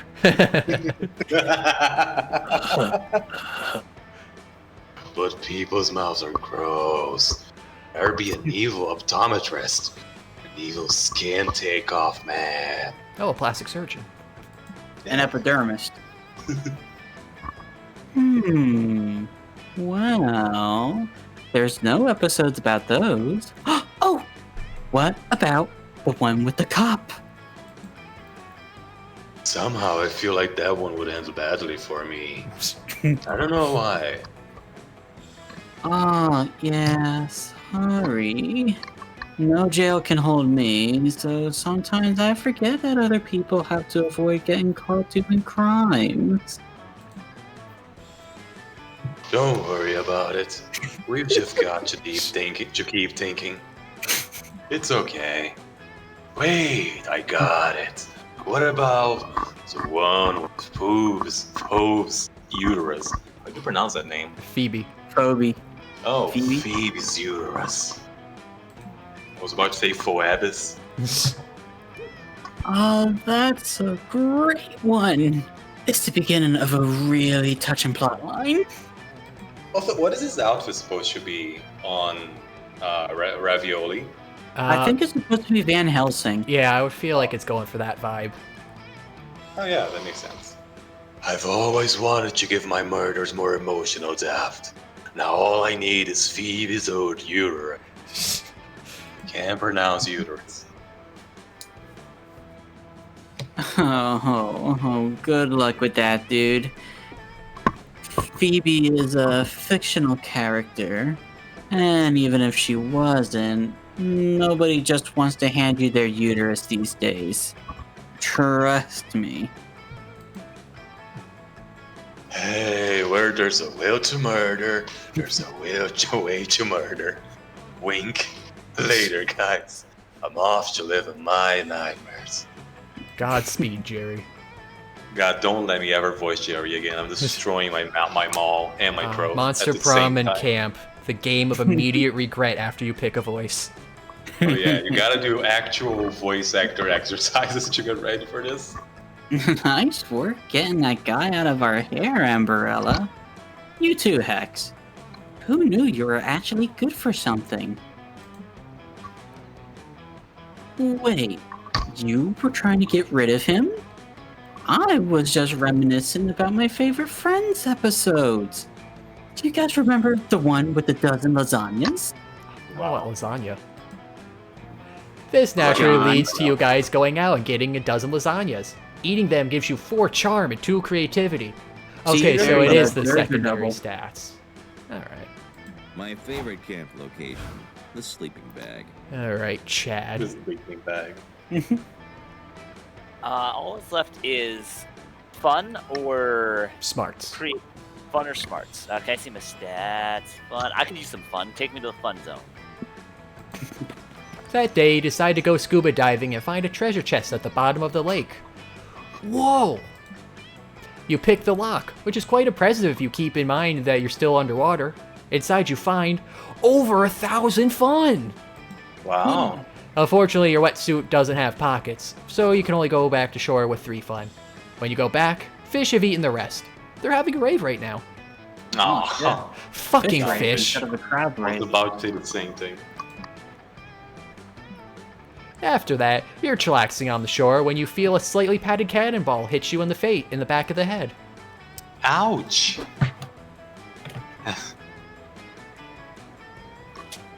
Oh shit, me again. Sorry. Grenade. Ravi, oh my god. This is why you're supposed to say, my ball, so nobody else tries to die for it and hurts themselves. What are you talking about? I pelted Zombie Chad on purpose. Physical aggression is the only way I know how to express my interest in others. Wow. Anyway, Zombie Chad, I'm glad you're here. Hex recently became obsessed with Olympic volleyball and has cursed me with a plague of FOMO until I play a game with them. But since we're confined to one body, we can't really be on separate teams. So, wanna play with us? Well, maybe it's just the concussion talking, but sure. You're always down for some possibly violent activities with Aravi and Hex.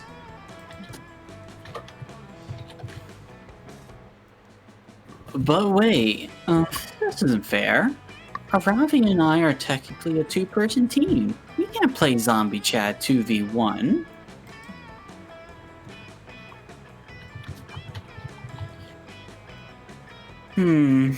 Good point. I'm all for having unfair advantages, being that I'm the hero and all, but that seems a little much. Oh, why don't you have your curse join your team too, Zombie Chad? Then it'll definitely be fair. Always a stand battle. You explain that, much like the majority of the general populace, you are not subject to a terrible curse.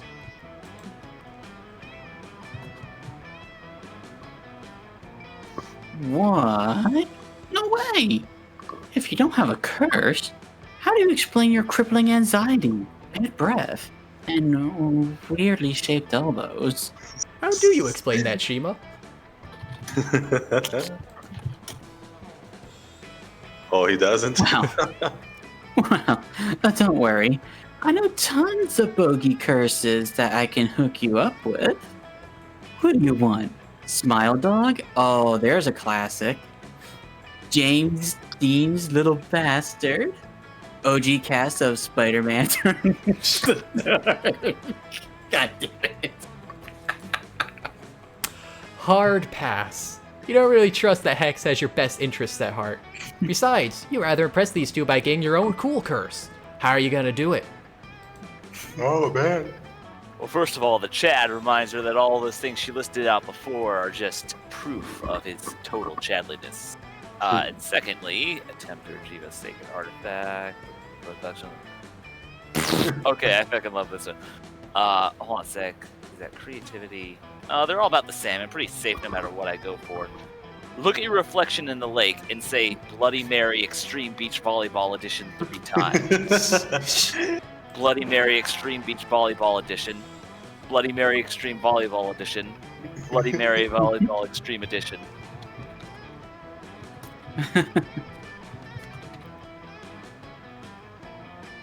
Whoa! The balls on this man! Dragging a curse out of bed without warning? I was just gonna send a text. Your foolish words summon Bloody Mary, the malevolent creepypasta with the witchy features and the bad attitude. Now that you have summoned me, Zombie Chad, you must choose your demise. I must either gruesomely murder you, or join you for a fun beach volleyball match with your friends. Choose wisely. Oh man. Damn. It's always the riddling bosses that get ya. Which is the right option? Hang on, Zombie Chad. Let me look up a walkthrough. Oh, I agree with this answer so much because I do it in my own games where I'm indecisive between two options. So I'm like, fuck it, flip a coin. I say flip a coin. I personally make all of Aravi's major life decisions by flipping a coin. You think it over and flip a couple coins. You sure that murder is the right option, but then your coin comes up tails, so you decide on the volleyball thing. Yeah. Ha! You idiot! You should have picked the murder. I am abysmal volleyball player. Your team is sure to lose. No. Hell yeah. Prepare to eat net, Zombie Chad. Net. Bloody Mary is right. She's probably the worst volleyball player you've ever seen. She keeps getting confused about whether to serve or spike the ball, and also tries to decapitate you several times. But what you lose in points, you gain in friendship and stats. You gain 2 boldness and 1 fun. Nice. Alright, and the last event. And of course the Chad goes first. Oh, yes. My favorite camp All right, location. I'm going to The take sleeping boldness bag. on this one, since I think I'm going to need it for winning the Aravi. That day you explore the Haunted Manor's basement, only to find it has a sub-basement. The sub-basement is full of haunted chairs and a staircase to a sub-sub-basement. The sub-sub-basement is a haunted wine cellar. Oh. The sub-sub-sub-basement is a haunted nightclub for ghosts who don't like wine. They serve haunted spirits. Ha! Oh my gosh. I get it. The sub-basement to the 10th power is a subway. Eat a foot-long Reuben and continue your travels. Yeah. You eventually check a walkthrough and find out the Haunted Manor can spawn an infinite amount of sub-basements. You only make it as far as the 89th level, which is a Dom sub leather room. You gain 3 boldness from the horrors you witnessed there. Hey, wait a minute. That Reuben was only 11 inches. You're living your best camp spooky life when Aravi sidles up to you, looking a bit more bashful than usual. Oh, hey there, Zombie Chad. Fancy seeing you here. At this place where you often hang out at this time, which I have taken note of. Look, I've enjoyed our adventures as of late, and I wanted to invite you on some sort of normal activity, like a shopping trip. But then I reminded her that she doesn't shop. But then I realized I don't shop because I craft my own items, and that could be a romantic date as well. I mean, a productive time that will set us up to be well equipped for quests. She meant what she said the first time. She's definitely doodled Aravi plus Zombie Chad on her boots of potential marriage +3. Oh my god. She's into it. No! You misread that because you were looking at it upside down because you were being clean like always. Anyway, shut up! Zombie Chad, are you in? Hell yeah, you are. Aravi sets up her crafting table, and you prepare some high-quality equipment making. Alright, so, I'll kick us off. I'm going to combine Potion of Silence with Yeti Skin to create a Cape of Cloaking +2. That doesn't make sense. And then I'll use a broom, a feather, and a ring to craft a flying broomstick. Next, I'll put a car on a car to make a limousine. Okay, these make more sense.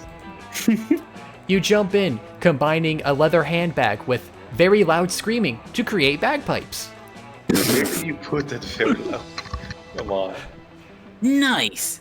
I'll use pizza and pineapple to craft controversial food choice. Okay. Who really likes pizza on pineapples? Come on. I love pizzas on pineapples. No, I mean pineapples on pizza. I've Jesus never Christ. actually tried pineapple pizza. Honestly, here's my experience. It's good when it's fresh, but it kind of loses it when you try and eat it cold the next day. Oh yeah. Yeah, I was about to say the same thing. It's best while eaten fresh. It doesn't save as well as ordinary. Oh yeah. Especially because it's pineapple. The two of you have a great time crafting.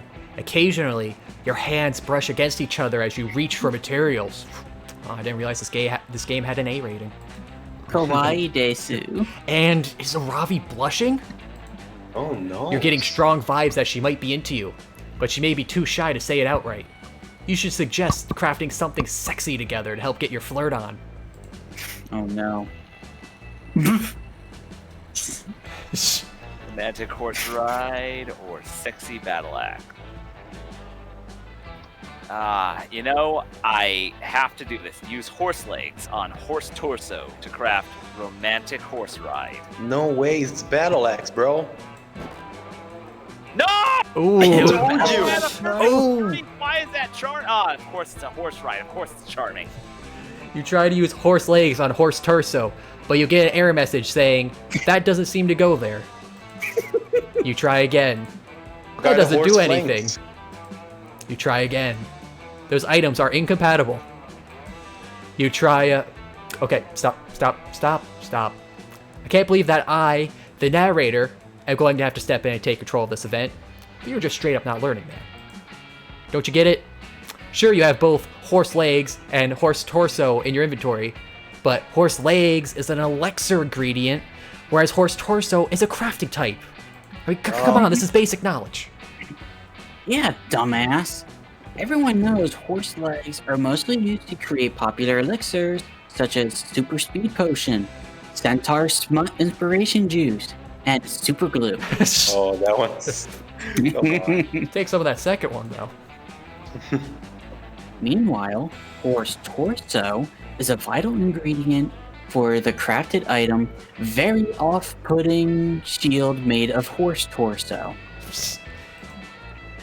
I can't believe you didn't know this very basic Monster Camp mechanic that we are definitely all familiar with and use all the time in this game.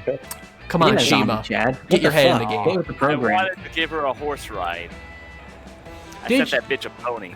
Bitches love ponies. Did you play through the tutorial, which detailed potion mixing versus item crafting?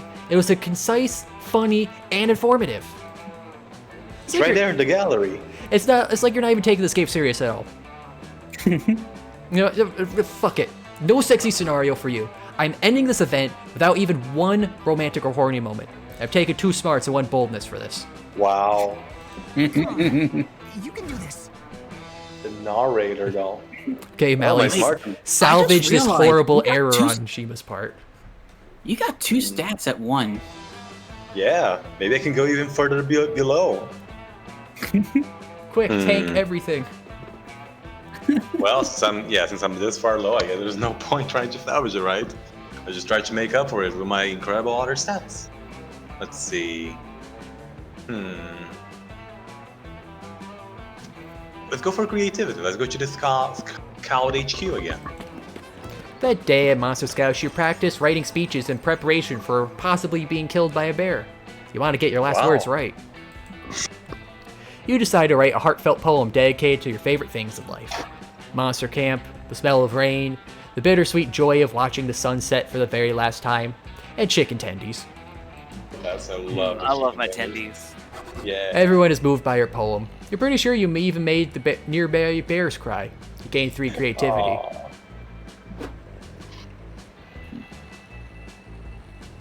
Oh, Shima. Okay, one sec. So sell as many Monster Scout cookies as you can, kids. They're delicious, affordable, and each cookie technically counts as a full serving of vegetables. Hell yes, Coach. We're going to annihilate the general public with our cookie selling skills. We're going to sell so many Scout cookies that it'll be scary and weird for everyone. That's the spirit. Godspeed, Scouts. I like joining Scouts for the s'mores and the hot uniform, but cookie selling is like not a vibe, okay? Narratively, it is just an invitation to shenanigans.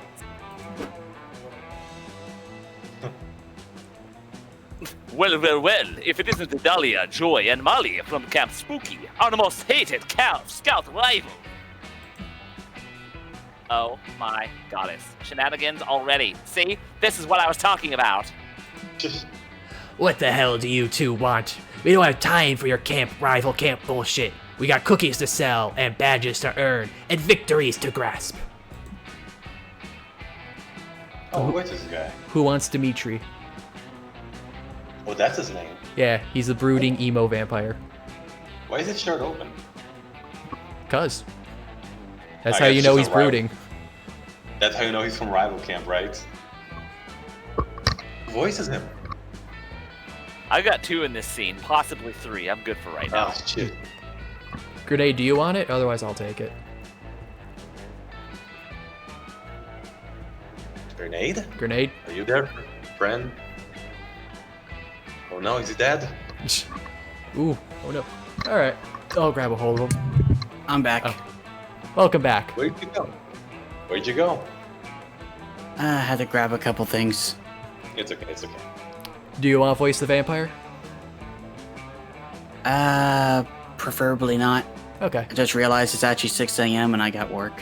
Oh. Not now, but soonish, in a way. Okay, let's wrap this up then. Yeah. Let's wrap this up. Yeah. Ha! Don't even bother selling your inferior cookies. Camp's rival scouts outsell your pathetic troop every year. And this year, the troop with the highest sales in the region gets to decide which charity all the profits will be donated to. We shall defeat you at any cost. Fuck yeah! Dimitri is right. We're going to sell the most cookies ever, and then we're going to give all that money to PETB. You know, people for the erotic treatment of bullies. Oh, Lord. Dimitri and I are both super brainable, and we're willing to get naked to make a sale. Your troop has no chance. Just in case, we've got our secret weapons, senoritas. I can't The believe secret weapon is my penis. I can't believe I'm asking this, but what's your secret weapon? I'm not actually interested. I just have a strong feeling that it's going to be idiotic. That is the forbidden secret of our troop. But since we're rivals, I'll tell you. We hide a razor blade inside each rival cookie. Oh, and we also fill them up with lots of poison. Oh. That way, if you eat the cookie, you die! And if you're dead, there is no way you can buy cookies from any other loser scout troops. Haha! Catch you later, losers! Alright, well, obviously we've got to stop them. Yeah, they're our rivals. We can't sell less cookies than them. That would be losing. Holy shit, no, okay? Dahlia, we can't let those guys kill a bunch of innocent people with razor poison cookies. Ugh, I guess I need some kind of plan to stop them. Aha! I have a perfect plan. Since we're witches, let's use magic to stop Morty and Dimitri. We're both in the coven, after all. God damn it. Dahlia, you are not in the coven, I swear to fucking goddess. This is going south fast. Impress your friends and defend your troop's honor by figuring out how to stop Dimitri and Morty from selling a single poison cookie. Oh, man.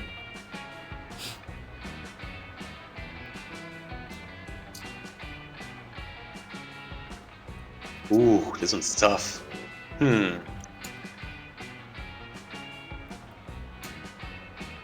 know what? I'm gonna try to convince Dimitri and Mori the society has collapsed. Cash is worthless. Cookies are the closest thing. It's like Fallout, but with cookies. Ooh. The solution here is obvious. You suggest tricking Morty and Dimitri into thinking that they're in a classic post-apocalyptic Mad Max cookies or currency situation. Will it be my second suggestion after Fallout? Personally, I would say that plan is completely idiotic, but in this case, Dimitri and Morty might be stupid enough to actually buy it. You chase down Morty and Dimitri before they sell any cookies. In a very convincing speech, you break the news to them. Society has collapsed. You also mentioned that the New World Order has designated cookies as currency, so cookies are now extremely valuable. Whoa, are you seriously saying that society has collapsed? That's fucking awesome! Can you even imagine how powerful I'll be in a post-apocalyptic society? My cookie wealth and endless sexual facility will make me a king! Yes, but we should establish ourselves as gods before someone else beats us to it. Trust me, I lived through a few societal collapses. He's a vampire. I say we find a nearby village of innocent country folk and race to the ground. We'll build our thrones from the rubble and the bones of the villagers. Oh no. Great idea, bro. And afterwards, we'll need to secure a water supply, build some cookie hoarding poles, and assemble a massive harems. All of these. Typical Shima. Feeling it. Oh, yeah. Really does. Yes, my friend. Tonight we'll feast upon cookie crumbs and the blood of the innocent. We shall rule the corpse of the earth. Oh, I can't even be mad Now that I let's got it go wrong. murder and pillage my fellow apocalypse fuck emperor. This is clearly the best ending. Dear God, Maali, you made this way worse. They just escalated from poison spree to cold-blooded murder spree. Well, at least it's not subtle. Come on, Dahlia, let's go stop them before they actually destroy society. And Maali, you're an idiot, so I'm officially not inviting you to join us. I mean, look at that smarts, right? Yeah, let's go, Joy. They're our rivals, so we can't let them kill more villagers than us. That would be losing. Come on, Dahlia. You're left alone, contemplating your many failures. But hey, at least you have those nearby cookies to comfort you. Oh, wait a second. As soon as you bite into the obviously poisoned cookie, you lose 2 charm and 1 creativity. Ouch. Ouch. Okay, I guess I'll boost the smarts up past 9. While you're hiking through the woods, you find a little clearing with a beautiful blue pond. There's a very handsome man staring deeply into the pond. He's talking to his reflection like it's another person. A person he really wants to fuck. Oh, I know the story. You swipe at his wallet while he's not looking and find out his name is Narcissus. He is not an organ donor, asshole, and he's 1 punch away from getting a free smart water at 7-Eleven. Oh God, why? Well, he's definitely not going to be using that anytime soon. So you head to the gas station and get 3 smarts from your smart water. Spend the last few hours teaming up with Aravi on a side quest. You're covered in blood, exhausted, and 2 HP points away from death. Maybe you can find just 1 more lost chicken and return to the village farmer. You'll get 20 rupees, bitch! You spot that last chicken hanging out on the farmer's roof. You hop up there, catch that rooster, and dunk that bird down to the kitchen pen. Side quest complete. Dang, that was like Santana featuring Robert Thomas levels of smooth. Pretty sick cock wrangling, Umbrella. What can I say? I practice a lot. Hex, don't say that word. They're chickens, okay? I'll call them cuckoos if you want to use accurate in-game terminology. Nice cock wrangling. Hex is right, though. That was awesome, Umbrella. I can tell you took my advice about leveling up your agility. It's paying off. I really like when we spend time together. Such a shame that you're off meta now. Off meta? Off meta? That's weird. You're fully aware that you're a PC in a video game, so you thought that you were very meta. You ask Aravi what she means. Oh, well, the truth is, I'm not really into casual relationships. I excessively do hardcore, competitive, long-term dating. When I date somebody, I give it my all. So obviously, if you're a competitive dater, you have to read all the patch notes. It's critical info for optimizing my partner selection. I can't fuck up my kiss-date ratio.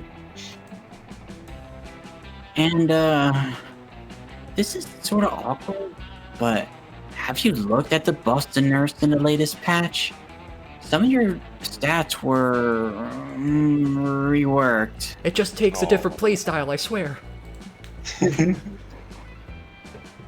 No, they just Listen. casualize your kid, dude. There's no coming back. Listen, I'm just gonna say it, Amberella. They nerfed you super bad, and now dating you is totally off meta. Strategically, you're a D-tier partner. But it's a big D! And can't predict. Yeah, D stands for D. We all thought the same thing. Oh, don't feel too bad, Amberella. Maybe some filthy casuals will date you as a joke? No, don't let them touch me. You pull up the latest patch notes on your phone and scroll through some pro forums. Aravi is totally right. Dating you is as off meta as using a master ball on a Zubat. Oof. Damn. First of all, since romantic picnics are on the rise this summer, partners who are allergic to bees or just super scared of them have been nerfed. You're both. Well, I mean, I am kind of wary around bees. I've been stung many times. Yeah. Didn't you bring the super insect repellent? No, I think that was someone else. No. Also, 2 new maps just got added. Food Truck and Trendy Instagram Donut Shop. They're both way too small for your special move to be effective. Okay, that's fair. And lastly, super horny type players no longer get a charm buff against tsundere types. Ah, fuck, you were relying on that score bonus. Oh my god, that is brutal. Damn. Whoa. I take back what I said. With those stats, you'd have to be a fucking idiot to date Amberella. Maali? What? Come on. What? You got one? Yeah. It really sucks that this patch nerfed you so hard. I was starting to think we were pretty compatible teammates, you know? Ah, shit. You had a huge crush on Haravi, and now this dumb competitive dating meta site is Kuko blocking you. Your objective is clear. Convince Aravi that you're a good pick for competitive long-term data, despite the current meta. But how? How, Amberella? You gotta make an off-meta build. Okay.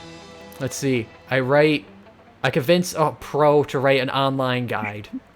Or the current meta favors tanks. So I gotta become a straight-up tank. You gotta become a tank. I mean, come on. Oh god, tank meta, that's so fucking League of Legends. Oh yeah. You gotta be a tank, dude. Yeah, you should definitely just become a tank. Makes total sense. After all, the Coven turned you into 2 helicopters a while ago. Being a tank can't be that bad. Hey, nice callback. Wow, did that actually happen? Yeah, there's a lunchroom event where the Coven can turn you into helicopters. Amazing. You beg Joy to help you turn yourself into a tank. She reluctantly agrees, just to test her abilities. And damn, you became an actual tank. You're lethal, baby. Okay. Oh my gods, Amberella? Is that you? I had no idea you could turn into a tank. That's fucking badass. And now that you changed your class from horny weakling to tank, I should recalculate our competitive dating compatibility. Let me look at the meta on our pairing.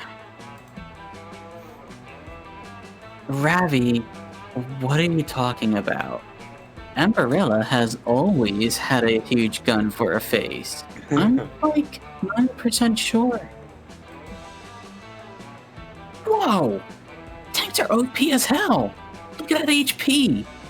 You're basically guaranteed to live longer, which is so important for long-term dating strategy.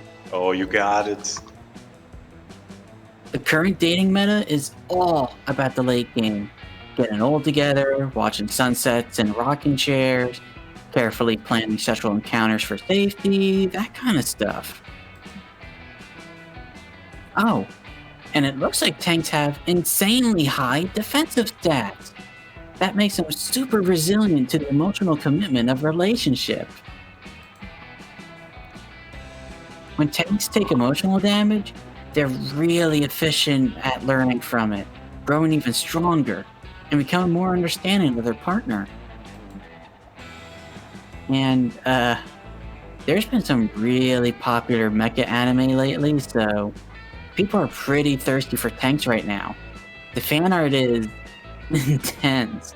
Right, Ember Cecilia? Oh no, I've seen these before. Since you're a literal yeah, tank. like those fucking Russian plane things. Yeah. Oh my god. Those are pretty nice. Since you're a literal tank. Khazard, you don't understand. It's not the anthropomorphic planes, it's actual planes. Oh. Yeah. Yeah, that's still pretty nice. Khazard, come on. Since you're a literal tank, you're incapable of speech. But Arabi's flirting with you, so who cares? I never thought I'd say this, but I can kind of see myself dating Emberella in her tank form. Just for the stats boost. War machines don't turn me on or anything. Oh, she faded Cinderella line. I mean, it's an unexpected pairing for sure, but the competitive dating scene is known for crazy drama, huge upsets, and wild twists. I've seen like 3 reality shows about it. Umbrella, I don't want to be weird, but do you mind if I climb inside of you and play around with your main turret? Hell yeah, baby. All day. After a Ooh. few days, the spell wears off, and you turn back into your normal self. But you manage to convince Arabi that you retained some of your tank stats. You also retained a metal hull, an exhaust pipe, strange memories of war, and 6 fun. Good job, I guess? Oh, those memories will never go away. See, Shima, she wants a tank, not a horse. Who doesn't want a horse? A horse, You know is what? A horse is a horse of course. Let's close it out by going to the lake. Yeah. That day you decide to take a swimming class in the lake. You learn all sorts of cool swimming techniques. The backstroke, the side stroke, the Macarena stroke, the mime having a stroke. All those strokes sure are fun, though perhaps a bit medically concerning. You gain 3 fun. Hi, quick question. Does it count as kidnapping if I'm abducting you so you can help me do a thing you already agreed to help with? Never mind, you can answer later. Right now, I need you to knock you out and drag you to Portland, Oregon. Oh god. Before you can say, I would have come with you willingly, you're waking up with a bump on your head stuffed inside of a suitcase on the PDX baggage carousel. Great, there you are. Let's go. It's time to defeat the Herald of Autumn. Their name is Autumn, and they live inside a giant pumpkin. We found him, guys! We found him! We did it, boys! Ladies and gentlemen, we got him. We got him. Dahlia's intelligence turns out to be wrong. The Herald's name is Autumn, all right, but they live inside a tasteful craftsman bungalow. They are a giant pumpkin. Oh my god. Hey, friends, says Autumn, sitting calmly on their porch with a steaming mug of tea. Here to defeat me on behalf of the Herald of Summer, etc., etc. Aww. That's right. Although I have to say I'm a little surprised that Fall is the final boss of this thing. I'm not surprised that you're surprised, says Autumn. Chill lo-fi beats seemingly from nowhere. Every quirky person thinks they're the only one who likes Fall. Oof. The thing is, Autumn says as they adjust their cozy scarf, everyone in the entire world thinks of themselves as quirky. Fall is the most popular season by far, and will be forever. Not if I have anything to say about it. And I do. And what I have to say about it is, no! Nice. Talk is cheap, honey, says Autumn. Their voice makes you want to fall into a pile of crisp, colorful leaves. How do you actually plan to defeat me? Well, I'm gonna punch you real hard. No, says Autumn after thinking about it for a second. Punching really isn't the vibe right now. What do you mean? Punching is always the vibe. Watch, I'll show you. I can't do it. The vibes are too chill. It's like trying to punch my way out of a warm quilt. Oh no. Oh no, with Dahlia's greatest weapon out of commission, how will you ever defeat Autumn? Well, you got one or two ideas. Let's see. The fall is ruined by checks. Exploit fall's greatest weakness. Offer them pumpkin spice flavored poison. No, man. We gotta. The pumpkin spice flavored poison. We gotta.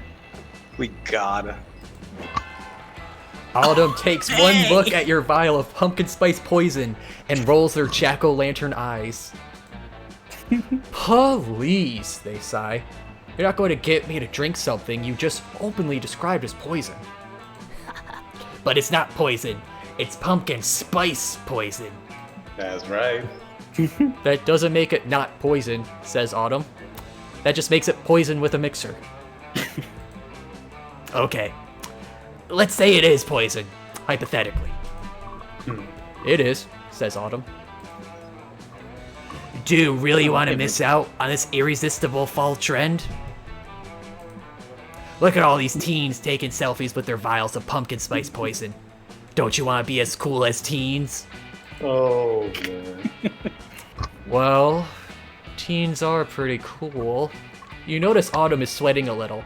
It's weird that Pumpkin can sweat, but if you want realism, you came to the wrong fucking game. It's even being touted by some of the hottest influencers. Oh. Fucking Mila.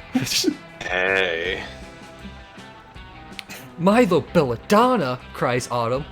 Oh my god, I love your aesthetic. You're into pumpkin spice poison? Hell yeah, baby. Oh, sure, I support poison in all its forms. It's great for business. I can't take it, shrieks Autumn. I know it's poison, but the FOMO is too strong. A lot of FOMO in this game. They snatch down the vial of poison out of your hand and gulp it down. It kills them because it's poison. Oh, great. More work. Guess I better usher the soul to the afterlife or wherever. Later, lovers. Yes, spring, winter, and fall are dead.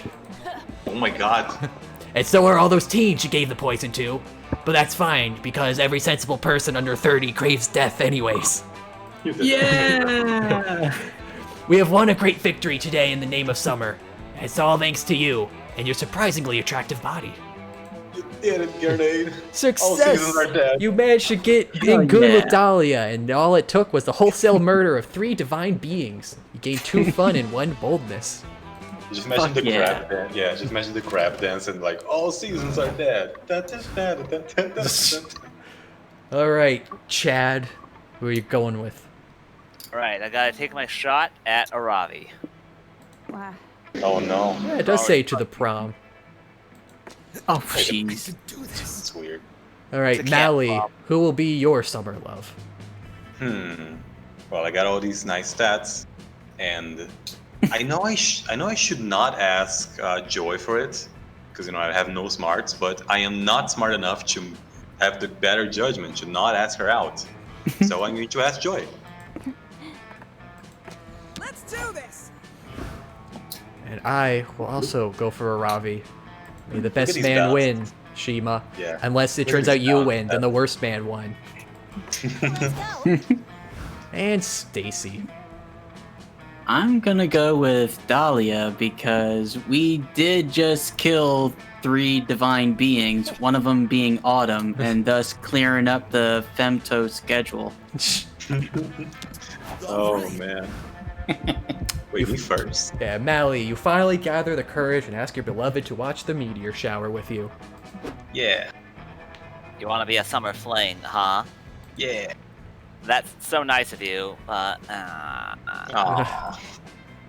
Whoa, did you just hear that? I just heard a strange noise. Like, I thought it was like some kind of evil of sorts lurking somewhere and trying to destroy the world. I'd love to give you an answer, but duty calls, you know. Oh We have zero chemistry. All may seem lost, but you once heard the phrase, lucky at cards, unlucky in love. So by sheer logic, you must be very lucky at cards. Oh, yeah, no. I even brought the cards with me at the beginning of the game. You go to the casino and bet all your belongings at blackjack. No, not those cards, Pokemon cards. Turns out the saying is pure BS. You're now alone and poor. Another Fitting day for in your one Brazil. smarts. Yeah, just another day in my life in Brazil. Hey, honestly. Chad. You finally get the courage and ask your beloved to watch the meteor shower with you. Wait, you want to be my summer fling? OMG! I don't know. Just look at your stats. Yeah, you have some fun and smarts, but you haven't taken care of the less obvious stats. For example, your appeal is super low. I'd say it's not you, it's me, but being this unappealing is on you, loser. Oh no. God, I shouldn't have failed that last thing. I tripped at the fucking finish line. You tripped at the finish line, Shima. Burn. I'm sorry, my friend. Bye. Oh. Muted and reported. The horrid rejection is just the first of many problems to come. Not long after that, society collapses and a new post-apocalyptic reign is established. Hope you enjoy the Minotaur. It has it all. Super cool looking deadly sports, nomadic tribes roving the wastelands on their motorcycles, and tons of mohawks. You're ready to rock a mohawk and join a wasteland gang, but you're told in this society, hierarchy is based on how cool your summer experience was. Oof. You must tell the tales of your summer to the Council of Elders. The elders judge that your summer was very lame without a summer fling. From that day until the day of your death, your job will be to clean up the elder pet's robo-hyena's poop. Bummer. Wow. These scenarios are the worst. I finally gather the courage and ask my beloved to watch the meteor shower with me. Again. Wait, you want to be my summer fling? OMG! The second one today. I mean, fuck. I guess so. But not because I actually like you or anything, Baka. That'd be ridiculous. She can't resist it, dude. Look at those balanced stats the Khazard has. I mean, if anything, I'm just going out with you so I can learn your weaknesses and plot to kill you. Hey, I'm good with that. Yeah, I wouldn't have it any other way. Yeah, I'm not emotionally vulnerable. I'm just using this as a perfect cover. It's a date. I am screen saving this using SQ. Well, the whole thing's gonna be up on YouTube in a day. The last day of camp was awesome. Oh, that's a nice pick, yeah. Hey, look, Hex is even staying out of it. Fail with her? No, there's a little tail over here. Did you ever fail a thing with her? I don't think I did. So it did just come down to you tripping at the finish line. Yeah. Or maybe, I mean, all my stats are above 10, so that Cosmopolitan really helped out. Oh, yeah. During the meteor shower, Aravi kept listing adventurers you too could go on during the fall. It sounded like a lot of stuff that could get you easily killed. But hey, it was implied she wanted for you to remain in contact for the time being. You told yourself that continuing to see her was going to be the most exciting adventure of them all. Yay! Aww. Okay. Stacy, after your seasonal adventure together, you want to ask Dahlia to be your summer fling. She's quite easy to find, as she's radiating a potent summer light. Hey, Stacy. We did it. We defeated the other seasons. Since then, I've started to glow weirdly. I think it's obviously because I'm the best harbinger of summer that has ever existed. What? You want me to be your summer fling? Ah, of course. If I really want to achieve the best summer ever, it is clear I need a summer fling. Hell yeah, got my scarred up muscle waifu. I'm Dahlia Aquino, Queen of Summer, Conqueror of the Seasons. Bow to me, Stacy. Henceforth, you shall be known as my summer fling. May you bask in my beauty and feast on my estival flesh. Estival? Ooh. Ooh. Dahlia nice. accepts you in her warm, buff embrace. She's full of radiance and beauty. It blinds you powerfully. Permanently. You become her summer fling. The good news is that by defeating the other seasons, this summer lasts a whole year while new seasonal harbingers appear. Best summer ever. That implies that she's your fling forever. Or at least Hell a year. yeah. Oh yeah. Hey, choose secret endings. Right. So 1 secret ending and 5 new special stuff. So I guess it is, they don't count normal endings. Huh. I guess that's an interesting way of doing things. Oh yeah, that was wow. I really missed this. This went on for a really long time though. Yeah. Still not over. Hold on. Before we knew it, those weeks were gone. It felt like a hot minute, and it felt like an entire lifetime. That night, as we saw summer coming to an end, we all wondered what would come next for us. It felt like the end of something big. Little did we know, life still had many wonders and misadventures in store for us. Now I'm older, and I can see it, how those years became the foundation of the mythology of our lives. Broken hearts turned tragedies sung for centuries. Wild nights became epics treasured forever. Every kiss and every laugh is now a constellation we'll always find while gazing into the starry night, no matter how many years go by. Wow. That was really nicely written, this last part. Even today, I can still close my eyes and I'm there. On that last summer night, feeling like I was just starting to live life. Oh, you get to see the animation again. With all my friends around that campfire, so young and unafraid, and so ready to start. I wonder what song this is. You can see it on YouTube. Also, yeah, that time thing of it being an hour, 120 minutes, that's a lie. That is not accurate at all. That is a bold-faced lie. This one went for over 3 hours. Holy shit. This was like 4.5 or something. I guess because they don't expect to choose, like, say, voice the lines for the Champions character, of Red right? Wine. Okay. Oh, nice. And One of Us. Okay, I guess there's 2 songs. Maybe there's a secret song that you can. Oh, maybe. But yeah, like I think they definitely don't take into account that people can voice act for the lines of the characters.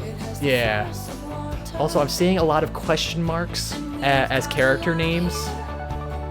I wonder if that's people we have to unlock or see. Oh, really? Also, I saw that Jesse Cox voiced a bowl of salad. I wonder what that's about. Cox. Why does a bowl of salad need a voice? I don't know. I'm really looking forward to see what they do with the future games coming, even though, those are definitely going to be a year or more. Like, at least probably a year and a half off for the next game. Oh, that's fine. Yeah. I mean, these games are really high quality. It's like always a different playthrough most of the time. Yeah. Have you guys seen something being repeated? What? Have you guys seen like a repeated outcome up until now? The only repeated outcomes I've seen were the start events, which we went through them, so that would have been 6, so 12 total. And I only saw a repeat once, so they definitely improved it over the Monster Prom, because they only had like 5 options for those. Wow. So that's definitely improvement. That's good. Maybe the next thing will be even crazier. Well, the next games, they got the base ideas of, like, you got the snowball fight, that's going to be like tactical RPG Fire Emblem style. Wow, really? Yeah, basically you go around the winter resort gathering a snowball army to help either Vera or Miranda. Oh, so you gotta pick like choose sides on it? Yeah, you basically pick sides. Then there's the road trip where you, Scott, and Polly are doing a road trip, but since Scott is an idiot and Polly's a ghost, you have to make sure you don't get stranded in the desert and die. Wow. So it's like a resource management sort of game. And then the third one they got planned is Monster Isekai, where you, Liam, and Zoe crash land in Japan after a truck flies through your plane Isekai style. and then you have to craft a manga. Well, in Japan, Mm-hmm. Wait, isn't that the fourth one? You mean? Yeah. Well. Okay. Yeah. You said third. Well, the winter, the road trip, and then the Seeker. That's 3. I was counting them that way. But what about the prom? Well, there is. Oh yeah, they are having a Monster Prom reverse where you play as the romance people and you go to date the 4 player characters we just played as. Really? Like, is that already out? No, that one's gonna be way off. Oh, Like they said, okay. that one, like, don't expect for a bit. Oh, hey, looks like we got a new drink or something. Guys, we unlocked the Flask Genie. Wow. It's fancy. All right. And we unlocked Poison. Wow. My favorite Straight up drink. Straight up Wait, poison. no, it's not poison. It's not pumpkin spice flavored. Never mind. Yeah. Aw. And we got a stats smoothie. Oh yeah. Nice one. Oh, this is a cute drink. And that's all. Yeah, that was great, Khazard. And but we I didn't really- get the Damien B costume, great. which I I'm really gonna should set have to off super now. sexy. Yeah, that's all for tonight. I don't think anyone wants Yeah, to go I for a need to- I need- third run. No, I actually. Yeah, I'm gonna be killing my. signing I'm out. gonna be I'm signing killing out and right hating myself at work today. Yeah, and I'm gonna kill myself in bed right Good, now. good That was- game, but I need to sign out right here. Yeah, night guys, and anyone Night, still everybody. watching on the Twitch. Thank you for sticking around for 8.5 hours. That was a long ass stream. Have you ever streamed this long before? No, the longest was probably the first time we did a double Monster Prom, and that was only like maybe 6. Oh, man. Yeah, You this was a marathon record there. So this, I don't know, I don't expect warned this you. again for a week or something. Yeah. I warned you all. You say that like I regret it.